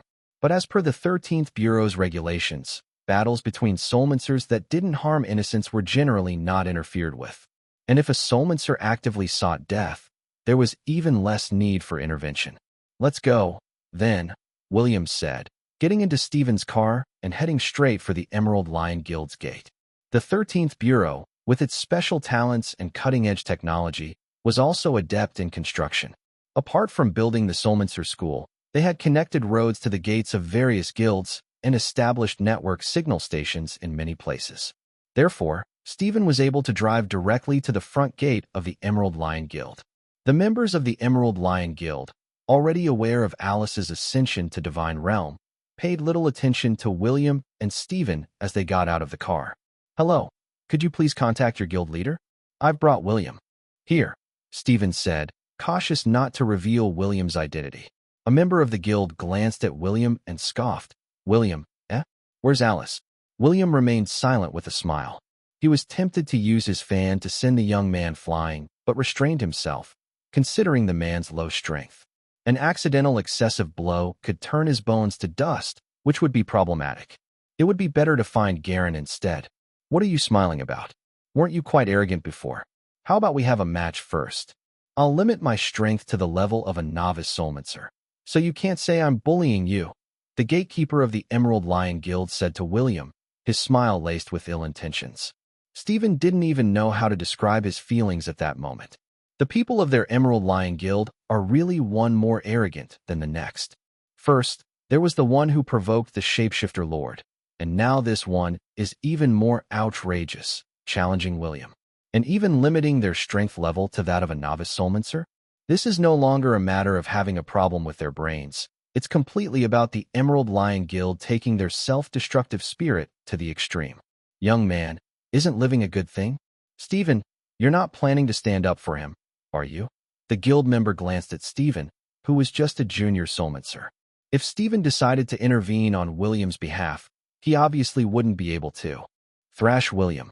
Stephen chuckled awkwardly, saying, Since you've claimed to reduce your strength to that of a novice soulmincer, how could I interfere? Please proceed. I'll just stand by. The member of the Emerald Lion Guild mistook this as Stephen recognizing the situation and being intimidated by their guild. He stared at William and asked, Do you need to use a weapon? Glancing at the broadsword on the man's back, William replied with a smile. Sure, lend me your broadsword for a moment. Lend you my broadsword? What kind of nonsense are you talking? As soon as the guild member finished speaking, the sword on his back flew out, turning into a streak of light that landed in William's hand. Huh. He was completely dumbfounded. How did his sword end up in William's hand? Though he was just a junior soulmancer and his sword hadn't developed a spirit, how did William just commandeer it with a mere word? In the next moment, the broadsword in William's hand was already resting against the guild gatekeeper's neck. Even Stephen, standing nearby, couldn't grasp how William had managed to do that. It seemed as if the broadsword had appeared in William's hand and was instantly placed at the other's throat. Chapter 428. Garen. Was he backing down? The members of the Emerald Lion Guild, primarily sword-wielding warriors and largely swordsmanship elites, were utterly baffled by William's maneuver. What kind of sword technique was that? It was completely inscrutable. Was it the speed of his swordplay that was too fast? It seemed to transcend mere speed. Even if fast, there should be some visible movement in drawing the sword, right? Do you still want to spar? William asked, smiling at the Emerald Lion Guild member. You? That just now doesn't count. Let's fight without weapons, just hand-to-hand combat. The guild member blurted out, not realizing the absurdity of his words. A swordsman, whose own sword mysteriously ended up in someone else's hand, and then just as mysteriously at his own throat, was now challenging that person to a fist fight. But deep down, he just couldn't accept defeat. William was supposedly a novice soulmancer. How could he lose? How could he lose? It was incomprehensible. William smiled. You can throw your punch now. The Emerald Lion Guild member took a deep breath, clenched his fist, and focused all his energy into one point. Boom. The next moment, the guild disciple was smashed into a nearby stone wall, stuck in such a way that he couldn't be pulled out. William had to be thankful that he had recently mastered control over his strength. Otherwise, that blow would have surely turned the man into dust. Let's go to the guild hall, William said, paying no attention to the gatekeeper. The borrowed broadsword remained stuck in the stone wall. He had no intention of using any other weapon. If he did, what would be the point of making the fan? Moreover, using a sword seemed a bit too overpowering. Stephen followed William directly towards the Emerald Lion Guild's hall. At this moment, Garen and the others were all staring at the entrance to the guild hall. The move William had just shown had baffled them. Garen, I didn't understand that sword strike William just executed. Aurelius said, his mouth agape. Was that really the level of a novice soulmancer? He couldn't comprehend the swordplay displayed. What was going on? Could it be that William, like Alice, had been hiding his true strength? Impossible. How could there be so many super-powerful beings in this world? Garen was equally puzzled. That sword strike. He hadn't understood it either. What did this mean? He, a legendary warrior, couldn't understand how a novice soulmancer had wielded that sword. No. To put it more accurately, he hadn't even seen William make a sword-wielding motion. It was a very bizarre incident. The broadsword had appeared out of thin air in William's hand, and then was immediately at the neck of his guild's gatekeeper. It was as if there was a lapse in time in between. Where had the mistake occurred? The leaders of other major soulmancer organizations also felt uneasy. Stephen still carried the body of the person from the Emerald Lion Guild who had died earlier. In any case, the body needed to be returned. Director Garcia, what's going on here? Garen grew angry when he saw the body of his guild's messenger. He had sent a person to deliver a message to Stephen, and now, Stephen had brought back a corpse. It was a bit too arrogant. Stephen could only respond. He provoked someone he shouldn't have. It has nothing to do with me. I'm just returning the body to guild leader Garen. Humph. Garen snorted coldly, glancing at William from the corner of his eye. This guy was clearly a novice soulmancer. Could it be that he, like Alice, had deliberately concealed his strength? Otherwise, how could that sword strike be explained? You said he provoked someone he shouldn't have. Who might that be? Garen asked, waving his hand grandly as the giant divine sword Valor's edge landed in his grasp. He thrust the massive sword into the ground, deploying a sword technique secret skill to seal William and Stephen's movements. Stephen's face changed drastically, finding himself unable to move even a finger. A demigod-level powerhouse was this terrifying. Just by thrusting his sword into the ground, he had rendered them powerless to resist? William blinked, and Garen's sword technique secret skill instantly crumbled apart. Well, William didn't do it on purpose. It was just that Garen had used a sword technique secret skill to seal his movements, and William blinked instinctively. You should know that when Zeus, Apollo, Athena, and Ares once combined their strongest divine techniques to attack him, William simply waved his hand to defeat all four of them and even casually confiscated their weapons. What was Garen's sword technique secret skill in comparison? You? Garen's eyes widened in disbelief. Who exactly are you? William's gaze swept over the people present. Quite good, all demigod-level soulmancers. Although not very strong, a light fanning shouldn't result in instant death. It was time to test the power of the fan. If the power was indeed too great, he would have to remake it when he got back.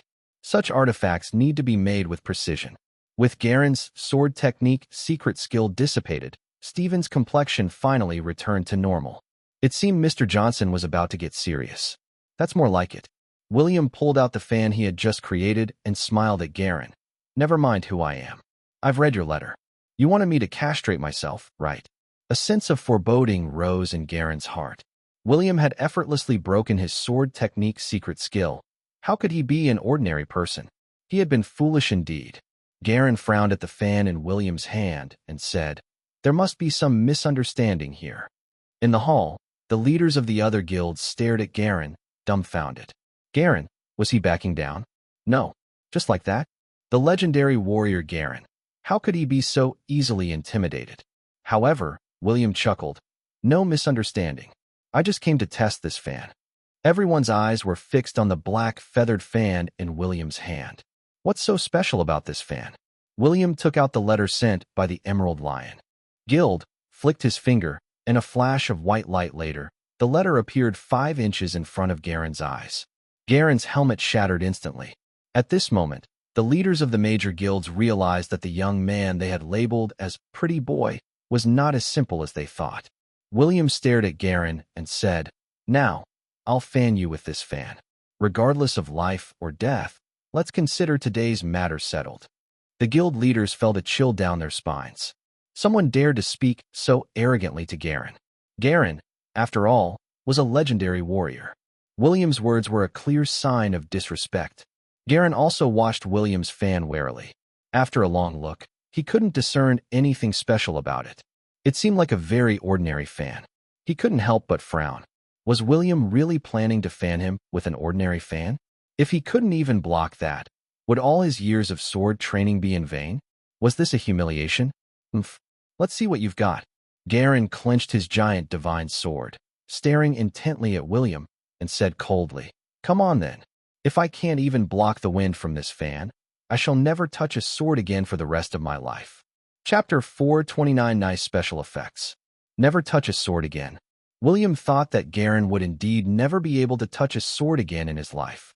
Garen's eyes gleamed with intensity, and a giant golden sword phantom suddenly appeared behind him, his entire being enveloped in an oppressive sword aura. Madness. Run. Seeing this, the leaders of the major guilds hastily fled. The Emerald Lion Guild's hall instantly melted away under the pressure of Garen's sword aura, like ice cubes thrown into a furnace. The Grand Hall, once majestic and splendid, was in an instant reduced to a barren land. The guild leaders who had gathered together had already escaped dozens of miles away. Members of the Emerald Lion Guild also scattered in all directions. Such a terrifying sword aura pressure. Standing here, even a slight touch could pulverize them. Is this Garen's true power? The demigod-level guild leaders stood in the distance, witnessing the violent energy fluctuations at the entrance of the Emerald Lion Guild. Nearby mountains shattered under the force of the energy waves, giant trees collapsed, and leaves disintegrated into fragments. And he hadn't even drawn his sword yet. Just the beginning, and it was already like an apocalypse. William stood just 15 feet in front of Garen, with Stephen beside him, pale with fright. With a mere gesture, Garen had destroyed the entire guild hall. Thousands of wild energies surged in all directions. With his power, getting hit by any of these energies meant certain death. However, not even a hair on William's head was disturbed. Centered around William, a radius of 6 feet became an absolutely safe zone, where Stephen was completely unaffected by the rampant energies. It was like sitting in front of a computer, watching the world crumble on the screen. So what? Even if the world inside the screen was destroyed 100 times over, the world outside the screen remained entirely unaffected. William, holding the phoenix feather fan, watched everything unfolding around him and couldn't help but remark, "Nice special effects." At that moment, Stephen was so terrified that he dared not even move a finger, thinking anxiously, "Special effects? This is deadly serious." He was nervous, fearing that stepping out of William's protective circle would mean falling into the vortex of violent energies surrounding them. He thought, "If that really happens, wouldn't my death be too unjust?" Meanwhile, Garen was internally shaken beyond measure. He had just unleashed his strongest move, hoping to trap all his enemies within his sword domain. In his sword domain, he considered himself invincible. But now, he could not sense William's presence, which shocked him immensely. He felt like a struggling ant, while William seemed like a giant looking down at him. In front of William, all his efforts appeared to be a mere joke. Garen gritted his teeth and roared lowly. Swordfall. He swung his sword, creating countless sword shadows, and then brought down his heavy sword. Numerous giant sword lights thunderously fell, all focusing on the point where William stood. Flashy and superficial. William smiled faintly, lifting his hand to wave the fan in a seemingly effortless motion. He really didn't use much strength. This visit was solely to test the power of the fan, so naturally, he didn't exert any extra force. If he wanted to use his full strength, a simple wave of his hand would have been enough to kill Garen instantly. Whoosh! The phoenix feather fan was lightly waved, and hundreds of substantial fire phoenixes materialized around William, rushing towards the sword shadows. A sea of fiery red clashed with the golden sword lights, which instantly shattered like melting ice and snow, fragile and weak. Garen's pupils contracted sharply, his eyes reflecting a fire phoenix that passed through his body and then dissipated into sparks. Garen's sword domain collapsed, the fire phoenixes vanished, and everything returned to calm. William still stood in his original spot, glancing at Garen not far away, frowning slightly. "It seems I still need to adjust the intensity." The power of this wave was a bit too strong, and from the effects, William was not entirely satisfied. There were special effects, but instead of blowing his opponent away, it crippled them. Garen knelt on one knee, leaning on his sword, his eyes dim, hair disheveled, and in complete disarray. Clang! Garen's giant divine sword suddenly broke, and the newly formed sword spirit was also annihilated. Who are you?" Garen had lost all his vitality and spirit, looking at William with a face ashen as death. He hadn't died, but the strength he had built up over thousands of years was gone, his soul energy dissipated, a fate worse than death. William slowly approached, shifting the phoenix feather fan to his left hand. He lifted his right hand, and a sword from an Emerald Lion Guild member, miles away, flew into his grasp. The phrase, "never touching the sword," "I'll pretend you never said it. I'll demonstrate only once, so watch carefully." After speaking, William moved aside. Garen's brow furrowed in confusion. What did he mean? Then, William slowly raised his hand and thrust his sword towards a distant mountain. Garen was spellbound by the seemingly simple and unadorned thrust. There was no visible change in the distant mountain, which was about 30 miles away from them. With Garen's previous strength, it would have been possible to hit the mountain with an arcane pulse from their position, but at most, it would only destroy some trees on the mountain. Garen was puzzled. So much time had passed, yet the majestic mountain remained unchanged. William casually threw the sword aside, not saying anything more, and turned to leave with Stephen. Unknown to anyone, a tiny hole had appeared in the center of that mountain. The arcane pulse William had launched hadn't stopped. Instead, it pierced through the atmosphere and shattered countless meteors in the vastness of space. The arcane pulse remained concentrated and unbroken, penetrating any planet it hit at speeds surpassing light, continuing to surge towards the outer reaches of the solar system. Everything in its path was either pierced through or utterly shattered. Garen held his breath, his mind entirely occupied with William's recent sword thrust. After William left, the leaders of various large soul master organizations flew back, only to find Garen with his lost strength and his giant divine sword broken. Garen, is William really that strong? Aurelius, shocked by the scene, asked. Garen didn't respond, his mind filled with the image of the sword thrust William had just executed. Although he lost all the power he had accumulated over the years, his understanding of the swordsmanship gained over thousands of years was not lost. It was an incredibly ordinary thrust. There were no fancy tricks, no visible arcane pulse, no perceptible energy fluctuations. If it were anyone else, they would have found it difficult to comprehend the true strength of William's thrust. Garen's blood flowed faster, his heart rate accelerating wildly. His forehead heated up as he approached an epiphany, yet there was still a gap in understanding. Seeing Garen's disoriented and distressed state, Aurelius and the other leaders felt that a legendary warrior had fallen. Garen, seeing as you have lost your strength, I will take care of the members of your guild. From now on, with me here, no one will bully the members of your guild. Aurelius, with all due respect, the area managed by the Emerald Lion Guild is too vast, and with over 2,000 members. It's too much for you to handle alone. We are also willing to share Garen's burden. Another guild leader spoke, his face full of indignation. Others also expressed their willingness to help Garen. In reality, they believed Garen was now powerless, and they were ready to divide the resources of the Emerald Lion Guild among themselves, though they spoke in seemingly kind words. Chapter 430, is all this just a bluff? Facing the pressure from various guild leaders, Garen remained indifferent. The Emerald Lion Guild was founded by his father, who has long passed away. With a heritage of nearly 4,000 years, could it really be destroyed in his hands? He had deeply realized William's strength.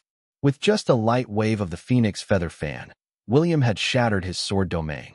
Such a person, even if Garen trained for thousands more years, would likely still be beyond his reach. However, William hadn't killed him. He only disabled all his abilities. And there was also that sword thrust William had executed as he was leaving. While the other leaders offered their insincere courtesies, they were already discussing how to divide everything of the Emerald Lion Guild. Garen, I've heard that your father left behind the legendary Excalibur, which you have never been able to draw. Now that you've lost your power, and others might covet it, why not let me safeguard it for you? Aurelius hinted, eyeing the Emerald Lion Guild's treasure, the Excalibur. Another person added, I've heard that you possess a starlight ruby that can enhance one's ability to absorb energy. Unfortunately, you probably can't even absorb the surrounding energy now. Why not hand it over to me? I'll use it to increase my strength and help you rebuild your guild. Garen laughed and stood up, discarding his broken giant sword. 2,000 years ago, due to his exceptional talent, his father taught him swordsmanship. At the age of 20, he became a mid-level soulmancer. With a giant sword, he was unrivaled among his peers, basking in unmatched glory. At 100, he reached the demigod level, shocking the entire soulmancer community. Fighting many quasi-deity level warriors with his demigod strength, he never faltered, earning the title of a legendary warrior. These people before him, once his closest friends, especially Aurelius, his comrade from the same era, had shared a deep bond. But now that he had lost all his power and fallen from grace, these so-called friends only thought about how to seize his guild and treasures.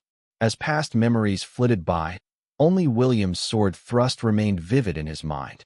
Garen's smile gradually faded, his eyes revealing profound indifference. To everyone around, Garen appeared like a dying beast, like a hermit about to depart. Sword come, Garen called out loudly, and a streak of light flew from the former treasury of the Emerald Lion Guild. In an instant, Garen held an unsheathed Excalibur in his hand. The surrounding guild leaders were stunned. Damn it, wasn't it said that he lost all his power? How does he seem even stronger now? Excalibur. Garen's hand trembled slightly as he drew the sword from its sheath. Despite the rust on the blade, a gentle breeze seemed to stir around him, fluttering his clothes, his eyes sweeping coldly over those present. All the guild leaders watched Garen intently, wondering if this was his final performance. Garen had been severely injured just moments ago, having lost all his strength. How could he possibly become stronger? Aurelius chuckled nervously. Garen, what do you mean by this? Garen responded coldly. You wanted Excalibur, didn't you? Now it's in my hands. If you want it, come and take it." Aurelius laughed. "Garen, why do this?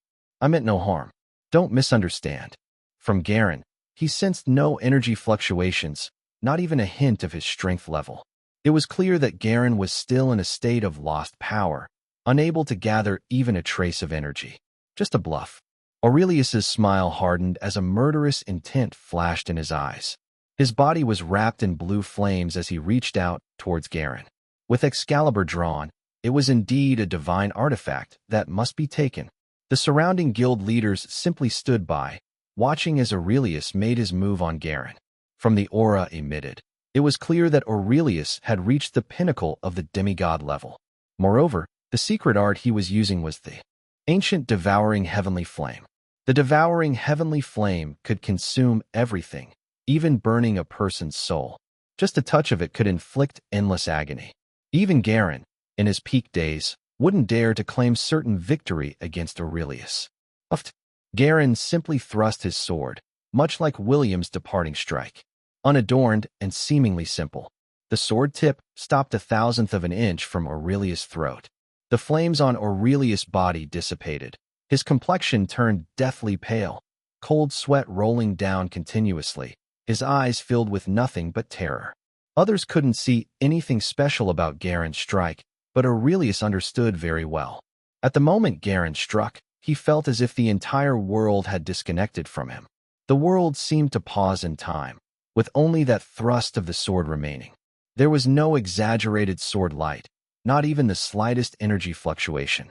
Yet, faced with this strike, he found it utterly unavoidable. His secret art, the devouring heavenly flame, was futile before this sword thrust. If Garen willed it, that sword could easily pierce his throat. Such bizarre terror. Time itself seemed to have stopped. Aside from Aurelius, everyone else looked on in confusion.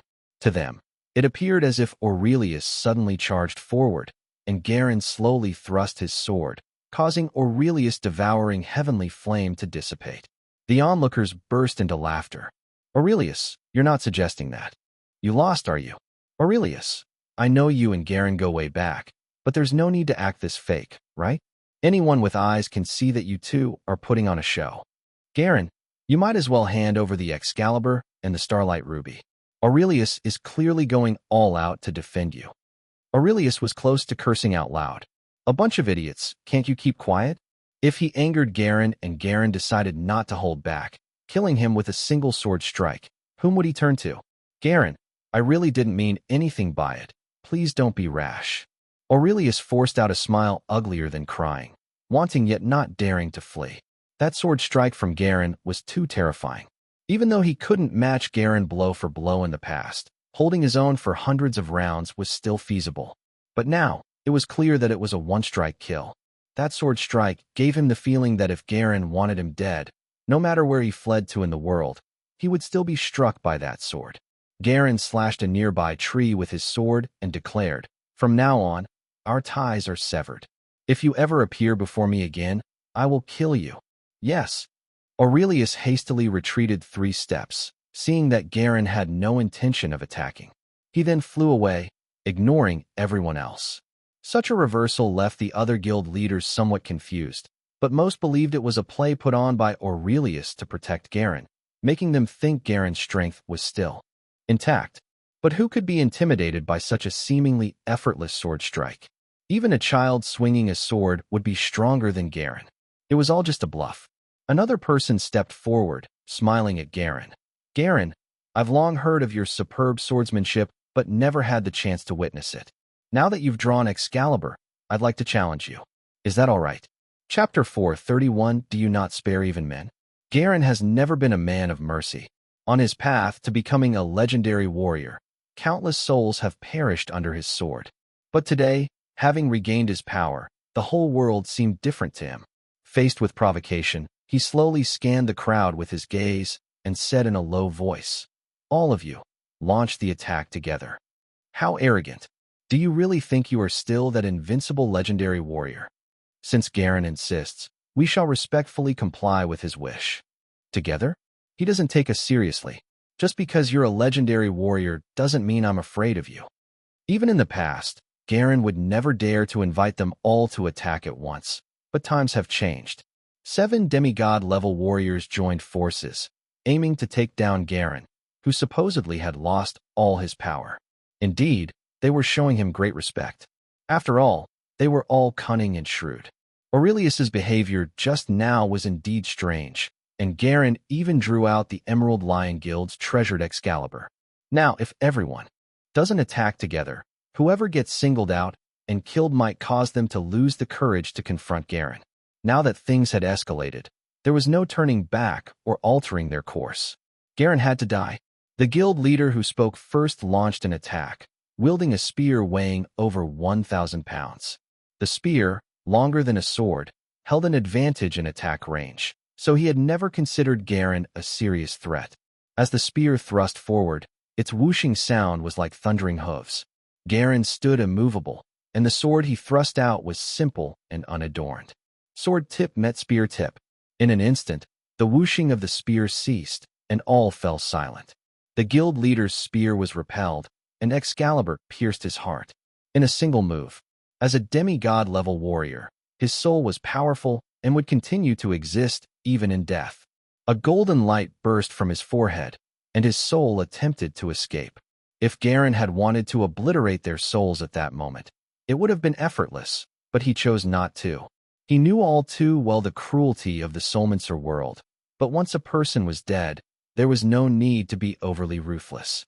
The souls of demigod-level entities could actually reach the divine realm directly at that point. However, nobody knew what the situation was like in the divine realm. Generally, Soulmancers were reluctant to go to the divine realm in soul form unless absolutely necessary. Better to be a big fish in a small pond than a small fish in a big pond. They understood this principle better than anyone. Seeing that Garen had no intention of annihilating his soul, the president wielding the spear hastily fled, not daring to look back. That sword strike, probably only he and Aurelius truly understood its strength. At that moment, he finally understood why Aurelius had fled in such a panic. Such a sword strike, unparalleled in the world. The other guild leaders, initially eager to swarm Garen, now hesitated. They had lost their initial momentum. Garen's single sword strike that repelled Aurelius, followed by another that killed the spear-wielding guild leader, showed that his strength had not weakened but had instead become unimaginably stronger. They weren't insane enough to want to battle to the death with Garen. The longer one lives, the more they tend to cherish their life. Once again, Garen's gaze swept over the crowd, and they silently bowed to him before leaving sullenly. These were the so-called guild leaders, and Garen couldn't help but find it somewhat laughable. What was laughable was not just these people, but also his former self. After the other guild leaders left, members of the Emerald Lion Guild gathered around Garen. One asked, "Guild leader, are we just letting that William go like this?" They had no idea what had really happened. From afar, they saw their guild leader unleash powerful energy waves with a wave of his hand, and then William seemed somewhat dejected as he left. After Garen's power was lost and then restored, his heart was filled with gratitude and admiration for William. Now, to hear someone from his own guild speak of William in such a way, he instantly felt angry. What pretty boy! It's wrong for us to judge others so casually. And just because William looks more handsome and charismatic than you, you call him pretty boy? How dark is your heart? Ah, this. What ah? Get out of here. Garen was annoyed by his own people, and his mood quickly soured.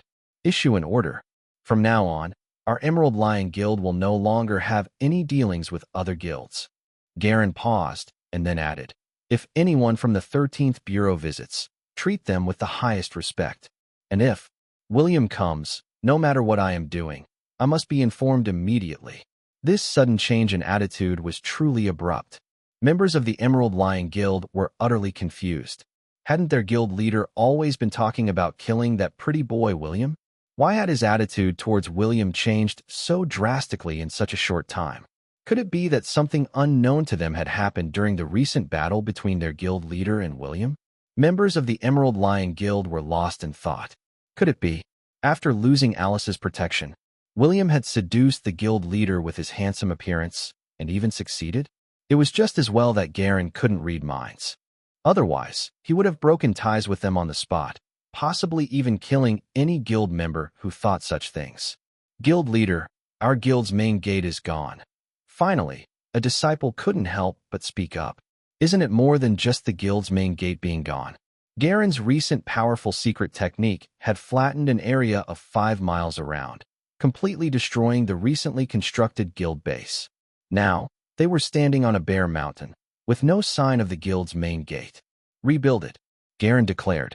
It doesn't need to be extravagant, keep it simple. Yes. Garen composed himself and then suddenly asked, is the Soulmancer School currently hiring teachers? A member of the Emerald Lion Guild nodded. Yes, we've even sent a couple of people to recruit apprentices. Garen, deep in thought, inquired, is William at the Soulmancer School? The guild member looked at Garen with a puzzled expression. Well, it seems so. I heard he even attended a meeting last time, taking charge of admissions. A slight smile appeared on Garen's face as he announced, I'm going to the Soulmancer School to teach for a few days. You all should focus on improving your strength in the guild and not slack off. The members of the Emerald Lion Guild exchanged bewildered looks.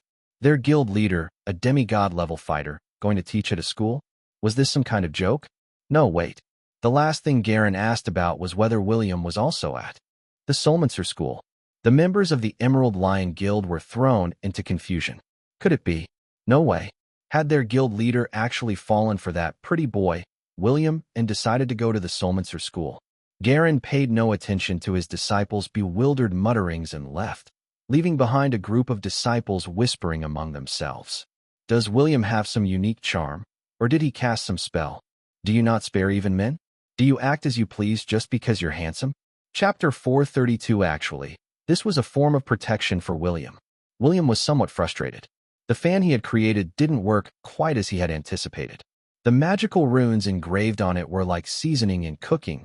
Different combinations produced varied effects. Surprisingly, the fan he had made could completely nullify a person's abilities with just a flick, which he thought was a bit too extreme. Back at his villa, William paid no heed to what transpired at the Emerald Lion Guild thereafter. He picked up a feather pen and, using ordinary ink, began to make alterations. Had the gods of the mythological era witnessed William's fan, they would have been astoundingly shocked. Imagine an artifact made from phoenix feathers, merely a man-made magical item, fairly ordinary in comparison. Yet, William's fan could effortlessly erase divine powers. It was akin to reducing gods to mere mortals. Even beings with the strength of Thor, the god of thunder, or Ares, the god of war, would likely be powerless against a gentle wave of William's fan. However, William felt that the effect of this fan was too powerful. If Odin knew of it, he might immediately offer his Gungnir spear and Draupnir ring, two divine artifacts, in exchange. William locked himself in his room, working on the fan's magical runes like a scientist engrossed in circuit diagrams. His knowledge of these runes, learned from the Soulmancers, was such that he wasn't entirely sure of the combined effects of several runes. Otherwise, he wouldn't have needed to test the fan at the Emerald Lion Guild. The runes already etched on the fan were difficult to erase, so he kept adding new ones. He ended up inscribing 36 different spells on it. If only I had known, I would have just added one crystal torrent to suppress the fire attribute, and maybe a skydance vortex. William mused, looking at the complex spells and furrowing his brow in contemplation about the potential effects of his creation. Oh well, it's done now. I'll just have to find someone else to test it on. This time, William used only 100 feathers for the fan and kept another 100 aside. He effortlessly crafted another new fan. This one was simpler, combining just 2 spells, Crystal Torrent and Skydance Vortex. When William returned to the Emerald Lion Guild, he had memorized the faces of the guild leaders present there. Strictly speaking, they have all already stood. On the opposite side of William, that Aurelius plays with fire, and Luna's feathers are fire attribute too. Maybe using the fan won't kill him, William mused, holding a fan in each hand and preparing to head out again. As he stepped out of his room, Luna's gaze fixed on him because he was holding 2 fans made from her feathers. What was more infuriating was that William had turned both fans black. What did that mean? Did he find her feather color unattractive? Were the fiery red feathers shimmering with golden light less appealing than this black hue? If a crow saw this, it would certainly look down on her. Luna felt insulted by crows. According to William's aesthetic sense, it seemed as if he was saying crows were more attractive than her. "Where are you going?" Luna asked, sitting on the sofa and munching on snacks, glaring at William. "I'm going to test the fans," William replied, raising an eyebrow. Luna's gaze shifted back and forth between the two fans in William's hands, and finally, she said, "I'm coming too." "All right, put on your shoes," William said nonchalantly, not minding the company of the child, especially since the raw material for the fans came from her. It made sense for her to see the results. "Servant, are you coming?" Luna playfully kicked Erebus. Erebus glanced cautiously at William. He couldn't afford to be as impertinent with William as Luna was. After exchanging looks with William, Erebus replied, "If you're going, I'll join." Erebus quickly put on his shoes, his face lighting up with a smile. For them, staying in that room was boring, especially since it lacked artifacts like those in Alice's bedroom that could help them improve their strength levels.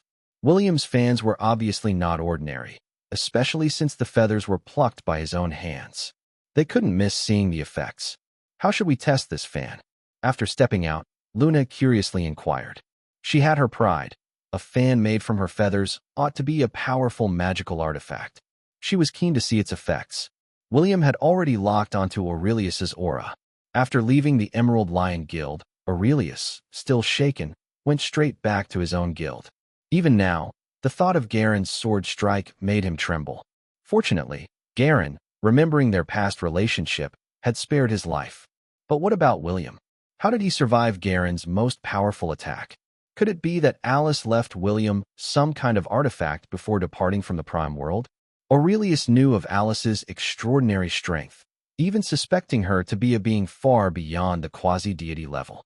If she had left something for William, it would undoubtedly be a treasure. Possessing it might significantly boost his power. But judging from William's performance today, Aurelius doubted he could confront William alone. At this time, the guild leaders who had dejectedly left the Emerald Lion Guild were gathering at the Crimson Phoenix Guild. They wanted to know what exactly happened with Garen, and asking Aurelius seemed to be the best option, as he was the one who had survived Garen's sword and left unscathed. "Aurelius, what's the deal with Garen? How did he suddenly become so strong?" a guild leader asked, voicing his confusion. Aurelius shook his head and said, "That I do not know. However, I suspect that young man William might possess some treasure left by Alice." "That's possible. After all, Alice was quite fond of that William." "Aurelius, consider this possibility," an old man with a goatee speculated, squinting his eyes. Could it be that William gave Garen some artifact from Alice, which caused the sudden increase in Garen's strength? And then Garen collaborated with him to put on a show, making people believe William is very powerful. That would explain everything.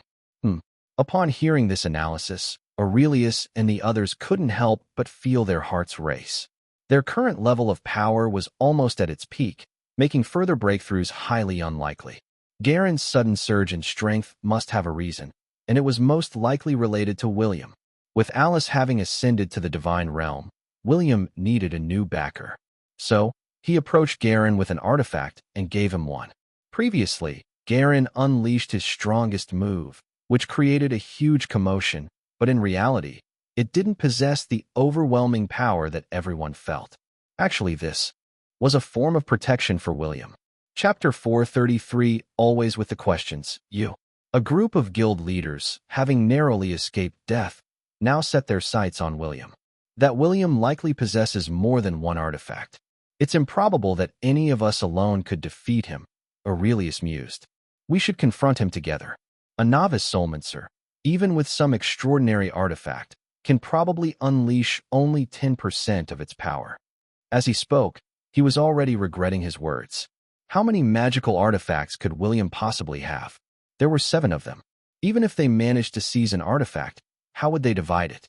As he had said, what could a novice soulmancer, even with a powerful artifact, truly achieve? Isn't it just courting death for nothing? Aurelius really regretted why he said those words. It's not impossible for someone to secretly kill William. Artifacts usually require time to activate. As a demigod-level warrior, couldn't he assassinate a novice soulmancer before he even had a chance to react? Now, with 7 demigod-level warriors going after a novice soulmancer, The whole idea seemed absurd. Ha ha ha. Aurelius, you're right. Let me be the one to test the waters first on behalf of everyone. No, no, no. You're too kind. I think I should be the one to go. Hearing the eagerness in the others, felt that something bad was about to happen. Everyone, please calm down. Aurelius interjected. As we've just discussed, it's very likely that William gave an artifact to Garen. So, if we attempt to kill William, would Garen just stand by and watch? At this, everyone fell silent. Aurelius, tell us, what exactly is Garen's power level now? The old man with the goatee furrowed his brow. Killing William might be easy, but ultimately, we have to face Garen. Do you think we stand a chance against him if we join forces? Aurelius feigned depth, saying, that one strike from Garen. He is likely invincible now. As he spoke, Aurelius became increasingly excited, convinced that Garen must have received something powerful from William, leading to a tremendous surge in his strength, and even enabling him to unsheath Excalibur. He could only imagine the terrifying nature of the artifact that William must have given to Garen. An artifact so powerful it allowed Garen to break through his limitations. Shoo! Everyone couldn't help but inhale sharply together. They had witnessed with their own eyes Garen slaying a demigod-level guild leader with a single sword strike. Now, with Aurelius drawing such a conclusion, did it imply that to Garen, killing them would be as easy as slaughtering chickens and dogs? Dare they still make a move against William? Seeing their reactions, Aurelius secretly smiled and said, let's carefully plan how to kill William and discuss how to distribute his artifacts afterward. If William truly possessed such a transcendent magical artifact, eliminating William would skyrocket his own strength level, rivaling Garen's. Fear Garen then. Not anymore. What a bunch of fools. However, weren't these guild leaders all cunning and crafty? How could they not understand this logic? But what they're thinking is, they can't be the first to make a move. The first one to strike would likely get injured. Without the magical artifact in hand, what if the other guild leaders turned against him after William's death? A group of demigod-level powerhouses gathered together, scheming how to kill a novice soulmancer. Or rather, in their eyes, killing William seemed easy enough, but the real concern was how to face Garen's wrath afterward and the fear of being backstabbed at a critical moment by their fellow guild leaders. Aurelius, enough talk. The 7 of us should form an alliance, swearing on our souls to share the gains. If we get the magical artifact, we distribute it based on the amount. If William's artifacts are not plentiful, each person can use it for a set period. What do you say? Finally, someone broke the deadlock. Hearing this proposal, Aurelius realized that the chances of monopolizing the magical artifacts from William were slim to none. The 7 looked at each other and then burst into laughter simultaneously. Obviously, they had formed an alliance, an unspoken agreement among them. 7 demigod-level powerhouses solemnly swore an oath on their souls to advance or retreat together, with a firm resolution not to stab each other in the back. With this, everyone felt reassured. They might have been at ease, but at that moment, William, accompanied by 2 kids, arrived at the gates of the Crimson Phoenix Guild. A group plotting his murder? How amusing. He had already suppressed his strength to that of a novice soulmancer. Yet these demigod-level characters were harboring thoughts of killing him? William almost wanted to laugh. He hadn't intentionally eavesdropped on their plotting. It was just that he had locked onto Aurelius's aura and accidentally overheard their alliance. They even formed an alliance. William glanced at the 2 fans in his hands. 7 people, each to be tested in turn. No rush at all. Really no rush. As they reached the gates of the Crimson Phoenix Guild, 2 junior soulmancer gatekeepers immediately stopped them. Who are you? What business do you have at our Crimson Phoenix Guild? After all, not everyone recognized William. In the eyes of these gatekeepers, William appeared to be just a novice soulmancer, and they couldn't gauge the true strength of Erebus and Luna, naturally assuming they were just 2 kids. William chuckled and said, just tell them William is looking for your guild master. Go on, report it. William? The pretty boy? Although the gatekeepers of the Crimson Phoenix Guild had never seen William, they had heard of this pretty boy.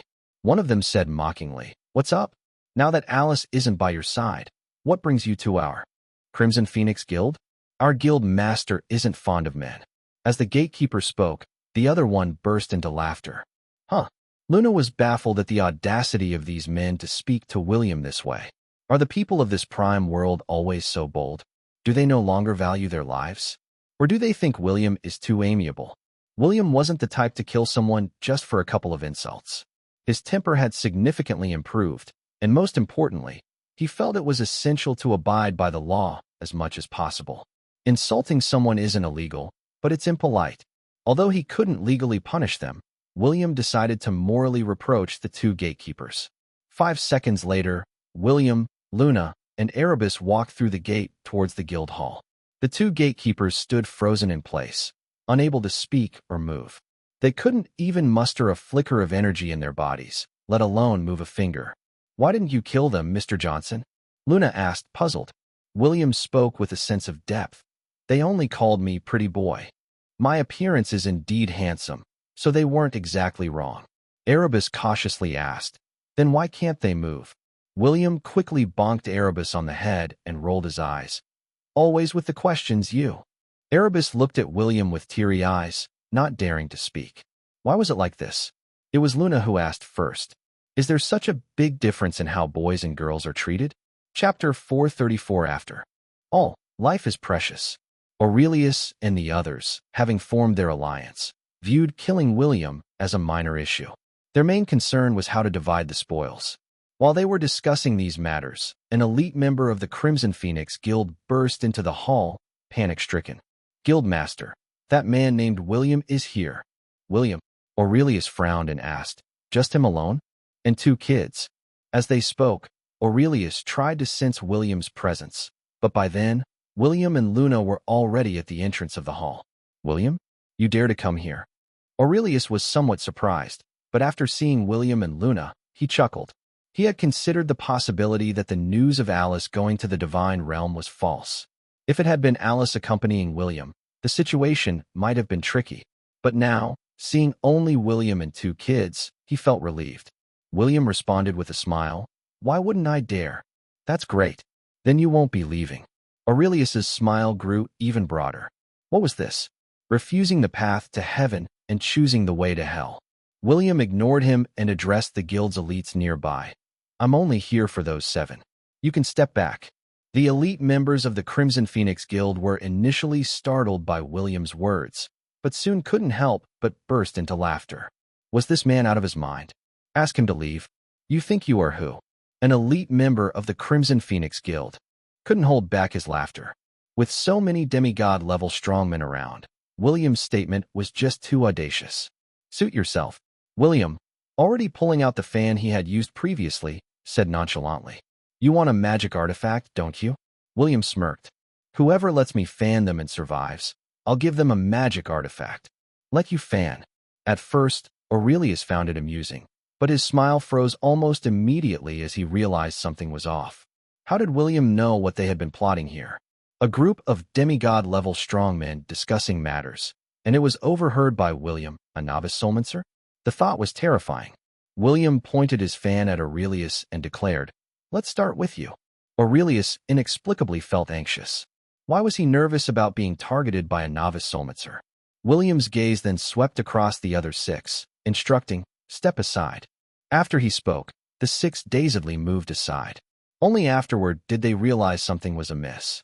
"Brat, what are you talking about? Do you think we'll just move aside because you told us to?" The old man with the goatee stretched his neck and stood alongside Aurelius again. The others, probably finding the situation pointless, just chuckled, masking their awkwardness. They themselves weren't sure why they had unconsciously stepped aside. Moving back now would be even more embarrassing. William wasted no more words. "Use your strongest spells. I fear you. Won't have another chance to do so." Not for any other reason, but William wasn't entirely sure of the effect of the fan in his hand, although he suspected it might be quite outrageous. Fanning these 2, he wondered if they could survive. William had already decided. If these 2 did manage to live, he would certainly give each a small gift. After all, life is precious. Aurelius looked at William, his mouth twitching involuntarily. He wanted to laugh, but for some reason he couldn't. Facing such provocation from William, he felt he should be rushing forward in anger, ready to eliminate William instantly. Yet, inexplicably, he didn't. Try it, Aurelius said, his body already ablaze with raging, devouring heavenly flame. The old man beside him, however, didn't take William seriously. He scoffed coldly. Flap your fan all you want. I want to see what tricks you can pull off. William's eyebrows quirked lightly. He had already given a friendly warning. If someone didn't listen, what more could he do? Luna watched the fan in William's hand intently. She knew it was made from her feathers, yet she couldn't discern anything special about it. Without further words, William raised his hand and fanned. There was no wind, but Aurelius and the old man facing William disintegrated into powder at a visibly rapid rate. The palace behind them also vanished, leaving a large, empty space. Everything turned into nothingness, both body and soul completely annihilated. Everyone present was stunned. Even Aurelius's devouring heavenly flame had no effect. The remaining 5 demigod-level strongmen turned pale, too frightened to even breathe. Aurelius and the old man weren't ordinary soulmancers. They were bona fide demigod-level strongmen. Yet, with just a light wave of his fan, William had obliterated them? What kind of fan was this? One that destroyed everything? Even William couldn't help but take a sharp intake of breath at the scene before him. How did the power of the fan become more outrageous with every adjustment? Luna and Erebus instinctively clutched each other's hands upon witnessing the terrifying scene. How horrifying! Who was the fool that said there weren't many strong beings left in the Prime World? They could clearly feel that William's fanning, not just for those 2 individuals, but even if the Grand Lord of the Shapeshifters from their Netherworld's Void Realm were there, would probably have been obliterated instantly. These were just feathers plucked from Luna. How could a fan made from them be so terrifying? William's gaze quickly shifted to the remaining 6 individuals. Why are there 6 people left? Wasn't there a Crimson Phoenix Guild elite who refused to leave just now? That person was now thoroughly petrified, having lost control of their bladder and bowels on the spot, filling the air with an unpleasant odor. William frowned slightly, then switched to another fan and addressed the remaining people. Don't worry, this fan isn't as exaggerated. Give it a try. The demigod-level strongmen stood there, their expressions frozen, torn between crying and laughing. How could they try such a thing? Great Lord, please spare us. Please spare us. Can we not try it? Finally, someone mustered the courage to ask. William shook his head. No, you can't. As soon as he spoke, someone attempted to flee. William raised his hand and fanned with the newly made fan. In an instant, a ferocious wind arose, sweeping away the remaining half of the Crimson Phoenix Guild's palace along with the 6 people, sending them soaring into the sky. William watched them ascend higher and higher, surmising they might even leave Earth. Well, as demigods, experiencing what it's like to leave Earth physically a bit early wasn't too bad, he thought. Chapter 435. No better translator than William. William had no idea when they would fall back down, but he had already controlled his strength to a very minimal level. The first fan was probably unusable now, but the second one was still acceptable. After testing the fans, William left the Crimson Phoenix Guild feeling quite satisfied. Luna and Erebus followed William without daring to ask any more questions. With either of those fans, one could almost become invincible, provided, of course, that the opponent wasn't William. When William and the children returned, Zoe had already come out of her room. Where did you all go? Zoe asked, fixing her gaze on William. She had entered a meditative state shortly after going upstairs, but when she came out, she found that William had taken the 2 kids somewhere unknown. We just went out for a stroll. Is there something you need? William replied with a smile. The expressions on Erebus and Luna's faces were quite expressive. A stroll? Did he just call what they did a stroll? But then again, for William, it probably was just a stroll. Zoe didn't ask further, instead pulling out her phone and handing it to William, saying, "Take a look." William saw a video on her phone that clearly showed the scene of Garen summoning thousands of sword shadows from a distance. The Emerald Lion Guild was reduced to rubble. After watching the video carefully, William realized it was just a distant recording. The video showed how terrifying Garen's sword shadows were, but it didn't capture William and Stephen. What about it? William didn't seem to think that Zoe had figured out this all had something to do with his recent stroll. Zoe's eyebrows knitted slightly as she stared at William, seemingly lost in thought. You think I should go and check on their guild since it got destroyed like that? Indeed, William had overthought it. Zoe's mind definitely wasn't sharp enough to guess what William had done based on that video. She had finally remembered she was the director of the 13th Bureau, and, given the situation, she should probably check in with Garen as a matter of routine. William responded, Garen destroyed his own guild. Why would you go and see that? Oh, I see. Zoe nodded. Someone just told me they are already rebuilding. So destroying it like that is a faster way to demolish buildings, huh? Luna and Erebus stared blankly at Zoe. Could this woman be any more foolish? What kind of reasoning was that? Have you ever seen building demolition done this way? Zoe, retrieving her phone and smiling, said, Also, I heard the Crimson Phoenix Guild was demolishing buildings too. I guess the rumors about the close relationship between the two guilds are true. They even demolish buildings together. The looks on Luna's and Erebus' faces grew even more perplexed. You're really a genius, aren't you, to connect those dots? By the way, William, come with me to Mount Fuji, Zoe said. We've captured someone from the Crimson Emissaries Guild, and we need to return them. Why do you need to go? William asked. Zoe raised an eyebrow. Stephen used to handle the Crimson Emissaries Guild, and now that he's retired, it falls on me to return the person. William thought for a moment and asked, Didn't Stephen ask you to go? He was seriously suspecting that Stephen had deliberately asked Zoe to go and had even hinted that she should take William along. Zoe gave a mysterious smile. Would you rather stay at the school? Huh? William stared at Zoe, stunned. She was using the guise of returning the captive as an excuse to escape, and she was doing it so confidently. This sudden display of cunning was indeed hard to accept at the moment. Frankly speaking, William had planned to study diligently at the school. Although he was proficient in various alchemies, runes, and magic circles, those were all things from the era of the gods. He really hadn't learned the modern versions of these disciplines. Following the trends of the times is what makes one weaker. But after some thought, considering Zoe's intellect, once she entered the mountains, she would likely get lost. Her trip there could well end up being a permanent departure. Moreover, William had sensed the arrival of a deity of witchcraft near Mount Fuji. If he didn't accompany Zoe, she might either get lost in the forest or be killed upon arrival. All right, let's go. William asked, When do we leave? Now. Zoe turned and went upstairs, quickly returning with a rolling suitcase. William looked at the large suitcase and couldn't help but comment, Are you really going on a vacation? But when Zoe opened the suitcase, William was stunned. No, she wasn't going on vacation. She was going camping. The suitcase was filled to the brim with various snacks and not a single piece of clothing. William even noticed a butterball turkey neatly packaged inside. We'll take the person now and then fly out. You book the tickets, Zoe said, clearly eager to leave. Appointing her as the dean of students at the Solminster School was truly a foolish choice by Stephen. How could she teach anyone? At most, she could just punch someone as a form of instruction. And now, this dean of students was planning her escape, preferring to camp in the mountains rather than stay and fulfill her role. William had barely settled in when Zoe whisked him off to the 13th Bureau's base.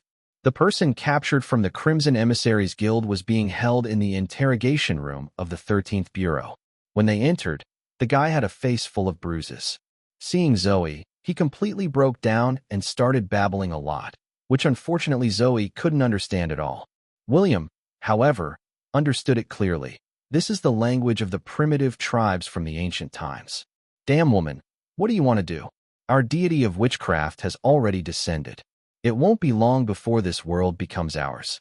If you dare to hit me again, the deity of witchcraft will surely kill you. Zoe glanced at him curiously, then asked William, Can you understand what he's saying? William narrowed his eyes and said with a smile, I understand. Curious, Zoe asked, What's he saying? William seriously replied, He wants to challenge you to a duel. Zoe said dismissively, He's too weak. Meanwhile, the guy continued, I just took a liking to that woman. That's all. All the beautiful women in this world belong to our deity of witchcraft, and you dare to capture me like this. William knew very well how those of the demon race expressed their affection after taking a liking to someone. It was just like the primitive men, knocking the person unconscious and then taking them to a cave to continue their lineage. Brutal and straightforward. Zoe asked, What's he saying now? William said earnestly. He's calling you trash, saying that last time he was just going easy on you. If you dare, fight him again, and he'll make you bite the dust. Oh, really? Zoe said, rolling up her sleeves and walking towards the guy from the Crimson Emissaries Guild. Chapter 436, The Power of Space? The member of the Crimson Emissaries Guild wasn't exactly weak. With the power of his inherited witchcraft, he was undoubtedly on par with a high-level soulmancer. Unfortunately, he met Zoe, who was even more abnormal. Zoe had been at the pinnacle from the start of her career, beating up elite high-level soulmancers as a matter of routine. Against Zoe's fists, the member of the Crimson Emissaries Guild had no chance to resist. It was a one-sided beatdown.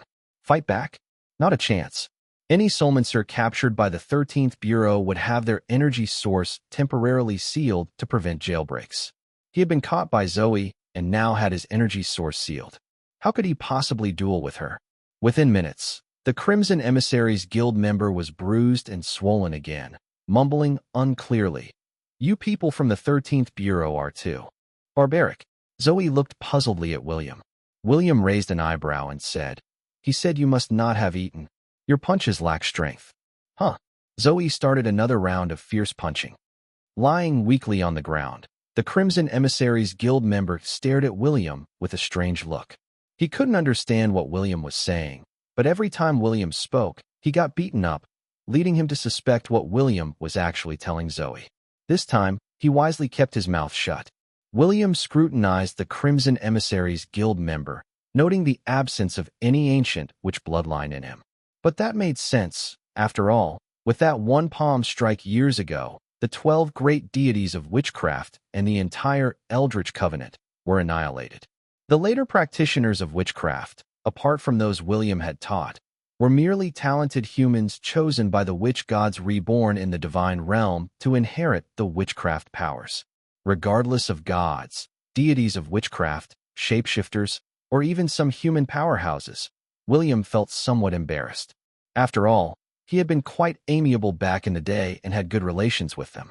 Yet, because of him, an entire era was destroyed with a single slap. They were all truly innocent victims of misfortune. Recently, William had learned how to shop online. Using the connections of the 13th Bureau, he managed to get passports for Luna, Erebus, and the captured member of the Crimson Emissaries Guild within 10 minutes. Officially issued passports are, of course, genuine and valid. Upon learning that William could understand the captured member's language, Zoe asked William to inquire about his name. Marcellus Ironclad. On the matter of his name, William didn't give any misleading translation. An hour later, they boarded a plane to Mount Fuji. For Luna and Erebus, it was their first time on a plane, and they kept looking down from the window. As beings capable of soaring through the skies, they naturally didn't feel afraid. However, they were curious about how ordinary humans managed to fly such a machine high into the sky and carry so many people at once. If it were a magical artifact, there were no magical runes on the plane. If it were a mythical beast, they couldn't sense any vitality. How could it fly so high? The two children were baffled by this, but William found it interesting. Once, it was pure fantasy for ordinary people to think of flying in the sky, but now it was no longer a difficult task. Perhaps one day, human technology might surpass gods and demons. William had seen enough science fiction to know that with a certain level of technological development, even destroying a planet isn't an impossibility. As they got closer to Mount Fuji, Luna and Erebus's expressions turned grim. They could sense the presence of a deity of witchcraft. Trouble. Luna suddenly paled and whispered. The deity of witchcraft, Moros, who controlled the laws of space, was now clearly felt by them, as they were locked in by a powerful divine consciousness. The power of spatial laws was indeed exceedingly terrifying. To say they were invincible at the same level of power was no exaggeration. Moros was an immensely powerful entity, and even in a reincarnated soul form, his strength was not to be underestimated. Luna was ready to transform into her original form at any moment. However, William casually pressed them down, keeping them in their seats. Transforming into a massive phoenix on an airplane? With their size, the plane would only explode in the sky. At that moment, a rift appeared in the space ahead of the plane, causing the light to warp. The pilot, seeing the distorted light ahead, thought it was some strange natural phenomenon and didn't take it seriously. If the plane flew through it, the entire aircraft would be torn apart by the chaotic space. In a tribe at Mount Fuji, a tall man looked up at the sky and sneered disdainfully. Shapeshifter children are really getting bold. I killed a few recently, and now they dare to come here. Do they think I'm too merciful? The force of space, once unleashed, could tear apart even the top shapeshifter lords on the spot if they were unprepared. And as for being prepared, it was something that was impossible to guard against. But the plane continued to slice through the sky, unscathed, as if nothing had happened. William, on the plane, smiled with. His eyes narrowed. The power of space, it seemed it really was Moros. He and Moros were old acquaintances. Moros, originally a faceless bird, had once tried to prey on William during an unexpected encounter before he took on a human form. But he ended up being pinned to the ground by William's foot. Fortunately, at that time, William had just had a full meal and Moros didn't seem very appetizing, so William simply decided to keep him. Being around William constantly, Moros quickly developed his unique bloodline abilities and mastered the power of space. Because he didn't look very tasty, he escaped being eaten and instead spent his days performing dances and entertaining William. Finally, after waiting for a year, when William left the place he was staying, Moros, who had turned into a human form, waited in the yard for another 5 years, but William never reappeared. Feeling dejected, he eventually left and later became a renowned deity of witchcraft. The plane flew through the chaotic space created by Moros without any harm. Moros, in his tribe, could still sense Luna and Erebus' presence and frowned slightly. Unbelievable. 2 shapeshifter children managed to break through his distorted space. He decided to wait for them to come to him, presuming they were seeking revenge for the shapeshifter children he had killed earlier. Moros wasn't in a hurry. He'd just wait for them to come and meet their demise. If it had been his first day reincarnated, he might have been cautious in dealing with these children, being unfamiliar with the current situation in the prime world. But now, well, if 1 comes, kill 1. If 2 come, kill 2. The plane landed at Narita Airport, and Zoe didn't rush to the mountains. Instead, she had William find a hotel where they indulged in eating and drinking without any urgency. Her main reason for leaving wasn't really to return the captive, but to avoid her duties as dean of students at the school. With that being the case, there was no reason to hurry. Chapter 437: The Primitive Tribe Hidden in the Cave. Mount Fuji, a majestic dormant volcano, is crowned with a mysterious lake formed by the accumulation of water in its crater. The lake water appears exceptionally blue under the summer sun, resembling a gem from another world. Before boarding the flight to Japan, William had already booked a room in a hot spring hotel at the foot of Mount Fuji. Like Zoe, he too was there for tourism. Had Zoe not insisted on coming, William, even aware of the reincarnation of a deity of witchcraft, would not have bothered to intervene. The reincarnation of Moros, a deity of witchcraft, was of little concern to William. From William's understanding of the deity of witchcraft, while they were somewhat barbaric, they were not inherently murderous. During the era of the gods, the deity of witchcraft saved many human lives, helping control epidemics and disasters. Almost every significant human tribe had a witch doctor, whose duty was to heal the sick, drive away ferocious beasts and enemies for the tribe. At that time, the deity of witchcraft treated humans almost like their subjects. If a tribe faced an attack by powerful beasts, they would personally intervene to slay the beasts upon receiving prayers from the tribe's witch doctor. Even after their fall, the deity of witchcraft selected talented humans to pass on their knowledge of witchcraft. Thus, initially, the majority of humans worshipped the deity of witchcraft. Granting powers to a human in the divine realm is energy-consuming. In that tumultuous realm, even a slight decrease in strength could invite fatal danger. Later, due to various reasons and the rise of new ideologies, witchcraft declined, leading many uninformed people to believe that all witchcraft was harmful. William was quite confident about Moros. He believed that unless dealing with shapeshifters, Moros was unlikely to harm others. However, there was a caveat, especially for single women encountering members of the Crimson Emissaries Guild who still adhered to the customs of their primitive tribes. It was very likely that they could be knocked unconscious and taken away to become wives. Such practices, deeply ingrained in their tradition, were a stark contrast to contemporary civilized society and were decidedly to be resisted. William and his group played in the Hot Spring Hotel for a full 3 days, and Stephen was already unable to restrain himself and called Zoe to inquire about the situation. But Moros did not launch another attack. Oh no, the vacation is over. Zoe also expressed her helplessness after receiving Stephen's call. William didn't mind. He let Marcellus lead the way, and then went deep into the primitive forest of Mount Fuji with Zoe and the others. Are you really a friend of our deity of witchcraft? Marcellus had been conversing with William over the past 3 days. Initially, William's actions led to Marcellus being beaten up several times. But after hearing William speak the pure language of the ancient tribal witchcraft, Marcellus grew considerably friendlier. He knew that only their tribal witches and the deity of witchcraft knew this language. William responded with a smile. I guess you could say we're friends. Do you think anyone would dare to pretend to be a friend of the deity of witchcraft? Marcellus vehemently shook his head. Blasphemy against the gods is a capital offense. Exactly. You understand this. So why would I pretend to be a friend of a deity? William looked at Marcellus, who was the epitome of a numbskull. Even though the tribal witches had extraordinary abilities, they couldn't extend their lifespans like soul lancers. In fact, their lifespans were often shorter than average people's because they used their own life force to heal others. Over the 3 days, Marcellus's attitude towards William underwent a drastic change, and he constantly bombarded William with questions.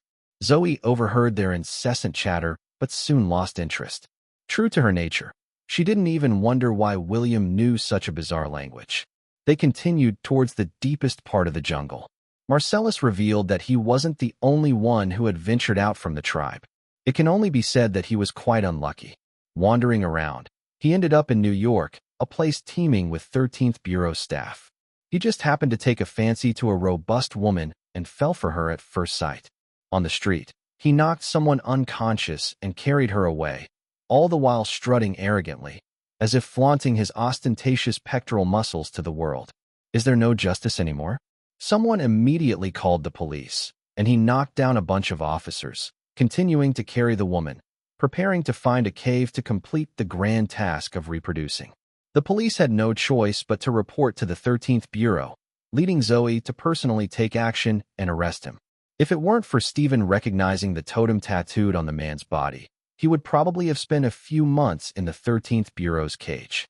William didn't deliberately quicken his pace. These past few days, he had gone to see Alice at the bottom of the cliff. She was completely immersed in a meditative state, enhancing her strength and unable to extricate herself. Even if William brought her coffee, she wouldn't be able to drink it. Zoe and William had spent 2 nights in the forest before arriving at an inconspicuous cave. This cave was clearly a large magical formation. The people inside had been in hiding for thousands of years, known to the outside world as the Crimson Emissaries Guild. In reality, they were not a guild at all, but a large, ancient tribe. As they approached the cave entrance, a group of men armed with bone spears and faces painted with colorful designs emerged from the shadows and surrounded them. Marcellus Ironclad quickly spread his arms and shouted, "Stop! He's a friend of the deity of witchcraft." Yes, only him.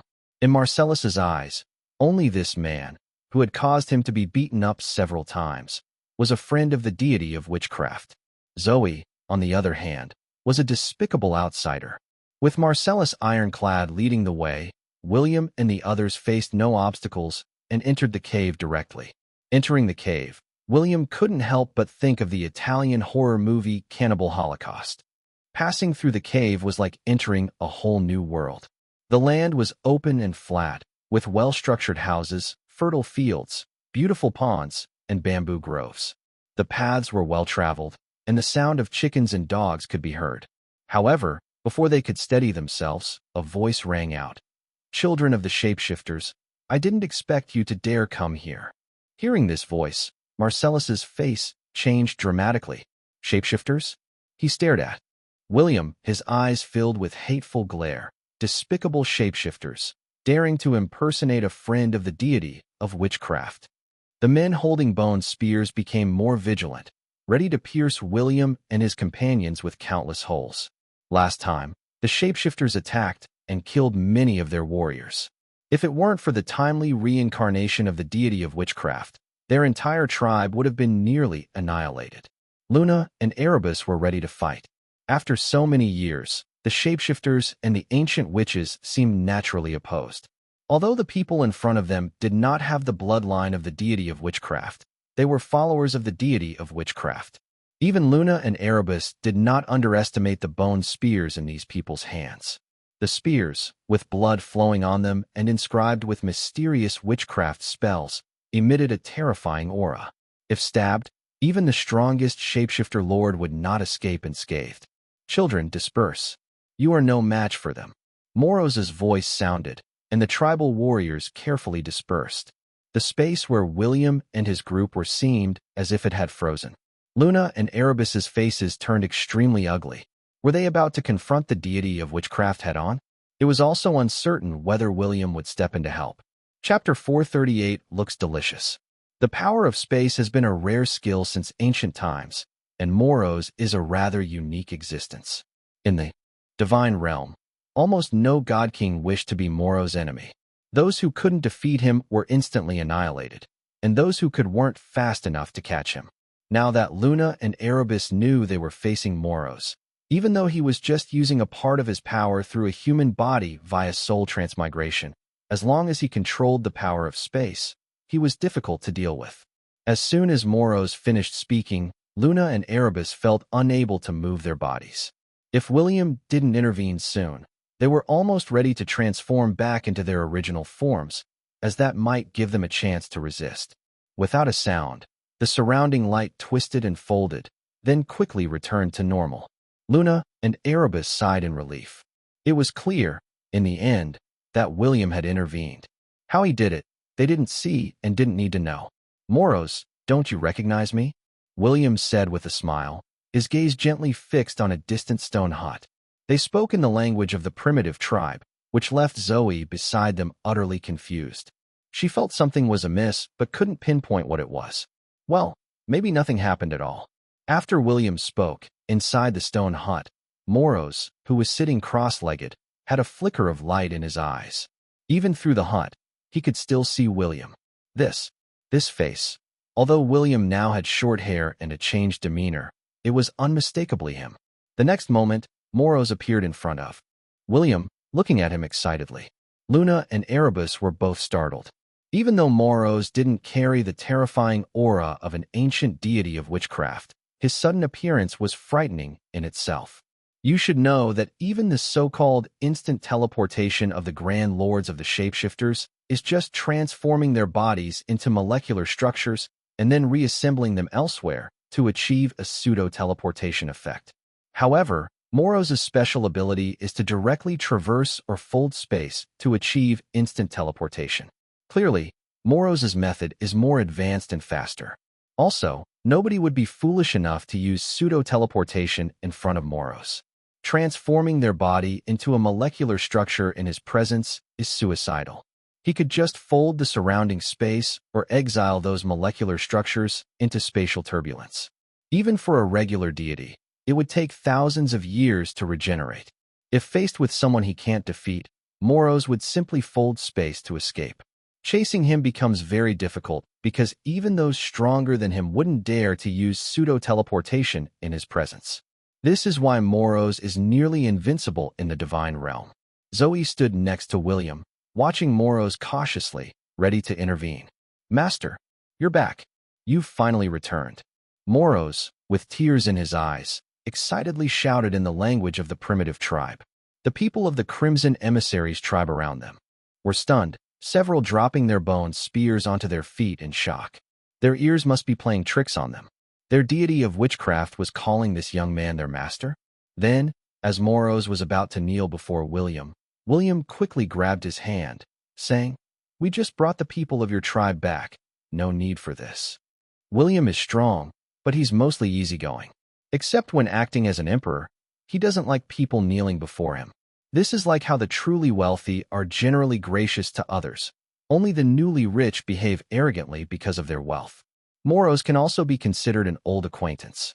Thinking back now, fortunately, he thought Moros didn't look very appetizing. Otherwise, Moros would have definitely been roasted by now. Come inside and sit. I'll dance for you, offered Moros. Moros has been living by William's side for quite a long time now.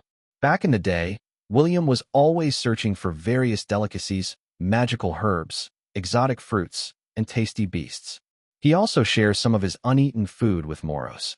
Although Moros, in his original form, didn't look appetizing, he was quite good at dancing. No thanks.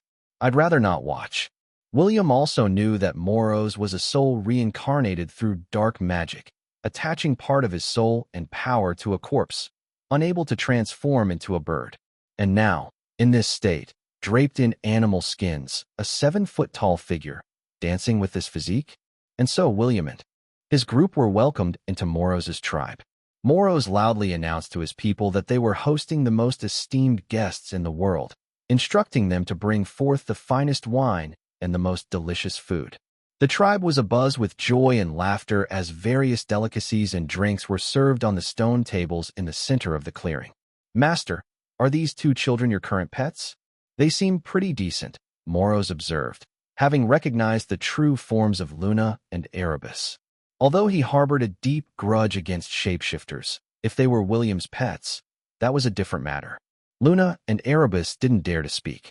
They weren't sure of their status in William's presence. If William said they were pets, then they would be pets. Ever since witnessing William's power, the 2 children no longer dared to resist. Even if William used just his fan to strike them, they feared they wouldn't even leave bones behind. No, it's not fashionable to keep such pets nowadays, William replied, trying to integrate himself into modern society. Keeping small cats and dogs was more common, not a phoenix and a giant wolf. What was that about? Moros's eyes lit up, saying, then they do look quite tasty. Having been with William for so long, Moros knew well his preferences. Ferocious beasts and divine creatures were usually assessed by William based on their taste. Clearly, a phoenix and a giant wolf, especially as cubs, must taste good. Moros, saying this, began to salivate. Luna and Erebus, understanding some of the ancient tribal language, shuddered at Moros's words. Their main fear was not Moros himself, but what William thought. If William really wanted to eat them, what would they do? It seemed they couldn't even escape. Moreover, they had heard Moros refer to William as his master. Did this mean that William was aligned with the deity of witchcraft? The shapeshifters were in peril. Luna and Erebus looked at William in terror, afraid that he might show the same expression as Moros.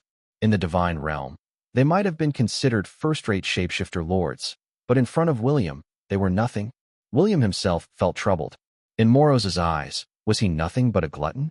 I've lost my taste for that now, William said, swiftly changing the subject. By the way, why did you choose to expend your own power to undergo soul transmigration to come to the prime world? This topic of eating had to be dropped. William feared he couldn't restrain himself anymore. He remembered once eating a 7-colored phoenix, which was quite delicious. The taste of this phoenix meat probably wouldn't be too bad either. No more thinking about it. He couldn't afford to dwell on it any longer. Chapter 439, Such bad practices needed to be changed. Why did you willingly expend your own power to undergo soul transmigration to come to the prime world? Upon asking this question, Moros initially fell silent, then said through clenched teeth, I had heard in the divine realm about the shapeshifters secretly traveling to the prime world. I was already on alert, but I didn't expect them to not only come here, but also find our last tribe, aiming to exterminate our people. With that said, Moros glanced at Luna and Erebus with an unfriendly look. If these 2 children weren't William's pets, Moros truly wanted to revert them to their original form, then eat their flesh and drink their blood. Recently, Thanarok and other shapeshifters came to Mount Fuji, their goal being to slaughter the last vestiges of witchcraft heritage in the prime world. The deity of witchcraft were already isolated in the divine realm, with gods, demons, and even the shapeshifters as their enemies. The influx of new human wizards into the divine realm was already minimal. Now, with the shapeshifters aiming to cut off their last roots, how could Moros tolerate it? Due to this, A new war had erupted in the divine realm.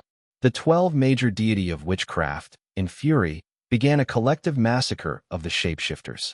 The conflict was so intense that it affected some bystander gods, demons, and newly entered human soulmancers in the divine realm, who also joined the chaos. In the eyes of the gods, the shapeshifters, deity of witchcraft, and demons were all undesirable, so fighting upon meeting was the norm. I know a bit about the conflict between your deity of witchcraft and the shapeshifter clan. Stop staring at these two kids, William interjected. How are your deity of witchcraft faring in the divine realm now? Morrow sighed and said, our numbers have always been few. Over the years, the Olympian gods, the Aesir, and the Vanir have been suppressing us deity of witchcraft to draw humans from the prime world, preventing us from passing our powers to talented humans. Now, there are only 12 of us deity of witchcraft left in the divine realm. What? William knew their situation was dire, but he hadn't realized it was this severe. Once widely revered tribal wizards were now reduced to only 12 deity of witchcraft. William was also aware of the power inheritance process. Human soulmancers, upon reaching a certain level of strength, would travel to the divine realm and naturally find their organizations.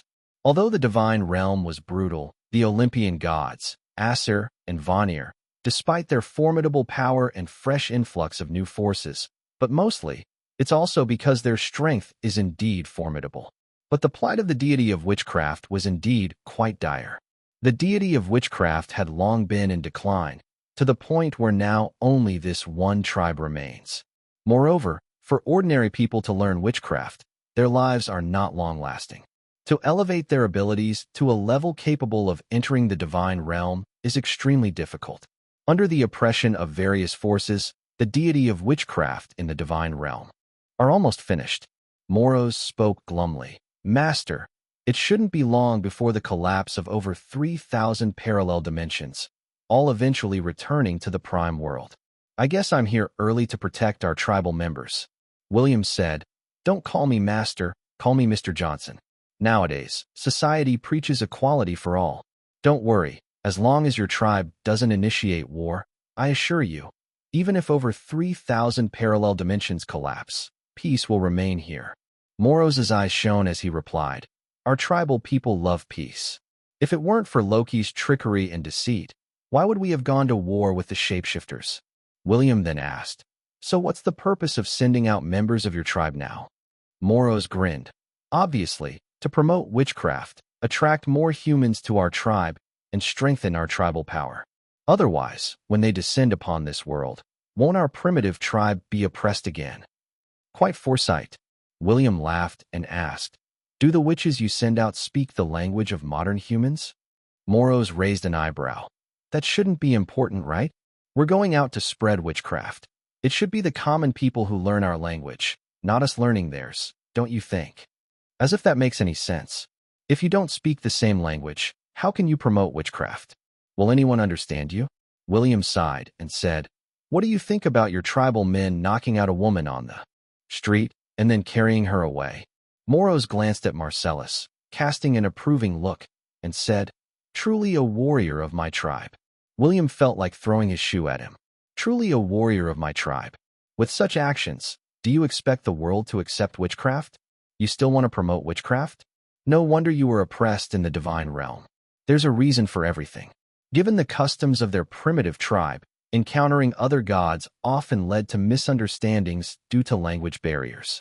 Moreover, winning the affection of the opposite sex through force, knocking them unconscious, and carrying them off to a cave, would have utterly ruined the reputation of the deity of witchcraft if it happened even once or twice in the divine realm. Such bad practices needed to be changed.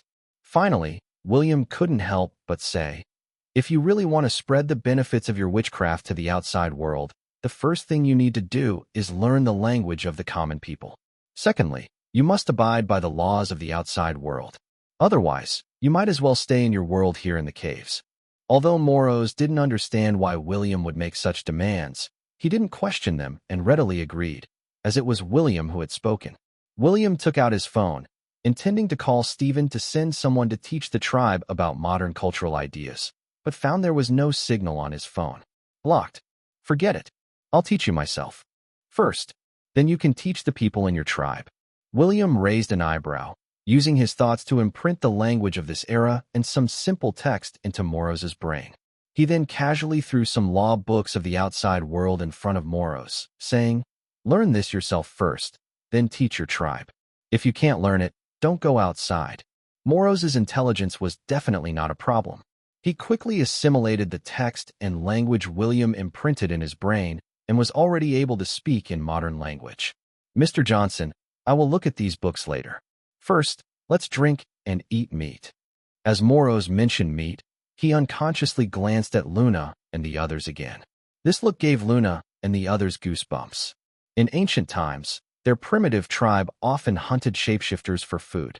The way Moros looked at them, it was as if he hadn't eaten for many days.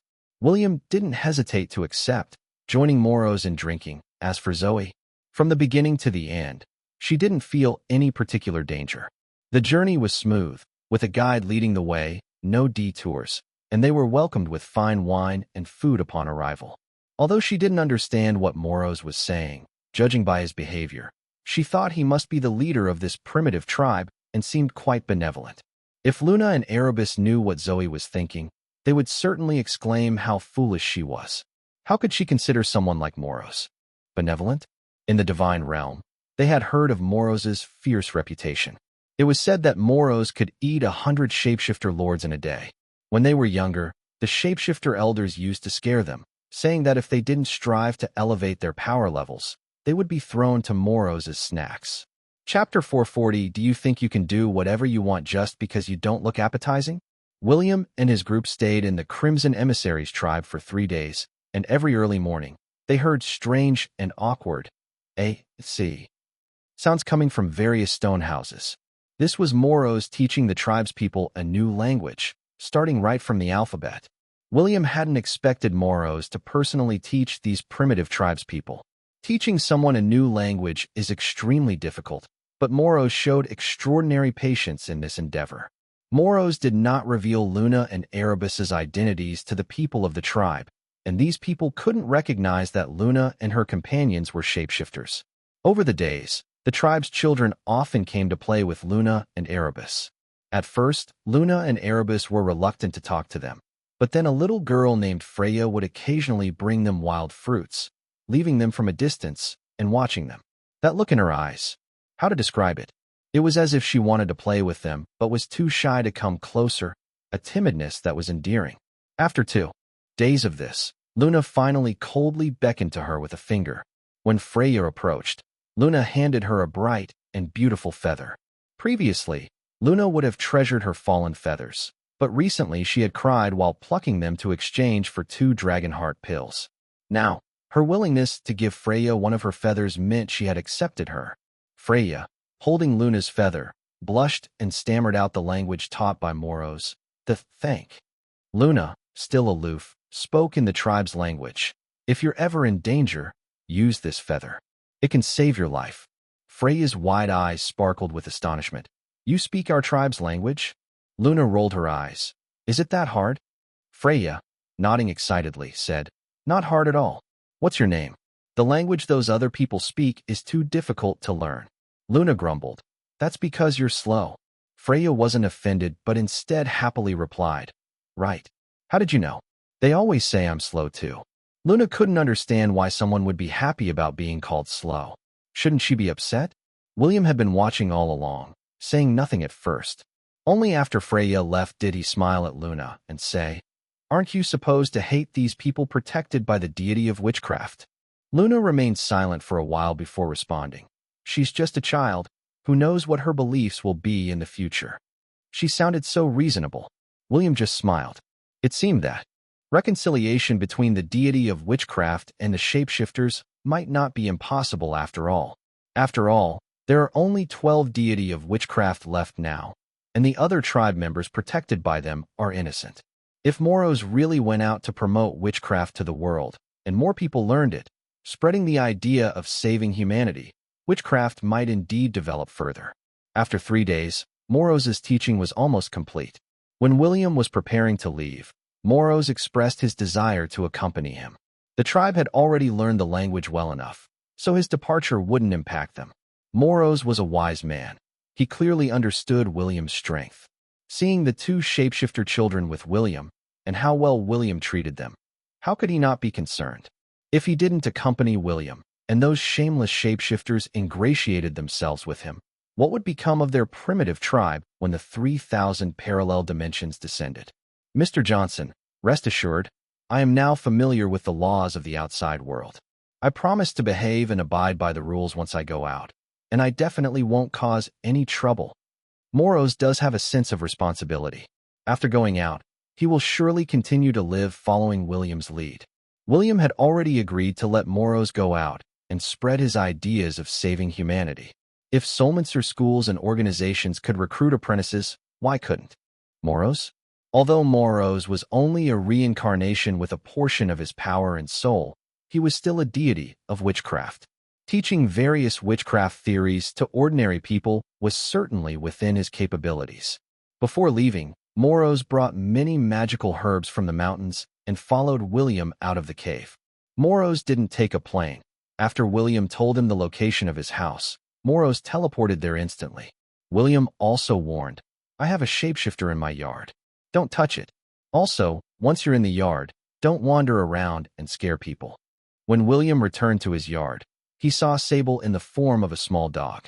Moros was dressed in a suit and tie, his hair meticulously combed, looking affable and kind as he helped Amy feed the rabbits. I'm overjoyed that you've finally come back. As William entered the yard, Amy rushed up and hugged his leg. This gentleman is amazing. He can perform magic. William patted Amy's head and then looked at Moros with a smile. Is that so? Moros felt a chill run down his spine and quickly said, Mr. Johnson, I didn't do anything to her. Of course, William had noticed. Otherwise, Moros might not have had the chance to speak anymore.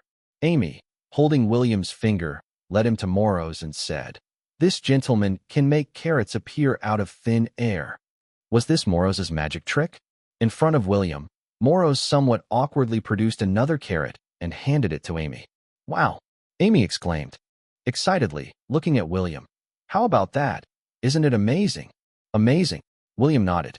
Amy played in William's yard until it was time for dinner. Hearing Maria call her name, she then bounced away. Goodbye? I'm off to eat. Once Amy left, Moros cautiously asked, Mr. Johnson, was that girl your sister? William asked, What are you planning? Moros quickly waved his hands. Nothing. Nothing at all. William, of course, knew what Moros was thinking. He probably wanted Amy to learn witchcraft, but he dared not say it.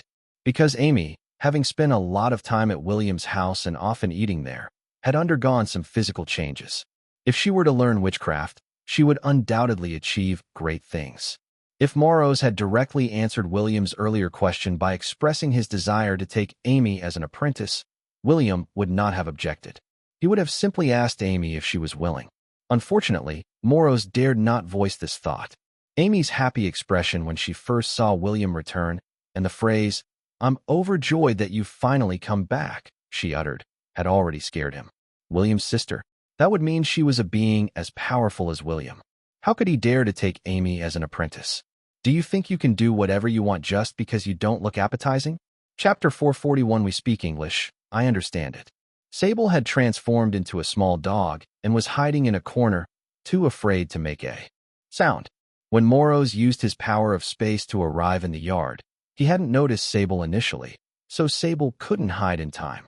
Just as he was about to, he felt his soul energy being sealed. When Moros announced his name, Sable was almost scared to death. Although Sable was a shapeshifter lord, what was he compared to Moros, a deity of witchcraft who mastered the laws of space? Sable even thought Moros had come to kill him. Sable, don't be afraid. Continue to help me take care of the yard, William said. He had clearly thought this through. It was best to keep these shapeshifter lords and deity of witchcraft occupied with tasks, or else they would surely cause trouble when idle.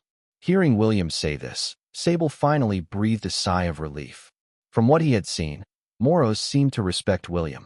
At this moment, Sable felt somewhat grateful to William. If it weren't for him, encountering a terrifying deity of witchcraft like Moros would mean certain death, wouldn't it? Just then, Moros gave Sable a deep look. causing Sable to shrink back in fear. Moros frowned slowly. This shapeshifter's relationship with Mr. Johnson seemed quite good. Mr. Johnson even let him take care of the yard.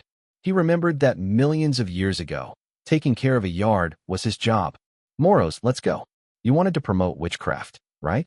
I'll take you somewhere, William said, having decided to let Moros teach at the Solminster School. Whether or not he could attract students would be up to his own abilities. Moros's appointment as a teacher at the Solminster School was arranged by William and Stephen. Stephen also got him a passport and a new identity, with the name Maximus. Mr. Johnson, there are so many people in the world now. Moros's biggest realization was just how numerous ordinary people were. William replied, there are many ordinary people, but not many who can master witchcraft to its fullest extent. Unlike Solminsters, much of witchcraft is guided by one's own life force and energy. Some witchcraft spells that save others often come at the cost of harming oneself. As for offensive witchcraft spells, those are exceptionally difficult to learn. The most crucial aspect is that for ordinary people to master witchcraft to its highest level, they need to start from birth, using a witch's blood as a guide and immersing the child in a boiling herbal concoction to strengthen their body and awaken their potential. Not to mention other factors, just this last step is enough to deter many. Apart from those in the tribes who believe in the deity of witchcraft, who would dare risk throwing their child into a boiling herbal bath. Moros chuckled and said, I found some herbs in the mountains. If there are people willing to learn witchcraft, I can also enhance their bodies. It doesn't necessarily have to start from childhood. It can be done in adulthood too. For ordinary people to learn witchcraft, they first need to strengthen their bodies with herbs and awaken their potential. Otherwise, how can they initiate witchcraft using their own blood? This is why all deity of witchcraft have incredibly strong physical bodies. Each of the 12 deity of witchcraft, besides their innate talents and special abilities, possesses an immensely strong physique. But now, Moros no longer seeks to train children from a young age to become wizards with strong bodies. Adults will do. Even if they're a bit weaker, that's fine. William asked, haven't you found any talented prospects in your tribe? Moros smiled. Of course we have. Do you remember the child named Freya? She's only 6 years old and has already undergone herbal enhancement over 100 times. I've concocted a new formula for her, and by the age of 10, she'll be able to tear apart those mortal deities. Pausing for a moment, Moros continued, if it were the past, we would have taken her to the divine realm at all costs. But now there's no need, especially since the divine realm won't last much longer. Even if we took her there, she might be suppressed by those in the divine realm. Here, under my watch, she just needs to grow stronger. 10 years old and able to go to the divine realm, and even defeat mortal deities. William's eyes narrowed slightly. He remembered the child named Freya, but he hadn't paid much attention to her. One must know, in learning witchcraft, once you safely get through the initial phase, in the later stages, facing others of the same power level, you're almost invincible. A powerful witch entering the divine realm wouldn't abandon their physical body and wouldn't need to reconstruct it with their soul. Their formidable physical body is their most powerful weapon. If you're going to recruit apprentices, you'll have to rely on your own skills, William said indifferently. Once you're in the school, I won't intervene, as long as you don't break any laws. Moros was quite confident, saying, don't worry, there should be plenty of people wanting to learn witchcraft from me. Let's hope so, William responded, not inquiring about how he would handle his tribe's affairs in the future. Since Moros could teleport, looking after Freya and recruiting new apprentices seemed not to be contradictory. Mr. Johnson, I wonder who this gentleman is. Stephen looked at Moros, unsure of his identity. William replied, he's an elder of the Crimson Emissaries tribe, and he's also here to recruit apprentices. With Stephen's strength, William couldn't very well tell him that this man was Moros, one of the deity of witchcraft. Moros, one of the 12 deity of witchcraft, is extremely powerful and well known in the Solminster community. Stephen was taken aback. This gentleman in a suit and tie was an elder of the Crimson Emissaries Guild? Stephen had visited the Crimson Emissaries Guild before. Back then, he thought he would encounter danger, but was invited in by the tribe's senior witch. Because he was already a mid-level Solminster. Despite the language barrier, they managed to communicate through consciousness. There, Stephen also learned some of the tribe's language from the senior witch. Hello, Maximus. Stephen awkwardly spoke in the tribe's language. Moros frowned and said, We speak English, I understand it. Compared to the inaccurately pronounced primitive tribal language spoken by Stephen, it's better to communicate with him in English. Stephen scratched his head awkwardly. Oh, so Mr. Maximus speaks our language. Moros nodded. In that case, let me show you to your office, Stephen said. They had set up several large offices in the school, each containing teachers from various guilds, just like a regular school. Moros nodded in agreement, while William said, I won't join you. I have a class to attend. William was there to learn more common magic, not as a teacher, so he didn't need to visit the office. Mr. Johnson, take care, Moros said with a smile, respectfully seeing William off. As William reached the door of Stephen's office, he said, Don't do this at school in the future. I'm just a student. Understood. Moros still didn't raise his head. Stephen noticed that this elder of the Crimson Emissaries tribe must have experienced William's prowess, hence his respectful attitude. You should know that the folks of the Crimson Emissaries tribe are actually quite xenophobic. If it weren't for the help of an old wizard from the tribe. Back then, he might have died in Mount Fuji. Maximus, come with me. I'll explain our rules and regulations and introduce you to other teachers sent here by various Soulmancer organizations. So far, Stephen found Mr. Maximus to be quite amiable. Chapter 442, Does this count as self-defense? The teachers at the Soulmancer school are carefully selected from various major Soulmancer organizations, with their strengths typically around the intermediate Soulmancer level. This is almost a default expectation, considering they only need to recruit apprentices. Sending overly strong elites is unnecessary, but 2 weak teachers would somewhat embarrass the guilds.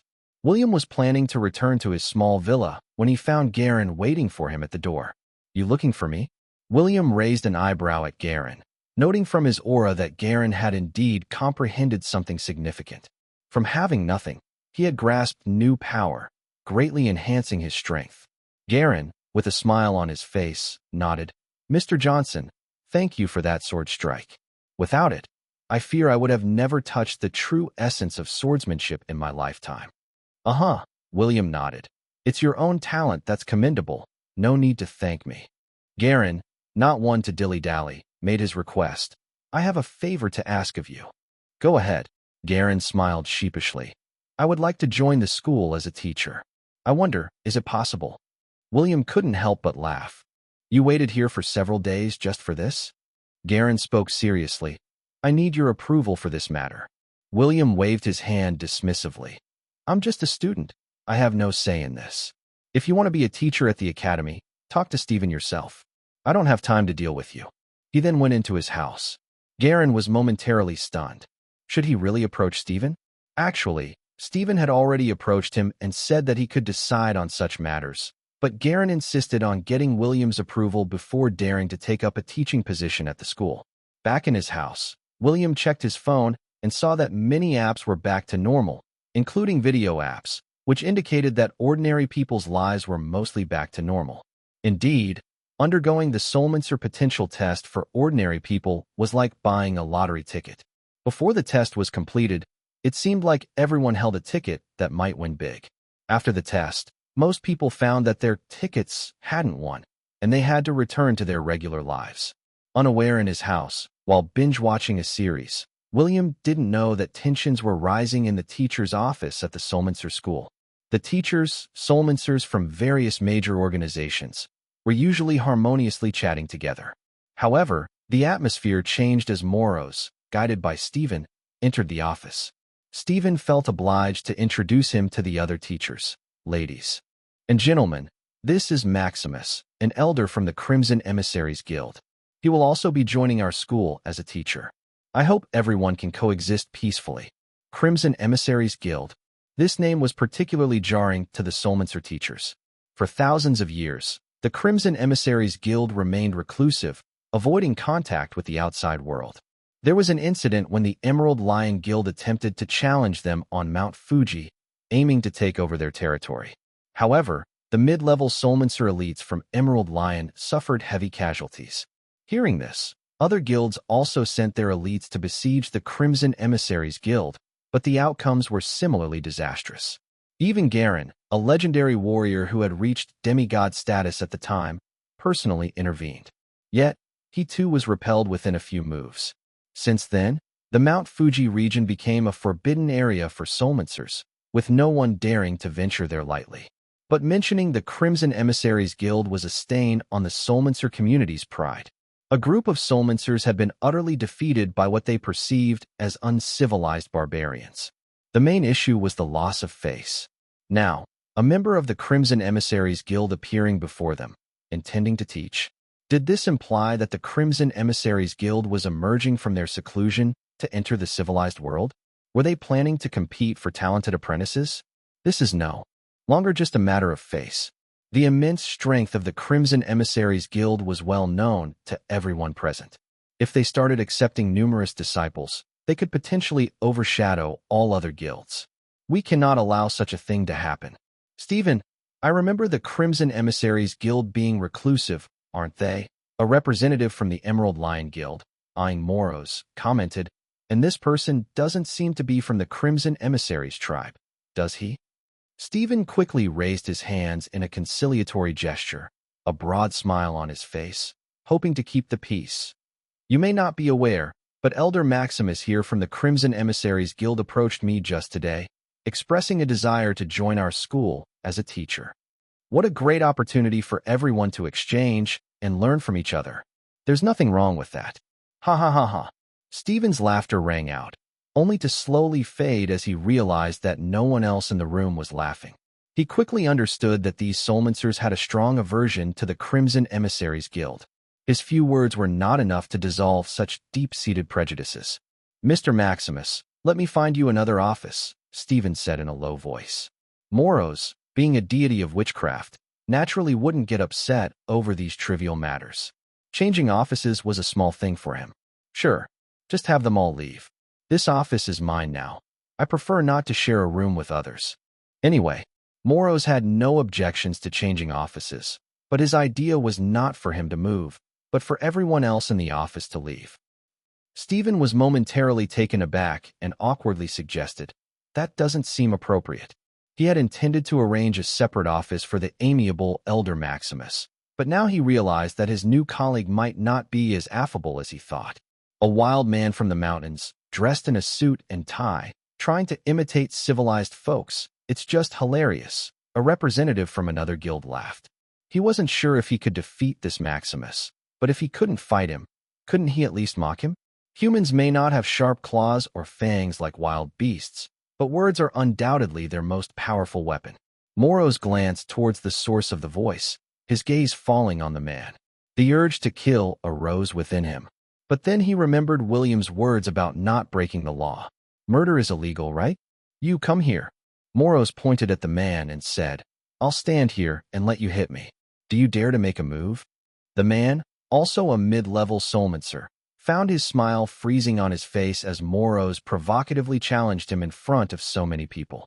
Stand still and let me hit you? Are you sure? Moros sneered. You're not so cowardly that you're afraid to throw a punch, are you? If so, you'd better shut up. Who's afraid? The soulmancer snorted, murmuring a spell under his breath. His fingers crackled with electrical energy, and in the next moment, he lunged at Moros. His two fingers jabbed at Moros's chest. Ah! To his shock, the soulmancer's fingers abruptly broke off, as if severed by some sharp instrument. Bizarrely, the blood that sprayed out vanished without a trace, not even staining Moros's clothing. The power of spatial manipulation was beyond the comprehension of these mid-level soulmancers.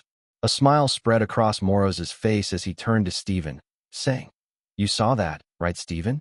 I didn't lay a hand on him. This counts as self-defense, doesn't it? Chapter 443, Were these people out of their minds? 443, Were these people out of their minds? Does this count as self-defense? Stephen didn't even know how to categorize this incident. Damn. It seems now that not only shapeshifters' lords, but also people from primitive tribes are starting to study the law. Moros did instigate the situation, true, but it was the representative from Elemental Radiance Guild who made the first move. The key point was that Moros didn't appear to do anything. The Elemental Radiance Guild's representative poked his finger at him, and then his finger just broke off. Whose fault is that? Stephen suddenly realized that using existing laws to restrain soulmancers might really not be feasible. Take murder, for instance. You need evidence, right? But a truly powerful soulmancer could wave his hand, and the person would just disappear. Do you have evidence that he killed someone? No, this won't do. This approach is definitely flawed. While Stephen was contemplating how to refine laws for soulmancers, the office had already become a place where peace would be hard to maintain. Moros's gaze swept over everyone present, his smile chilling as he said, "Why don't you all come at me together?" Moros was actually being somewhat restrained for William's sake. Otherwise, the person from just now would have indeed evaporated on the spot. During the era of the gods, these deities of witchcraft were indeed benevolent, but after being oppressed by other powers for so many years, Moros had become irritable. Benevolence, after all, depends on the person. The soulmancers in the office hadn't fully grasped what had just happened. They only sensed that this man from a primitive tribe was incredibly strong. As for how strong he actually was, that remained a mystery. Just then, Garen arrived at the office door. Garen, guild master. The soulmancers inside the office seemed to have seen their savior. They certainly dared not take action now, but if they all had to move out of the office in disgrace, they would lose face completely. What's going on? Garen glanced at the representative of Elemental Radiance Guild with the broken fingers, then at Moros, roughly understanding what had happened. Moros and Garen exchanged glances. Moros's smile didn't diminish, rather, it intensified. Is this man a master of swordsmanship? But his power level felt just like an ordinary person. How could he be called a master of swordsmanship? That's almost laughable. Garen, however, slightly frowned and asked, "Are you from Crimson Emissaries Guild?" Moros completely ignored him. Stephen quickly interjected, "Guild Master Garen, this is Mr. Maximus. He's a new teacher at our school." He didn't dare mention that Moros was from Crimson Emissaries Guild. The animosity between Emerald Lion Guild and Crimson Emissaries Guild was well known, and revealing this could wreak havoc in the school. The last time Garen demolished their own Emerald Lion Guild took less than a minute, and the school's area wasn't much larger than their guild's territory. If Garen went berserk again, wouldn't the school be reduced to rubble in no time? Guildmaster, this man is from Crimson Emissaries Guild. He not only broke Mr. Timewinder's fingers, but also wants to recruit apprentices at our school. The representative from Emerald Lion Guild, dispatched here, could no longer hold back. The long-standing grievances between Emerald Lion Guild and Crimson Emissaries Guild were deep-rooted. Previously, Garen even tried to incite discord in front of Alice. In their view, Garen facing such an arrogant person from Crimson Emissaries Guild would surely not hold back from teaching him a lesson. The other soulmancers, eager for a bigger commotion, also joined in the uproar, hoping for a clash between Garen and Moros. As for whether the building got demolished or not, what did it matter to them? Even if the house is demolished, it's no big deal to just have the people from the 13th Bureau rebuild another one. This is not something they should be worrying about. What they wanted now was to see Garen knock down this primitive man from Crimson Emissaries Guild. Had this been earlier, Garen, upon hearing such arrogance from a representative of Crimson Emissaries Guild, might have indeed engaged in a fight with Moros in a fit of anger. However, after the last incident, there was a subtle change in his mental state. He had also come to terms with the issue of Crimson Emissaries Guild. Previously, while Crimson Emissaries Guild secluded themselves from the world, it was their Emerald Lion Guild that disturbed their peace. Later, they joined forces with the entire Soulmancer community to label Crimson Emissaries Guild as an organization using dark powers. They didn't win against them even with a group, and now thinking back, it all seemed ridiculous. Friend from Crimson Emissaries Guild, is your guild also planning to come out and recruit apprentices? Garen was fairly polite to Moros. Apart from the slight change in his mental state, an important reason was that he couldn't gauge Moros's power level. He even sensed a hint of danger emanating from Moros. His instinct told him that the man before him was dangerous. The current Garen wouldn't naively believe he was invincible anymore, able to do whatever he wanted. Unfortunately, while he couldn't see through Moros, Moros could easily discern his true strength. Just an ordinary person skilled with a sword. Moros just raised his eyebrows and retorted, "Why? Can't I recruit apprentices here?" His tone was full of mockery, Moros wanted to provoke Garen into making the first move. Stephen, witnessing this, twitched at the corners of his mouth. He was about to speak when a glance from Moros silenced him. He could only hope internally that Garen would restrain himself and not act rashly. Whichever of the two won the fight, one thing was certain: the buildings in this place wouldn't fare well. Crimson Emissaries Guild can certainly recruit apprentices here. Garen had already understood what was happening outside, and now could only address the others. Why don't you all move a bit and leave this office to me and this friend from the Crimson Emissaries Guild? If someone else had said this, those present might not have complied, but since it was Garen speaking, they had no choice but to grudgingly keep quiet and pack up to leave. However, they were still hoping to see Garen clash with Moros. Maybe Garen called them out just to have a one-on-one with this primitive man? As they left, they didn't go far, lingering in the corridor instead, waiting to watch the drama unfold. This greatly worried Stephen. Were these people out of their minds? They had seen how terrifying Garen was when he unleashed his most powerful strike, and if those two inside really started fighting, did they think they could safely leave just by standing in the hallway? Out of desperation, Stephen followed them and sent a message to William. Mr. Johnson, there's a big problem. That teacher Maximus you brought is facing off with guild leader Garen.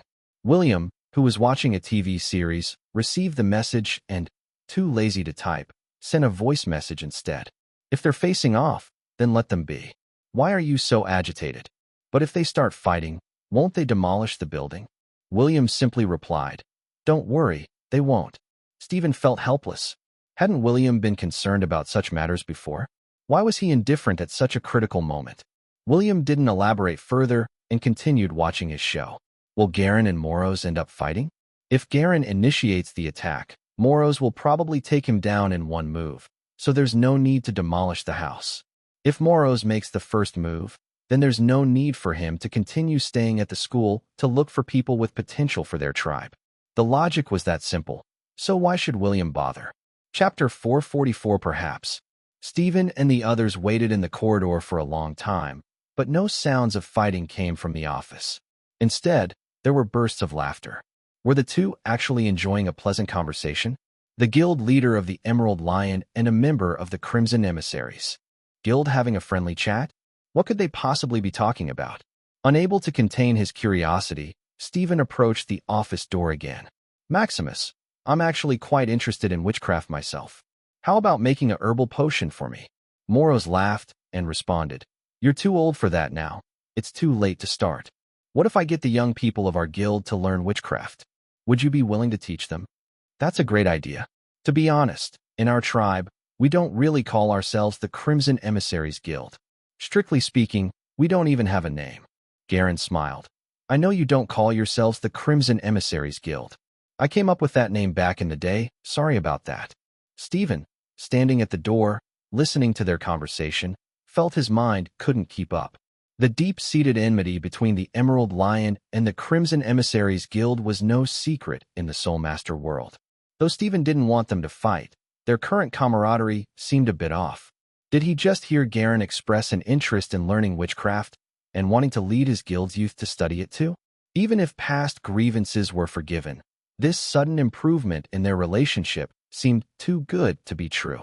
As Stephen entered, he heard Garen say, Maximus, this is actually my first time being a teacher in a place like this. I hope for your guidance in the future. Moros, smiling, replied, Same here, let's help each other. Out. Well, Stephen was completely baffled. Little did he know, the two had already had a subtle confrontation just moments before. Garen had actually intended to test Moros' strength, or perhaps he wanted to intimidate Moros. 1507. So, he drew out Excalibur, the treasured sword of the Emerald Lion Guild. However, before the sword could even reach Moros, it inexplicably snapped in two. Excalibur, a sword of decent quality, proved utterly fragile under Moros' control of spatial forces and was instantly broken in half. Their millennia-old artifact was thus divided.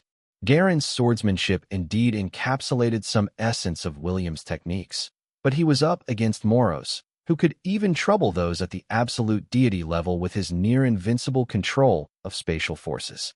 Garen's attempt at intimidation backfired spectacularly. Had Moros not been wary of escalating the situation and afraid that William might annihilate him, it wouldn't just be the Excalibur that was broken. Following this, the two began to converse amicably. Moros, in fact, had deeper considerations. If ordinary people were to learn their witchcraft, the number of those who could embrace it might not be high. But what if these soul masters were to learn their witchcraft? Wouldn't that be much more efficient? Hence, their conversation unfolded as it did. Guild leader Garen, Mr. Maximus, how about this? You both can use this office, Stephen suggested. I'll arrange another office for the other. Teachers. Moros raised an eyebrow and responded. No need. Let them stay in this office too. Stephen looked puzzled at Moros. Wasn't it Moros who had just driven everyone out of the office? Why the sudden generosity? Guild leader Garen, what do you think? Stephen still held a basic respect for Garen. After all, Garen was the renowned leader of the Emerald Lion Guild and a demigod-level powerhouse. Although Stephen is now very reliant on William, his relationship with William has not reached a very intimate level, so Stephen dares not act recklessly in front of Garen. Garen had realized who the real power player was in this scenario. He could only look at Stephen with a smile and speak gently. Let's do as Maximus suggests. I'm fine with anything.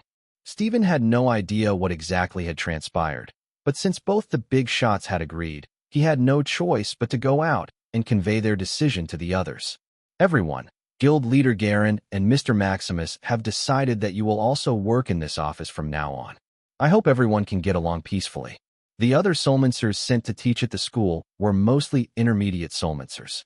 Now, with the arrival of a tough character like Maximus, and even Garen joining in, how were they supposed to fit in? Actually, almost no one wanted to work in that office anymore. But since Stephen said that Garen and Maximus had asked them to go back in, would refusing mean an ugly death? According to the customs of the soulmancer world, if a powerful figure like Garen asked them to come in and they refused, they might as well start planning their funeral the next day. Thus, the group could only return to the office reluctantly. Moros watched the soulmancers returning, his eyes slowly narrowing. He had already come up with a bold idea, and now it was time to put it into action, turning the idea into reality. During the era of the gods, their witchcraft was slandered by the deities. Even the practice of using herbal baths for newborns to strengthen their bodies was twisted into cannibalism. Now, Maximus was planning to undermine their influence. William spent the day in his room watching movies and shows, thankfully undisturbed for once. It wasn't until 10 p.m. that he, as usual, bought coffee from a CAF and headed to the cliff bottom where Alice stayed. He had been out for a few days, but William still kept his promise, coming to the cliff bottom every night with coffee, even though Alice was immersed in a meditative state, completely unaware of William's presence. As for the coffee, William could only reluctantly drink it himself. He even added extra sugar and milk, seemingly unconcerned about gaining weight. Tonight, William came to the cliff bottom again. Alice was sitting cross-legged with her eyes closed. As William was looking at her, she suddenly moved. With a sweep of her hand, a ball of red flame intermixed with strands of golden light flew towards William. William didn't move an inch, and the flame stopped right in front of him. He even reached out and toyed with the flame, analyzing it carefully. Had the level of eternal starfire increased? No. This was no longer just eternal starfire. The fireball thrown by Alice contained an understanding of cosmic truths and even William's unique power. A perfect fusion of two incredibly strong forces? How is that possible? William furrowed his brows, looking at Alice in confusion. He had had many women before, and even someone as powerful as Artemis had not been able to absorb his power in that way. Over the years, the reason William had no children was simply that his genes were too overpowering. Even the mighty Artemis could not merge with his genes to produce offspring. But the eternal starfire used by Alice was mixed with his power? The strength of this fireball wasn't important to William. What mattered was his realization that if Alice continued to enhance her abilities, reaching a certain level, perhaps, they could have a child together. Chapter 445. No need to thank me. 445. No need to thank me. William, engrossed with the flames swirling around his fingers, noticed that within the fire, there was a hint of power from a cosmic entity. The power of the cosmic entity and his own power had merged perfectly within this eternal starfire, making it potentially terrifying. Alice slowly exhaled and then opened her eyes, only to see William playing with a ball of fire in his hand. The night was deep, and the red flame, intermixed with strands of golden and blue light, looked more dazzling than fireworks, illuminating William's face. "Master, where's my coffee?"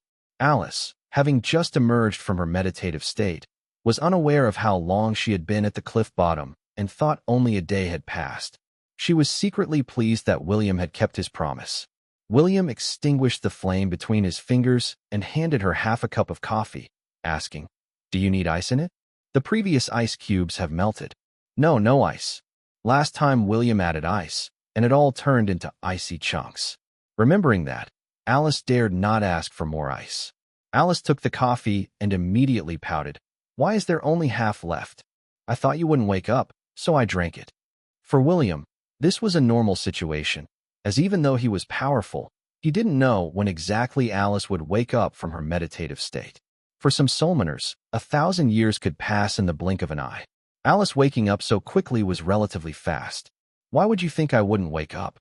Alice was almost infuriated by his ambiguous statement. William simply replied, just as the words imply. Alice took a sip of coffee and suddenly remembered the fireball in William's hand, asking, "Was that fire released by me?" William, instead of answering, retorted, "Do you think I'd be so bored as to play with fire for no reason?"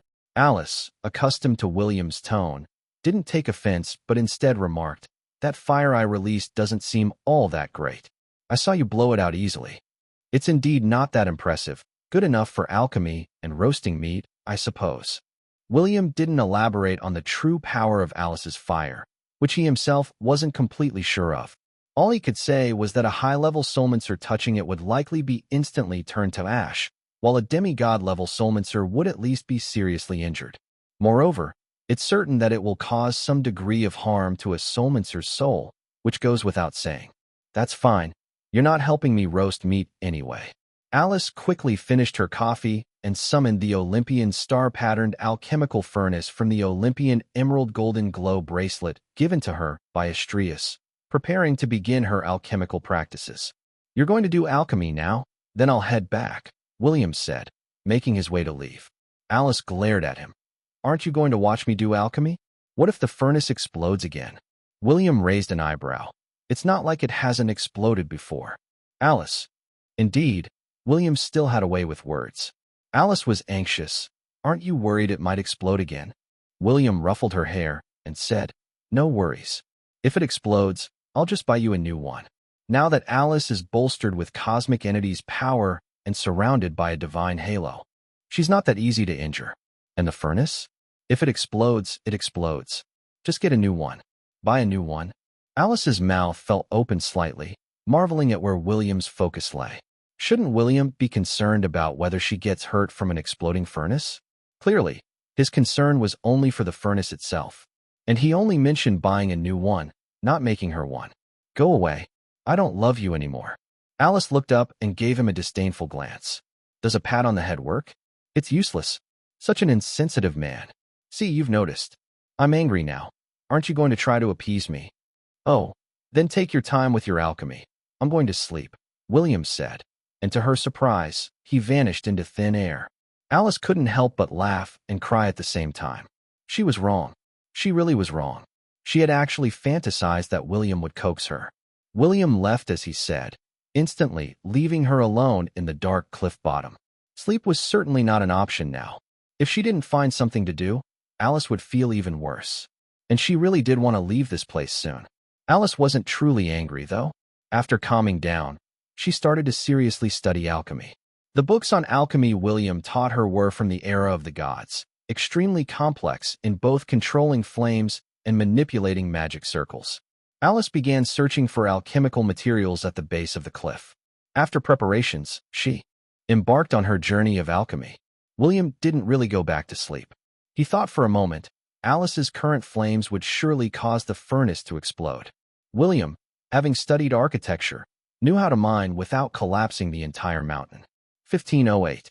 "Since I'm here, might as well build you an underground city. No need to thank me." Could the Pantheon Guild's furnace withstand her eternal starfire? Even producing a single pill would be impressive. It looks like I'll have to make an alchemical furnace myself, thought William. His consciousness swept across this newly emerged parallel dimension, quickly arriving at the base of the Pantheon Guild's current headquarters. The Pantheon Guild had indeed chosen an excellent location for their new base, built atop a mine. This was a golden magic sand mine.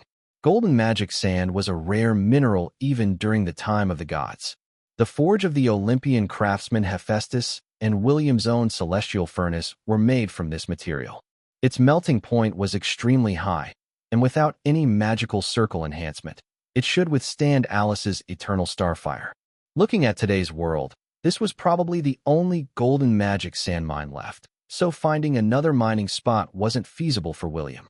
Not wanting to be too conspicuous, William hesitated for a moment, then put on a black mask and, under the cover of night, bypassed the Pantheon Guild's magical barriers and arrived at the foot of the mine. He observed the mine and realized that to make an alchemical furnace, he would need to excavate half of it and then refine the golden magic sand. Digging out half, wouldn't that cause the mountain to collapse? It wasn't right to just drive away the guild residing above. William, having studied architecture, knew how to mine without collapsing the entire mountain. Since I'm here, might as well build you an underground city. No need to thank me. William smiled, placed his palm on the mine, and a huge cave appeared. The minerals inside rapidly diminished, forming various tunnels and rooms. He was essentially creating an underground city structure. He didn't need to swing a pickaxe for mining, unless he was bored and wanted to dig a little each day. The inside of the cave visibly transformed into a vast underground city. However, the members of the Pantheon Guild atop the mountain clearly felt the tremors. With William nearly hollowing out the mountain, how could those living on it not notice? Chapter 446, A Terrifying Murderess. A few days ago, Ares, the leader of the Pantheon Guild, had taken the Serenity elixir concocted by Alice and was now at a critical juncture. Ares, whose energy flow was barely contained by Astrius using a sealing technique, sat cross-legged with his eyes closed. Mysterious blue runes flickered on his skin. Of the 108 seals within him, 100 had been released. Only 8 more, and the process would be complete. But suddenly the ground started shaking violently. Astrius, with furrowed brows, knew that any problem at this moment could have dire consequences. It might become impossible to save Ares, who could go mad or even die. Astrius hastily instructed the guild elites outside the secret chamber. Go and investigate immediately. Find out what's happening. He couldn't afford to be distracted. Otherwise, a quick sweep with his consciousness might have given him an idea of what was happening. Other members of the Pantheon Guild received orders and began inspecting the surroundings of the guild. William, though powerful enough to build an underground city with a mere thought, was methodically constructing it step by step. The design of the underground city flashed through his mind, and the ores from the mine kept being absorbed into his spatial storage ring. The tremors in the mountain were not very severe, yet William noticed that around the mine, hundreds of people were flying in the air.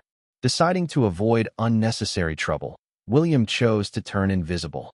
One of the Pantheon Guild's elites, standing right in front of William, had discovered the huge cave and was witnessing a bizarre scene. Sand and stones flying out of the cave, then vanishing into thin air. What is this? The elite wondered, unable to see William but curious about the strange phenomenon. He slowly approached the cave but was repelled by an odd force. We found something unusual here. More and more people were gathering around William, but none could come within 6 feet of him. These guys really, it's just for some stones. Why are they all crowding around? The commotion isn't even that big.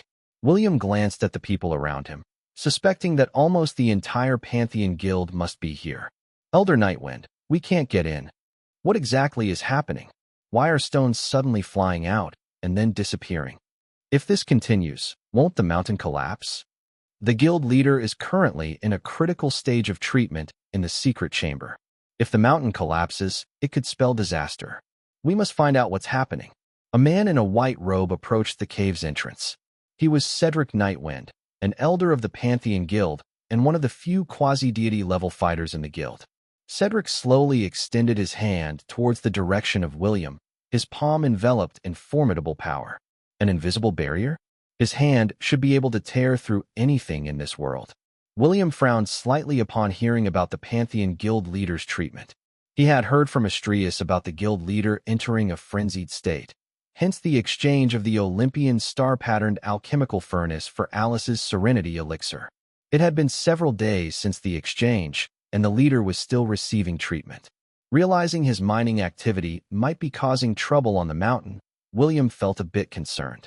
Cedric's palm, about 6 feet away from William, was again blocked by the invisible barrier. Cedric's frown deepened. He began to frantically absorb the energy around him, his palm emitting a blinding white light. The surrounding Pantheon Guild members were overwhelmed by the terrifying aura and had to retreat several miles away. As a quasi-deity level fighter, Cedric's full-force palm strike could level the mountain in front of him. Yet, he found himself unable to move his hand forward any further. Ores continued to fly out from within the mountain and vanish into thin air. Despite his efforts, Cedric was powerless to break through this unseen barrier. William really didn't understand what the guy in front of him was trying to prove. He had already shown enough consideration. If this had been tens of thousands of years ago, he would have simply claimed any mountain he liked, regardless of whether there was a guild on it or not. Now, he was mining so meticulously just to prevent the mountain from collapsing. Cedric was unleashing such an overwhelmingly powerful force. If William suddenly removed the barrier, wouldn't the mountain just explode? William checked the ores he had collected, enough to make an alchemical furnace.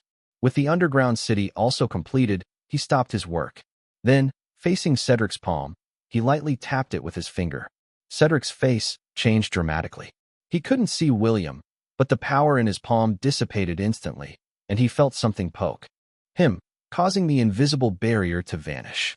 Due to the huge inertia, Cedric stumbled forward. Who's there? Cedric was no fool. Though he couldn't see William, his instincts told him someone had definitely been there. Members of the Pantheon Guild, seeing their elder break through the invisible barrier, flew over to Cedric's side.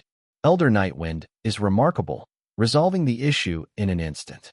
Of course, our Elder Nightwind is a quasi-deity level powerhouse. Just an invisible barrier, what's that to him?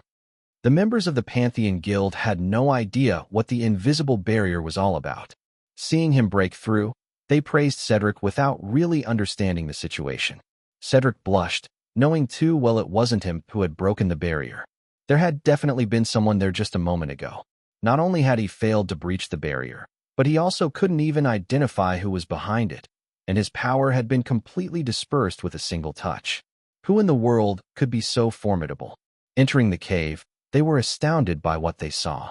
The Pantheon Guild had chosen this mountain range as their new base and was familiar with the entire mountain. The sudden appearance of the cave was surprising enough, but the existence of a huge underground city inside was utterly shocking. How could anyone not be amazed? The continuous ejection of stones and gravel earlier had been mistaken for a natural phenomenon, but now it was clear. It must have been man-made. So, the invisible barrier they encountered earlier was also artificial? This meant that someone had constructed an underground city right under the Pantheon Guild's nose in just one night, and they were completely unaware. It was a frightening thought. Regardless of what others might think, William had already appeared in the secret chamber where Ares was receiving treatment. Ares, likely affected by the ground's vibrations, had rapidly unlocked the remaining 8 seals using the effects of the Serenity elixir. Astrius initially thought Ares had fully recovered and let out a sigh of relief, only to find himself enveloped in a terrifying murderous intent. Chapter 447 Kill Them. Astrius was only briefly distracted, but the next moment, William's silhouette obstructed his view. With a crisp sound of metal breaking, Ares vanished from his previous spot, now holding a pitch-black broken sword in his hand. It was actually William who had effortlessly caught Ares' sword and snapped it in two. Half of the sword blade was embedded in the ground, while William still faced off against Ares. Astrius had retreated to one side. Witnessing Ares with one eye pitch black and the other blood red, his face contorted in rage, his body radiating murderous intent, and the soul energy on the broken sword in his hand wildly unstable. Clearly, Ares was in a complete frenzy. William? You made me wait for thousands of years. I will kill you. Ares shouted William's name. attempting to pull the broken sword from William's grasp. However, the sword remained firmly in William's hand, immovable even with Ares' full strength. Left with no choice, Ares abandoned the weapon, resorting to a flurry of punches and kicks against William. Astrius watched in shock. How could Ares know William? Thousands of years ago. Back then, William wasn't known by that name, was he? William stood still, unflinchingly enduring Ares' onslaught. No matter how Ares struck, his fists and feet couldn't breach the barrier 3 inches from William's body. All his attacks hit nothing but air. A person under a frenzied state? Again, it was the doing of that entity William had expelled from his body. Truly insidious. His intention was to provoke William into killing, thus affecting William's mental state. After all, he wouldn't be foolish enough to think Ares could kill William. If William killed Ares, it would not affect him, as the power attached to Ares would simply transfer to someone else.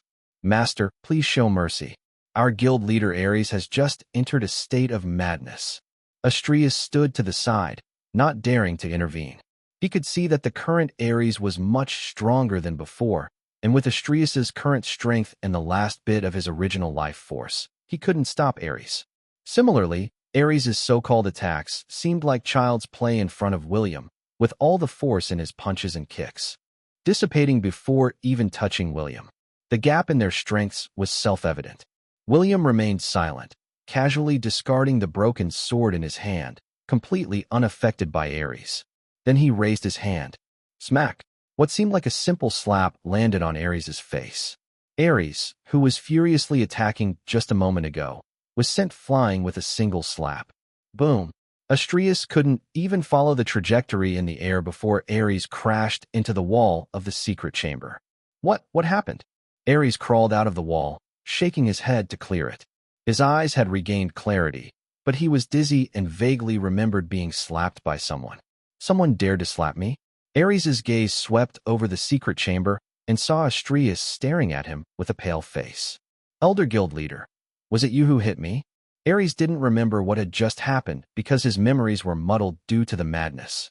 Astrius sneaked a glance at William before finally asking, Ares, are you all right? Ares checked his internal energy and touched his swollen left cheek, saying, just a bit of pain in the face.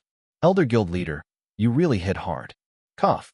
Astrius coughed heavily, covering his mouth, and said, it's good that you're all right. You had just entered a state of madness. He could tell that the flow of energy within Ares was now normal, indicating a complete return to lucidity. If only he had known that a slap from William could bring someone out of madness, he would have tied Ares up and brought him to William sooner. If you're okay, then I'll be leaving.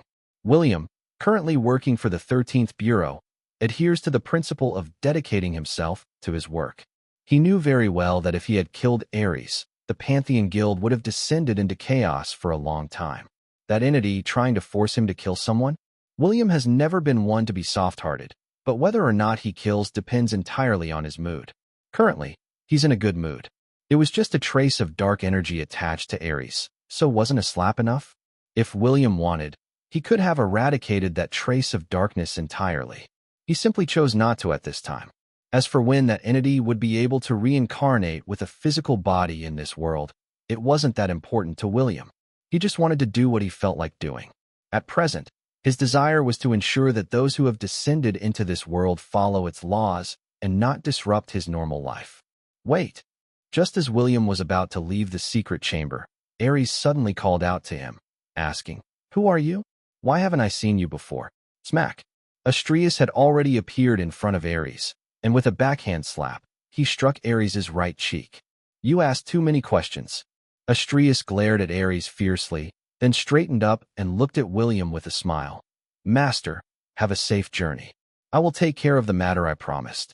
You right away. William nodded and then disappeared from the secret chamber. With Ares' current strength, he could have easily dodged Astrius' slap, but he didn't dare to. He knew there must be a reason for the Elder Guild Leader's reprimand. Elder Guild Leader. Who exactly was that man? Ares, with a face as swollen as a pig's head, still looked towards the place where William had left. Astrius took a deep breath and said, Ares, in the time you were in a state of madness, the world has changed too much. You'd better go out and walk around. Remember, If you meet that man again, be respectful. Elder Guild Leader, are you suggesting that I live in the world of ordinary people? 2,000 years ago, I had already experienced life in the ordinary world, Ares said, rubbing his face, which was now back to normal. And that man just now, who is he? Astrius nodded and said, from now on, the Pantheon Guild is in your hands. I have one more thing to do, and then I'm going to the divine realm in my soul form. Going to the divine realm in soul form? Has an envoy from the divine realm come here? Ares looked seriously at Astrius, his brow furrowing deeper. Elder Guild Leader, why is there only a little bit of your original life force left? Astrius explained, an envoy from the divine realm has been living on our Mount Olympus for 100 years. You just didn't know because you were in a state of madness. If that divine realm envoy comes for you, do not go with him to the divine realm. I suspect something might be wrong there. What could possibly be wrong in the divine realm? Ares asked in confusion. What if the divine realm envoy insists on taking me? Narrowing his eyes slightly, Ares said, kill them. Then find that man from earlier and stay by his side. Chapter 448. How about that student called William? 448. How about that student called William? Ares was astonished that Astrius actually suggested he kill the envoys of the divine realm. Throughout history, countless soulmancers have yearned to enter the divine realm, as the secrets to enhancing one's strength in the prime world are incomplete. To truly gain access to greater mystical arts, the divine realm seemed the only other option. Similarly, when soulmancers in the prime world reach the quasi-deity level, envoys from the divine realm typically seek them out, often urging or leading them to the divine realm. It's commonly understood that only those who have attained the quasi-deity level know that the first requirement to enter the divine realm is to abandon their current physical form, entering in a soul state to then reconstruct their body through the power of the soul. The true nature of the divine realm remains a mystery. Having already been at the quasi-deity level before taking the Serenity Elixir, Ares' strength, after regaining his sanity, far exceeded any quasi-deity level soulmancer. To slay a god? It wasn't impossible. But what about the consequences? Wouldn't slaying a god provoke retribution from the deities of the divine realm? Even if Ares felt invincible in this world, he wasn't so arrogant as to believe he would remain unbeatable in the divine realm. Elder Guild Leader, who exactly was that person? Ares asked worriedly. If I truly kill an envoy from the divine realm, will that person from before really help me? Astrius responded, whether that person will help you, I don't know. I just feel that something might have gone wrong in the divine realm. Unless absolutely necessary, avoid going there. Other soulmancers might not understand what it means to enter the divine realm in a soul state. But Astrius was all too aware. He was nearing the end of his life, with only a sliver of his original life force remaining. Entering the divine realm in a soul state meant his strength would likely be much diminished, and he would probably have to start over. However, possessing a soul that wielded great power in this life could mean a faster ascent in strength if he had to start anew. The conclusion he reached was that the gods of the divine realm might not necessarily be stronger than a quasi-deity level soulmancer. Does Astrius not understand this reasoning? The most crucial point for him was the recent arrival of a parallel dimension, which made him suspect that something significant had happened in the divine realm. Given the terrifying power displayed by William, instead of entering the divine realm in a soul state, it seemed wiser to stay with William. I will venture into the world of ordinary people tomorrow for my training, Ares decided. Ares was no novice. He had been approached by envoys from the divine realm when he had attained the quasi-deity level, informing him that he could then enter the divine realm. He had scrutinized the two envoys from the divine realm at that time. To his judgment, their strength was just satisfactory. Back then, he couldn't have taken on both at once, but with his current strength, dealing with those two, easy. After all, envoys from the divine realm are mostly soulmancers who have reshaped their bodies, and their strength is generally at the mortal deity level. As the guild leader of Pantheon Guild, Ares had access to powerful secret techniques for enhancing his strength. Just with the might of his physical form, defeating these so-called envoys from the divine realm would be a piece of cake. While Ares pondered over entering the world of ordinary people for training, William returned to his villa and began refining the golden magic sand. With his speed, Turning half a mountain of golden magic sand mine into pure golden magic sand overnight wasn't difficult at all. The next day, as classes resumed at the Solminster School, William, being a student, naturally attended. Most notably, Zoe still thought of William as a novice Solminster and had kicked his door in early in the morning to drag him to school. "Mr. Johnson, you're here for a lecture? What are you listening to?" Luna, naturally accompanying William, nearly fell asleep listening to lessons about constellations, celestial houses, and directions. Basic astrology. Did someone of William's caliber need to learn this? The teacher on the podium is just a mid-level Solminster. Luna, let alone a slap, could wipe out the teacher with a sneeze. Yet William is so bored that he listens to his lectures. And looking at William, he's even seriously taking notes, looking diligent and tireless. You don't understand. William couldn't be bothered to explain to Luna. The secret techniques he was using now were far too terrifying, making William feel out of place in the current Solminster world. His pursuit was to deliberately weaken himself. As a novice Solminster, it seemed excessive to create gusts of wind that could pulverize people into dust. Sitting in a large classroom, William noticed that Evelyn was also present. They exchanged glances, and William just smiled. Evelyn, however, was expressionless and said to a man beside her, "See him? Kill him, and I'll marry with you." Although William was some distance away, he could still hear clearly what Evelyn said. He believed the teacher at the podium could hear her as well. Was this what they call plotting loudly? In addition, Lila and Bella were also in the classroom. These two women had passed the Solminster test and successfully enrolled in the school. However, before William entered the classroom, the two had already sat down, so it wasn't appropriate for them to specifically move to sit next to William. The instructor for the second class turned out to be Garen. "I'm going to teach you the most basic swordsmanship," Garen announced as he walked into the classroom and saw William. He smiled at William and then led the students out of the room. Teaching swordsmanship? With William as a student? Garen was actually more interested in observing William's swordsmanship. The last time he saw William use his sword, he gained substantial insights. Witnessing William's swordplay again might even help him break through to a higher level of strength. The techniques of swordsmanship primarily include slashing, thrusting, tapping, shaving, sprinting, scraping, piercing, restabbing, lifting, drawing the sword, and sweeping. Students, let's go to the outdoor arena where I will personally demonstrate these skills. Garen's current desire was to showcase his swordsmanship skills in front of William. After arriving at the arena, every move he made was incredibly simple, devoid of any unnecessary flamboyance. Yet each technique was executed to perfection. This was why even those who had never wielded a sword felt that swordsmanship seemed quite simple. It appeared easy enough to them. Would any student like to come up and give it a try? After demonstrating, Garen encouraged the students to come forward and try for themselves.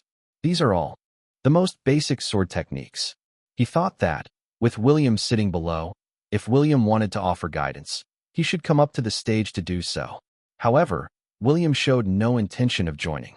Instead, the man sitting next to Evelyn loudly said, "Teacher, I would like to try, but I also want to practice with a fellow student." Garen felt a bit disappointed. This way, he was just playing swords with a bunch of kids. Sure, is there another student willing to give it a try? Garen had lost interest by then. William didn't want to participate, and he didn't dare to call on William directly. Watching other students practice swordsmanship was like watching children fight. The man next to Evelyn pointed at William and loudly said, "How about that student called William?" Chapter 449. What nonsense is this old man spouting? 449. What nonsense is this old man spouting? William stood amidst the crowd, his gaze slowly settling on the man. Elliot from Echoes of Eternity Guild, also dubbed a Chosen One, had impressively advanced from a mid-level soulmancer to a demigod level in strength in such a short time. Truly a prodigy of the heavens. It seemed only he and someone like Lucian would desire a relationship with Evelyn. But William sensed that Evelyn intended to use Elliot to kill him. While others were unaware of William's true strength, Evelyn knew it well. Her words in the classroom were nothing short of sending Elliot to his doom. A direct confrontation? Garen, teaching this swordsmanship class, couldn't help but inwardly chuckle seeing Elliot point at William. Did this mean he would get to see William wield his sword again? He didn't think too much into it. In his view, given William's status, if someone like Elliot challenged him to a sword fight, William would likely just give him some pointers. The outcome seemed predictable. William most likely wouldn't kill him. Elliot, a young man of great talent and potential, was under the watchful eyes of protectors sent by various guilds, standing 300 feet away. William, too, would surely appreciate such a gifted youngster. "You're talking about me?" William stepped forward, fixing his gaze on Elliot. He couldn't fathom why these people were so relentlessly targeting him. Were they eagerly seeking their demise? Elliot sneered. "Yes, you. I've heard of you. Come on out. The thing I can't stand the most in my life is a pretty boy. Let me teach you a lesson." Garen didn't know quite how to describe his feelings at that moment. It's okay for young people to be a bit brash, but they should choose their targets wisely. Challenging William to a sword fight might have been harmless, but speaking those words seemed tantamount to courting death. It was utterly reckless. Before William could speak, Zoe stepped forward from behind and shouted, "Hold on. I'll fight you." Elliot glanced at Zoe and laughed. "Director Wenzel, you're not a student, right? You are the dean of students. This is a contest among classmates. What's the meaning of your interference? Is this pretty boy your little lover?" Zoe frowned and, without wasting words, charged towards Elliot, launching a punch. A quasi-deity level? So what? Zoe was irritated by the idea of a quasi-deity level bullying a novice soulmancer like William. Elliot stood still without moving, and Zoe's fist was blocked by a white-robed old man who suddenly appeared. "Director Wenzel, this is a student duel during class. Isn't it inappropriate for you to intervene like this?" The white-robed old man is Emmerich Darkwater, the vice president of the Echoes of Eternity Guild at the quasi-deity level and also Elliot's protector. Echoes of Eternity Guild, not being a major soulmancer organization, naturally paid extra attention and protection to an exceptional new star like Elliot. The purpose of sending Elliot to school was for him to learn from various guilds and seek opportunities through trials. Zoe's reputation was known among the major soulmancer organizations, and Emmerich wouldn't just stand by and watch Zoe attack Elliot. Not one for words, Zoe didn't need any.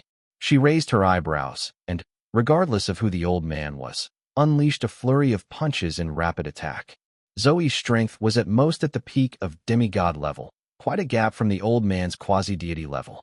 Even with her warrior god constitution, it was hard to bridge such a vast gap. Emmerich stood his ground, not moving an inch, effortlessly blocking her relentless attacks with one hand, displaying the prowess of a true strongman. To the onlookers, Zoe seemed like a child being toyed with by an adult. Garen, standing aside, finally couldn't hold back and murmured, "Enough." But what use was his call? Zoe had fully entered a combative state, growing more vigorous as the fight went on, her movements becoming increasingly rapid. Suddenly, Zoe swung her palm, and black palm prints appeared in the sky and around her, creating a nearly 360-degree attack without any dead angles. Cosmic Palm. Zoe had only learned this one offensive technique, but she had made various modifications to it. From the initial compact version to the current comprehensive attack, these were all her own derivations, showcasing a combat talent that even William secretly admired. Could it be used this way? Emmerich was taken aback, surprised by this technique. His robe billowed around him, and his soul energy formed an invisible barrier around him. Being a quasi-deity level soulmancer, he certainly had the reflexes for such a defense. Boom! The black palm prints Zoe conjured dissolved like bubbles upon reaching Emmerich's defenses.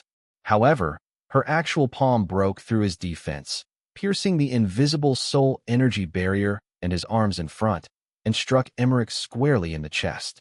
The blue stones under Emmerich's feet shattered, and a palm print appeared on the back of his white robe, worthy of the warrior god constitution. Emmerich's gaze turned cold. He jerked forward from the chest, sending Zoe flying backward. While Zoe's palm had hit him, the significant gap in their power levels meant it didn't cause any real damage to Emmerich. As Zoe was propelled backward, Emmerich, swift as lightning, followed, his hands transforming into claws and viciously aiming for Zoe's throat. He had intent to kill. However, just before his palms could reach Zoe's throat, his entire arm exploded, and he was sent flying backward. William watched Emmerich impassively. Kill Zoe in front of him. What was he thinking? Regardless of the relationship between Zoe and him, since Zoe had stood up for him, he would absolutely not let anything happen to her. Garen, what do you mean by this? Emmerich, pale-faced and with traces of blood on his face, finally stabilized himself and glared furiously at Garen, shouting indignantly, "Whatever unclear relationship you have with that student named William is none of my concern. Why did you interfere with my fight against this woman?" Upon hearing this, Garen first looked utterly bewildered, then his face turned beet red. What are you talking about? Garen was on the verge of exploding. Accusing me of having an unclear relationship with a student named William? What is he implying? What nonsense is this old man spouting? Emmerich, whose arm was inexplicably severed, was convinced that Garen was responsible and, disregarding everything else, bellowed, "Do you think we don't know about your relationship with that pretty boy William? Your improper relationship with him has spread throughout the entire Solmancer realm, and it seems you're the only one unaware of it. The esteemed guild master of the Emerald Lion Guild, harboring such a perverse preference. Aren't you afraid of being mocked? I was killing that woman. Shouldn't that have pleased you?" Emmerich said resentfully, "I took care of your love rival for you, and you repay me by crippling my arm. This grudge is irreconcilable." Chapter 450. Apparently, he thinks he's not dying fast enough. Garen was trembling with rage. What nonsense was this old man spouting? Claiming their grudge was irreconcilable? He hadn't done anything. It wasn't him who broke Emmerich's arm. Yet, Emmerich was publicly slandering him, accusing him of having an illicit affair with William. What kind of affair could there be between two men? This bastard was utterly spouting nonsense. Garen felt his temper, which was usually under control, nearing its breaking point. Ultimately, he couldn't restrain himself and thrust his sword towards Emmerich. His Excalibur was broken, and the weapon in his hand now was a wooden sword. But even a wooden sword in his hands was something Emmerich couldn't block. To the onlookers, it seemed as if Garen hadn't moved, just a blur flashed by. In reality, Garen's sword was already at Emmerich's throat. Hiss! Was this the power of a legendary warrior? For Zoe, Emmerich represented an overwhelming force, but wasn't Garen similarly an overpowering presence for Emmerich? Among the quasi-deity level Solmancers, Garen was a top-tier warrior. What significance did Emmerich hold in his presence? With a wooden sword, he could slay him 1,000 times over. Emmerich, fully aware of the vast gap in their strengths, gave up resisting and sneered. "What's the matter? Are you so enraged that you want to silence me by killing? Now that your shameful affairs with William are known to the world, even if you kill me, can you slaughter the entire Solmancer realm?" Emmerich burst into what seemed like a mad, derisive laughter.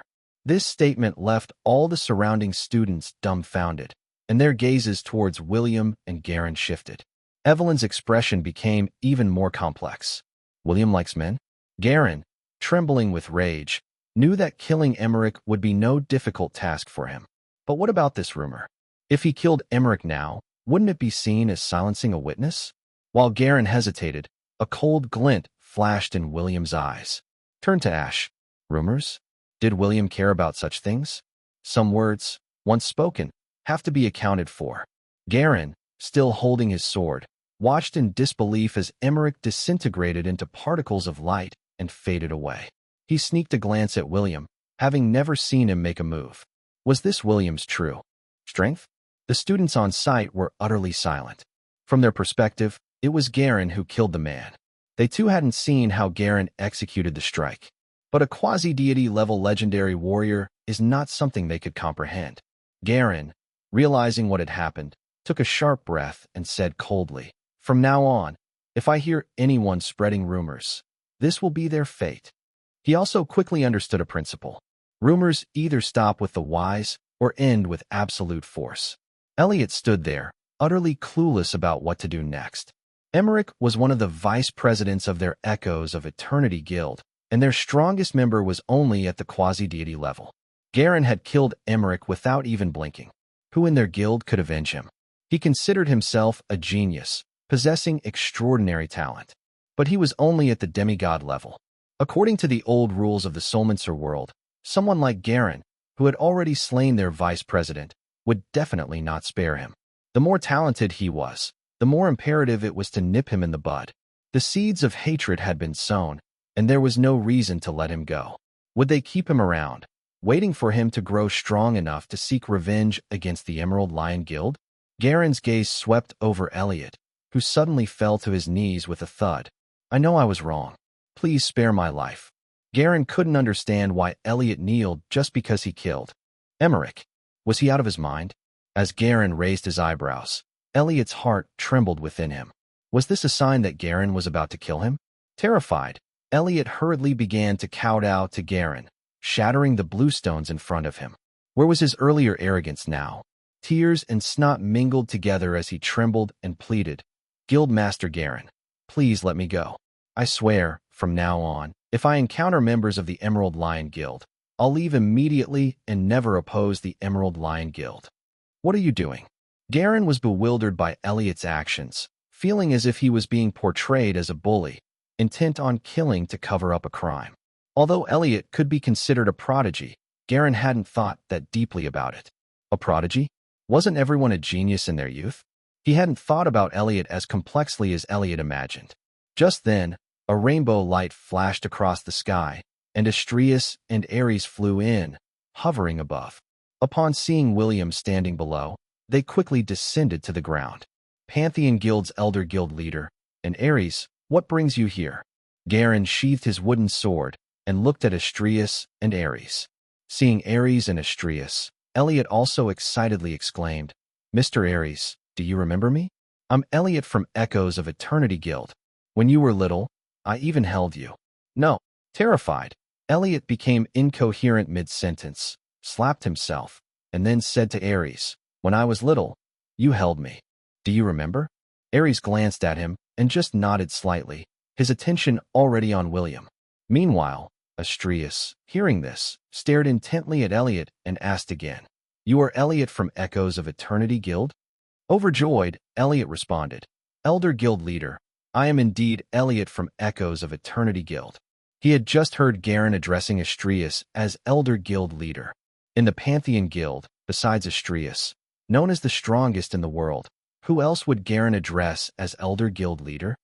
After a moment of contemplation, Astrius said, I was just looking for you. Come with me. Wasn't one of the people William asked him to kill Elliot from Echoes of Eternity Guild? Committing murder in front of so many people would not be good for the Pantheon Guild's reputation, so it was better to take him away first, dispose of him somewhere discreet, and then bury him on the spot. Respected old president, please stand up for our Echoes of Eternity Guild. Elliot thought Astrius saw potential in him and wanted to take him as a disciple. With the world's strongest person as his protector, what would he have to fear from Garen? Garen, a legendary warrior, right? Let's see how you die. Frowning, Astrius asked, What? Wiping his forehead, Elliot glanced at Garen, then pointed at William and said, Garen and that William have an unusually close relationship, even beyond the scope of ordinary friendship. When our guild's vice president, Emmerich, revealed this, Garen killed him in a fit of anger to silence him. You must seek justice for us. Astrius followed Elliot's pointing finger, looking over, and fell silent. Does this young man think he's not dying fast enough? An unusually close relationship, beyond ordinary friendship? And you dare to slander William with such words? Apparently, he thinks he's not dying fast enough. Chapter 451, I think you'd be better off as an ordinary person. Astrius didn't say anything more. Ares, weren't you going to teach here? You can talk with Director Wenzel at leisure. I'm taking him away. Astrius informed Ares and then said to Elliot, Come with me. Elliot was utterly baffled by the situation. Wasn't Astrius going to punish Garen? After all, the Pantheon Guild was the foremost Soulmoner organization in the Soulmoner realm. Shouldn't they uphold justice and avenge Emmerich? You're not coming. Astrius's gaze turned icy, his tone growing stern. He didn't want to escalate the situation to avoid causing trouble for the Pantheon Guild. But if Elliot really refused to leave, then killing him right there wouldn't be too much of a problem. Although currently, the 13th Bureau is advocating that Soulmancers should abide by the law in the Soulmancer community. At the end of the day, do they still adhere to the principle of the strong being revered? Justice? Garen, as the head of the Emerald Lion Guild, had killed the vice president of the Echoes of Eternity Guild. That was a matter between their guilds. Even if William wasn't here, Astrius certainly wouldn't intervene. Elliot shivered and hurriedly said, "I'll come with you." And so, Astrius took Elliot away, leaving Ares behind. Ares looked relatively young, around his 20s, with a face full of collagen, but his hair was already streaked with silver. Even as a demigod, the primal life force in his body was nearly depleted. At this point, only by entering the divine realm in a soul state and reconstructing his body could he extend his life. "Excuse me, which of you is Director Wenzel?" Ares genuinely didn't recognize Zoe. He had been in a state of frenzy for a long time, and Astrius hadn't introduced him to Director Wenzel before leaving. Zoe looked at Ares and asked, "What do you want with me?" Ares scrutinized Zoe carefully and quickly discerned her true nature. "Warrior God Constitution?" Ares looked at Zoe somewhat surprised. The Warrior God Constitution is a remarkable combat talent, possessing an extraordinary affinity with soul energy. In any era, it's considered the genius of geniuses. However, due to Zoe's unique method of enhancing her abilities, which perfectly integrates soul energy with her physical body, it's impossible to directly assess her true strength. Even Ares could only gauge her power based on the faint energy she emitted. He felt that Zoe wasn't very strong, but that William. His judgment seemed inaccurate. Even Astrius addressed William as master. To Ares, William appeared to be just a novice soulmancer, which left only one possibility. William was even stronger than him. However, since William is hiding his true power in the world of ordinary people, he shouldn't reveal William's identity in front of so many people.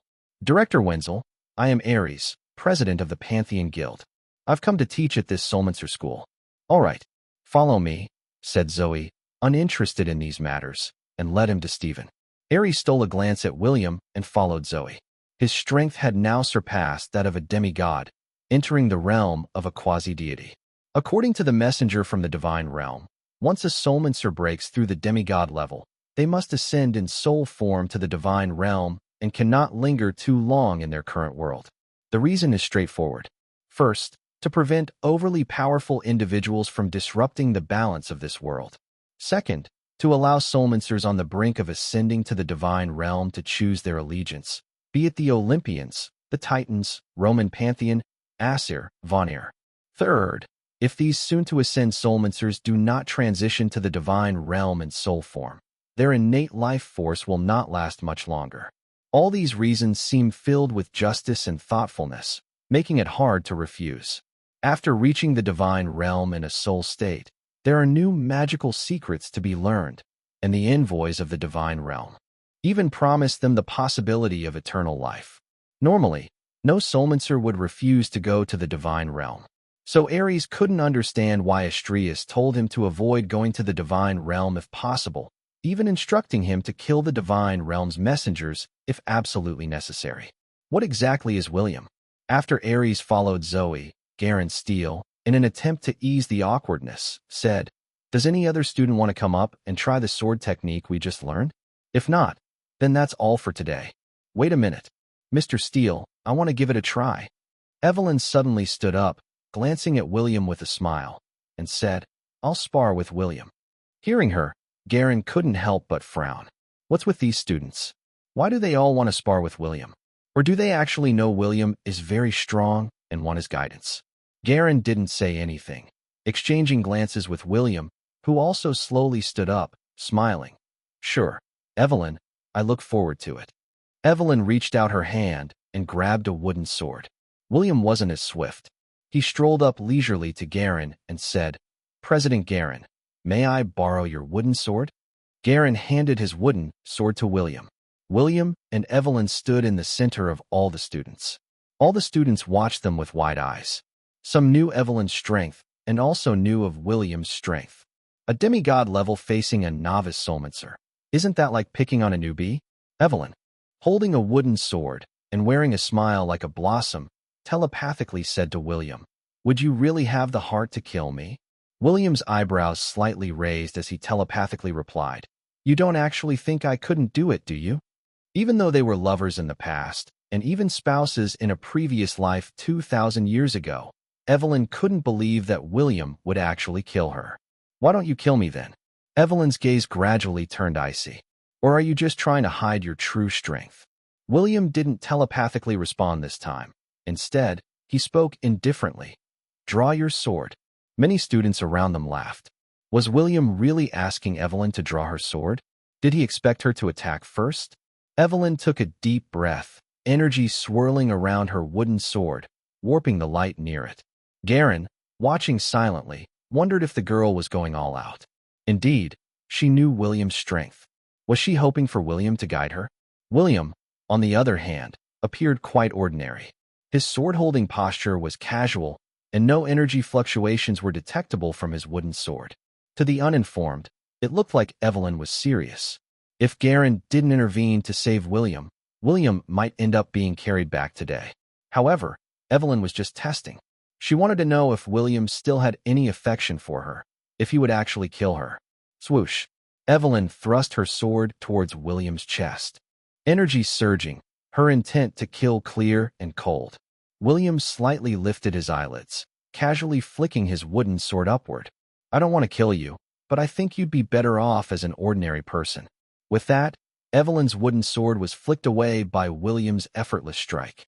At the same moment, her pupils dilated, feeling an overwhelming, majestic force transmitting through her sword.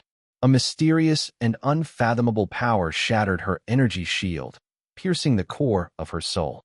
Her strength rapidly drained away. Chapter 452. It might hurt a little.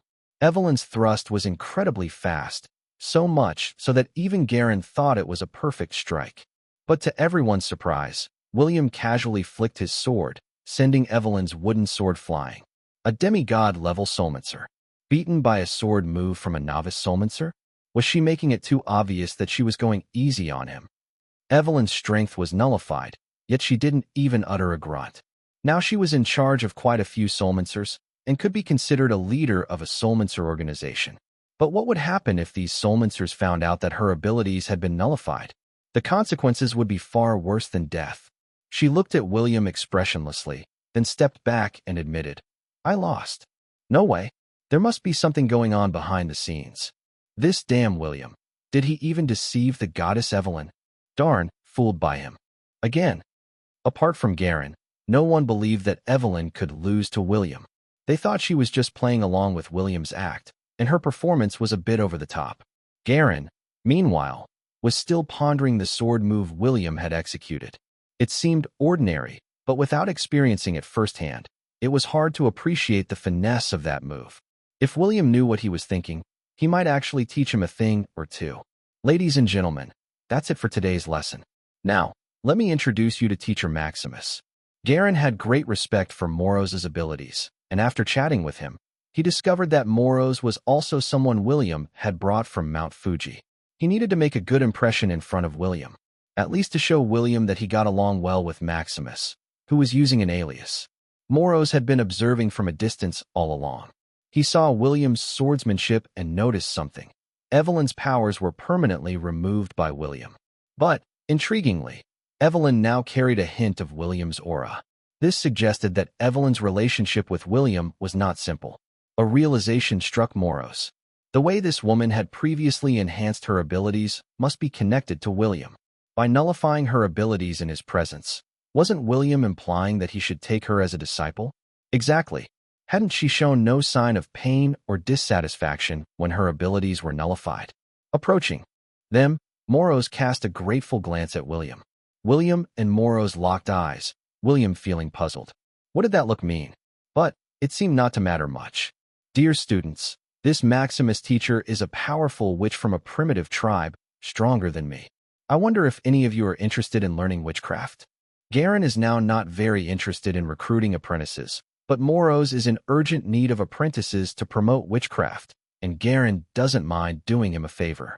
Regarding the recent spar between Evelyn and William, ordinary people couldn't detect much trickery. Even among soulmancers, seeing Evelyn's aura weaken, they would at most think that she was concealing her aura, not that her abilities as a soulmancer had been completely nullified by someone.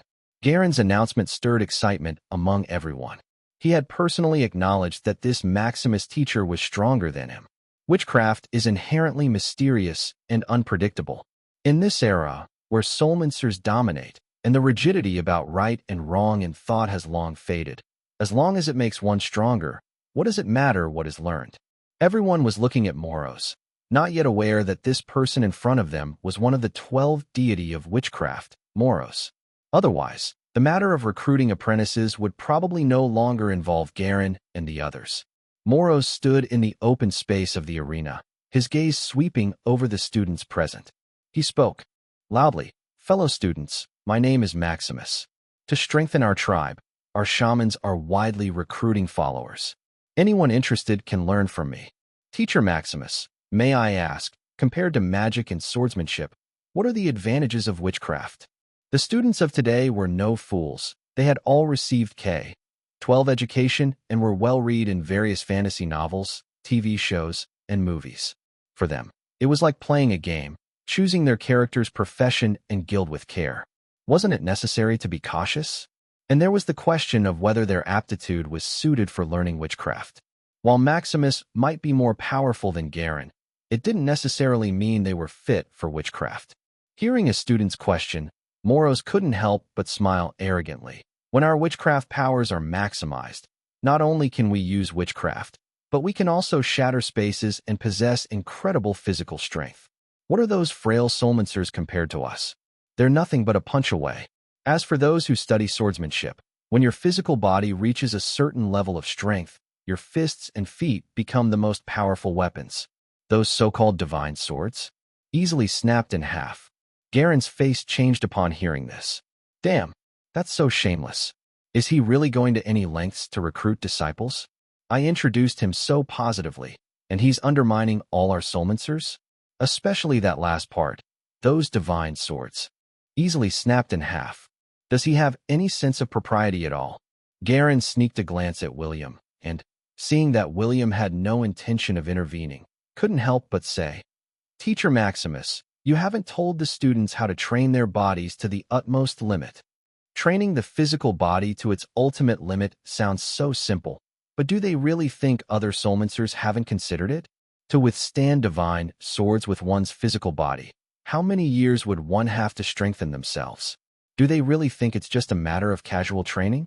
Moros paused, then said, "Actually, it's not too difficult. Ordinary people just need to soak in herbal baths daily, combined with my witchcraft, and in 10 years they can achieve minor success. If they encounter a high-level soulmancer, they could easily defeat them. A 10-year increase in ability to defeat a high-level soulmancer?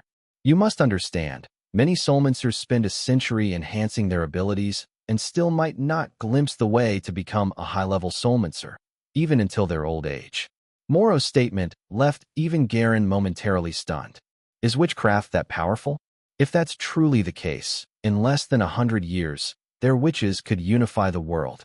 Master Maximus, what are your requirements for taking apprentices? The students on the field were getting more and more excited, completely forgetting about the sword duel between Evelyn and William that had just occurred. Maximus pondered for a moment and then said, "If you want to learn witchcraft, it's best to start strengthening the body from infancy. But it's not impossible for you, just that the results might be a bit slower, and the process could be more challenging." Garen felt that things were going off course. The students present were apprentice recruits from all guilds. They had agreed that for the first month, everyone would be taught together, and after that, the students could choose which guild to join. With Maximus doing this, less than a month in, everyone was learning witchcraft from him. Did their efforts become fruitless, and all the benefits were snatched away? Master Maximus, could you elaborate on what you mean by the process could be more challenging? Moros raised an eyebrow and said, "At the beginning, you need to soak in medicinal baths to temper your body. It might be a bit painful, but that's about it. There's nothing more to it." Chapter 453 Disfigured? Soaking in herbal baths to strengthen the body might be a bit painful. This was Moro's exact words, and to these people, it felt like getting a Swedish massage where the masseur applies a bit more pressure than usual. So relaxing and comfortable, and in just 10 years, you could challenge a high-level soulmancer. Just the thought of it was delightful. Moros didn't care what they thought. His gaze fell on Evelyn, and he asked her, "Miss, would you like to learn witchcraft from me?" Hearing this, William couldn't help but give him a deep look. Was Moros deliberately opposing him? Evelyn was also taken aback, but she quickly recovered. I would love to.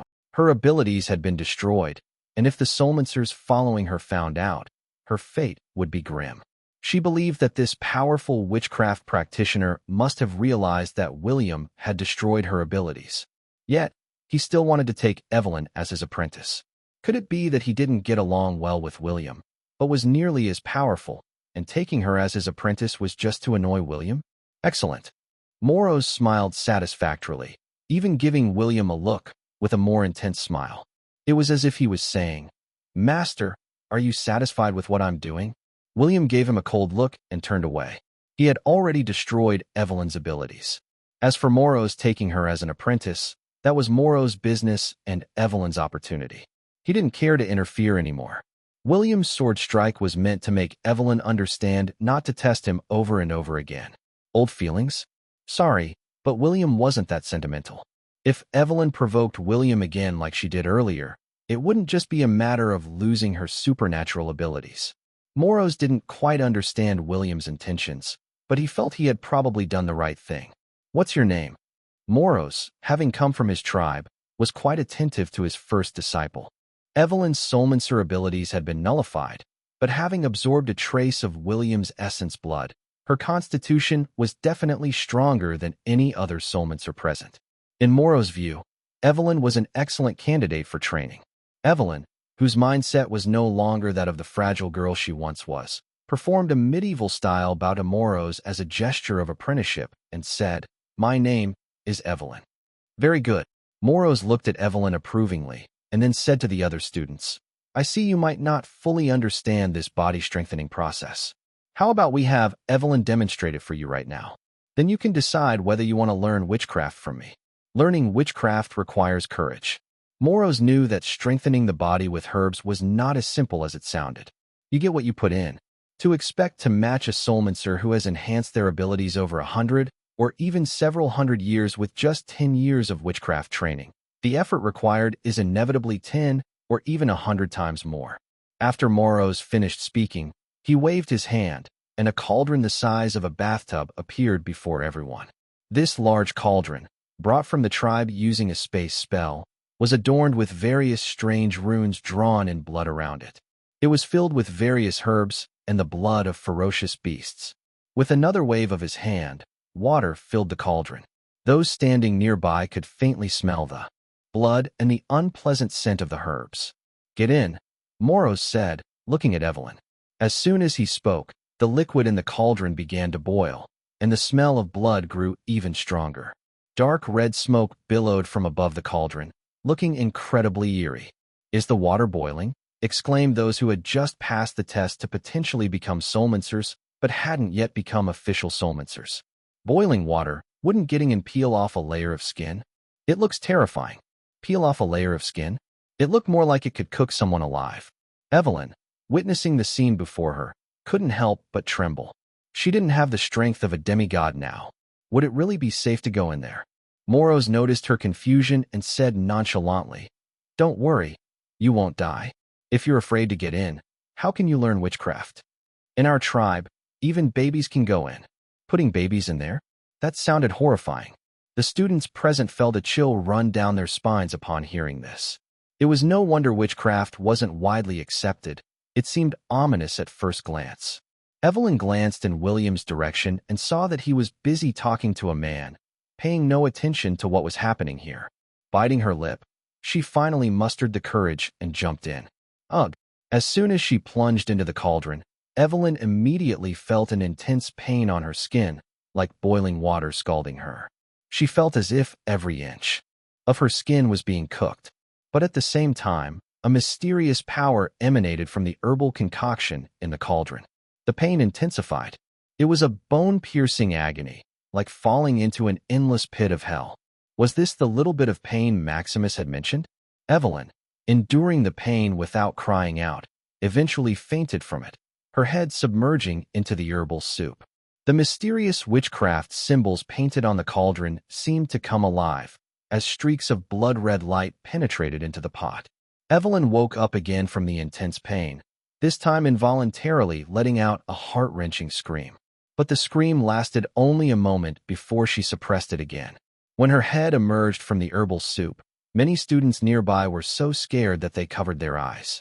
Evelyn, who had previously looked like a Hollywood actress, now had her face covered in burns, blisters, and red marks, looking absolutely terrifying.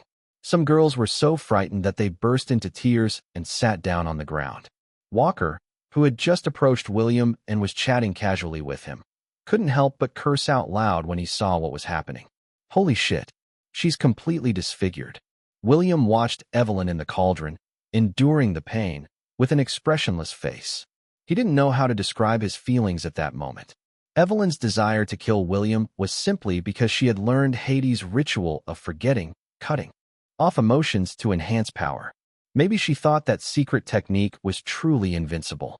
Or perhaps she believed that if she could bring herself to kill William, she would become stronger. Unfortunately, she didn't realize that even if Hades himself appeared, he would be just a child in front of William. Could the memories of Morgana's reincarnation really change a person's thoughts so easily? William always thought he understood people well, but now he felt he couldn't quite comprehend. Disfigured? A violent shiver ran through Evelyn's heart, but she still clenched her fists, remained motionless in the cauldron, and didn't make another sound of pain. Chapter 454, I Want to Learn Witchcraft. Is Evelyn going to die? Boiling water, can anyone survive that? She must be cooked by now. I'm not daring to learn witchcraft anymore. How is this just a little painful? It's clearly life-threatening. Before even starting to learn, life is already over. The students around were discussing fervently, but Moro said nothing, just quietly watching Evelyn. In witchcraft, body strengthening is inevitably painful, but the witchcraft symbols on the cauldron and the power in the herbal soup were enough to ensure that the person in the cauldron wouldn't die. The scalded skin would actually heal quickly, and with prolonged strengthening, once trained to the extreme, such a body would become incredibly powerful. As time passed, some people couldn't help but vomit, and others were trembling with fear. Walker, standing next to William, whispered, "William, Evelyn isn't dead, and I feel she's going to become stronger from this." William raised an eyebrow. Really? Walker nodded. Do you believe me? William replied, Sure, why wouldn't I? Walker, patting William's shoulder, said, With your poor aptitude, the method to become a soulmancer probably isn't suitable for you. Why not try witchcraft? I have a feeling it could work. William laughed. I'm afraid of pain. Walker sighed and said, Poor aptitude and afraid of pain. Do you plan to stay a novice soulmancer forever? What's the difference from being useless? William replied, Being useless sounds good to me. I just want to be a carefree, useless person. Walker shook his head in resignation, looking like he was dealing with a hopeless case. Finally, he sighed and said, But don't worry. I'll have your back in the future. William glanced at Walker and said, Thanks in advance then. Walker, still immersed in his dream of being a gang boss, said, No big deal. Wait and see. I plan to learn witchcraft. Walker clenched his fists, staring intently at the large cauldron in front of him, and said, I have a feeling that Evelyn's face will heal. Just wait and see. William, now curious, asked, What makes you think that? Walker replied with a knowing smile. Isn't it obvious? Look at Master Maximus. Is his face disfigured? And once you reach a certain level of power, you can definitely reshape your appearance. Also, Evelyn might not be in as much pain as we imagine. All this could very well be a test by Master Maximus for us. William couldn't help but nod in agreement. I think you make a lot of sense. At that moment, William's gaze fell on Lucien, who was not far away. This descendant of Nostradamus had also come to this soulmancer school. Moros swept his gaze over everyone present, waved his hand, and two more huge cauldrons appeared in front of the crowd. I take back my earlier words. Now, I will take 2 more apprentices. Those willing, jump in. Moros realized that not everyone had the courage to enter the cauldron for body strengthening. The tribespeople did it because of their faith. They worshipped the deity of witchcraft. So, whatever he said, they would follow, even if it meant walking into death, without any question. But these people were different. They wanted to gain powerful strength without paying any price, hoping to effortlessly defeat high-level soulmancers. They were already scared by the first step of body strengthening. What use did he have for such people? Better to have fewer, but elite apprentices. The last 2 slots. William, are you going to be a coward for life? Walker tugged at William, wanting him to join in learning witchcraft. Before William could react, Lucian had already rushed out, standing in front of a cauldron, and said to Moros, "Master Maximus, my name is Lucian. I want to learn witchcraft." Moros nodded, and the cauldron in front of Lucian was already filled with boiling water. "Get in." Lucian glanced at William, showing a meaningful smile, then jumped into the cauldron. He had crossed paths with William. No, more accurately, he had attempted to confront William. William had merely flipped a page in his book, breaking Lucian's ninefold stellar sanctuary magical formation, leaving Lucian still unclear about William's actual level of power. But now, by entering the cauldron, Lucian might have just seized the opportunity William had to learn witchcraft. Seeing Lucian take the lead, Walker bit his lip, let go of William, and said, "I gave you a chance, and you don't appreciate it." With that, he rushed forward while the others were still hesitating, stood in front of another cauldron, and said to Moros, "Master Maximus, my name is Walker. I want to learn witchcraft." Moros had already noticed Walker seemed very familiar with William, assuming he might have been recommended by William. "Very well. Get in." Moros nodded, signaling him to enter and accepting him as a student. The moment Walker jumped into the cauldron, he let out a scream. "Holy shit! It's so hot!" Walker, still a junior soulmancer with some basic abilities, was scalded and kept yelling out in pain. He was frustrated, wondering why neither Lucian nor Evelyn seemed to feel the heat. Soon, he discovered that as the blood-colored witchcraft symbols solidified and merged into the herbal soup, the energy he was channeling was being absorbed and assimilated by some mysterious force. The pain was intensifying. Damn it. It's burning me alive." Walker's voice echoed throughout the Soulmancer school, a true expression of agony. Yet, he didn't come out of the cauldron, continuously screaming in pain. Compared to Walker, Evelyn and Lucian were much quieter. Enduring the same pain, Evelyn, a woman whose abilities had been nullified, bore it without even a whimper. Such willpower, what couldn't she achieve? "The rest of you can disperse. I will only take these 3 for now."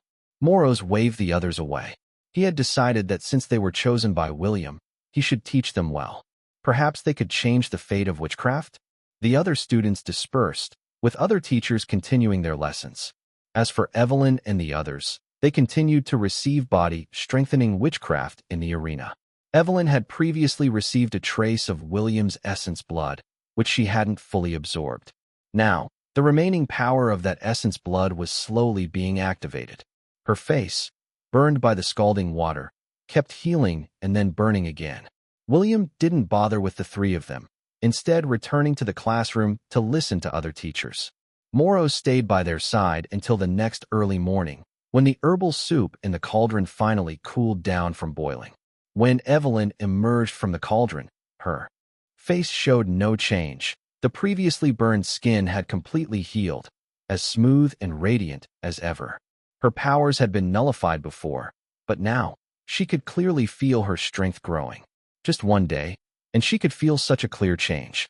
If this continued over a longer period. Chapter 455. Sometimes, William could be quite romantic. The method of body strengthening used by witches. William knew it all too well. It was a technique Moros devised after seeing William cook porridge. Back in the day, if there was leftover soup, Moros would immerse himself entirely in it. Hence, this peculiar method of body strengthening was born. Now that Evelyn and Lucian had chosen to study witchcraft, it was their own opportunity. William didn't kill Lucian last time, and naturally, he wouldn't do it now. Evelyn had already lost her powers once, and probably couldn't learn the ritual of forgetting anymore, so William didn't bother to take action against her. After his classes, William went straight back to his villa, only to find, to his surprise, that Zoe had brought Aries back. "He said he couldn't find a place to eat or stay, so I brought him here," Zoe said, lounging on the sofa, munching on chips and casually playing chess with Luna, seemingly without a care in the world. Aries sat quietly nearby, sitting upright. When he saw William, he grinned with a simple smile. William squinted at him. "No place to eat or stay. Buddy, you're the president of the Pantheon Guild. It's one thing to mooch a meal, but it seems like you're planning to move in here." William asked, "Zoe, can you cook?" Zoe looked up at William and retorted, "Are you asking me to cook?" The air suddenly became tense. William felt he shouldn't have asked that question. So, he could only say to Aries, "Leave after this meal." After saying this, William headed towards the kitchen. Zoe, however, said, "No, that won't do. He has nowhere to stay now. Let him squeeze in and sleep with you. Or vacate Luna's room and let Luna and the others sleep with me." Luna immediately protested, "I don't want to sleep with you. I'm afraid I'll catch something from you." "Catch something?" Zoe's voice echoed from the hall. Luna retorted coldly, "I'm afraid my brain will stop working like yours." "Who are you saying has a bad brain?" Hee. Luna's sarcastic laugh was her response. William didn't bother to engage with their banter, instead checking the fridge, which was well stocked with ingredients. As he cooked in the kitchen, Aries walked in and asked, "Need any help?" William inquired, "Do you know how to cook?" "I know a bit." Aries chuckled, "I guess it can't be harder than alchemy." William paused for a moment, understanding the meaning of know a bit. Usually, those who said so had some skill. William then asked, "You want to stay here?" Aries nodded, saying, "Please." Putting down what he was doing, William responded, "All right, if you take care of our 3 meals a day, you can have the sofa in the living room." "Agreed. Of course, no problem." Aries' smile was bright, not at all like someone who had lived for over 1,000 years. He was out to gain experience, and Astrius had asked him to stay close to William as much as possible. Now, he was just being asked to cook, which was hardly an issue. William wiped his hands and then returned to his room. With a teleportation, he reappeared near the coffee shop, grabbed a cup of coffee, and went to find Alice. When he arrived at the cliff's base, he saw Alice controlling a ball of eternal starfire, using it to roast meat. The meat and eternal starfire were floating midair. Not far from her was a huge pit in the ground, with metal fragments scattered around it. Clearly, the alchemy furnace had exploded into pieces, with some of its fragments still embedded in the nearby rock wall. One could imagine the terrifying extent of the furnace explosion. "Roasting meat, huh?" William emerged from the shadows. Alice, with her back to him, trembled at the sound, and the eternal starfire, along with the roasted meat, fell to the ground. "Wah, wah." Alice didn't turn around and just started crying. William slowly approached, standing in front of Alice, and smiled. "What's the matter?" "Crying." Alice crouched on the ground, her head buried in her arms, her crying growing louder. William, holding his coffee, sat down opposite Alice and asked, "Coffee you still want it?" "No." "Woo." After opening the coffee lid, William began to drink it himself. Alice cried for about a minute, and noticing that William wasn't making any move, she sneakily lifted her head and glanced at him. "Well, look at that." He clearly had no intention of speaking. It seemed she'd have to cry a bit longer and miss out on the last bit of coffee. Finally, Alice lifted her head, her face tear-streaked and pouting, and reached out her hand. William raised an eyebrow. "Done crying?" Alice shook her head, staring straight at him. William took a final sip, emptying the cup, and then handed it over. Holding the empty cup, which felt light and insubstantial, made Alice feel even more aggrieved, caught between crying and laughing. How could he do this? "That's too much," William said. "I came to bring you a furnace." Alice turned her head away, giving him the cold shoulder. William ignored her reaction. From his hand emerged Or's mind from the Pantheon Guild's mine, which he purified in a blink, leaving only golden magic sand. "What's this?" Alice finally couldn't resist asking out of curiosity. "It's material for making a furnace." "You're making it for me?" "Your eternal starfire can't be used with other alchemy furnaces, so I have to make a new one for you." As he spoke, many pieces of purified golden magic sand appeared beside William. Golden magic sand, with its dark gold color, was one of the highest melting point metals in the world. Purifying. It was supposed to be difficult, but William made it look like child's play. In less than 10 minutes, the ores from half of the mined mountain were refined, yielding about 3 cubic meters of golden magic sand. William reached out his hand towards Alice, saying, "Give me your hand." Finally, a smile appeared on Alice's face, and she placed her small hand in William's palm. Sometimes, William could be quite romantic. "Don't move, I need some of your blood." William gently scraped Alice's right index finger with his fingernail. "Ah." Alice took a sharp breath. "Ah, this. Romantic." The next moment, Alice saw blood spurting continuously from her fingertip, all of it falling onto the nearby golden magic sand. That's enough. William grasped the wound on Alice's hand, which instantly healed. Then he held her hand and asked, "Does it hurt?" Alice puffed her cheeks and said, "Ouch. It really hurts. Extremely painful." Oh. Alice really didn't know whether to cry or laugh, or even what to say. She decided to keep quiet, to avoid any further emotional distress. William didn't speak further. Holding Alice with one hand and manipulating the golden magic sand in front of him with the other, soon, the basic shape of an alchemy furnace appeared before them. Making an alchemy furnace was quite simple for William, but his only concern was to ensure the quality of the furnace wasn't too high. Chapter 456, Fighting in His Place. Not even if a god king came. In 3 minutes, a basic shape of an alchemy furnace materialized in front of Alice. Then, William stopped working. "The rest, you'll complete yourself," William thought to himself as he added this sudden task for Alice. Make your own alchemy furnace. With the basic shape already formed, at least now the furnace wouldn't explode during alchemical processes. He had just used Alice's blood for refinement. The remaining work was for her to finish. "Weren't you supposed to make it for me?" Alice's eyes widened in disbelief. How did it turn into her own project halfway through? "I need to get back for dinner." William raised his eyebrows, justifying himself with confidence. "But In Alice's mind, there was only one thought. No love left. She was in a dark, damp abyss without even food to eat, and William, who brought her a cup of coffee, left her with just an empty cup. Now this infuriating guy, who had promised to make her an alchemy furnace, was leaving for dinner just as it was taking shape. "Can you at least bring me some cooked dishes tomorrow?" Alice's tears almost embarrassingly started to well up in her eyes. She was dying of craving.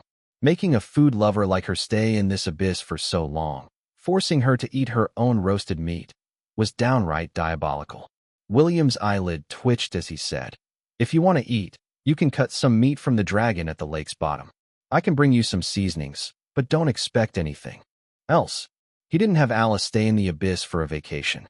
Given Alice's average talent and her lazy nature, she needed to learn to be self-reliant. "Then at least bring me a cookbook, like 100 Ways to Cook Dragon Meat. Figure it out on your own." With that, William vanished on the spot. Alice's face darkened. She stomped her foot in frustration, standing there with a look of grievance. Everything had to be figured out by herself, and it was indeed tough for her. Facing the alchemy furnace that was still in its rudimentary form, a method for making an alchemy furnace actually appeared in her mind. Without a doubt, this was also something William had directly implanted into her brain. The knowledge for making an alchemy furnace included information about the materials used. Golden magic sand, a premium material, rare in the world, with a melting point as high as 6,000 degrees. Alice's face darkened even more. She wasn't ignorant of physics. In physics books, the highest melting point metal is tungsten, with a melting point of 3,380 degrees and a boiling point of 5,920 degrees. And now, suddenly, there's this golden magic sand, with a melting point of 6,000 degrees. Was she supposed to melt the exterior of this alchemy furnace and then craft various rune patterns on it? How many years would that take? She even suspected whether William planned to keep her in this dark, damp abyss for her whole life, while he flirted with other girls outside. No. What? Alice stared at the embryonic form of the alchemy furnace, her brow slowly furrowing. "I must think of another way." But within 3 minutes, she was holding the sword of Soulbreaker, a smile appearing at the corner of her mouth. Who said fire was necessary? The sword of Soulbreaker in her hand should be able to etch patterns on it. Alice began her work at the bottom of the abyss, but William didn't concern himself with these details. He was only responsible for teaching Alice the method. How she executed it was her business. Returning to his room, William heard some unfamiliar voices coming from the living room. "Aries, are you sure you won't come with us?" Aries responded, "I have made myself clear. Please leave." When William opened the bedroom door, he saw 2 men in long robes confronting Aries. Zoe was lounging lazily on the sofa. Luna and Erebus each held half a watermelon, scooping it out spoon by spoon. These 2 men were of mortal deity strength, and their faces turned somewhat unsightly upon hearing Aries' refusal. refusing to go to the divine realm. Such a person had never been seen in thousands of years. A man with a more fierce appearance coldly said, "Aries, you are disrupting the balance of this world. If you really insist on this, we will have no choice but to obliterate you.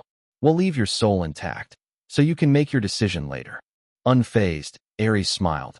"Gentlemen, please feel free. But if we are to fight, let's find a less crowded place to avoid injuring others." William stepped out of the bedroom, glanced at the kitchen, wrinkled his nose, and said to Aries, "What are you doing? Didn't you smell the food burning?" The smile on Aries' face froze, and he then said to William, "Sorry, I was cooking when these two visitors arrived." "Then didn't you think to turn off the stove before chatting with them?" William walked into the kitchen, only to find the pot blackened and beginning to smoke. The two divine realm messengers curiously glanced at William, wondering who he was. He was actually ordering Aries around, and Aries was responding meekly. William, however, didn't pay them any attention and started cleaning the pot. "If you want to fight, go outside. And if you can't cook, then don't stay here." William didn't care if these two were messengers from the divine realm, fighting in his place. Not even if a god king came. "Yes, yes, yes." Aries nodded, then said to the two divine realm messengers, "How about it? The owner of the house said so. Shall we take our fight outside? Do I need to change locations to kill you?" One of the messengers, ready to unleash his energy and teach these mortals the meaning of reverence for the divine, suddenly realized he couldn't summon his divine power at all. The other divine realm messenger's face also changed dramatically.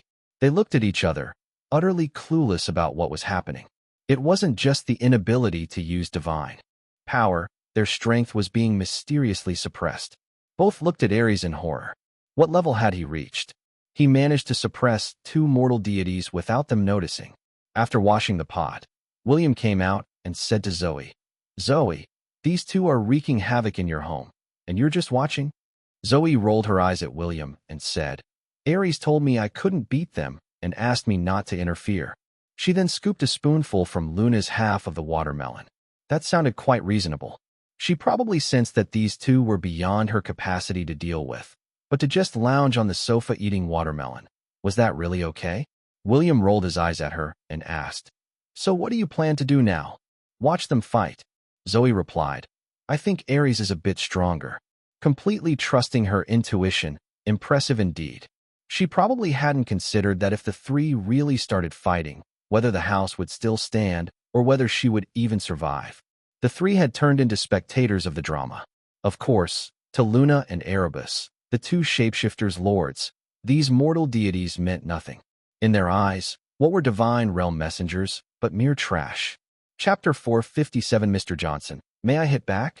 Aries also noticed the state of the two divine realm messengers. Weren't they looking for a fight? These guys couldn't even use their divine power. How were they supposed to fight him? And they were saying, there was no need to change locations? Just a moment ago, one of them was talking about killing him and then leaving his soul to make a choice about going to the divine realm. Wasn't that just coercing him? Go on with it now. Coerce him. Weren't they so arrogant just a while ago? Are we still fighting, gentlemen? Aries' gaze was icy as he stared at the two divine realm messengers. The two were completely dumbfounded. What was there to fight about now? If Aries decided to kill them now, they probably wouldn't even have a chance to fight back. Aries could guess that all of this was because of William. If he attacked now, he could easily kill these two divine realm messengers. But what after that? It seemed William didn't like others fighting in his house. Before Astrius left, he had repeatedly instructed Aries not to anger William and to try to stay close to him if possible. If he killed these two divine realm messengers now, would William get angry? He was finding William more and more unfathomable. Divine realm messengers might not be too strong, but they were definitely not weak. William appeared to do nothing, yet he rendered them unable to muster even a sliver of their power. Didn't this mean that William was many times stronger than these two? Aries thought clearly. Although William hadn't made a move, the current situation was even more terrifying than if he had. What fight? The divine realm messenger, who had just been fierce, now put on a flattering smile, looking at Aries and saying, "Aries, don't misunderstand. We came to you purely wanting to help. The benefits of reaching the divine realm in a soul state are innumerable. But I believe, with your talent, even without going to the divine realm, you would be invincible in the world. Ares hadn't expected this divine realm messenger to change his attitude so quickly. In the blink of an eye, he had done a complete 180. One moment he was threatening to kill him, and now he was flattering him. Such shamelessness was hard to believe for someone who was supposedly a messenger from the divine realm. Since you two don't want to fight, then please leave. Ares gave them a dismissive look. He didn't dare to kill these two divine realm messengers in William's house. Better to let them leave now and find an opportunity to deal with them later. Respected Chairman Ares, we shall take our leave. We apologize for any disturbance, they said. The divine realm exemplifies the rule of the survival of the fittest to the extreme. Now, being public officials in the divine realm, they have long mastered the art of opportunism to perfection. What a letdown, they're just leaving like that. Erebus shrugged, scooping up a bite of watermelon, somewhat disappointed. They came in so arrogantly, and now, without even a fight, they were backing down so easily. It really was uninteresting. Erebus had never taken these two seriously, and his voice was loud enough to be clearly mocking them, not bothering to hide it at all. He was almost outright insulting them as trash. Respected Chairman Ares, what is your relationship with this child? The fierce-looking divine realm messenger looked very displeased. After all, he represented the divine realm. What's with people nowadays? No respect for the messengers of the divine realm? Ares, following the man's gaze to Erebus, also smiled indifferently. Don't know him, why? Was this guy thinking of laying a hand on a child in William's house? Clearly a death wish. So you mean to say, you won't intervene, right? Ares raised an eyebrow and said, Of course, I won't intervene. Why should I? That's good to know. The divine realm messenger looked coldly at Erebus. He had no inclination to protect a child. After becoming a god, in his eyes, ordinary humans were no different from gorillas or monkeys. He considered himself a higher being. Now, a child had been insolent to him, and having faced a setback with Ares, he couldn't possibly swallow his pride anymore. Although Ares could suppress them, he hadn't acted yet, likely out of fear for the divine realm. Even if he killed one or two ordinary people in front of Ares, he probably wouldn't turn against him. Ares, hearing this, became another spectator. Every dog has his day. Just a while ago, Erebus and Luna, as bystanders, hadn't experienced what Ares was feeling. Ares was more than happy to be an observer. The divine realm messenger looked deeply at Ares, waiting for him to lift the suppression. The room fell silent, with no one speaking. The divine realm messenger gestured subtly at Ares. Ares responded by blinking at him. Ares, since you won't intervene, then Ares quickly recovered his senses and smiled. I haven't done anything. Please, go ahead. The divine realm messenger's face turned red with frustration. What did that mean? Was Ares looking forward to seeing him humiliated? But he was a deity, after all. Even without his divine power, dealing with a child shouldn't be a problem.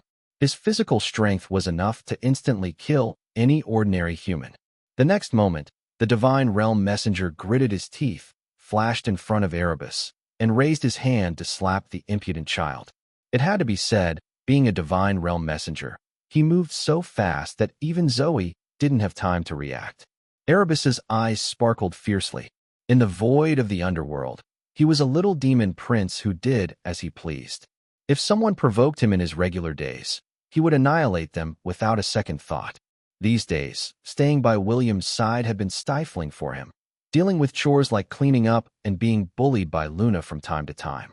Where was the flavor of the little demon prince from before? And now someone wanted to slap his face? A mortal deity? Erebus still sneaked a glance at William, contemplating in his mind. If this guy hadn't made a move yet, and he killed him, would William get angry? He was uncertain, his little brain ticking over. So, wait until after getting slapped, and then ask. At least if he got slapped, he definitely had to slap back.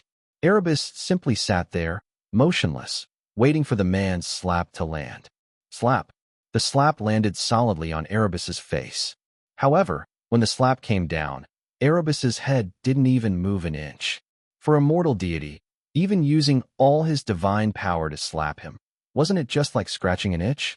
Erebus just sat there, having taken a slap, and then nonchalantly looked at William, his eyes sparkling, and crisply asked, Mr. Johnson, may I hit back? William slightly lifted his eyelids and said, "He hit you. So, of course, you can retaliate." Chapter 458, Such a Cute Child. As William spoke, the air once again became tense. The Divine Realm messenger who had slapped Erebus suddenly realized something was amiss. His slap should have carried thousands of pounds of force. Even though he hadn't used his full strength, it should have been enough to send the child's head flying. But why did it feel like his slap had no effect at all? The child didn't even move, making it seem like he had just gently touched him. The look in the child's eyes seemed a bit off. He actually smiled. Why did it feel so twisted? Was he getting more excited the more he was hit? It was as if the child was saying, "Didn't you eat? You're so weak. If you play a game with me, I'll forgive you." Erebus had no intention of killing him outright. It was a rare opportunity to enjoy himself, so why end it too soon? The Divine Realm messenger swallowed hard, looking uneasily at Erebus, and stammered, What? What kind of game?" "Play chess. The loser gets a flick on the forehead." Erebus had been watching Luna and Zoe play and was itching to join. Now, he had someone to play with. Flick on the forehead. The Divine Realm messenger felt uneasy but couldn't pinpoint why. Luna rolled her eyes at Erebus and muttered softly, "Boring. Don't worry about it. Let me play." Erebus excitedly sat by the coffee table, squeezing Luna aside, then stared at the Divine Realm messenger, saying, "Hurry up. Let's start." That look from Erebus sent a chill down the messenger's spine, filling him with an inexplicable fear as if he was facing some ancient, fearsome beast. "Hurry up, or else I'll have to return your slap." Erebus, seeing the man not moving, became colder in tone. Okay, as a Divine Realm messenger, Chamuel hadn't felt this way in many years. He couldn't imagine what would happen if this seemingly ordinary child slapped him, but he found himself lacking the courage to refuse Erebus and could only sit opposite him. William, uninterested in dealing with Erebus, glanced at Ares and then said to Zoe, "You guys have fun. I'm going to sleep." Zoe vaguely sensed something was amiss and finally realized that these two kids weren't as simple as they seemed. No, it was everyone in this house who was extraordinary. Judging from Ares' attitude towards William, William was definitely someone formidable. She just hadn't realized it yet. From her first encounter with William, Zoe had suspected he was stronger than her, and now this feeling was growing stronger. She might be a bit naive, but she wasn't a fool. Zoe looked at William, then at Erebus and the others, and finally started to use her clever brain to ponder. William entered his bedroom and closed the door, clearly intending to stay out of it. The other Divine Realm messenger still standing, Jeremiel, was completely stunned. He too realized something was off. Even if Ares had suppressed their divine power, Chamuel's slap had been solid, yet the child seemed completely unaffected and even invited Chamuel to play chess. Erebus and Chamuel's chess game began, with Luna, out of boredom, watching alongside. Zoe, still baffled, naturally sat on the sofa watching. And so, a group of people found themselves idly watching a chess game. "Foolish servant, you better not lose this way." Luna couldn't help but shout as she watched the game. Silent observers should not comment. Erebus shot back at Luna, finally able to assert himself. Luna huffed, "We'll see how you lose." Chamuel, playing chess for the first time, was quite skilled in other board games over the years. He knew a bit about chess. Seeing Chamuel close to winning, a smile finally appeared on his face. He held a chess piece, moving towards Erebus's king. Cough. At that moment, Erebus coughed softly, unleashing a terrifying pressure that swept over Chamuel's consciousness. Chamuel trembled, the chess piece he was about to place frozen midair. He had no doubt that if he made that move, Erebus would slap his head off in an instant. Chamuel carefully lifted his head, locking eyes with Erebus. The smile on his face froze and turned extremely ugly. He had no choice but to retract his final, winning move, his face mournful. "Hey, damn servant, you're cheating." Luna couldn't stand to watch anymore. Playing chess so poorly, and still not letting others win? The guy opposite had clearly been intimidated by Erebus. Erebus turned his head away, not looking at Luna, and said confidently, "How am I cheating? He's the one who played poorly. How is that my fault?" Chamuel was almost in tears. Who played poorly, didn't he know in his heart? He was clearly winning, but he dared not win. Cold sweat broke out on Chamuel's forehead, his scalp tingling. He was now pondering whether getting slapped was less painful than getting flicked on the forehead. Damn it, winning was obviously not an option anymore. Chamuel dared not speak, and Luna, annoyed, hugged her watermelon and sat on the sofa, saying, "So shameless. I'm not watching anymore." Erebus, unashamed and unbothered, had already taken a slap. Was he supposed to lose the chess game and let this trash flick his forehead? This was no longer about pain. It was too insulting. How could he take revenge if the game was fair? Time passed slowly. Luna holding her watermelon, scooping it out while watching cartoons on her tablet, no longer bothering to watch Erebus play chess. Too weak. And so, Chamuel's final, winning move on the chessboard kept dodging around, never daring to win. Erebus, after another 5 minutes, finally won the game. "Hey, I won." Erebus, grinning, looked at Chamuel, blew on his fingers, and said, "Stretch your head over here." Chamuel, on the verge of tears, thought this kid was simply shameless. After being flicked like this, he better hurry away. He was wrong. He really was wrong. Why did he come here to find Ares for no reason? As soon as he realized something was off, he should have just slipped away. Why did he stupidly slap Erebus? At that moment, Chamuel silently cursed himself. "I'm so stupid. Really stupid." Erebus, his eyes shining, raised his finger and flicked Chamuel's forehead. Bang! The tender, pale hand, the slender finger flicked down. Chamuel was sent flying backward, and just as he was about to crash through the wall, Luna suddenly appeared behind him, catching him midair. "Damn servant. Are you trying to bring the house down?" Luna, holding Chamuel, casually threw him onto the ground. Chamuel was buried in it, and the room shook violently, the living room floor cracking. Chapter 459. You can think of it as invincible. William, sitting comfortably in his bedroom chair, was engrossed in a TV show when the floor suddenly shook, causing him to frown. But it quickly quieted down, and since his room wasn't affected, William didn't bother to intervene. That mortal deity had sought trouble with Erebus, and whether he lived or died was entirely up to his own luck. In the living room, Luna glared at Erebus and said sharply, "Can't you keep it down? What if you disturb Mr. Johnson? Do you want to die?" Erebus glanced at Chamuel on the ground and muttered, "It was you who knocked him down, and you're blaming me?" Luna huffed. "If I hadn't intervened, you would have demolished the house." Erebus clicked his tongue and said to Chamuel, who was lying on the ground, "Stop playing dead. Get up. Let's go out and play." Although Luna's strength was considerable, she hadn't actually injured Chamuel. But Chamuel was completely out of it. The flick from Erebus's finger had almost killed him on the spot. A flick on the forehead? Was that really just a light flick? That single flick made Chamuel feel like his skull had shattered. Surviving that was a testament to his strong vitality. And now Erebus wanted him to go out and play again? This must be some sort of deadly game. But could Chamuel refuse? Erebus didn't give him a chance to refuse. He grabbed Chamuel by the clothes and dragged him out. Jeremiel, who had come with Chamuel, could only watch dumbfoundedly as Erebus dragged Chamuel away. He hesitated, wondering whether he should follow. Would he die if he went out? Erebus, small in stature, dragged Chamuel to the door and glanced at Jeremiel, then said, "You, come out too." Jeremiel had no choice but to follow them out. Up to now, Jeremiel still couldn't figure out who exactly were the people in this house. S. Novel, IREDNT.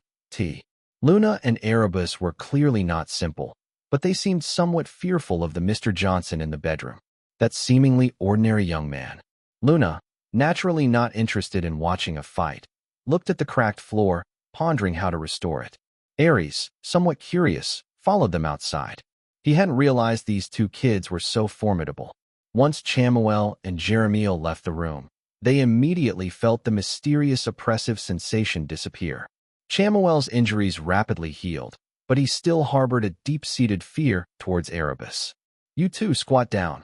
Erebus appeared to lightly kick Chamuel, but the force was so great Chamuel's thigh snapped, causing him to break out in cold sweat from the pain. Seeing this, Jeremiel had no choice but to squat down at the door as well. Erebus, looking at the two, revealed a wicked smile, rubbing his hands together excitedly.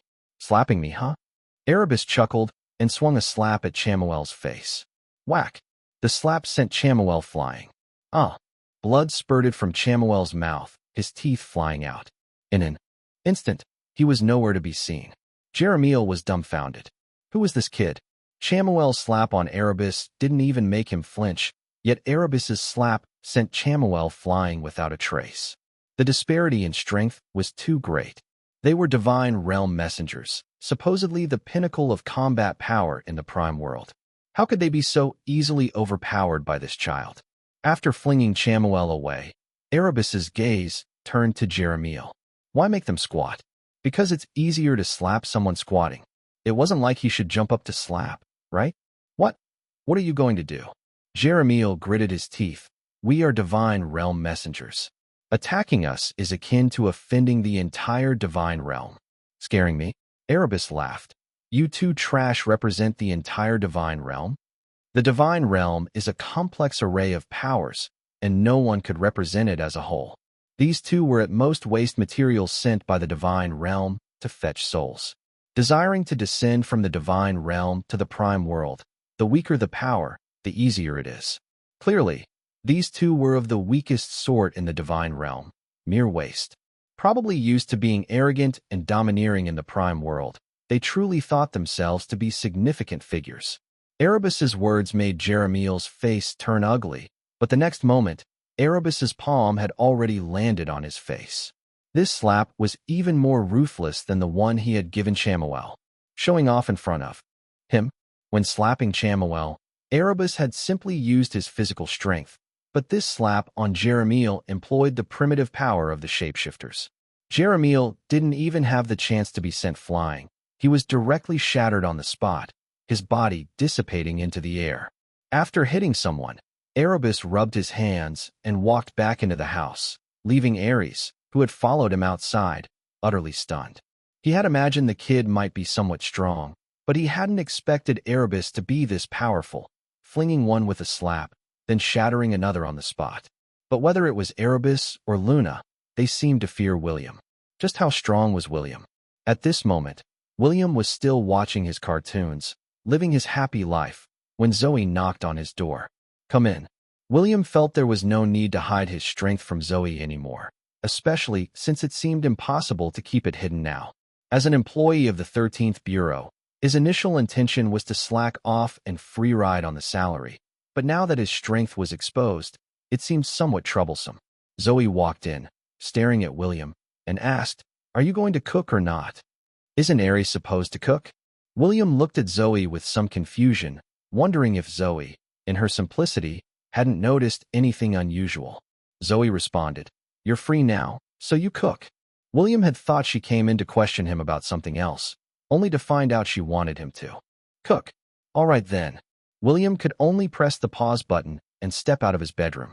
When he saw the shattered floor in the living room, he gave Luna a deep look. Luna quickly said, "It's not my fault, Erebus did it." William didn't bother with her and went to the kitchen to start cooking. Ares followed Erebus inside, and when he saw William in the kitchen, he quickly came over and said, "Let me do it. I promised I'd cook." William and Zoe exchanged a glance. He said, "It's his responsibility to do it." Zoe didn't mind, but then she couldn't help asking, "What exactly is your power level?" She had been thinking about it for a while and finally realized she wasn't suited to ponder such questions, so she decided to directly ask William. After all, this is the simplest and most direct way to get an answer. It was just out of curiosity. Whether William hid his power or not, it didn't really matter to her. She was simply curious. William replied quite straightforwardly, "My power level? You can think of it as invincible." Power level? William had never had a power level. His strength was always something that didn't quite fit with this world. Chapter 460, was this the intuition of the warrior god constitution? Invincible? For a long time, Zoe had been considered the pinnacle of combat strength at the 13th Bureau. Although she never really cared about such concepts, she almost never lost in any fight. But now, it was clear that the world suddenly had many more powerful people. Unlike Alice, Zoe instinctively wanted to become stronger, as if it was a pursuit ingrained in her genes. How did you achieve it? Zoe didn't even ask William to demonstrate anything. Even when William claimed he was invincible, Zoe showed no shock or skepticism. William was stating a fact, and Zoe simply listened to what he said and believed it. Aries listened intently from the side. Just read books regularly. Then cook, learn more, or maybe run a bit every day. Go fishing. Aries was full of questions. That's it. That's how to become stronger? Zoe nodded. Then take me with you when you're increasing your strength. Aries, who was cooking, couldn't help but turn his head to look at her. Was this girl out of her mind? Just believing like that? Cough. Mr. Johnson, can I join too? Aries asked quietly. William glanced at him and said, First, make the food properly. If it tastes bad, you might as well leave later. Hearing William's response, Aries could only shut up and focus on cooking seriously. Becoming stronger is the pursuit of most soulmancers. Zoe thought for a moment, then said to William, How about we spar? A serious one. That was what she really wanted to say. Regardless of what William said, she wanted to test herself against him. Currently, Zoe's strength was comparable to a demigod-level soulmancer. But compared to the others in the room, she really could only be described as pitifully weak. All right, I'll be serious. William realized that Zoe hadn't grasped what being invincible meant. A serious spar? Okay then. William's recent control over his power was quite precise. He wouldn't accidentally kill someone anymore. The two of them stepped outside. Aries was initially curious and wanted to watch, but William had made it clear, if his cooking wasn't good, he could leave. So, Aries had no choice but to stay put in the kitchen. Erebus and Luna, naturally restless, carried their stools and half a watermelon each and sat down in the yard. William and Zoe stood in the yard, with Zoe prepared, saying, If I use all my strength, I shouldn't hurt you, right? It won't come to that. William glanced at Erebus and Luna nearby. These two kids had turned into spectators. It seemed they were no longer afraid of him. That's exactly the atmosphere William wanted. Over the years, he really didn't like the way people looked at him with fear. The best was for everyone to live in harmony, so he cherished the current era. Here it comes. Zoe's gaze sharpened as a black palm descended from the sky. Above William's head, a huge black palm imprint appeared. Cosmic palm again. It seemed to be Zoe's only move. This was a technique William had taught her, but she had adapted it in various ways, adjusting its power and making it more flashy. She was indeed very talented. At least William thought. If it were Alice, she would have stuck to what he taught her. Alice never really focused on improving her abilities. Zoe's palm strike was undoubtedly powerful. If it were to land, their little villa where they lived would definitely be destroyed. William made no move as the palm imprint in the sky simply dissipated. Let's just compare our fighting skills. Such attacks can easily hurt others. All right, Zoe said, and in a flash, she was in front of William, throwing a straightforward punch towards his chest without any fancy moves. The source of TH's content is no, L? Rien? T. This was probably the first time William had actually sparred with Zoe. When they first met, Zoe had wanted to test William's skills, but his various maneuvers had made her give up on probing him. Zoe's punch even contained her own energy. If a high-level soulmancer were to see this punch, they'd probably forget how to dodge it in the moment. But she was facing William. William simply extended his hand, placing his palm horizontally in front of his chest, casually catching Zoe's fist and easily twisting it to dissolve her momentum. The force of Zoe's punch was completely neutralized, and with just a light push, Zoe was sent more than 10 feet away. Humph! Zoe snorted coldly, her movements becoming even faster, launching a flurry of punches at William like a storm. Yet William just stood there, his hands seemingly light and powerless, still catching all her attacks. Zoe fought for over an hour, her speed and power increasing continuously. But all of this was still nothing in front of William. William could clearly feel Zoe's punches getting sharper and fiercer. The warrior god constitution wasn't just for show. The longer she fought, the stronger she became, showcasing Zoe's talent. Time was ticking by, and William knew that if they kept on fighting like this, Zoe would keep breaking through and getting stronger. But he couldn't just keep sparring with her from dawn till dusk, could he? How boring. Luna and Erebus, who were eating watermelon nearby, were almost falling asleep watching them. Just as Zoe, drenched in sweat, launched a powerful punch at William, he caught her fist again and gently pushed it forward. Let's call it a day. Go take a shower and have some dinner. William unilaterally declared the sparring session over. The warrior god constitution was impressive, but the more energy Zoe expended, the hungrier she got. Her stomach was already growling during the fight. Breathing slightly heavily, Zoe asked, "What kind of martial art is that?" With his hands clasped behind his back, William replied indifferently, "Tai Chi." "That's amazing," exclaimed Zoe. "I've learned it." "Really?" William was curious. She learned it. There was no doubt about the warrior god constitution's exceptional combat and learning talents. Zoe suggested, "This time, you attack, and I'll defend." William's unilateral decision to end the session seemed ineffective. "All right, just one punch." William adjusted his breath, controlling his strength at the level of an advanced soulmancer, and made an effort not to infuse the punch with energy. Too much strength, and Zoe surely wouldn't be able to handle it. If the punch contained William's pure energy, that would be even more outrageous. He didn't want to finish Zoe off with just one punch. So, William threw an ordinary punch. To his surprise, Zoe actually caught it. Just like William had done earlier, she caught the fist and smoothly turned, perfectly handling the punch. Was this the intuition of the warrior god constitution? Chapter 461, The New Teacher. After their interaction, it was clear that Zoe had become significantly stronger. She was the type that constantly improved her strength, and her growth was rapid. Both Erebus and Luna had finished their watermelon. William went over and snatched the watermelon rind from Erebus's hand. Erebus was taken aback and stared dumbfounded at William. Oh no, did he make him angry again? Luna couldn't help but interject. "Mr. Johnson, Erebus didn't mean to." William picked up the remaining watermelon rind and swiftly placed it upside down on Erebus's head, saying, "Time to eat." After that, he went inside. Luna and Erebus both sighed in relief. Erebus, with the watermelon rind still on his head, stood there in a daze for a while before cracking a smile and moving a small stool to go inside.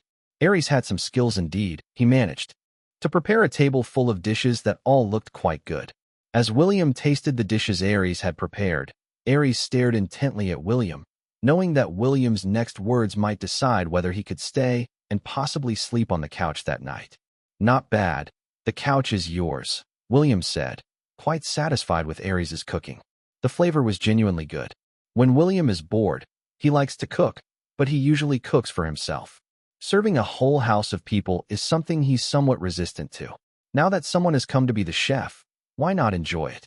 A smile finally appeared on Ares's face. The couch was his. After they finished eating, Ares eagerly began clearing the table. If the members of the Pantheon Guild could see this, they would be utterly shocked. Their most esteemed president, doing such things in someone else's house, is simply too humiliating. But for Ares, it wasn't a big deal. When he first ventured into the ordinary world to gain experience, he had sealed all his powers. He had seen all aspects of life, laughter, and anger. Although he hadn't lived as long as William, his mental state was still very good, especially after awakening from a state of frenzied madness. He had gained clarity on many things.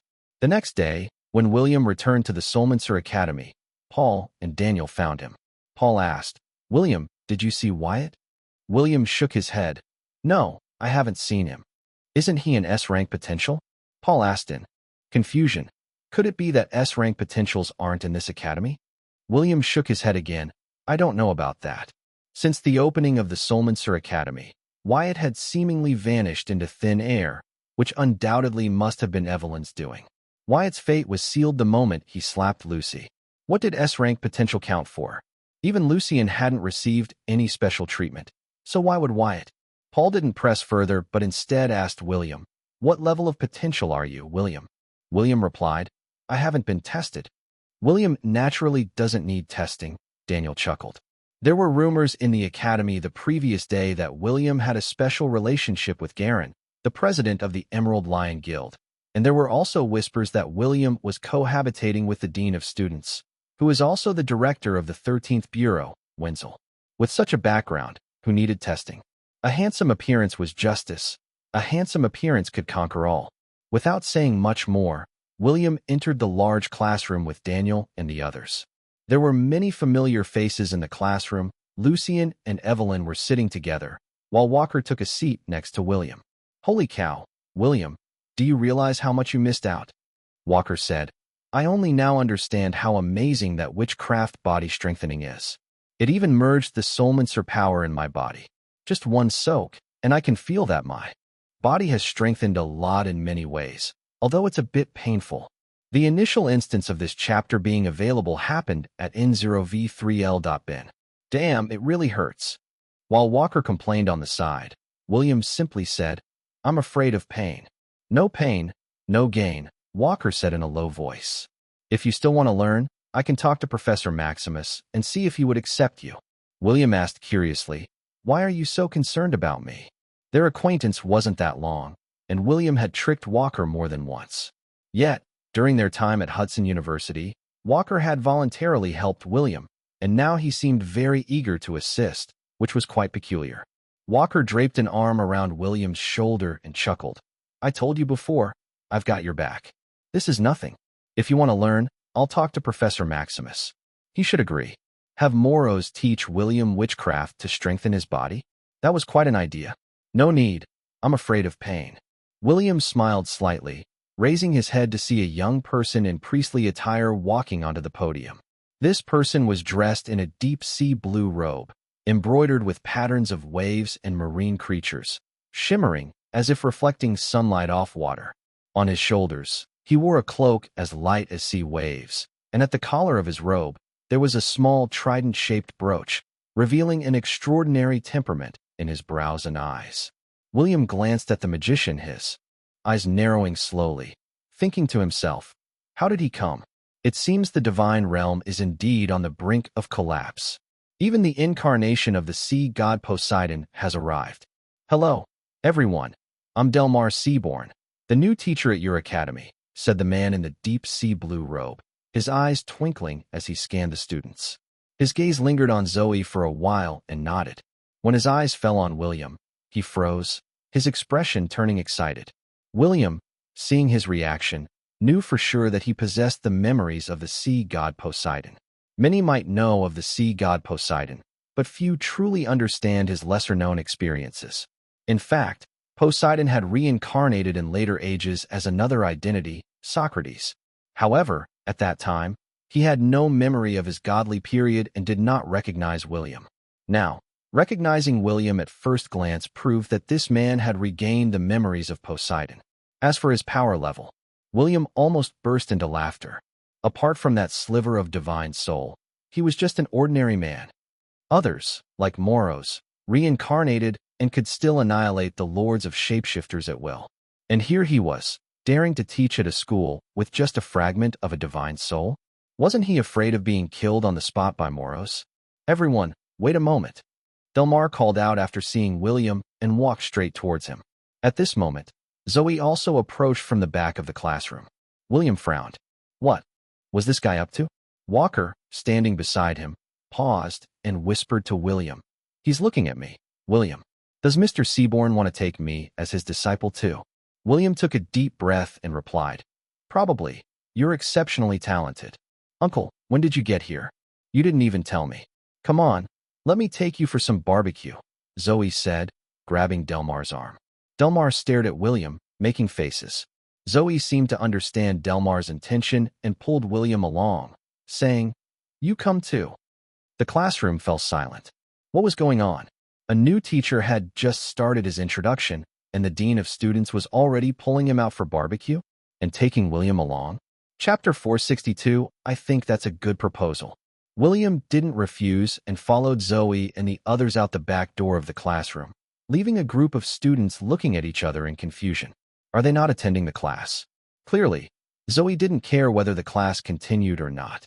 What surprised William was that Zoe actually called Delmar her uncle. Delmar harbored a fragment of the sea god Poseidon's soul, and Zoe was a reincarnation of Artemis. Now he was Zoe's uncle? Indeed, the attraction of their blood relationship was significant.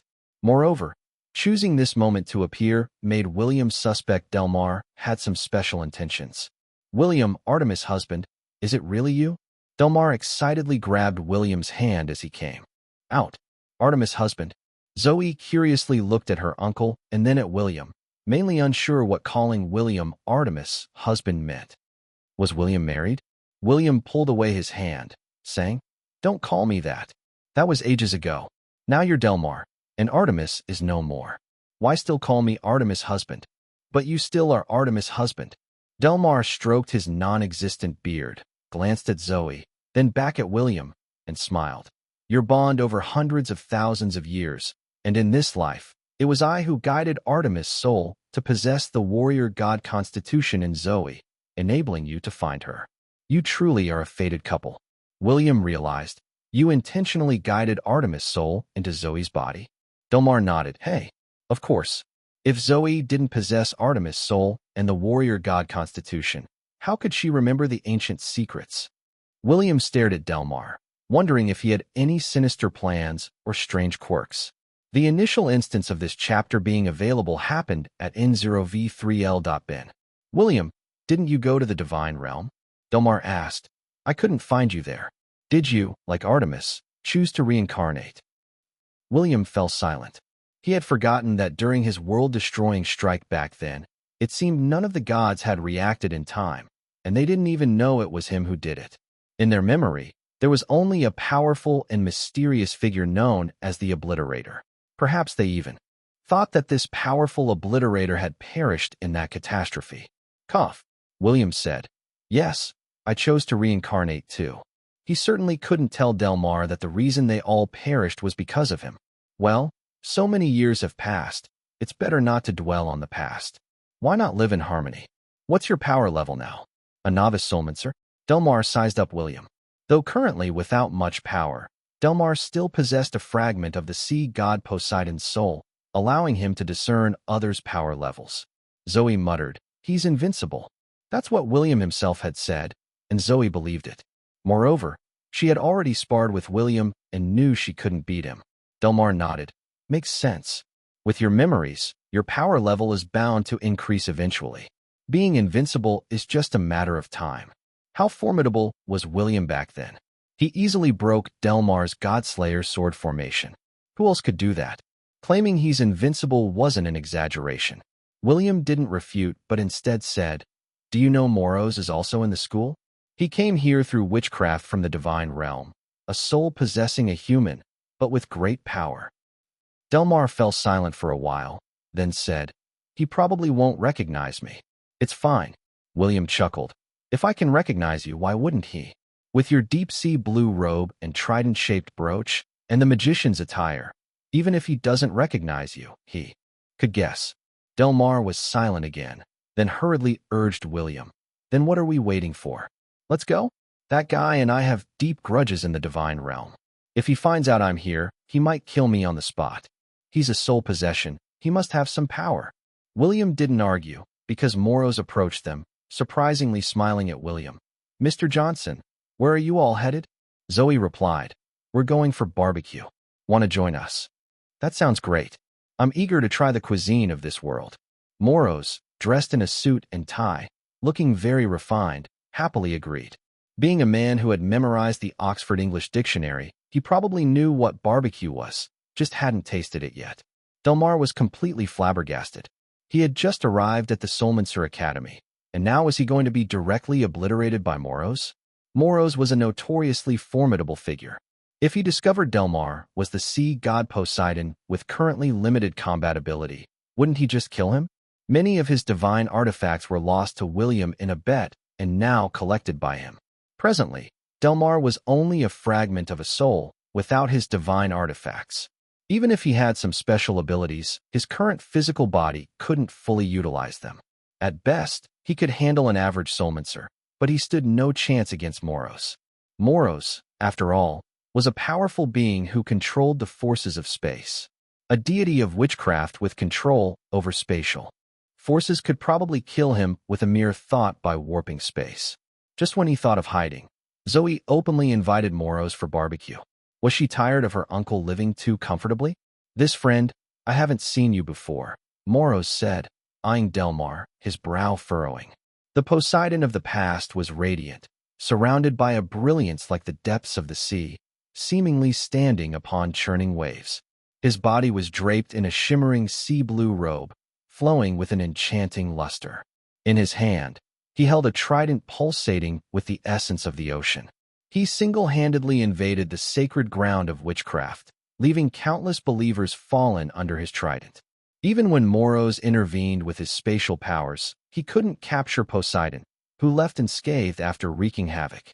Delmar then remembered that back in his golden palace under the sea or at the Olympus temple, he more often wore a white robe, especially when at home or drinking with William. Hello, I'm Delmar, a priest. Moros harbors resentment not only against the sea god Poseidon, but also against all the Olympian gods and their followers. These are the people he dislikes the most. Delmar suddenly realized something was amiss. This attire might still spell his doom. Oh well, let it be. It's just a fragment of a soul, no big loss. Knowing that William and Artemis are together is what matters. As William was about to play the role of a peacemaker, he heard Delmar declare, "Actually, I am the sea god Poseidon." Wow. William frowned at Delmar, thinking to himself, well, seeking death so directly? Forget it. I'm not helping anymore. Not helping. Who to blame for seeking one's own demise? Just a moment ago, he was talking about having grudges with someone, and now he dares to reveal his identity? Who else but him should die? Upon hearing this, Moros sized up Delmar and then burst into laughter. Little priest, you're good at bluffing. Do you think I've never seen Poseidon? I like your audacity in impersonating a deity. How about joining me to study witchcraft? Even William found their interaction amusing. One just revealed his true identity, and the other didn't believe it, even considering poaching him. Moros inviting the sea god Poseidon to join the witchcraft cult. What a showy move. After a moment of contemplation, Delmar actually took off his sea blue robe and nodded seriously. All right, I think that's a good proposal. Chapter 463, What a Perfect Plan. William certainly had an old and close relationship with the sea god Poseidon. Besides being Artemis's uncle, Poseidon also served as her mentor. With Artemis married to William, their relationship became even closer. After the cataclysm, Poseidon, cautious, used a secret technique to leave a fragment of his soul in the prime world, reincarnating every 100 years. William had sought him out many times. Most of the time, however, he didn't. Retained Poseidon's memories and lived aimlessly for tens of thousands of years. Now, this fragment of his soul was as weak as it could be. Seeing Poseidon joining the witchcraft cult under the guise of Delmar, William didn't know what to say. Sure enough, once memories were restored, he was as shameless as ever. Delmar, dressed in ancient-style white underwear, casually threw his sea blue robe into a nearby trash bin and then turned to Moros, asking, "Sir, how may I address you?" "I am Maximus. You can call me Teacher Maximus." Moros, having studied the Oxford English Dictionary, rather liked the title of teacher. "Teacher Maximus, hello," Delmar said with a smile. "Let me introduce myself again. My name is Delmar. I look forward to your guidance." William, listening nearby, remained silent. Poseidon had always loved learning new knowledge and never shied away from other people's secret techniques. Once, when drunk, Poseidon even claimed he had 3,000 avatars in various parallel dimensions. Now, this fragment of his soul was trying to infiltrate the witchcraft cult, possibly to stealthily learn their secrets. Moros examined Delmar seriously and commented, "You have good potential. With study, in 100 years, you could become a powerful grand wizard. In tens of thousands of years, perhaps you could even match me." By tens of thousands of years, I mean at least over 70,000 years, Moros added after a thought, clarifying his seemingly exaggerated statement to avoid misunderstanding and subtly boasting. Delmar's current body was indeed decent, but William suspected that his main goal was to undermine the Olympians. Looking shocked, Delmar exclaimed, 70,000 years? Teacher Maximus, how long have you lived?" With a slight lift at the corner of his mouth, Moros casually replied, "About 500,000 years, I guess. It's been so long, I don't quite remember." Delmar's mouth hung wide open, his expression one of utter astonishment. Such clumsy acting. William didn't expose them, thinking to himself that these two guys each had their own ulterior motives. He found it quite amusing to listen from the sidelines. "Let's see how you perform." William surmised that Delmar's ambitions went beyond just learning witchcraft to enhance his body. His real desire likely lay in the space-manipulating powers of the deities of witchcraft. If William were Delmar, after joining Morrow's witchcraft cult, he would definitely show off his extraordinary potential, dazzle Morrow's, become his favorite disciple, and master Morrow's spatial abilities. Perhaps he'd even learn the powers of the other 11 deities of witchcraft, effortlessly infiltrating enemy ranks. Regrettably for Morrow's, he thought he had impressively won over this little priest, successfully poaching him from his original allegiance. "Uncle, aren't you here to teach at the school?" Zoe looked at Delmar, puzzled. Delmar declared righteously, "Teach?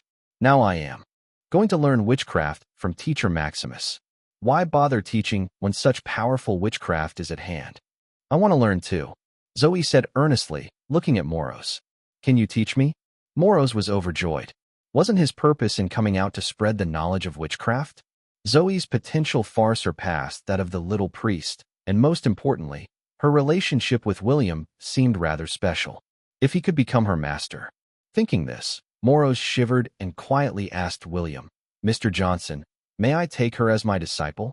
If Zoe's relationship with William was indeed special, and he took her as a disciple, wouldn't he be taking advantage of William and become his senior by association? Invisible boasting felt great, but courting death intentionally, not so much. William responded, "If you want to teach her, go ahead. Don't ask me." Morrow's face lit up with a smile, and he said to Zoe, "Then I will accept you as my disciple. You'll be my second disciple." He then glanced at Delmar, adding, "You are the sixth." "What?" Delmar was stunned. "Aren't I the chief disciple?" "Teacher Maximus, I joined first." Morrow's frowned and said, "I've already taken 4 disciples before. Zoe is exceptionally promoted as my second disciple, and you rank 6th. I arranged the ranking based on strength." Any objections? William couldn't help but laugh and said, "Poseidon, how will you address Zoe now?" Delmar was truly dumbfounded. In his quest to stealthily learn secret techniques, he had swallowed his pride to acknowledge Morrow's as his master. Once comfortably Zoe's uncle, he suddenly became the lowest-ranked disciple of Morrow's. How was Zoe supposed to address him now? Who could endure such a situation? After all, he was a high-ranking god king. If word of this humiliation spread, could he, Poseidon, still maintain his dignity? Whether he could maintain his dignity or not was irrelevant. Once he mastered the various laws and powers of the 12 deities of witchcraft, he would become the strongest god in this world. Ha ha ha ha. What a perfect plan. Zoe, quite happy, said to Delmar, "If anyone bullies you in the future, please tell me." Huh? Delmar was stunned. He was genuinely taken aback. He then realized that his apprentice, she's a bit naive. She had stopped calling him uncle so quickly. He suspected that if he called her mother in the future, she would probably agree. William cleared his throat and asked, "So, are we going for barbecue or not?" "Let's go." Zoe, eager to learn and even more eager for good food, quickened her pace. The place Zoe and William chose for their meal also showcased their surprisingly good rapport. They walked quite a distance before finally arriving at Perry's American Barbecue Buffet near the east gate of Hudson University. It was the same place where the Solmincers had their last gathering, costing $36 per person with free service for groups of 3 or more, including designated drinks and beer. As the owner saw William and Zoe, his hand holding a cigarette started to tremble. "Guys, you're here again," the owner said with a mix of laughter and tears as he began to serve William and his companions. William said, "Don't worry, boss. It's just the 4 of us this time." The young owner still remembered the last time William and his group were there, fully occupying 4 long tables that could seat 8 people each. This group of people can eat too much, especially this seemingly delicate and clean young lady. She was the biggest eater of them all. "Just 4 people? That's a relief. Thank you for sparing me." The owner, after setting up utensils for Delmar and Morrow's, had the cola ready. Lighting a cigarette and taking a puff, William said, "Relax. I have a nickname, the Philanthro King. This time, your loss should be less." Originally, he wanted to say that the boss wouldn't be at a loss, but William thought he shouldn't say something against his conscience. At least giving the boss some psychological preparation would be better. Chapter 464, They could very well be the future of witchcraft. Half an hour passed, and it was not even noon yet, with the school students still in session. The owner of the barbecue restaurant was gazing blankly at William's table, a half-burned cigarette hanging from his mouth. A long ash had formed, but he was so astonished that he forgot to flick it off. Just half an hour ago, he thought. The refined-looking young lady was the pinnacle of foodies, but he was proven wrong in these 30 minutes. This perception was completely overturned in that short period. At least the girl seemed to know that meat should be properly grilled before eating. But the guy in the suit and tie, he didn't even wait for the meat to cook properly before shoving it into his mouth. Can you even eat raw meat?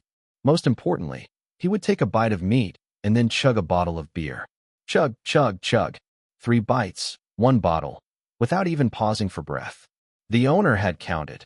In half an hour, the man drank 360 bottles of beer, averaging 1 bottle every 5 seconds. And that was without a single bathroom break, not to mention the time he spent eating the meat. Forget about vegetables. The owner hadn't seen him eat a single leaf of greens. The beef prepared last night was already half gone, and the other meats were rapidly depleting too.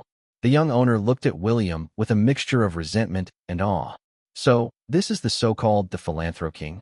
Feeling the owner's gaze, William turned and nodded with a smile, then turned back and stuffed a piece of steak into his mouth. After downing his 361st bottle of beer, Moros burped and chuckled. This barbecue tastes really good. We should come here often. Delmar also expressed his admiration. Indeed, the flavor of the barbecue here is remarkable.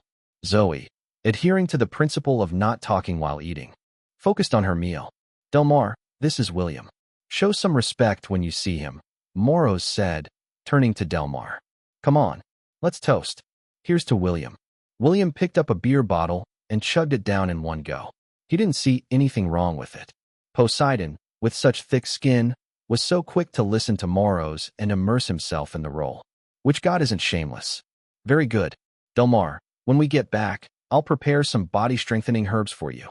After saying this, Moros also picked up a bottle of beer, gave William a sincere smile, and said, Mr. Johnson, I toast to you. Cheers. His attitude was even more respectful. William clinked his bottle with Moros's and downed another bottle. They continued eating at their table until 1:30 in the afternoon, drawing attention from many students who recorded videos. After all, the 4 of them ate quite a lot. When it was time to pay the bill, William calculated the cost of the food and drinks and generously left the owner $4,000. The small business wasn't easy to run, and they nearly cleared out all the food. If charged at $36 per person, the owner would have really been at a loss today. Pal, you're so noble. The owner, moved, shook William's hand with tears in his eyes. William smiled and said, Just call me the Philanthro King. After the meal, they returned to the small villa where William stayed. As they entered, Ares was tidying up the house wearing an apron. Luna was playing games on her tablet, and Erebus was watching the Avengers on TV, surrounded by fruits and snacks. The floor damaged the previous day had been fixed. Moros glanced at Ares, but didn't find anything amiss. A quasi-deity in Mr. Johnson's house was already a stroke of great luck, like striking a gold mine. Zoe, Delmar, come over here. Moros beckoned Delmar to the backyard of the villa. With a wave of his hand, 2 huge cauldrons appeared in the yard, filled with bubbling herbal soup. Get in. As he finished speaking, Zoe and Delmar had already jumped in. Neither of them made any sounds of pain. Instead of their bodies being scalded like Evelyn's, they rapidly absorbed the power of the herbal soup. Moros was somewhat surprised. Had these 2 already strengthened their bodies before?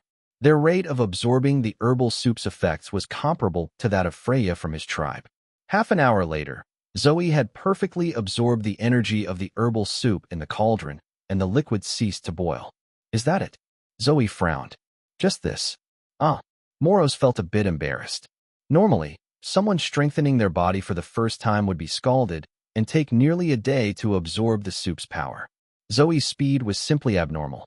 He didn't know that the speed at which the warrior god constitution absorbed energy was terrifyingly fast. For Zoe, this was just a routine process. Delmar's speed wasn't slow either. An hour later, he too had fully absorbed the herbal soup's power.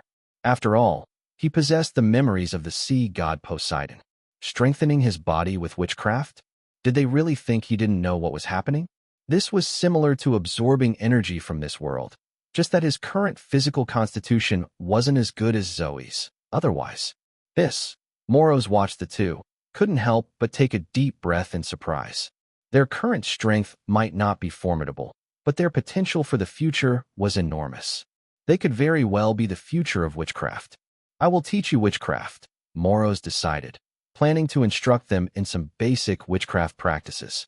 Zoe and Delmar watched intently, while William, lacking interest, sat on the sofa watching TV with Erebus.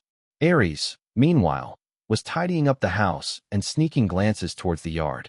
He could sense that Moros was no ordinary figure and had long heard about the power of witchcraft. He thought, why not learn a bit, even if just by watching? Luna, after playing games for a while, glanced towards the yard and said to William, Mr. Johnson, are these two also going to live here with us? William raised an eyebrow and replied, no, Maximus has his own house. They can stay together in one room. To him, it seemed like no problem at all. Having Moros and the sea god Poseidon under the same roof seemed like an excellent idea. William even pondered a scenario. What if Delmar is caught halfway through secretly learning, and Moros discovers that this guy is actually the old man, the sea god Poseidon? What would Moros' expression be like then? It would surely be very interesting. Chapter 465, Finding a Solution So Quickly. I'm impressed. Time flew by, and 20 days had already passed. Delmar had been living under the same roof with Moros, who treated him as his most intimate disciple. Moros often praised Delmar's exceptional talents in front of William, predicting that one day he would become the new deity of witchcraft. William was almost fed up with it, especially since Poseidon had even cut his hair short and was sporting a slicked-back hairstyle, following Moros around, respectfully addressing him as master and delighting Moros with his flattery, who in turn generously shared the secrets of witchcraft. With the memory of the sea god Poseidon, Delmar's already extraordinary learning ability was further enhanced under the personal guidance of Moros, a deity of witchcraft. Learning these witchcraft spells was a breeze for him, so much so that within a week, Delmar had mastered over 20 kinds of witchcraft, bringing Moros to tears of joy. Delmar had become the brightest star of the Solmancer Academy. Lucian and Walker had once tried to challenge Delmar, but ended up being thoroughly outclassed. As for the other students, they dared not provoke him, and he had become the undisputed top dog of the academy. That day, William was attending an advanced class on cosmic astrology in the main lecture hall, and Delmar, skipping Moro's class, also came. William, who preferred sitting alone in the last row, was joined by Delmar, who leaned in and whispered mysteriously, William, do you know what really happened back then? Which year are you referring to? William had a hunch about what Delmar was implying, but he feigned ignorance. The calamity of the gods. Delmar whispered, in the divine realm, I discovered mysterious powerful beings secretly amassing forces, constantly destroying the spatial barriers of parallel dimensions and the prime world. William, while listening to the lecture, turned to Delmar, and then? Delmar spoke earnestly. I suspect the one behind the calamity of the gods was that mysterious being. Who knows what he's up to this time? William replied nonchalantly, That's none of my concern. William, you're wrong to say that, Delmar said in a lowered voice. I also found out that this mysterious figure has made pacts with many powerful beings in the divine realm. Those who have made pacts with him are known as the pact bearers, and he is known as the primordial demon god. I once captured one of the pact bearers and extracted his memories. Do you know what I discovered? William raised an eyebrow at him. Delmar's eyes widened as he said, Those who have made pacts can gain a certain amount of power by killing non-pact individuals. If they kill another pact bearer, they can obtain half of the victim's power, while the other half goes to the primordial demon god. The soul energy of the slain pact bearer also returns to the primordial demon god. Do you realize what this means? Delmar said through clenched teeth. With the accumulation over tens of thousands of years, how powerful has that primordial demon god become? William laughed, amused by the idea that the entity he had expelled from his body in the divine realm had such a title. So melodramatic. Primordial demon god. Ha ha. William couldn't help but laugh. You're still laughing? Delmar said. I estimate that the ultimate goal of the primordial demon god is to merge the 3,000 parallel dimensions back into the prime world. Then, he will descend, conquer the world, and the whole world will plunge into slaughter. William's smile remained as he said, I've also discovered a secret. Oh, do tell. Delmar looked at William curiously. Delmar had always admired William, and they shared a good friendship. He knew William's character well and understood that what he considered a secret must be something significant. William said with a smile, Have you noticed that kid, Lucien? Delmar nodded. That child is extraordinarily talented. He's destined for greatness. William continued, Like him, there are about 70 others in the prime world. There used to be over 100. Each time one of them dies, the others share and absorb that person's soul energy, along with a mysterious power. I think, when only one of them is left, the primordial demon god you mentioned will possess that last individual's body and descend into this world. Delmar was stunned, then frowned and said, Are you suggesting that this is a necessary condition for the primordial demon god's descent? William nodded. It's just a guess. I've been playing an auto chess game recently, and it seems the theory is something like that. Auto chess. Delmar looked at William, puzzled. William explained, 3 one-star characters can combine into a 2-star character, and 3 2-stars can merge into a 3-star. It's probably similar to that. Delmar, feeling a bit dizzy from the explanation and not having played auto chess himself, just about grasped William's meaning. So, you mean, as long as we protect those 70 or so individuals and prevent them from dying, even if only 2 are left alive, the primordial demon god won't descend? Delmar began to feel a bit excited. Had they found a way to break the deadlock? William nodded. Theoretically, yes. These days, he had been researching the pact bearers and the chosen ones. Lucien and these other chosen ones possessed the original power of the thing he expelled from his body. These powers, continuously merging, should eventually be able to resurrect. Delmar talked about protecting these people from death.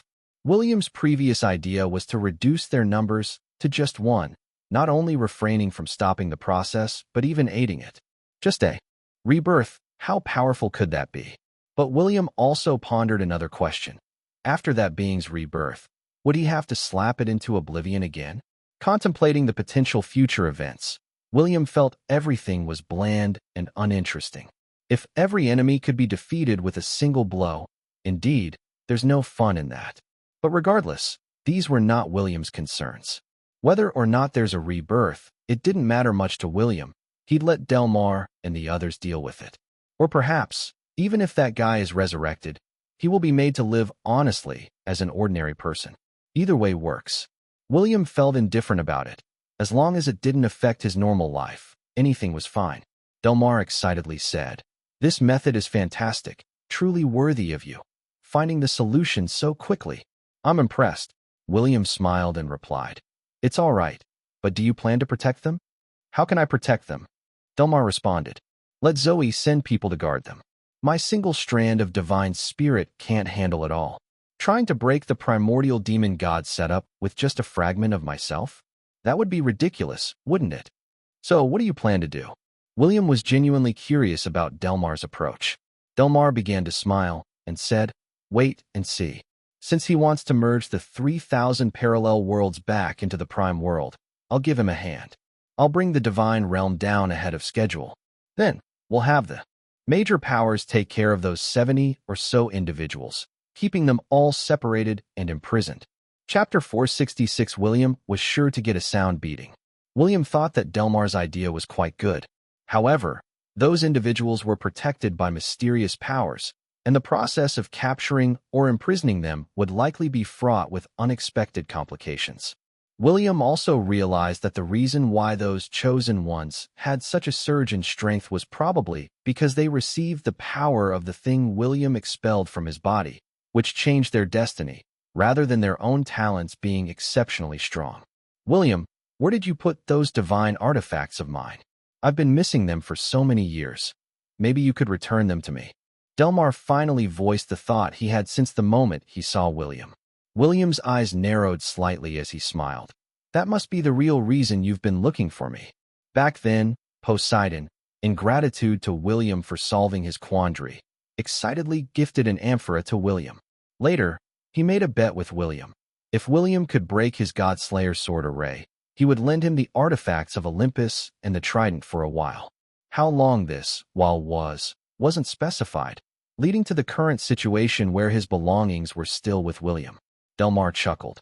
William, you make it sound like I don't cherish our friendship. I just wanted to catch up with an old friend. Really? William set down his pen, smiling playfully at Delmar. Then you wouldn't be upset if I told you I don't remember where I put those artifacts, right? Delmar looked somewhat embarrassed, forcing a laugh. Of course, I wouldn't be upset. William had hit the nail on the head.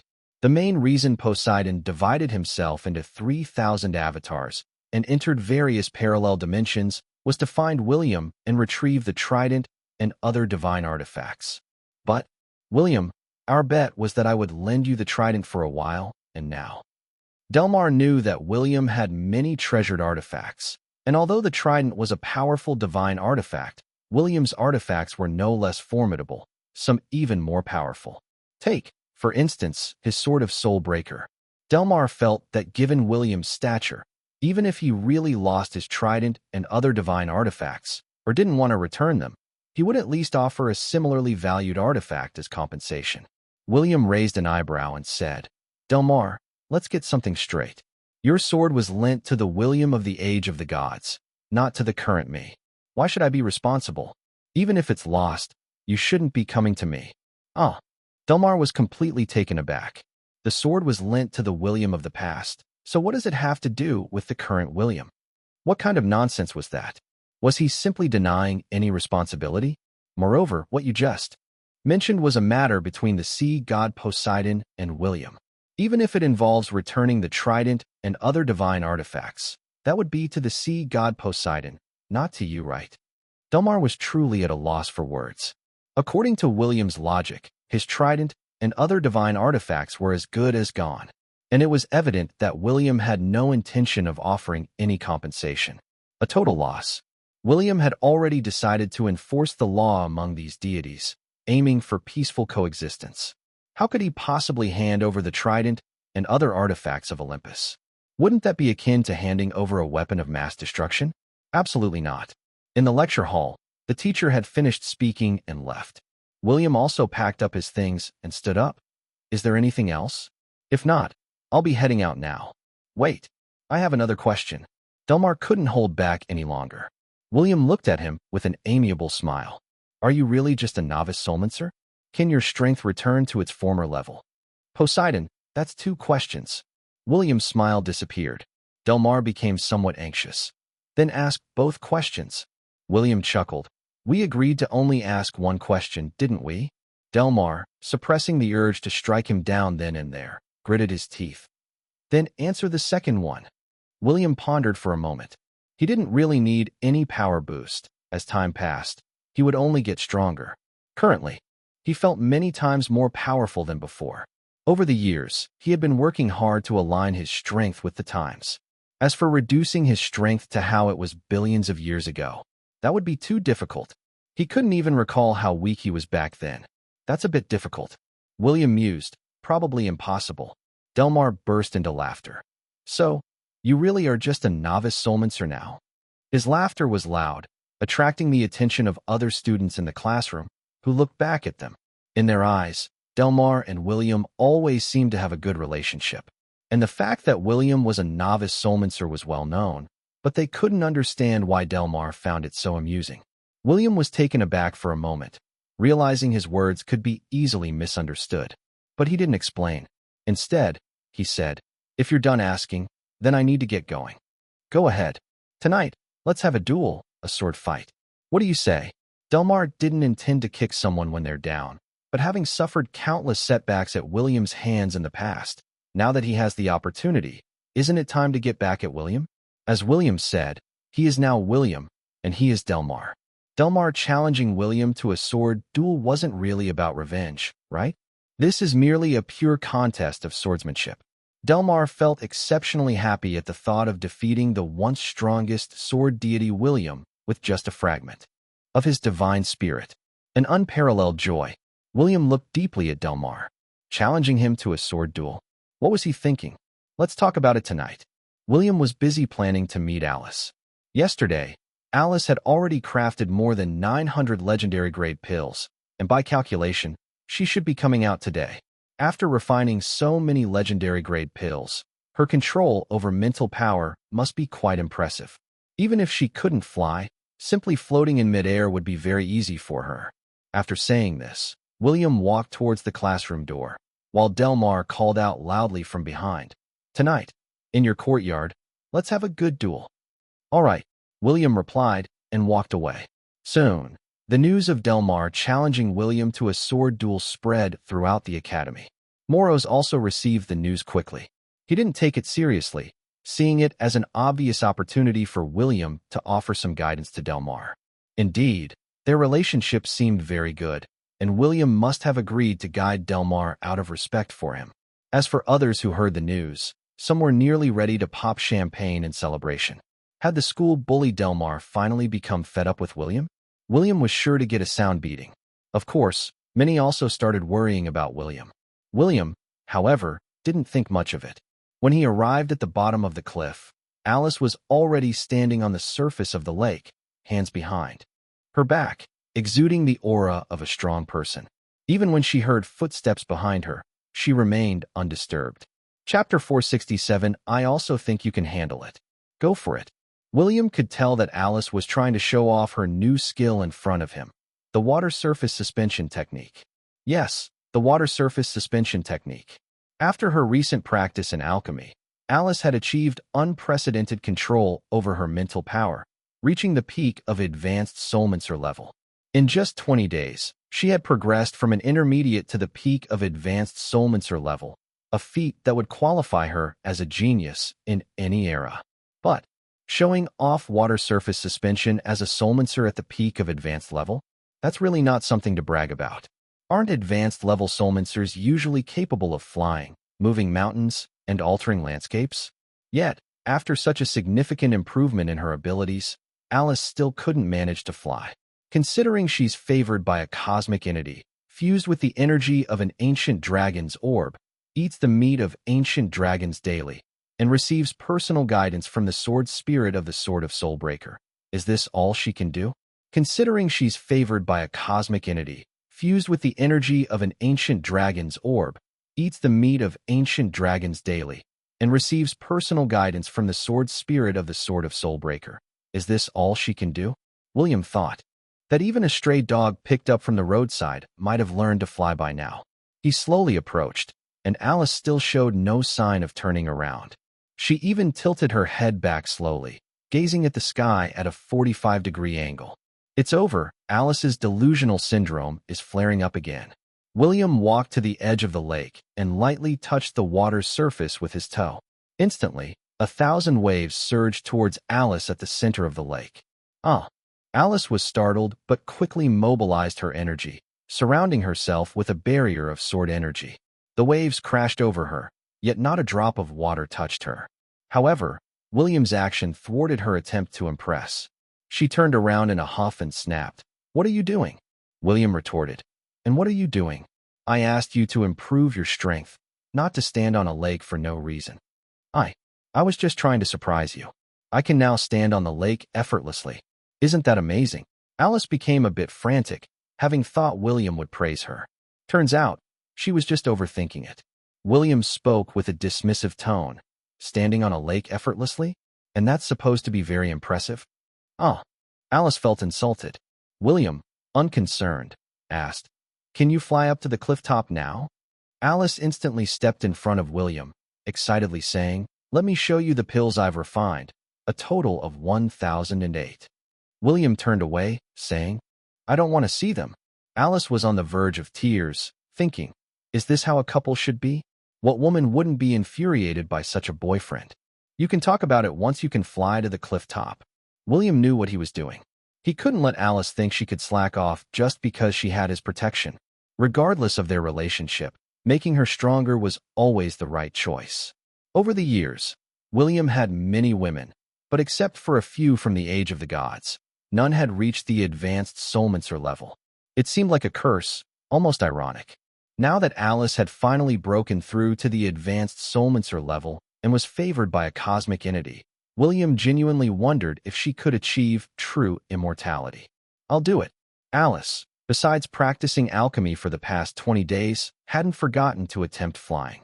William had sealed the power of the Sword of Soulbreaker, but the flying technique taught by the Sword of Soulbreaker was easy to learn. The art of flying wasn't that difficult for Alice. She huffed, waved her hand, and the Sword of Soulbreaker floated in midair. Then, holding the hilt, she firmly grasped the sword. At that moment, the Sword of Soulbreaker still looked like a wooden sword, resembling those used by medieval swordsmanship practitioners. Back then, many beginners practiced with wooden swords. William looked up, slightly satisfied. Alice hadn't shown him her flying ability before, probably wanting to surprise him. "Go to the cliff top," William said. "I'll wait for you there." With that, he disappeared from the spot, reappearing directly on the cliff top. The mountain was about 10,000 feet high. William waited at the cliff top for around 10 minutes before Alice appeared before him. "Is that it? A speed of 1,000 feet per minute?" William had never seen such a graceful flight. Alice, holding the sword hilt, was actually trembling. "I've flown up here." After landing safely, Alice was still a bit shaken, but she managed to put on a composed smile. "How was it?" "Not bad, right?" William laughed. "Your speed?" Really just what?" Alice, still unsettled and naturally afraid of heights, felt it was already an accomplishment to have flown up. "What about it?" William nodded. "Really not bad." Alice sighed in relief, showing a satisfied smile. "You finally know how to speak." She thought William was going to mock her again. William said, "Seeing that your strength has improved significantly, tonight you'll take my place in a duel." "Oh." Alice felt almost overwhelmed. "Another duel? Why do you say another?" William raised an eyebrow. Alice spoke wearily. "Why? Don't you know?" William seemed to be an expert at putting her in tough situations. Previously, he had her fight someone when she was at an intermediate soulmancer level against a demigod-level opponent. It was like a joke. Was he actually trying to get her killed? William didn't answer her directly. Alice sighed and looked at William warily, asking, "First tell me, what's the strength level of the person I'm supposed to fight?" "Him? Just an ordinary person. He wanted to compete in swordsmanship with me, but I thought he was too weak, and you happen to need some practice." William said as if it was a matter of fact. "So, I'm giving this opportunity to you. Cherish it." "Just an ordinary person?" Alice let out a laugh resembling that of a goose. "Then I can handle it." William nodded. "I also think you can handle it. Go for it." Alice smiled happily. "I think so too." William continued. "First go check on your father, then take a bath, change your clothes, and I'll take you out to eat something. After that, you can compete with him tonight." He knew very well that Poseidon was also a swordsmanship expert. In the past, if William was considered the best, then Poseidon would be a close second. Delmar, who had the memories of Poseidon, would certainly not be lacking in pure swordsmanship skills. At least without unleashing the power of the Sword of Soulbreaker, Alice would definitely not stand a chance against him. Getting beaten was inevitable.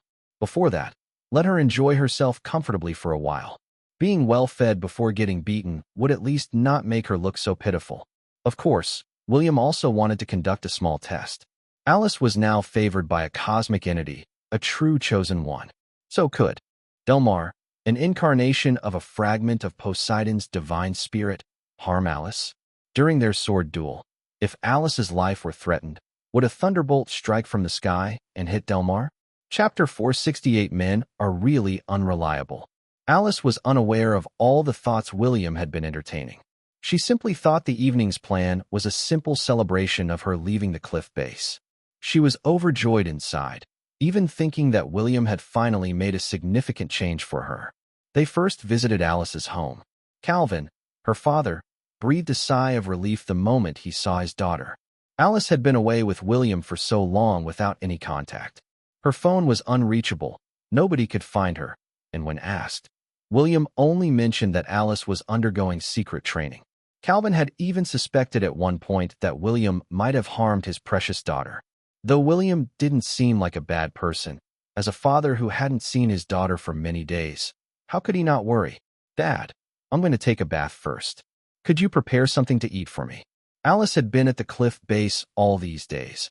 only able to bathe in the lake water tinged with dragon blood. Although it strengthened her body, she always felt uncomfortable. Which girl doesn't like to be clean and fragrant? Calvin had rushed home from his company as soon as he knew Alice was back. Seeing his daughter looking healthy and clean, he naturally felt relieved and asked, "Alice, what would you like to eat? Should Dad cook for you?" Alice had already dashed into her room. Hearing his offer, she hurriedly called out, "Dad, please don't cook. Let Mia or William do it." In her heart, she actually wanted William to cook, given his culinary skills were quite tempting. However, since William and she were not married yet, and he was somewhat a guest, it was up to her father to decide.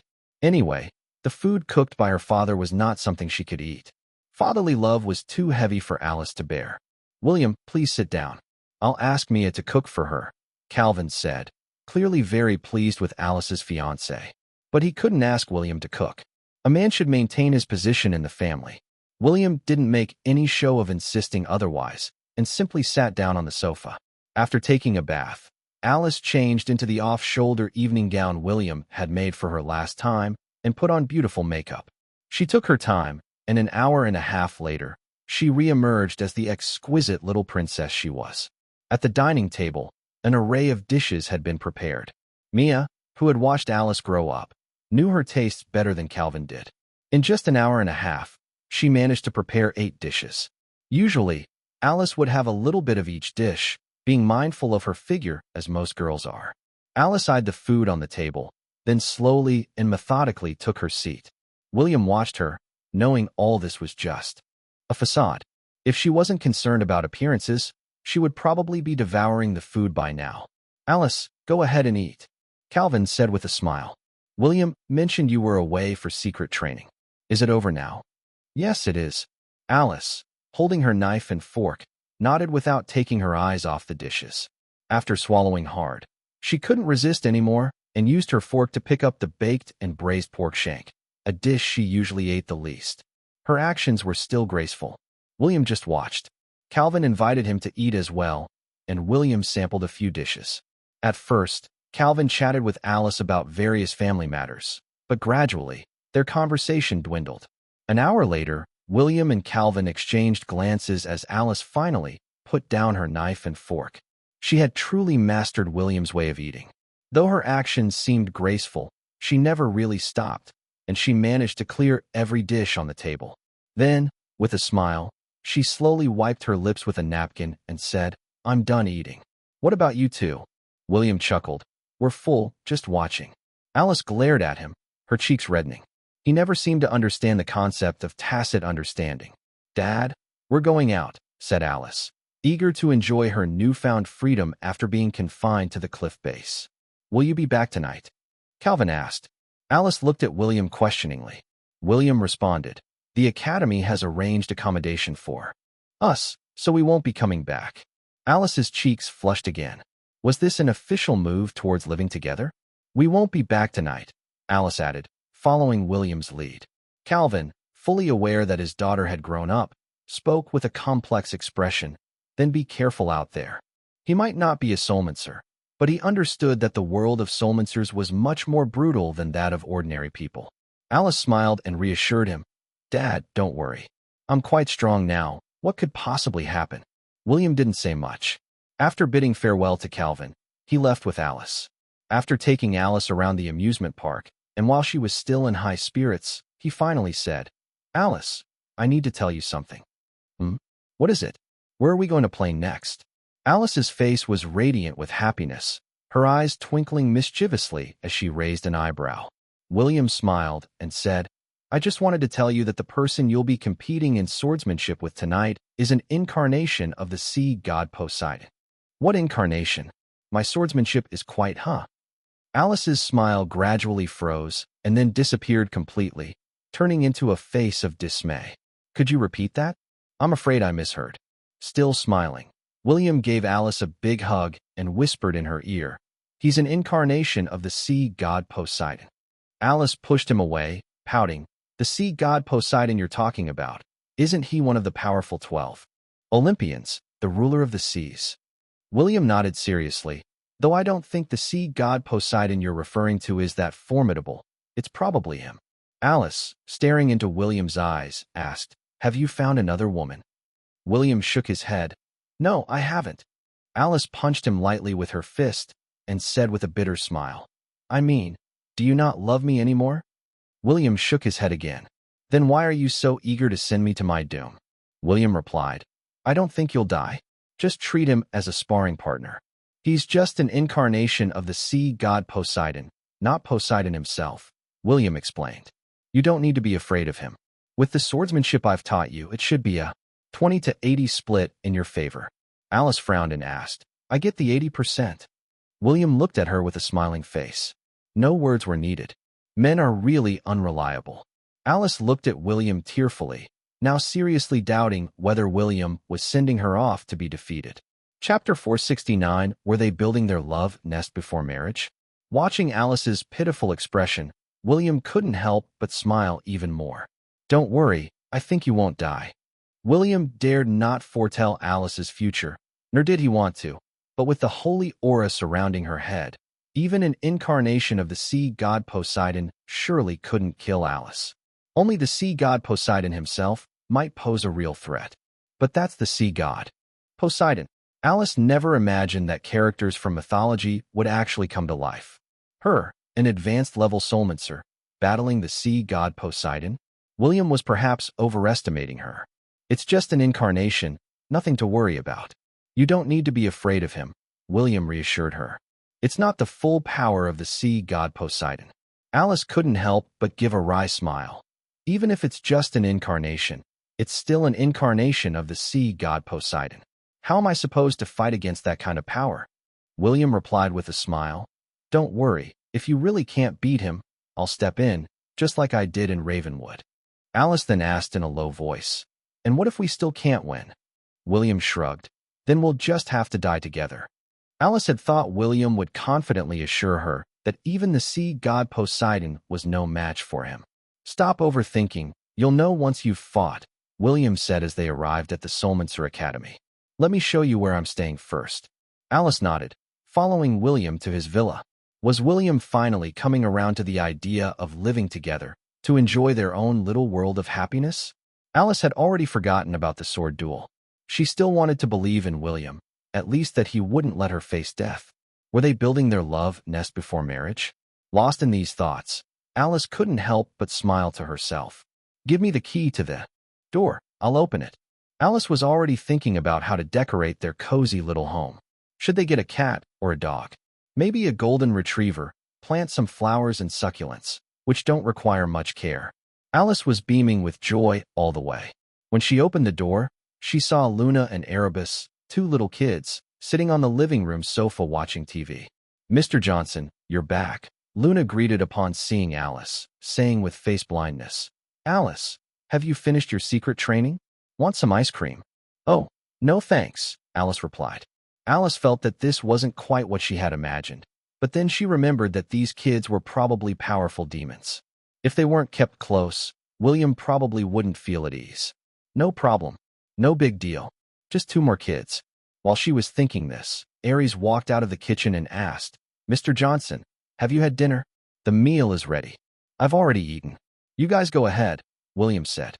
He had already had some food at the Turners and wasn't feeling hungry at the moment. Alice was slightly taken aback, but quickly accepted the situation. Having a chef in the house was fine, especially since the chef was a man, as long as it wasn't another woman. Just as Alice was about to smile and greet Aries, Zoe came out of the bathroom. Her long hair was wet, she was wearing a loose home outfit, and it was obvious she had just taken a bath. Alice's face darkened. She glanced at Zoe, then glared at William, pouting and saying with a sense of grievance, "You said you weren't keeping another woman." Seeing her like this, William's smile deepened. Was this the woman she thought he was keeping? Zoe, meanwhile, asked, "What are you guys talking about?" "Oh, Aries, where's the hairdryer?" Aries quickly fetched the hairdryer for Zoe. As Zoe was drying her hair, Alice felt so wronged she wanted to cry. The word breakup lingered on her lips, but she couldn't bring herself to say it. After handing Zoe the hairdryer, Aries approached William, glanced at Alice, and asked, "Mr. Johnson, may I know who this lady is?" William smiled and replied, "She's my madam." "Well, In the terms of this era, my wife. Ares had a moment of realization and complimented, "Your madam is indeed noble and beautiful, a perfect match for you, Mr. Johnson." William simply nodded in response. Ares, who clearly wasn't much of a flatterer, chuckled awkwardly and said, "Well, Mr. Johnson, I'll leave you to it then. I'll go prepare dinner." William seemed to be in a particularly good mood. Alice, on the other hand, was utterly dumbfounded, standing speechless. What just happened? What did William just say? "Are you okay?" William pinched Alice's cheek, wondering if she had gotten confused. Alice's face flushed hotly. Grabbing William's hand, she asked, "What did you just tell him? You said I'm your what?" William frowned. "Aren't you my wife? We are practically married." His serious demeanor made Alice's heart race.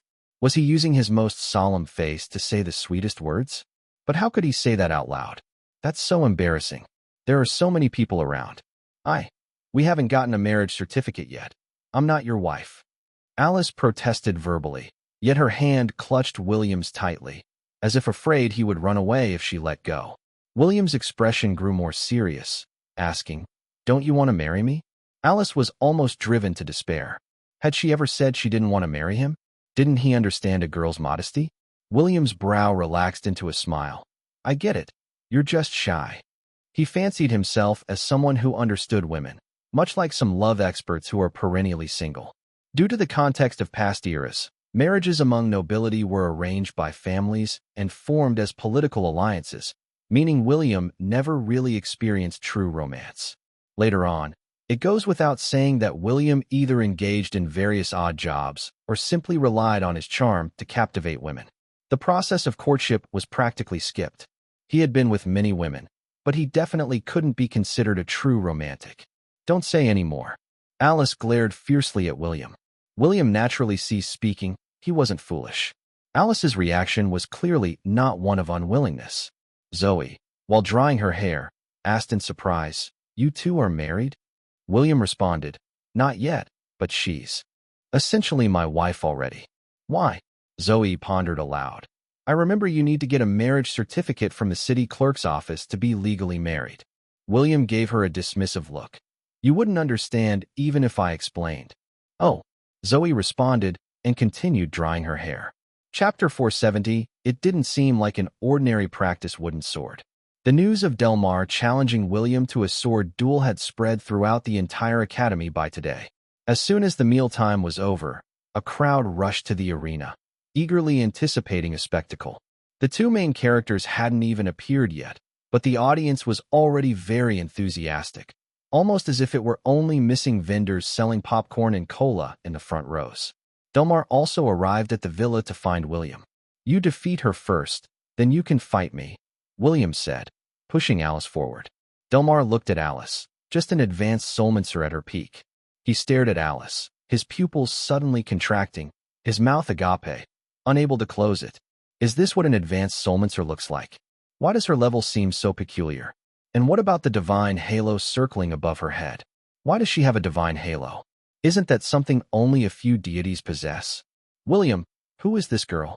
Delmar was completely baffled. Could this girl be a future deity? "My wife," William said. "You want a sword duel, right? Duel with her first." "Your wife?" Delmar was utterly shocked. He glanced at Alice and then at Zoe, his expression growing even more complex. He had thought William was intending to rekindle something with Zoe, but it seemed William had no such plans. Was he planning to keep Zoe as a mistress? "I have no issue dueling with her, but it might not be good if she gets hurt." Delmar, indeed just an incarnation of Poseidon in this world, could easily outmatch any soulmancer here. An incarnation of a high-ranking divine king, his power was no joke. Even with the divine halo around Alice's head and the power she absorbed from the ancient dragon's orb, she would still be like an ant before him. In Delmar's view, in today's world, aside from Moros, no one else could possibly be his match. However, William laughed and said, "Defeat her first, then we'll talk." He had never really believed that Alice could beat Delmar, but he also didn't think Delmar would kill Alice in front of him. Doesn't Delmar like to secretly learn special techniques? Having Alice spar with Delmar in swordsmanship is, in a way, allowing Delmar to secretly learn special techniques, isn't it? William's swordsmanship was indeed formidable, but for Alice to fully grasp it with her level of comprehension in a short time was unrealistic. Delmar smiled. Let's not waste words. My main goal is to duel with you in swordsmanship. If I beat her, will you then fight me? William nodded. Of course. To the arena, then. Everyone is waiting. What Delmar really wanted was to defeat William in swordsmanship before a large audience. In his view, defeating Alice would take at most one strike, any more than one sword swing, and he would consider his many years of living a waste. Zoe and Ares, hearing that Delmar was going to duel Alice in swordsmanship, also eagerly followed them out. In Zoe's opinion, Alice was quite formidable, but her master Delmar. No. The Delmar who was no longer considered a master, his strength was just not up to par. Over the years, it has been rare for Delmar to find someone he deems worthy of facing him. When they arrived at the arena, it was already surrounded by a crowd. Alice? Wasn't she in the divine realm? Hold on. What's going on here? Wasn't Delmar supposed to challenge that pretty boy William? Damn, William is really shameless, using a substitute again. After Alice and Delmar entered the arena, the surrounding crowd erupted into a frenzy. Numerous people vehemently condemned William's disgraceful act of sending a substitute. Garen stood at the very front, giving William a deep look. A true powerhouse remains a powerhouse, unfazed even by the multitude of insults hurled at him. Such a mental state was something for Garen to learn from. As for the idiots behind him, how could they know that William was actually the ultimate substitute, the strongest of them all? Now, Garen recalled every encounter he had with Alice. Almost every time, William was there. Thinking about it, everything made sense. The real powerhouse was actually William. Alice was probably just an average intermediate-level soulmancer. Garen's gaze fell on Alice, and he couldn't help but frown. Was this the aura of an intermediate-level soulmancer? It seemed like it. But then again, it didn't. Alice seemed to have reached the peak strength of an advanced soulmancer, and there appeared to be a strange power emanating from her. There was a significant difference compared to a month ago. With Garen's capabilities, he couldn't discern the divine halo circling above Alice's head. Such a halo could only be possessed through the favor of a cosmic entity, something even Moros hadn't been able to detect. Moros had only sensed that Alice possessed an overflowing soul energy, making her the most powerful ordinary person he had ever encountered in terms of physical prowess. Is she Mr. Johnson's disciple? Indeed, Delmar was ultimately not worthy of receiving personal guidance from Mr. Johnson. Moros thought this was not surprising. After all, even he himself wasn't qualified to be instructed by William. When he lived in William's house, he could at best be considered a pet. Alice entered the academy's arena, her steps somewhat heavy. That annoying William. He had initially said it was just a duel against an ordinary person, but now he revealed that Delmar was an incarnation of the sea god Poseidon. That's a deity from legends. Even if it's just an incarnation of the sea god Poseidon, it wasn't something she could handle. Delmar, please be gentle. Standing about 15 feet away from Delmar, Alice couldn't help but nervously smile. It's better to ask for mercy in advance to avoid getting seriously hurt later. Delmar nodded slightly, saying, just attack freely. Seeing Alice holding a wooden sword, he naturally couldn't use a sharp sword to take advantage of the situation. He stretched out his hand, and a tree branch flew into his grasp. I'll use this to fight you, so no one can say I'm bullying you, Delmar pondered. You attack first, so you have a chance to draw your sword before I start my attack. His haughty demeanor seemed to be asking for trouble. Some of the onlookers were starting to feel uneasy. Did this idiot Delmar not know that Alice was a power beyond quasi-deity level? It seemed he was about to get beaten right here.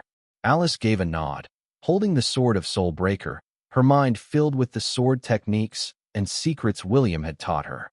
3 breaths later, she stabbed straight at Delmar with a straightforward thrust. Delmar's eyes narrowed slightly. This sword technique did have a bit of William's style, but unfortunately, it was only slightly similar. The technique must have been learned from William, but the power she wielded was far from comparable. A master swordsman can influence an opponent's mind with powerful sword techniques. But for Alice to try and influence Delmar's mind with sword techniques was truly a joke. With a flick of his wrist, Delmar knocked Alice's sword out of her hand with the tree branch, dropping it to the ground. In the next moment, the branch was pointed at Alice's throat. All this happened in the blink of an eye. Many in the audience hadn't even comprehended what had happened. Delmar's attention, however, was captured by the wooden sword on the ground. This sword? It didn't seem like an ordinary practice wooden sword. Chapter 471, A God-Slaying Strike. Just as Delmar was about to pick up the sword of Soul Breaker to examine it, a glint flashed in Alice's eyes, and the sword returned to her hand. Can't even hold onto your sword? Alice heard William's voice in her ear, but she realized that her body was no longer under her control. At this moment, the ultimate substitute stepped in. Alice finally relaxed.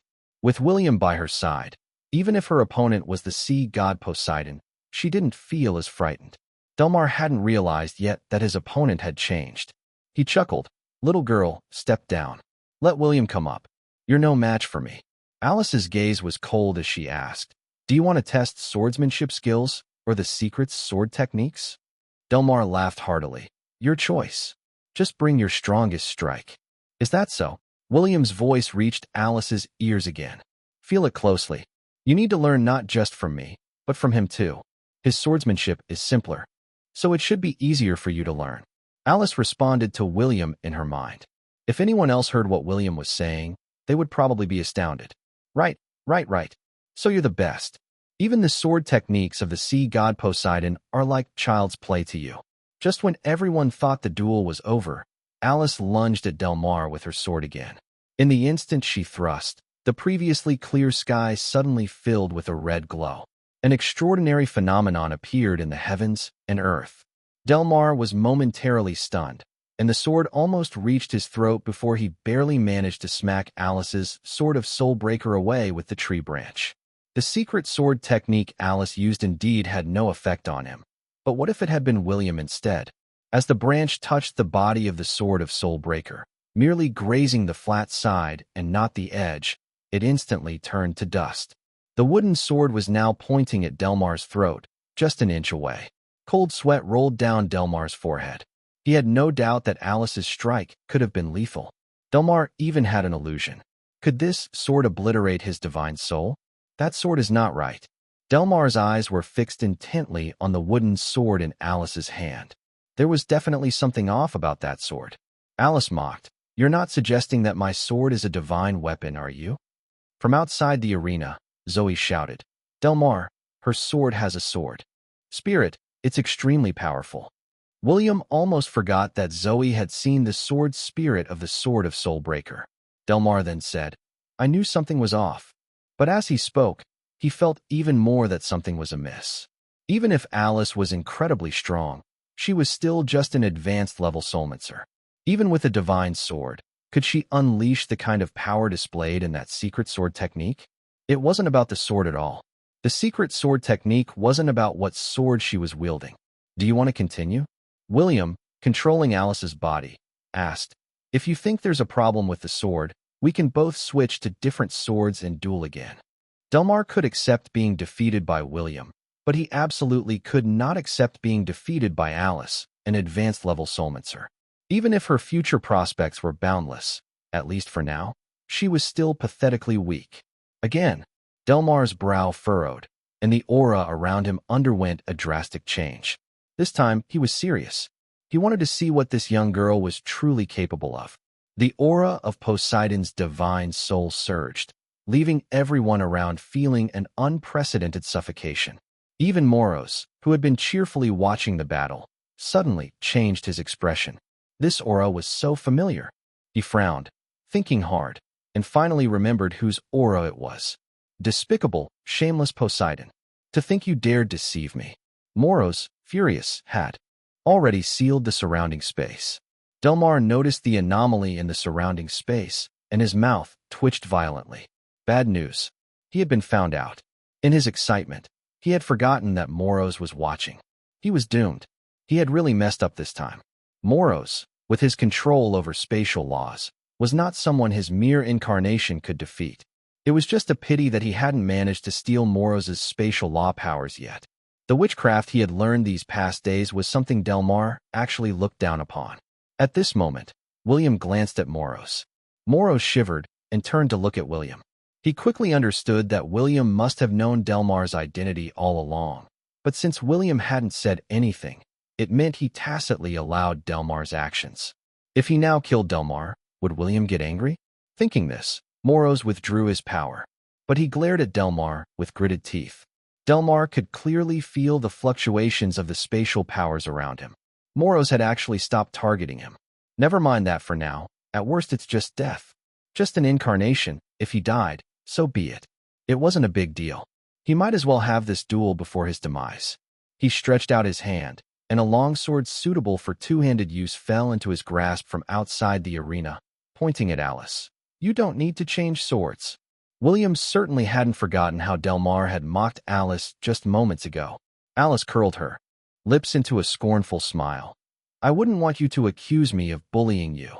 With that, she sheathed the sword of Soulbreaker, and a tree branch, still adorned with fresh green leaves, landed in her hand. Delmar's face darkened. Although he was an incarnation of a deity, Poseidon himself was known for his quick temper. An advanced-level soulmancer, mocking him using the same method he had just used, throwing back his own words and actions at him.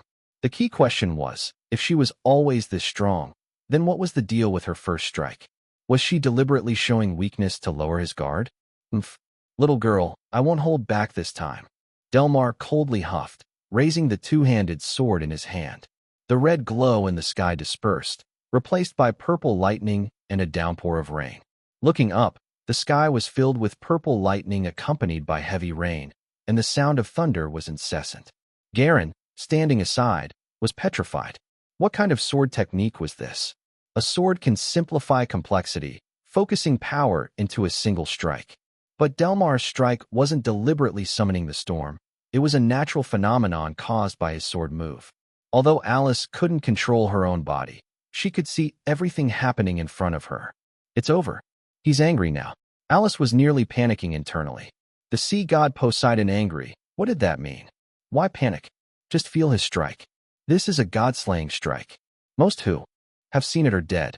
You get to learn from it, so cherish it, Williams said, controlling Alice's body, holding just a small tree branch, showing no intention to fight. It was like in a video game, where the opponent's special move is charging up, but he kept pressing the taunt button. How can I learn from this? Alice was on the verge of breakdown. A god-slaying strike? It sounded incredibly powerful. William, seemingly indifferent, watched Delmar and said to Alice, calm down, you can comprehend it. Chapter 472 William, the Deceiver. Alice was somewhat at a loss. Comprehending the opponent's secret sword technique? Again? Did they really think it was so easy to just understand it on command? Alice didn't dare to contradict, so she just tried to calm down and attempt to comprehend this strike. Having previously learned William's secret sword technique, Alice had some insights into swordsmanship. But Delmar's strike was not slow. As he raised his hand, a storm enveloped the sword. The sword descended. An endless storm swept in. If it were just Alice alone, she might have been completely obliterated under this attack. At that moment, the tree branch in Alice's hand suddenly transformed into the sword of Soulbreaker. Images of William slaying a fierce beast with his sword flashed through Alice's mind. The rest is up to you now.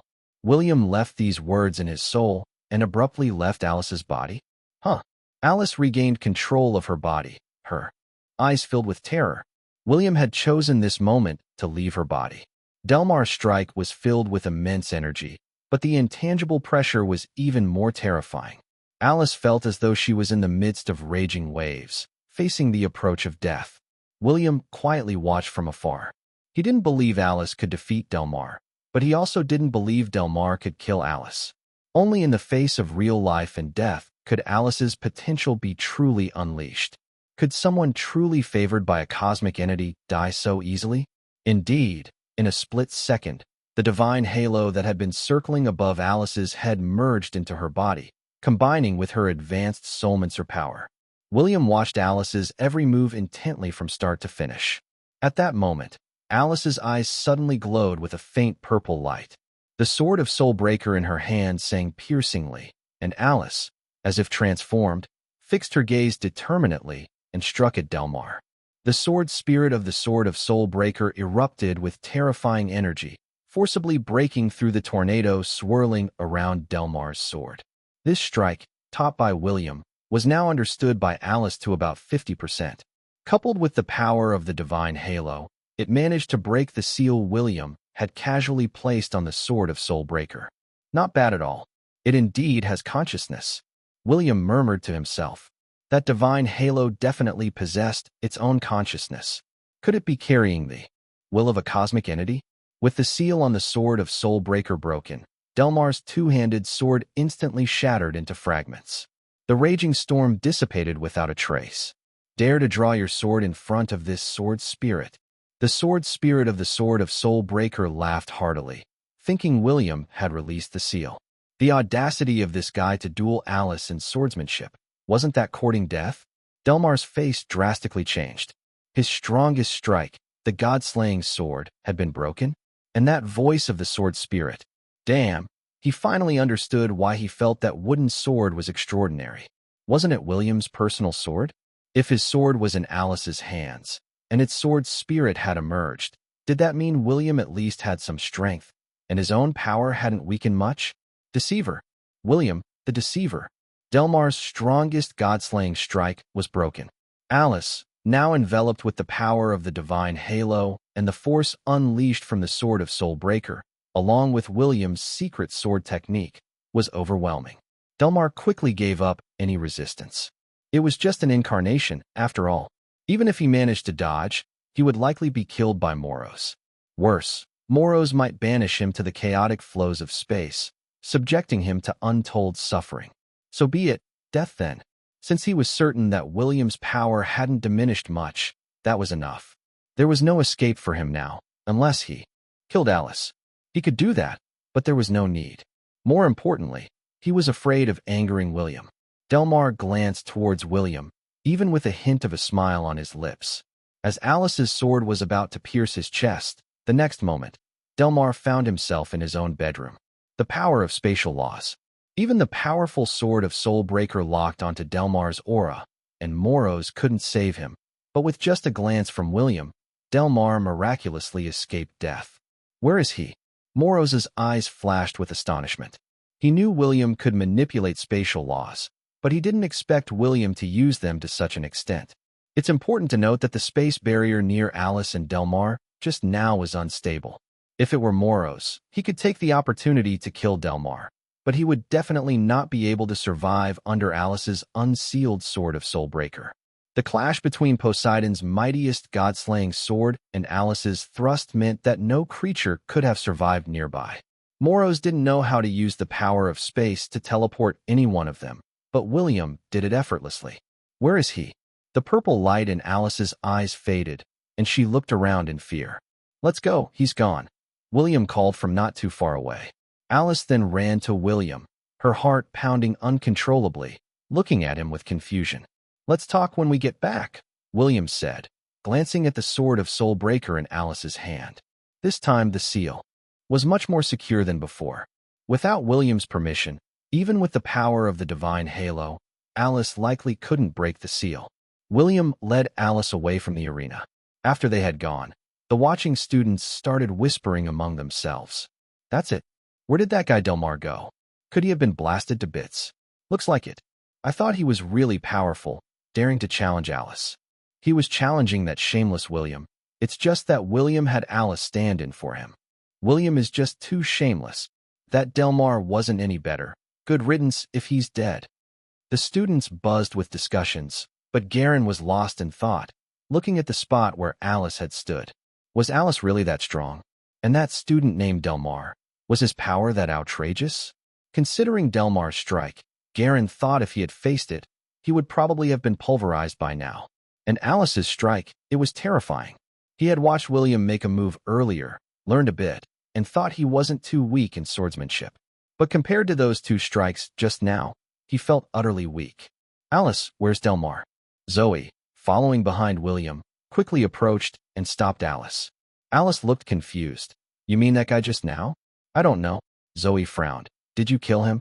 Alice glanced at William, then back at Zoe, and said with a mixture of laughter and tears, I really don't know. William could only say, Don't worry, he's still alive. Zoe nodded. Oh, Then it's fine. William had gotten used to it by now. Zoe wouldn't ask him for details. If he said something, and Zoe believed it, that was that. She didn't even bother to ask William where Delmar had gone. Chapter 475, Can You Be Gentler Next Time? Tell me, you weren't trying to get me killed just now, were you? Alice entered William's bedroom and immediately started to complain. Delmar's strike was terrifying, and William had abandoned her at the crucial moment. Wasn't this deliberately putting her in mortal danger? William opened his mouth, intending to tell her that it was for her own good, that only in life-threatening situations could her potential be unleashed. But the relationship advice videos and books he had recently seen made him think that such an explanation wouldn't be very effective. William's lips twitched, and he looked at Alice, held her face, and kissed her directly. These were taught by some streamers on video platforms. When a woman is angry, don't explain, just kiss her. That's the end of it. If a kiss doesn't work, William's hands began to wander. I'll give you a breast enhancement massage. Huh? Alice's eyes widened, her breathing quickened, her voice barely audible. It's broad daylight, and there are people outside. They can't hear us. William waved his hand, and the sound in his room was completely isolated, ensuring that nothing could be heard from the outside. In the living room, Luna and Erebus were leisurely eating snacks and watching anime, thoroughly enjoying their days. They had adapted to their new life over this period. To them, all the fighting and killing seemed pointless. Wasn't this comfortable life much better? In places like the Divine Realm and the void of the underworld, they had to be constantly vigilant, always on edge, guarding against the God Kings and other shapeshifter lords. Being with William, aside from the worry of being turned into a meal, there seemed to be little else to worry about. Ares, trying to build a rapport with the two children, glanced towards William's bedroom and said, Mr. Johnson and Alice have been in there for a while now. I wonder what they're doing. Luna gave him a sidelong glance. If you're so curious, why don't you go and check? Ares gave a sheepish smile. Better not. I don't know if Alice got hurt in that battle just now. Maybe Mr. Johnson is treating her injuries. As they were speaking, Moros also knocked on the door. After Ares opened it, Moros entered and immediately asked, Is Mr. Johnson here? Luna and Erebus, who inherently disliked Moros due to being from opposing factions, weren't thrilled. Mr. Johnson is in his room. You can go call him, Luna said, secretly hoping Moros would anger William. She wanted to see who was stronger, Moros or William. But judging by Moros's attitude towards William, it wasn't hard to guess. Luna was full of malice, thinking that if Moros angered William, it would likely end badly for him. Moros gave Luna a deep look, then glanced towards William's bedroom. He simply sat down on the sofa, not foolish enough to disturb them. Is Alice in there too? He asked. Ares replied, I think Alice might have been injured. Mr. Johnson is probably treating her right now. Treatment? Moros narrowed his eyes slightly. Alice hadn't appeared injured just now. If that was the case, what William and Alice were doing in the room might not be about healing. Moros smirked subtly but remained silent. Despite the many years Luna and Erebus had lived, according to their race's standards, they were still not of age and naturally didn't understand certain things between men and women. As for Ares, he seemed rather oblivious, not worth bothering with. Moros didn't say anything, just started eating the snacks on the table by himself. Seeing that Moros wasn't taking the bait, Luna also ignored him and continued with her own activities. After more than an hour, William, with his arm around Alice, asked, Do you still think I was trying to kill you? Alice's face flushed, and she pinched him hard, huffing, Weren't you trying to kill me? Not really. William, of course, knew what she was referring to, but he had been careful to control his strength just now. Can you be gentler next time? Alice said this with a slight frown. William apparently still had a lot to learn about being tender and considerate. So, are you ready to get out of bed? William was already preparing to get up. Alice pursed her lips and shook her head. I want to sleep a bit longer. Then you rest well. William had just carefully examined the divine halo hovering above Alice's head. The halo had some level of consciousness, albeit weak, and it had already acknowledged Alice as its master. Unless Alice died and her soul dissipated, it would not easily change allegiance.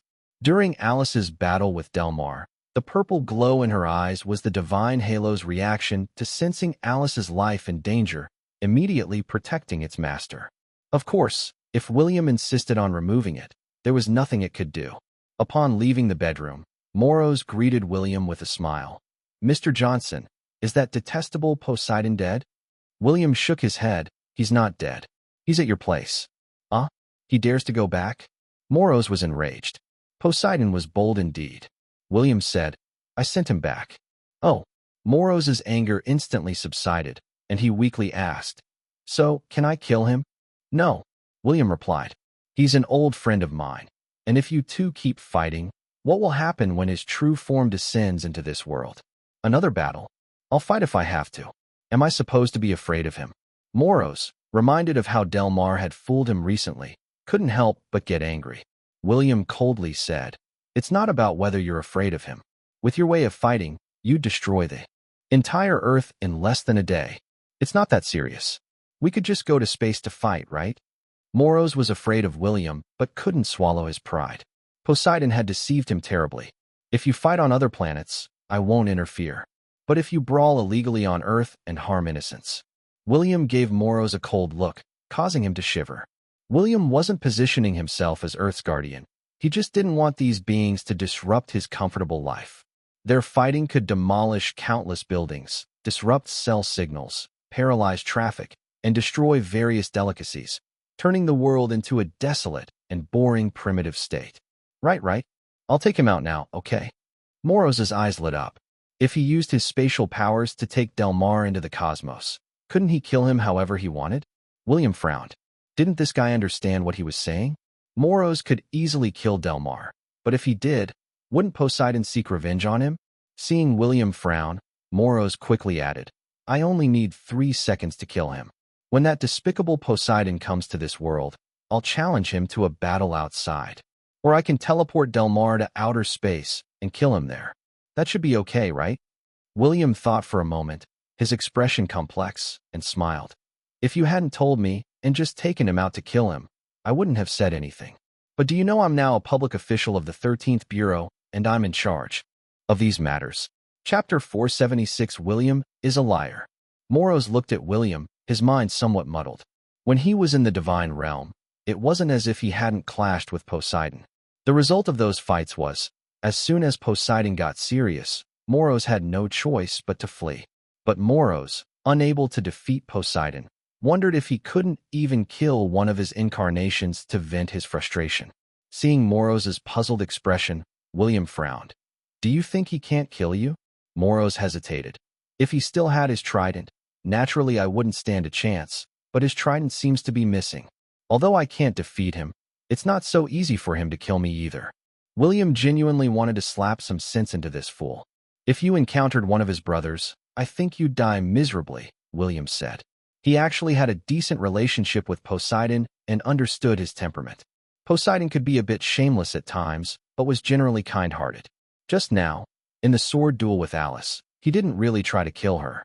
He seemed to have realized everything, using his god-slaying strike and deliberately exposing a flaw at the last moment, allowing Alice to overpower his move. Then he allowed himself to be killed. Otherwise, he could have counterattacked Alice.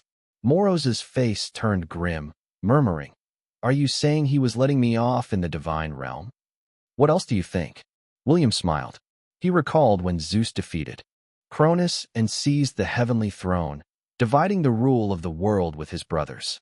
Zeus, as the king of the gods, became the ruler of the sky and thunder, not only the most powerful deity, but also responsible for maintaining justice and order. Zeus resided on Mount Olympus and led all the Olympian gods. Poseidon was given dominion over the sea, water, and earthquakes. Hades became the god of the underworld, ruling over the afterlife. Hades also oversaw the souls of the dead and the treasures of the underworld. As for Moros and other deities of witchcraft, they were merely at the level of destroyer deity. Even without his trident, Poseidon's terrifying power could effortlessly annihilate all 12 deities of witchcraft. What use is the power of spatial laws in front of the absolute strength of those 3 brothers? It's just trivial. It's just that these 3 brothers, due to certain reasons, don't act hastily. Minor squabbles in the divine realm aside, if Moros were to kill Poseidon's incarnation, That would be a real escalation of their feud. And he thinks of challenging Poseidon to a great battle? That would be courting death. William seems to be helping Delmar, but in reality, he's giving Moros a chance. Isn't it good to be alive? Hearing William's words, Moros fell silent. He was aware of the gap between the 12 deities of witchcraft and Poseidon. Although he had clashed with Poseidon before, he even believed that, with his control of spatial laws, he could survive against anyone but William. All right, enough talk. Decide for yourself what you want to do. William couldn't be bothered to say more. If Moros really sought death, then William would just have to execute him after he killed Delmar. Thank you for your advice. Moros trusted William's words without hesitation. His previous hesitation was merely about venting his frustration. Now that he recognized reality, he naturally didn't dare to act rashly. William suggested, you could also choose to cooperate with Poseidon. If you want to greatly promote witchcraft, it seems not so easy without allies. In fact, William is very clear that getting those gods to fully abide by the law is impossible. He just hoped they would keep their fights away from ordinary people and not cause too much destruction. Collaborate with Poseidon? Moros fell into thought again. In the divine realm, he knew about the discord between Poseidon and Zeus, but Poseidon's power was weaker. Perhaps Poseidon would be willing to collaborate with the 12 deities of witchcraft. Mr. Johnson, how about you come with me to find Delmar? Moros suggested. He's probably afraid I'll kill him, and I'm not good at talking. William laughed. So you know you're not good at talking? Let's go. William didn't have much else to do, and facilitating peace between Delmar and Moros could be beneficial for everyone. Most importantly, he also felt Moros was somewhat inept at expressing himself. They might end up fighting while trying to talk it out. Moros scanned their residence with his divine consciousness. He's not in his room. I can't sense his presence either. If he's not dead, he must be hiding. Moros frowned. Logically speaking, Delmar's power level should be much lower than Moros, yet Moros couldn't detect Delmar's presence. The incarnation of a deity does have some skills. If William hadn't come along, Moros felt he might really have been unable to find Delmar. William said, he's already on Ravenwood. It must be said, Delmar's skill in escaping was quite impressive. In just a short time, he had already fled to Ravenwood. The founder of Ravenwood's arcane society, Merlin, likely had some connection with Poseidon, so it made sense for Delmar to run there. Shall we go to Ravenwood? Moros, now committed to the promotion of witchcraft as William suggested, understood the need for allies when the forces of the divine realm descend in the future. And he also believed in the saying, keep your friends close and your enemies closer. Resolving matters clearly today would be best. Let's go, William said, and in the next moment, they vanished, reappearing inside a guest room at Ravenwood. At that moment, Delmar was deep in contemplation about Alice's strike. William wanted Alice to learn techniques from him, but he also planned to stealthily learn William's secret techniques. When William had previously used his sword, it was too terrifying for Delmar to comprehend, but he could grasp the unique secret sword technique in Alice's strike. Unlike Alice, Delmar's mind was entirely focused on becoming stronger. William and Moros' sudden appearance in the room startled Delmar, causing him to open his eyes abruptly. Really, William? You betrayed me. Delmar couldn't believe that Moros could have found him without William's help. They managed to find him, which proved that William's claim about struggling to regain his former strength was just a lie. William is a liar. Evidence right there. So, he directly referred to William as Liar William. This meant that the trident and other Olympian artifacts were definitely still in William's possession. He just didn't want to return them. William almost gave him a kick. He's here to negotiate peace with you. If you don't agree, let Moros kill you now, and after your full form descends to this world, you can kill him back. Moros, standing aside, was at a loss for words. Is this how William negotiates peace? Isn't this just provoking hostility? Just a few sentences, and it seemed like they might bring down the heavens. Peace. A smile appeared on Delmar's face. Are you planning to form an alliance with me? Moros looked at him intensely and nodded. I don't think we have any deep-seated enmity. Let's shake hands and make peace. If you want to deal with Zeus, I can help you with that. Chapter 475. I recently learned a new gesture. William was not very familiar with the situation in the divine realm, but he thought that it would not have changed much from the era of the gods. Delmar said, "There's no need for your help in dealing with Zeus now. What we need to do is join forces against Odin, the shapeshifters, and other powers." When Zeus's plan to unify the gods began, William destroyed the world, leading to the failure of all Zeus's schemes. All the powers had to rebuild in the divine realm. Poseidon and Zeus, while not exactly reconciled, only engaged in minor skirmishes, never escalating to an outright fallout. On the other hand, Zeus saw through the hypocrisy of Hel and Loki, who would occasionally visit Hades to catch up. Thus, Zeus wanted to join forces with Poseidon to confront the Norse gods. Poseidon had little trust in Zeus. Now, without his trident and other divine artifacts, if he were to be tricked again, who knows if he could resurrect once more? No need to deal with Zeus. Moros, hearing Delmar's suggestion to unite against the Norse gods and the shapeshifters, was overjoyed. Their deity of witchcraft was no longer a significant power in the divine realm. They faced suppression from Poseidon, Zeus, the shapeshifters, the Norse gods, and other forces, making them enemies on all sides. These gods continued to grow stronger with the unwavering faith of their followers, while their witchcraft deity weakened over thousands of years. The 12 deities of witchcraft, holding various powers of laws, were coveted by many. Yet, these 12 witchcraft deities were internally discordant, leading them to become the least influential in the divine realm. William, overhearing these two planning such matters, couldn't help but say, "Once the divine realm descends, you better stay away from the places where ordinary people live. Modern laws can't govern the myriad gods, of course. The divine realm is vast and boundless.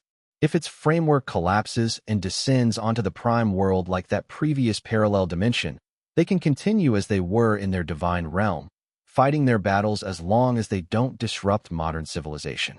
Everything would be manageable." Delmar naturally understood the implication of William's words. "When the divine realm descends, I'll warn them," Delmar said with a laugh. "I remember Hades spreading rumors in the divine realm, claiming that William has decreed that any deity descending into the world of mortals must abide by local laws. Have you met him?" William, instead of answering, countered with a question. "So, you actually knew I was here all along?" Delmar chuckled but did not respond. His silence was answer enough. He simply said, "William, about my trident and the other Olympian artifacts." William raised his middle finger, his smile growing broader, ready to leave. "Damn it. Let me test your abilities first." Delmar hesitated no longer, thinking that at most he'd die. He began chanting a spell, a giant wave pattern appearing behind him, his aura growing stronger. "You're asking for it. Don't blame me for not being polite." As soon as William finished speaking, he appeared in front of Delmar, swinging his fist without hesitation. The wrath of the sea god. Delmar's expression was stern, the wave pattern behind him turning solid and rushing towards William, and a huge purple tornado storm descended from the sky. William easily broke through the wave, turned solid. The purple tornado storm shattered the roof, falling near William's head, but suddenly changed direction, striking Delmar directly. In the next moment, Delmar, soaked, was hit by his own summoned purple tornado storm, while William's punches and kicks rained down on him like a storm. Screams of pain filled the air. William's control over his power was still very precise. Otherwise, a single punch would have been enough to obliterate Delmar's soul along with his body. What Delmar suffered now was merely superficial pain. The damage wasn't severe, but the humiliation was extreme. The avatar of the mighty Poseidon, a high-tier god-king, was being relentlessly pummeled on the ground, and his own summoned purple tornado storm had even struck himself. After a frenzied assault for 3 minutes, Delmar was a mess with a blackened face, swollen nose, battered clothing, and an overall pitiable sight. Uft!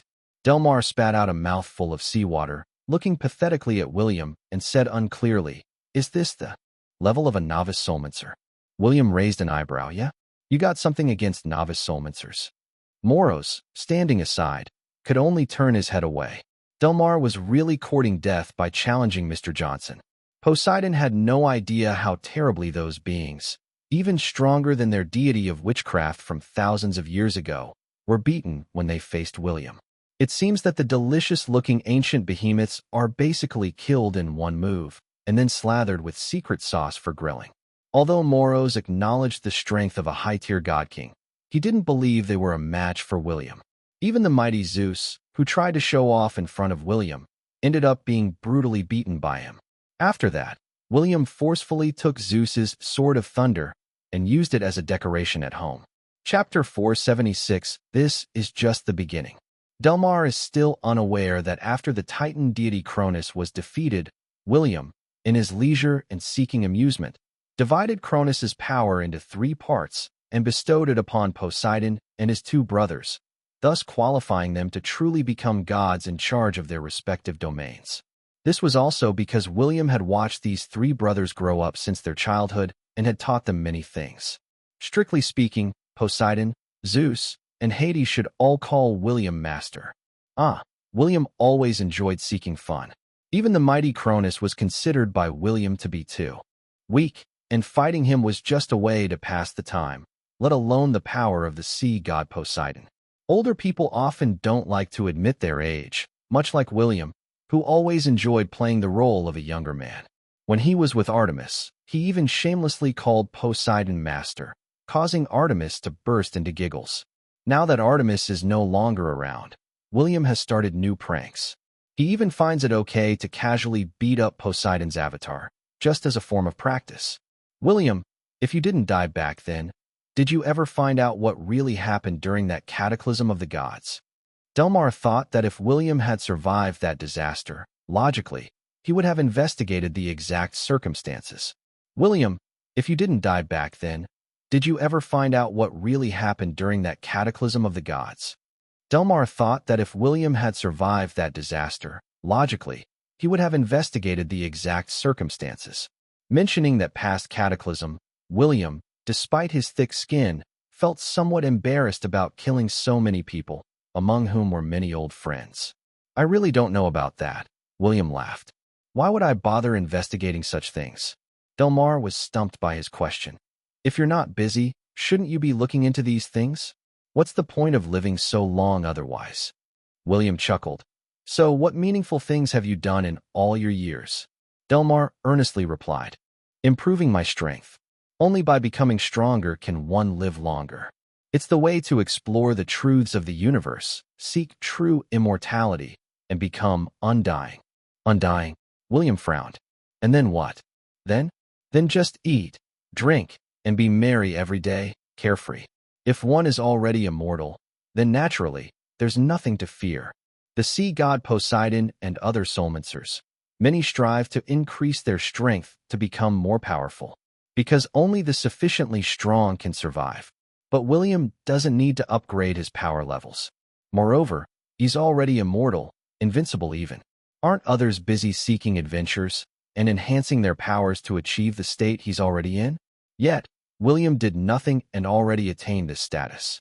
Especially now that there's another woman living in their house. If she just leaves like this, who knows, William might even have a child by the time she returns. William didn't waste words with her and simply dragged her away, disappearing from the room. Alice only felt a blur before she found herself at a volcano crater. This was still the newly emerged landmass, but this volcano had been dormant for many years. Why did you bring me here? Alice panicked a bit, staring into the dark, empty volcano crater, feeling an ominous premonition. To practice flying in the air, William stated matter-of-factly. Why here? I can practice anywhere else. Alice's foreboding feeling grew stronger. Because, I think, this place can stimulate your potential. William glanced at the crater, where hot lava had already started to spurt out. You're not thinking of. Alice stared at William, fearing he was about to do something horrifying. He wasn't planning to throw her in, was he? Last time, being thrown off a cliff was one thing, but now directly into a volcano? And this volcano, originally extinct, had been reactivated by William. Exactly, William said with a smile. Are you going down yourself, or should I push you? You're serious? Alice was on the verge of tears, fearing actual murder. Another attempt on his wife's life? To learn to fly over this volcano. William explained. Your practice area is only above this crater. You can't leave it. We're not in a hurry. We'll take it day by day. William continued, I'll be with you this time. If you stick with it for a month, you should be good. A month. Alice bit her lip, looking incredulously at William. Yes, a month, roughly. William nodded seriously. Let's start now. 8 hours a day, you'll progress rapidly. Alice, realizing the situation was unchangeable, glared at William and said, Don't move. I'll do it myself. William nodded, and Alice summoned the Sword of Soul Breaker, gripping the hilt and slowly flying above the volcano crater. Happy now? Alice shouted loudly. William, standing by, shook his head. This is just the beginning. Chapter 477. What a joy that would be. Hearing William's words, Alice felt a shiver run down her spine as she sensed the searing heat rising from below. The magma started to churn violently, almost reaching her legs in the blink of an eye. Frightened, Alice quickly mobilized her internal energy, causing a barrier of sword energy around her to disperse the erupting magma. That was close. Alice broke out in a cold sweat from the scare. William watched from the side, finding it quite absurd. Alice was actually afraid of the magma with her current level of strength. It seemed she had no clear understanding of her own power. As the magma surged higher, Alice had to fly further up with the Sword of Soul Breaker, reaching an altitude of 3,000 feet, where she began to shiver uncontrollably. Regardless of her strength, her fear of heights was something she couldn't overcome in a short time. Previously, at the cliffs of Ravenwood, Alice was so scared that she clung to a wooden post, immobile. Now, holding the hilt of a sword thousands of meters high above a volcano spewing magma, it was already quite an achievement that she hadn't been scared to death. William was fairly satisfied with Alice's performance. Overcoming inner fears was a necessary part of the path of cultivation. Alice thus flew steadily at 3,000 feet for over half an hour, her complexion gradually improving. However, William discovered the corpse of a ferocious beast at the base of the volcano. This beast must have lived here and was quite powerful in this descended parallel dimension. Unfortunately, it couldn't escape William's indiscriminate psychic attack, not even while hiding at the bottom of the volcano. Don't just stand there, something's coming up, William shouted, controlling the beast's corpse to fly upwards. What is that thing? Alice likely understood the meaning behind William's earlier statement. William didn't answer her. The corpse of the ferocious beast, with its blood-red skin and fierce, terrifying face, looked like something that could scare Amy to tears 10 times over. In terms of courage, William thought Alice wasn't much braver than Amy, so the corpse of the beast could probably scare Alice too. Indeed, Alice flew even higher in fright, while William controlled the beast's corpse to leisurely follow her, continually applying pressure. Unknowingly, Alice had already reached an altitude of 9,000 feet. William was quite satisfied with this kind of training. At that moment, thunderous sounds came from the sky, and the vast expanse of the sky was covered with dark clouds. Streaks of light descended from within these clouds. William's brows lifted. Another parallel dimension had collapsed, this time completely. Only a few strong individuals had descended. The parallel dimension itself must have disintegrated.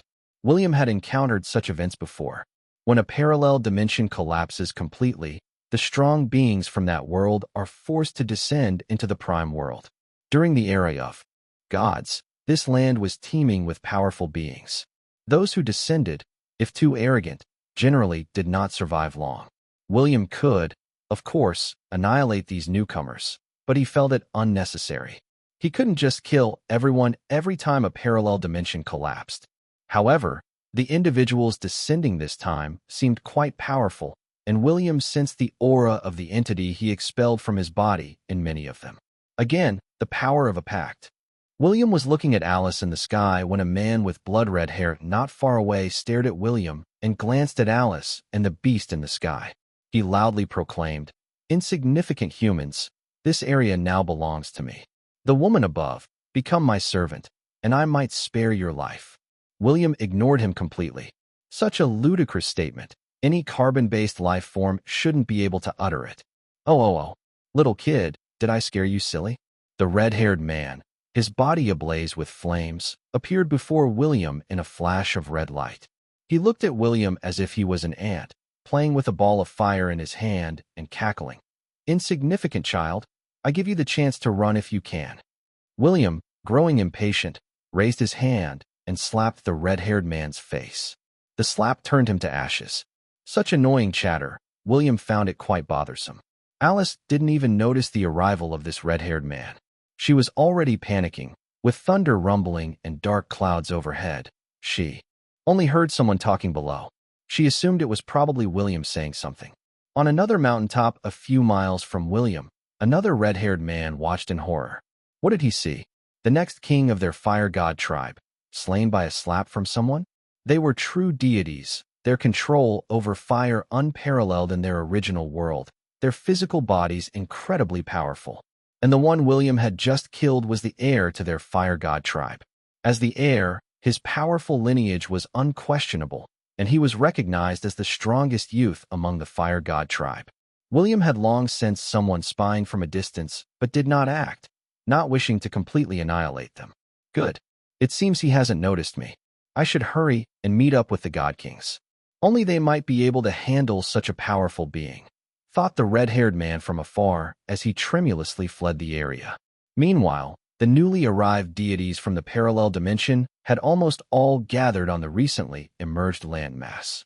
In their view, the ordinary humans were too weak to warrant their attention. To rule this world, they first needed to eliminate its strongest beings. The majority of the prime world soulmancers were located on this new landmass that had descended earlier. These deities were not weak, but they had their pride as powerful beings. They didn't start slaughtering indiscriminately, but gathered together, planning to seize control of this world. They had even begun dividing the rights and territories. In a way, this was their good fortune. Had they started a murderous rampage upon arrival, William might have wiped them out in a fit of displeasure. Given their strength far exceeded the average level of this world, William paid them some attention. They were planning to issue a challenge. They intended to decide the ownership of this world through duels, with the number of victories determining the division of territories. The people of this world were completely disregarded, treated as mere ingredients on a chopping board, assets for their future ownership. Are they looking to play? William was somewhat excited by this prospect. If all future arrivals were like this, that would be fine. At least it would provide Alice with some practice, and he could have some fun too. What a joy that would be. Chapter 478. So this is what he meant by practical combat? Alice was completely unaware of what had happened. In her view, aside from William devising new schemes to torment her, there shouldn't be anything else going on. As for William getting into trouble, she figured even if the Earth were to be destroyed, he probably wouldn't be affected. It wasn't until Alice had arduously and pitifully flown in the air for 8 hours, her legs weak when she finally landed, that she realized the extent of her ordeal. William nodded in satisfaction and smiled. Not bad. We'll continue tomorrow. How is that? Not bad.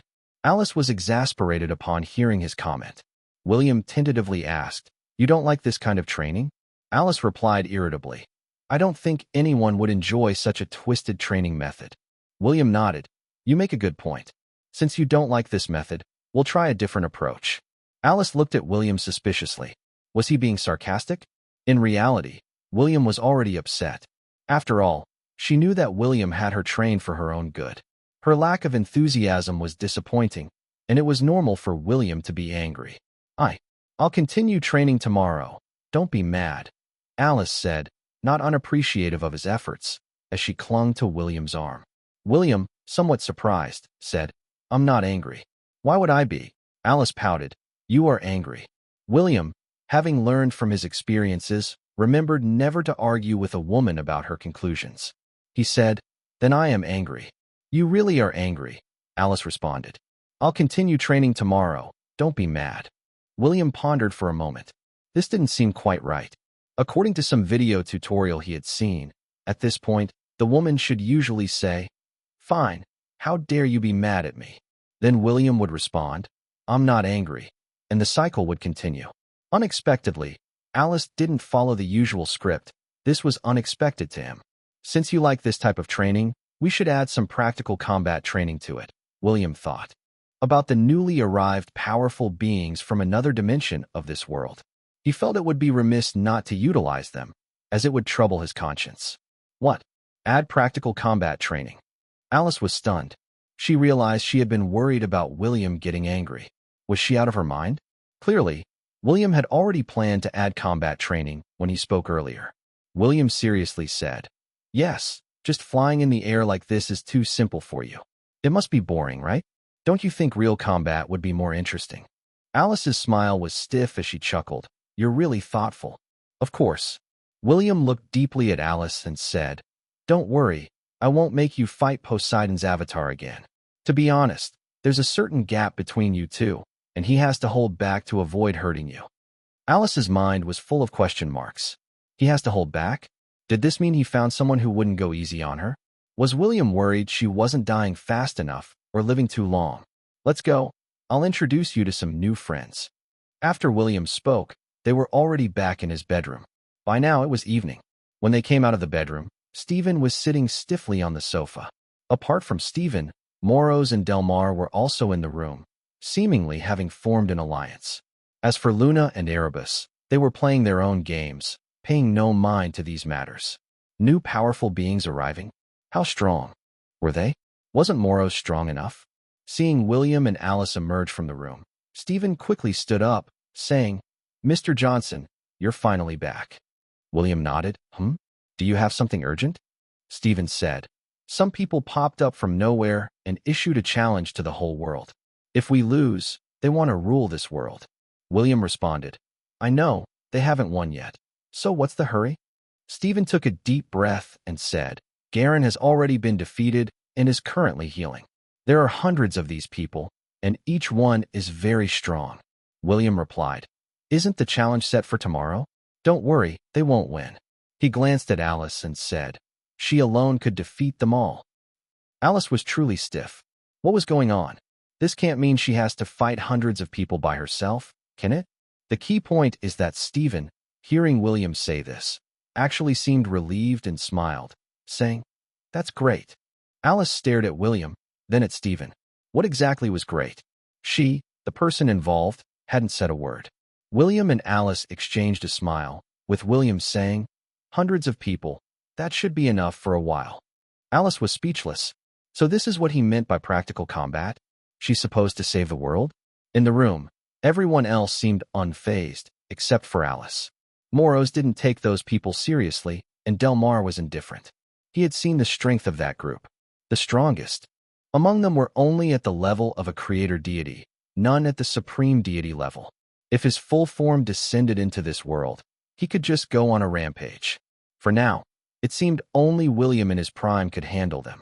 In Delmar's view, William was in his prime. How powerful was the William of the past? They say that all are mere ants beneath the supreme God King. But in the eyes of these three brothers, it could be said that all were ants beneath William. Hadn't each of the three brothers been taught a lesson by William during the era of gods? Since William had said so, what was there to worry about? Seeing Alice's concerned expression, William chuckled and said, "I'll fight the first match tomorrow. The rest can be your sparring partners. Just practice with them at your leisure." Hearing this, Delmar was even more excited. He was eager to see William in action again. As a spectator, watching him could provide many insights. The next day, early morning, a group of bizarre-looking humans stood in the Solmancer Academy's arena, still discussing who should go first. After all, the first one to fight usually continued to win, which meant getting the biggest share when dividing territories. A representative from each of the 5 families will take turns, 1 match per person. Winners also step down after their fight. If anyone from a family loses, then they get nothing, declared a middle-aged man with a full head of red hair and horns on his head, laying out the rules.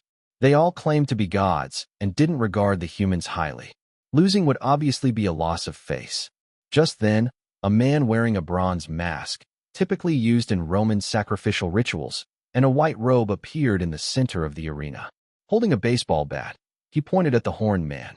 "You, come up first and let me hit you with my bat." Chapter 479, The Regenerative Power of a Nature Deity. 479, The Regenerative Power of a Nature Deity. Who else could the person wearing the bronze mask be if not William? At the academy, many had already witnessed how formidable these strange beings were. Even the president of the Emerald Lion Guild, Garen, had been instantly defeated by one of their minor members. Now, suddenly, Someone appears, so boldly pointing at the group and asking someone to come up for a hit with a bat. Where did he get such courage? Most importantly, to everyone's eyes, this unknown person exuding a pitifully weak aura had just appeared out of nowhere. Did he really think that wearing a strange mask and donning white clothes made him strong? Even if he wanted to pretend to be powerful, at least he should have prepared a respectable weapon, not just boldly stepping forward with a baseball bat. This seemed like a real death wish, and such a high-profile one at that. The red-haired middle-aged man with horns on his head frowned, his blood-red pupils shooting out two sharp beams at William. Then he turned to the people behind him and said, "One of you go first." In his view, the masked man was already dead. The next moment, William was still standing there. As for the blood-colored beams that shot out, they disappeared without a trace 5 feet away from William. The Horn Man, Maximilian Peerless, a clan leader of the Fire God tribe with strength at the creator deity level and just a step away from the supreme deity level, frowned at William. He hadn't died? This made him look weak. A mere glance couldn't kill an ordinary person. This clown, who among you will go and kill him? Maximilian reasoned that his power should have been enough to kill an ordinary person with just a look. But now, since William hadn't died, it proved he was no ordinary person. As for how extraordinary he might be, Maximilian didn't care to find out himself. He thought it better to send someone else to test the waters first, and if necessary, he could step in later. Maximilian, that's quite interesting of you. Since someone wants to challenge you, why not let someone from your Fire God tribe go first? A blue-haired elder nearby laughed. His strength was about the same as Maximilian's, and in his view, Maximilian was clearly setting a trap for others. If a creator deity couldn't instantly defeat this person, it proved that the person had at least some level of strength. Sending someone else now, especially a less capable youngster, could lead to trouble. By then, not only would he miss out on the benefits he deserves, but he would also lose face in front of everyone, becoming the disgrace of the entire pantheon. "Father, let me go." A young man in battle armor, standing behind Maximilian, stepped forward as he spoke. Maximilian, however, frowned deeply. His eldest son had just died at the hands of a mysterious person yesterday, and they had not yet found that mysterious individual. Now his younger son was volunteering? In fact, it was precisely because William had killed Maximilian's eldest son with a slap yesterday that Maximilian and others were wary. The death of a son wasn't much to him. What mattered was how strong this mysterious person really was. Was he strong enough to threaten their divine tribe's rule over this world? That was the most crucial question. And was this mysterious person present today? If so, where was he watching them from? Maximilian didn't say much. Since his son had volunteered, it would be a loss of face for the Fire God tribe if he refused. "Lowly human, kneel before me." Maximilian's son, Reginald Peerless, glared at William and roared in an attempt to intimidate him with his presence. Typically, some powerful races could exert a dominating aura over weaker ones. If William was just an ordinary human, such a roar would surely have made him kneel in fear. However, following the roar, William remained unflinchingly still, his eyes beneath the bronze mask filled with contempt and disdain. A so-called deity from a parallel dimension trying to exert pressure on him? The kid must still be half asleep. Reginald couldn't help but feel surprised. Could it be that this masked man was not weak? His father had already attacked him once. Even if he was strong, he should be weakened by now. A cold light flickered in Reginald's eyes. This man must die. His elder brother had already died, and winning this first battle today would solidify his position in the Fire God tribe. Who would dare to challenge him then? Flame judgment. Reginald suddenly burst into roaring flames, with a long spear appearing in his hands, also ablaze. As he shouted, the spear charged forward like a rampant horse, piercing through William's chest in an instant. The spear had gone right through William's torso. Too weak to withstand a single blow. Reginald was well aware of the power of his strike. Being at the level of a nature deity, his flame judgment combined with his swift spear technique should be lethal to anyone below the level of a destroyer deity. The body was pierced, yet there was no blood, probably because the divine fire on his Fire God spear instantly cauterized the wound. The next moment, the pierced William disappeared. Reginald frowned. Had his divine fire turned the man's body to ashes instantly?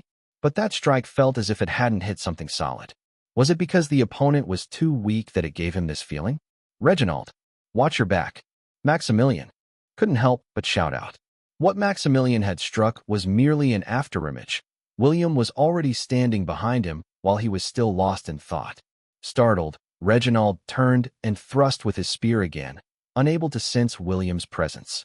With a swing of his wooden baseball bat, William struck at the long spear thrust by Reginald.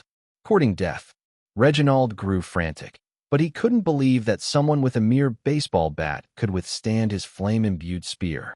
The divine fire on his spear could almost incinerate anything. And yet, someone dared to counter it with a baseball bat? Was this not an insult? Crack! The baseball bat in William's hand hit the tip of the spear, instantly extinguishing the flames on it. Reginald was sent flying backward by the impact. The next moment, William stomped him down from midair. Boom! The arena of the academy exploded into a shower of rubble, with a huge crater forming in a radius of several hundred feet around William. The terrifying blast only swirled within this area, not harming anyone outside the arena. William had brutally broken Reginald's ribs. A mere nature deity, what were you thinking? William's baseball bat was pointed at Reginald's throat. Blood gushed from Reginald's mouth and nose, yet he was still smiling. You can't kill me. I am a nature deity, with the power of regeneration. Unless you are at the level of a destroyer deity. Destroyer deity level?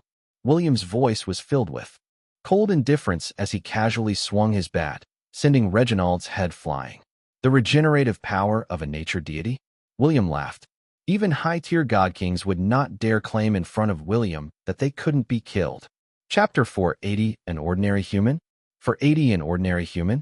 Indeed, nature deities possess the ability to regenerate their bodies and can live for nearly 100,000 years.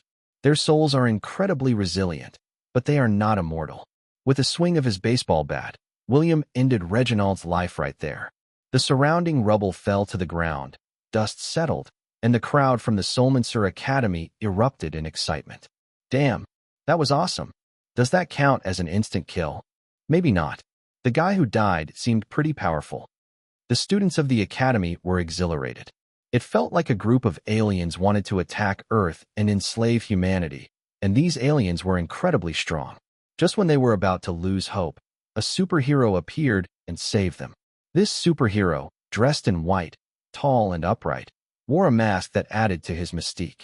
They probably all forgot that when William first appeared, they were full of disdain and mockery.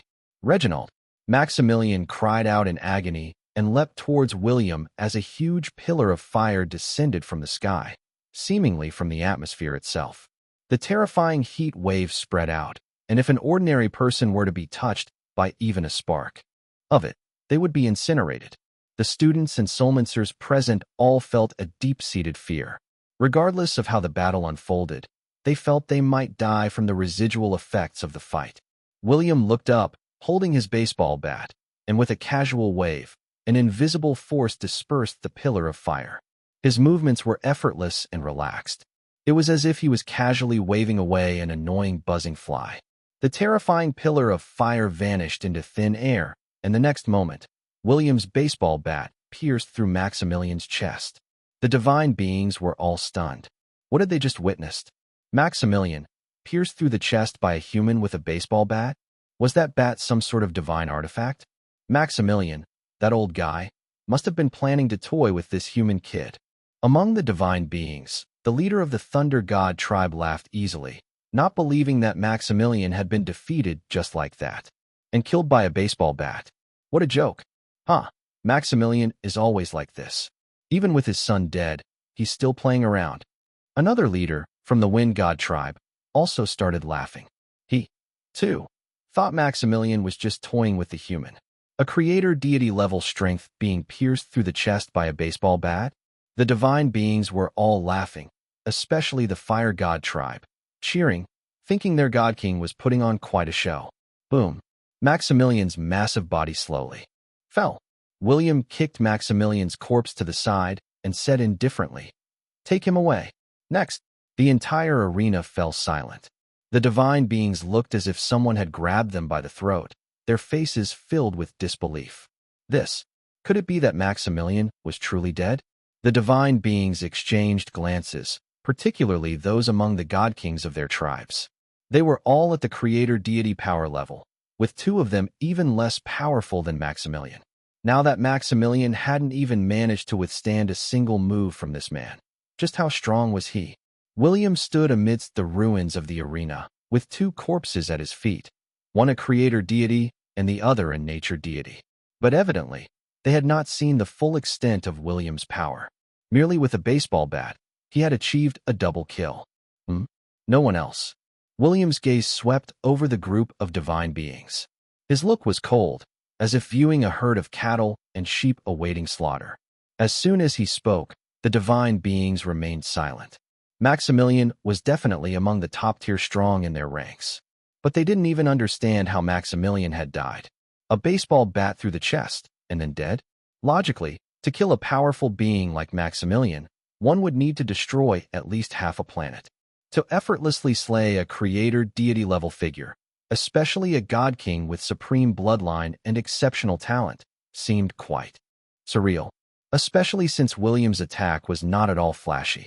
True powerhouses, when they kill, typically trigger some phenomenal changes in the heavens and the earth or produce some spectacular and shocking scenes. Just like when Maximilian attacked, it seemed almost apocalyptic. Yet William's moves were plain and unadorned. A simple baseball bat in his hands seemed like an unparalleled divine weapon, instantly killing even a creator deity. It was just too incredible. The so-called divine beings from the other side were divided into 5 tribes: the wind, fire, water, earth, and thunder god tribes. Maximilian, as the chief of the fire god tribe and their god king, was killed so easily. The people from the other 4 tribes, witnessing this, felt a chilling horror. Just how strong was this mysterious masked man? The leaders of the remaining 4 tribes exchanged glances, and with just a look among them, they decided to attack together right away. In their view, although William seemed to have easily killed a god king, it couldn't have been that simple. He must be very weak now. At this moment, they couldn't allow him to recover his energy or be intimidated by him. Otherwise, they would have no place in this world. They believed that by killing this mysterious individual, they could rule this world. Suddenly, the sky and earth underwent drastic changes. Fierce winds howled. An enormous wave condensed into a single droplet shot towards William, the ground. Beneath his feet transformed into a giant beast's mouth attempting to engulf him, and countless lightning bolts descended as if signaling the end of the world. With just a light step, William restored the ground to normal. Then, with a swing of his baseball bat, the hurricane calmed, and the towering wave condensed into a droplet instantly disappeared. As for the lightning descending from the sky, it had no effect when it struck William's baseball bat. "You 4, come at me together." William stood still, everything remaining calm around him. Even the joint attack of the 4 god kings failed to harm him. At this point, the 4 god kings were completely dumbfounded. An ordinary human? This was clearly no ordinary human. But how could they rule this world if they didn't kill him? The 4 god kings moved almost instantaneously, appearing in front of William and unleashing their divine artifacts and strongest divine techniques. The space around William, at the center, fractured, the terrifying energy potent enough to destroy a planet. Dressed in a white robe, William swung his baseball bat, and the violent energy vanished in an instant. The next moment, there were just 4 more corpses lying beside William. Creator deity level? God kings? How laughable. Who did they think they were? Delmar swallowed hard from a distance. Indeed, he had been deceived. William's strength was still as formidable as it had been millions of years ago. To William, 4 beings at the creator deity level were simply insignificant. Delmar thought, even if 4 high-tier god kings were to attack William, the outcome would likely be no different. Too strong. At this moment, he was completely reassured. What about the great demon king? Faced with William, it's still an ugly death, just a matter of how he dies. Chapter 481 Kind-Hearted Woman. 481 Kind-Hearted Woman. Anyone else coming up? William stood in the center of the arena, his white clothing spotless, his baseball bat planted upright before him on the ground. Beneath the bronze mask, his eyes were calm, as if he were merely asking if anyone else wanted to come up and stretch their muscles. The self-proclaimed divine beings opposite him stared in horror at the figure before them. It was terrifying. Their 4 god kings had attacked simultaneously, and in less than a second, all had perished. They recalled that when their parallel dimension collapsed, it was their 5 god kings who used a joint skill to lead them through a spatial portal to the prime world. The power of a god king was formidable, capable of combating spatial turbulence, instantly annihilating 4 god kings. How powerful was this human? None of the divine beings dared to step forward for battle, all fixated on William, speechless. No more challengers? Then I'll step down. William's finger slowly pointed towards Alice outside the arena. The rest is up to you. One-on-one, they can surrender, but you can't. Then he addressed the divine beings. If you surrender, you'll fight me. Those who win can live. These were the real combat opponents William had found for Alice. Alice understood what William meant. If she could, she would refuse. William made killing those beings look so easy, so effortless, that she even had the illusion that those with non-mainstream colored hair must be weak. But clearly, she also knew this was all an illusion. Alice slowly walked forward, the sword of Soul Breaker in her hand, feeling somewhat more reassured. Come on. Alice took a deep breath, pointing the sword of Soul Breaker at the divine beings in front of her. She didn't realize that the ones she was pointing at were all above the guardian deity power level. Any one of them could easily kill Alice with a single move. William's gaze swept over the divine beings, forcefully reducing their power to the level of a high-level soulmancer. Without exception, the divine beings were filled with panic, clearly sensing their own powers being restrained and sealed. Just a glance from William had imprisoned their powers, which was terrifyingly powerful. Let's begin, William said, already stepping down from the arena. At the level of a high-tier soulmancer, Alice would still stand a fighting chance. The divine beings exchanged glances, and finally, a tall, red-haired man from the Fire God tribe mustered the courage to step forward. The people from Soulmancer Academy cheered as William stepped down, but he paid no attention to them or to Alice. Behind him, fire erupted, and explosions resounded. William walked over to Moros and said, "You're in charge of maintaining the safety of the spectators." Moros nodded. William had suppressed the divine being's powers to the level of high-tier soulmancers. With Moros' control over spatial laws, no matter how fierce the battle, Moros could seal and lock the space around the arena, preventing harm to the innocents. The Fire God tribe members typically had blood-red hair. The first one to enter the arena was over 7 feet tall, his muscles and pulsating veins visible under his skin, his blood-red eyes brimming with fighting spirit. William's display of power had indeed frightened them, but these divine beings had their pride. If they couldn't defeat William, wouldn't it be easy for him to kill them? Now that William allowed them to fight Alice, with the promise of survival for the winners, and a fight with William for those who surrender, did they really have a choice? They had to fight the seemingly weaker woman in front of them. At least, winning meant survival. They could only hope that a powerhouse like William would keep his word. Alice and the muscular man from the Fire God tribe exchanged blows. After all, she had not been training in vain these days, gaining deeper insight into the secret sword technique. The sword of Soul Breaker, although sealed in power by William, was still uniquely sharp. In this world, the muscular man from the Fire God tribe was adept with divine fire, and Alice was initially cautious about touching the flames. However, when she accidentally got hit on the back of her hand by the divine fire, she instinctively screamed, only to realize the fire didn't harm her at all. What kind of fire is this? Alice even grabbed the divine fire in her palm to examine it. It seemed the fire couldn't hurt her. William and Delmar, sitting in a row, couldn't help but twitch their cheeks beneath their masks. What was Alice thinking? Now that the power of the Fire God tribe's divine beings had been suppressed by William to the peak level of high-tier soulmancers, their divine fire naturally couldn't be as formidable as before. Alice's mastery of eternal starfire, honed over this period, had reached a high level of proficiency. How could so-called divine fire possibly harm her? The muscular man from the Fire God tribe was also stunned. Even if his power level was suppressed, he was still a god, and yet his divine fire was being played with in someone's hand? Wasn't this embarrassing? Could it be that this woman was actually a top-tier powerhouse, merely pretending to be weak to toy with them? The flames' attacks seemed futile in front of Alice. The muscular man roared, his muscles bulging and his body growing over 2 feet taller. He hurled a punch at Alice, his massive fist creating bursts of explosive sounds in the air due to its speed. Even with his power suppressed, this punch was powerful enough to level a mountain range. If Alice were hit by this punch, she would undoubtedly be severely injured.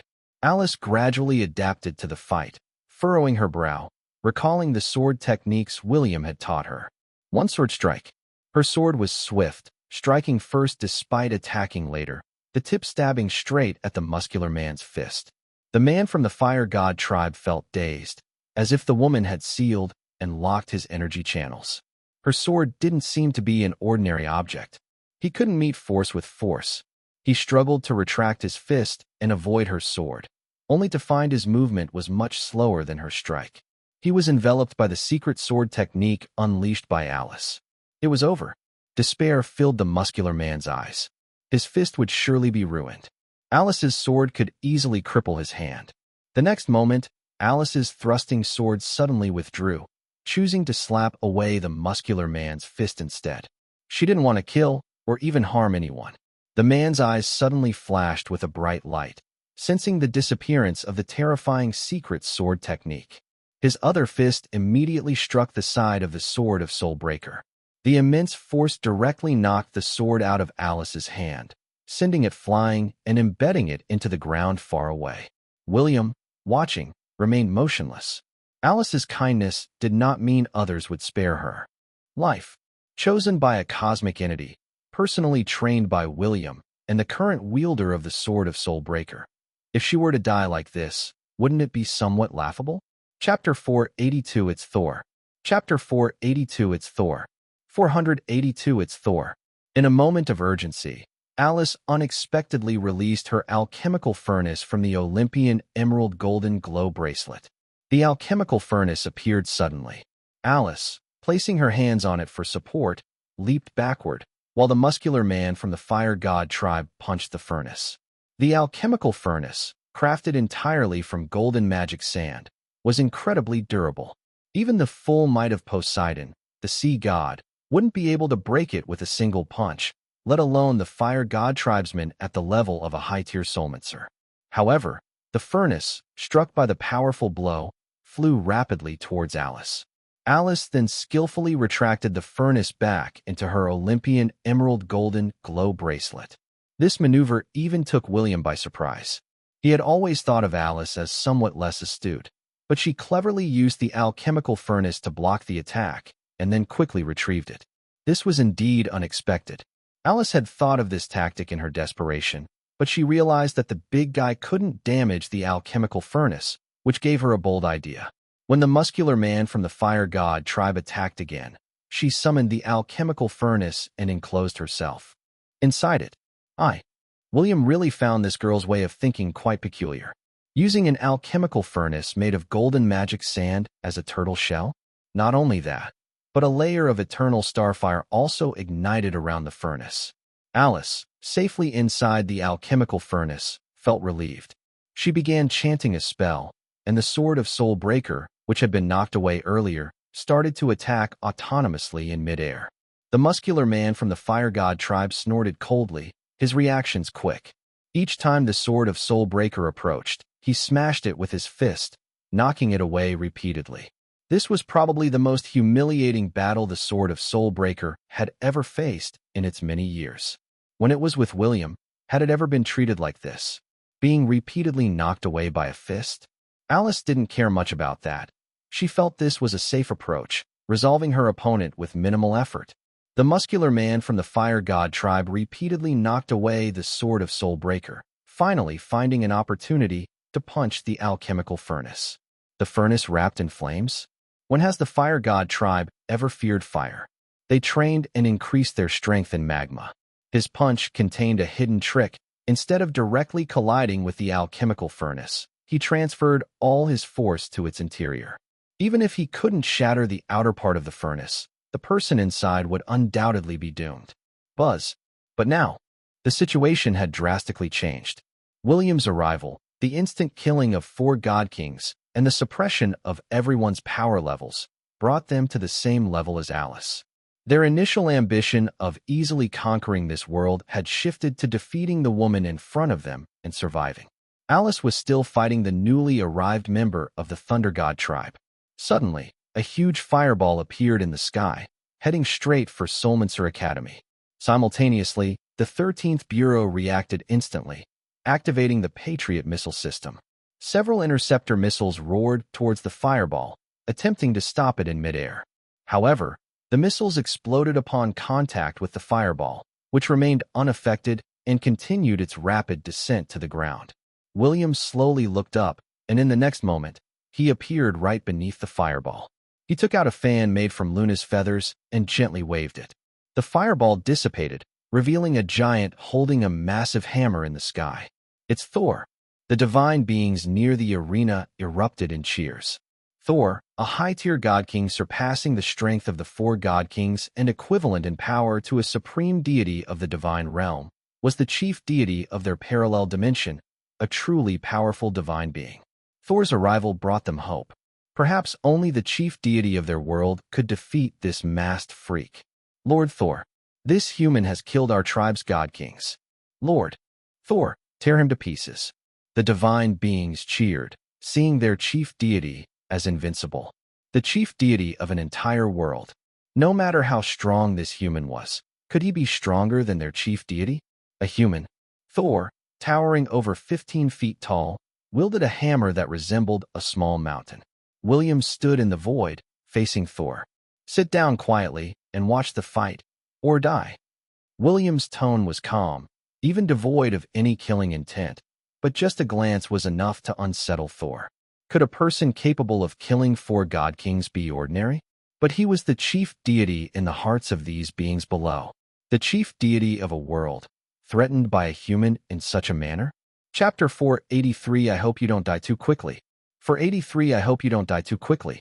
In the 3,000 parallel dimensions, there are 2,000 chief deities, whose strength mostly lies at the supreme deity level. Above the supreme deity level, there's the absolute deity. However, these chief deities possess divine status. Within their respective parallel dimensions, they are almost the supreme rulers, bolstered by the power of cosmic entities.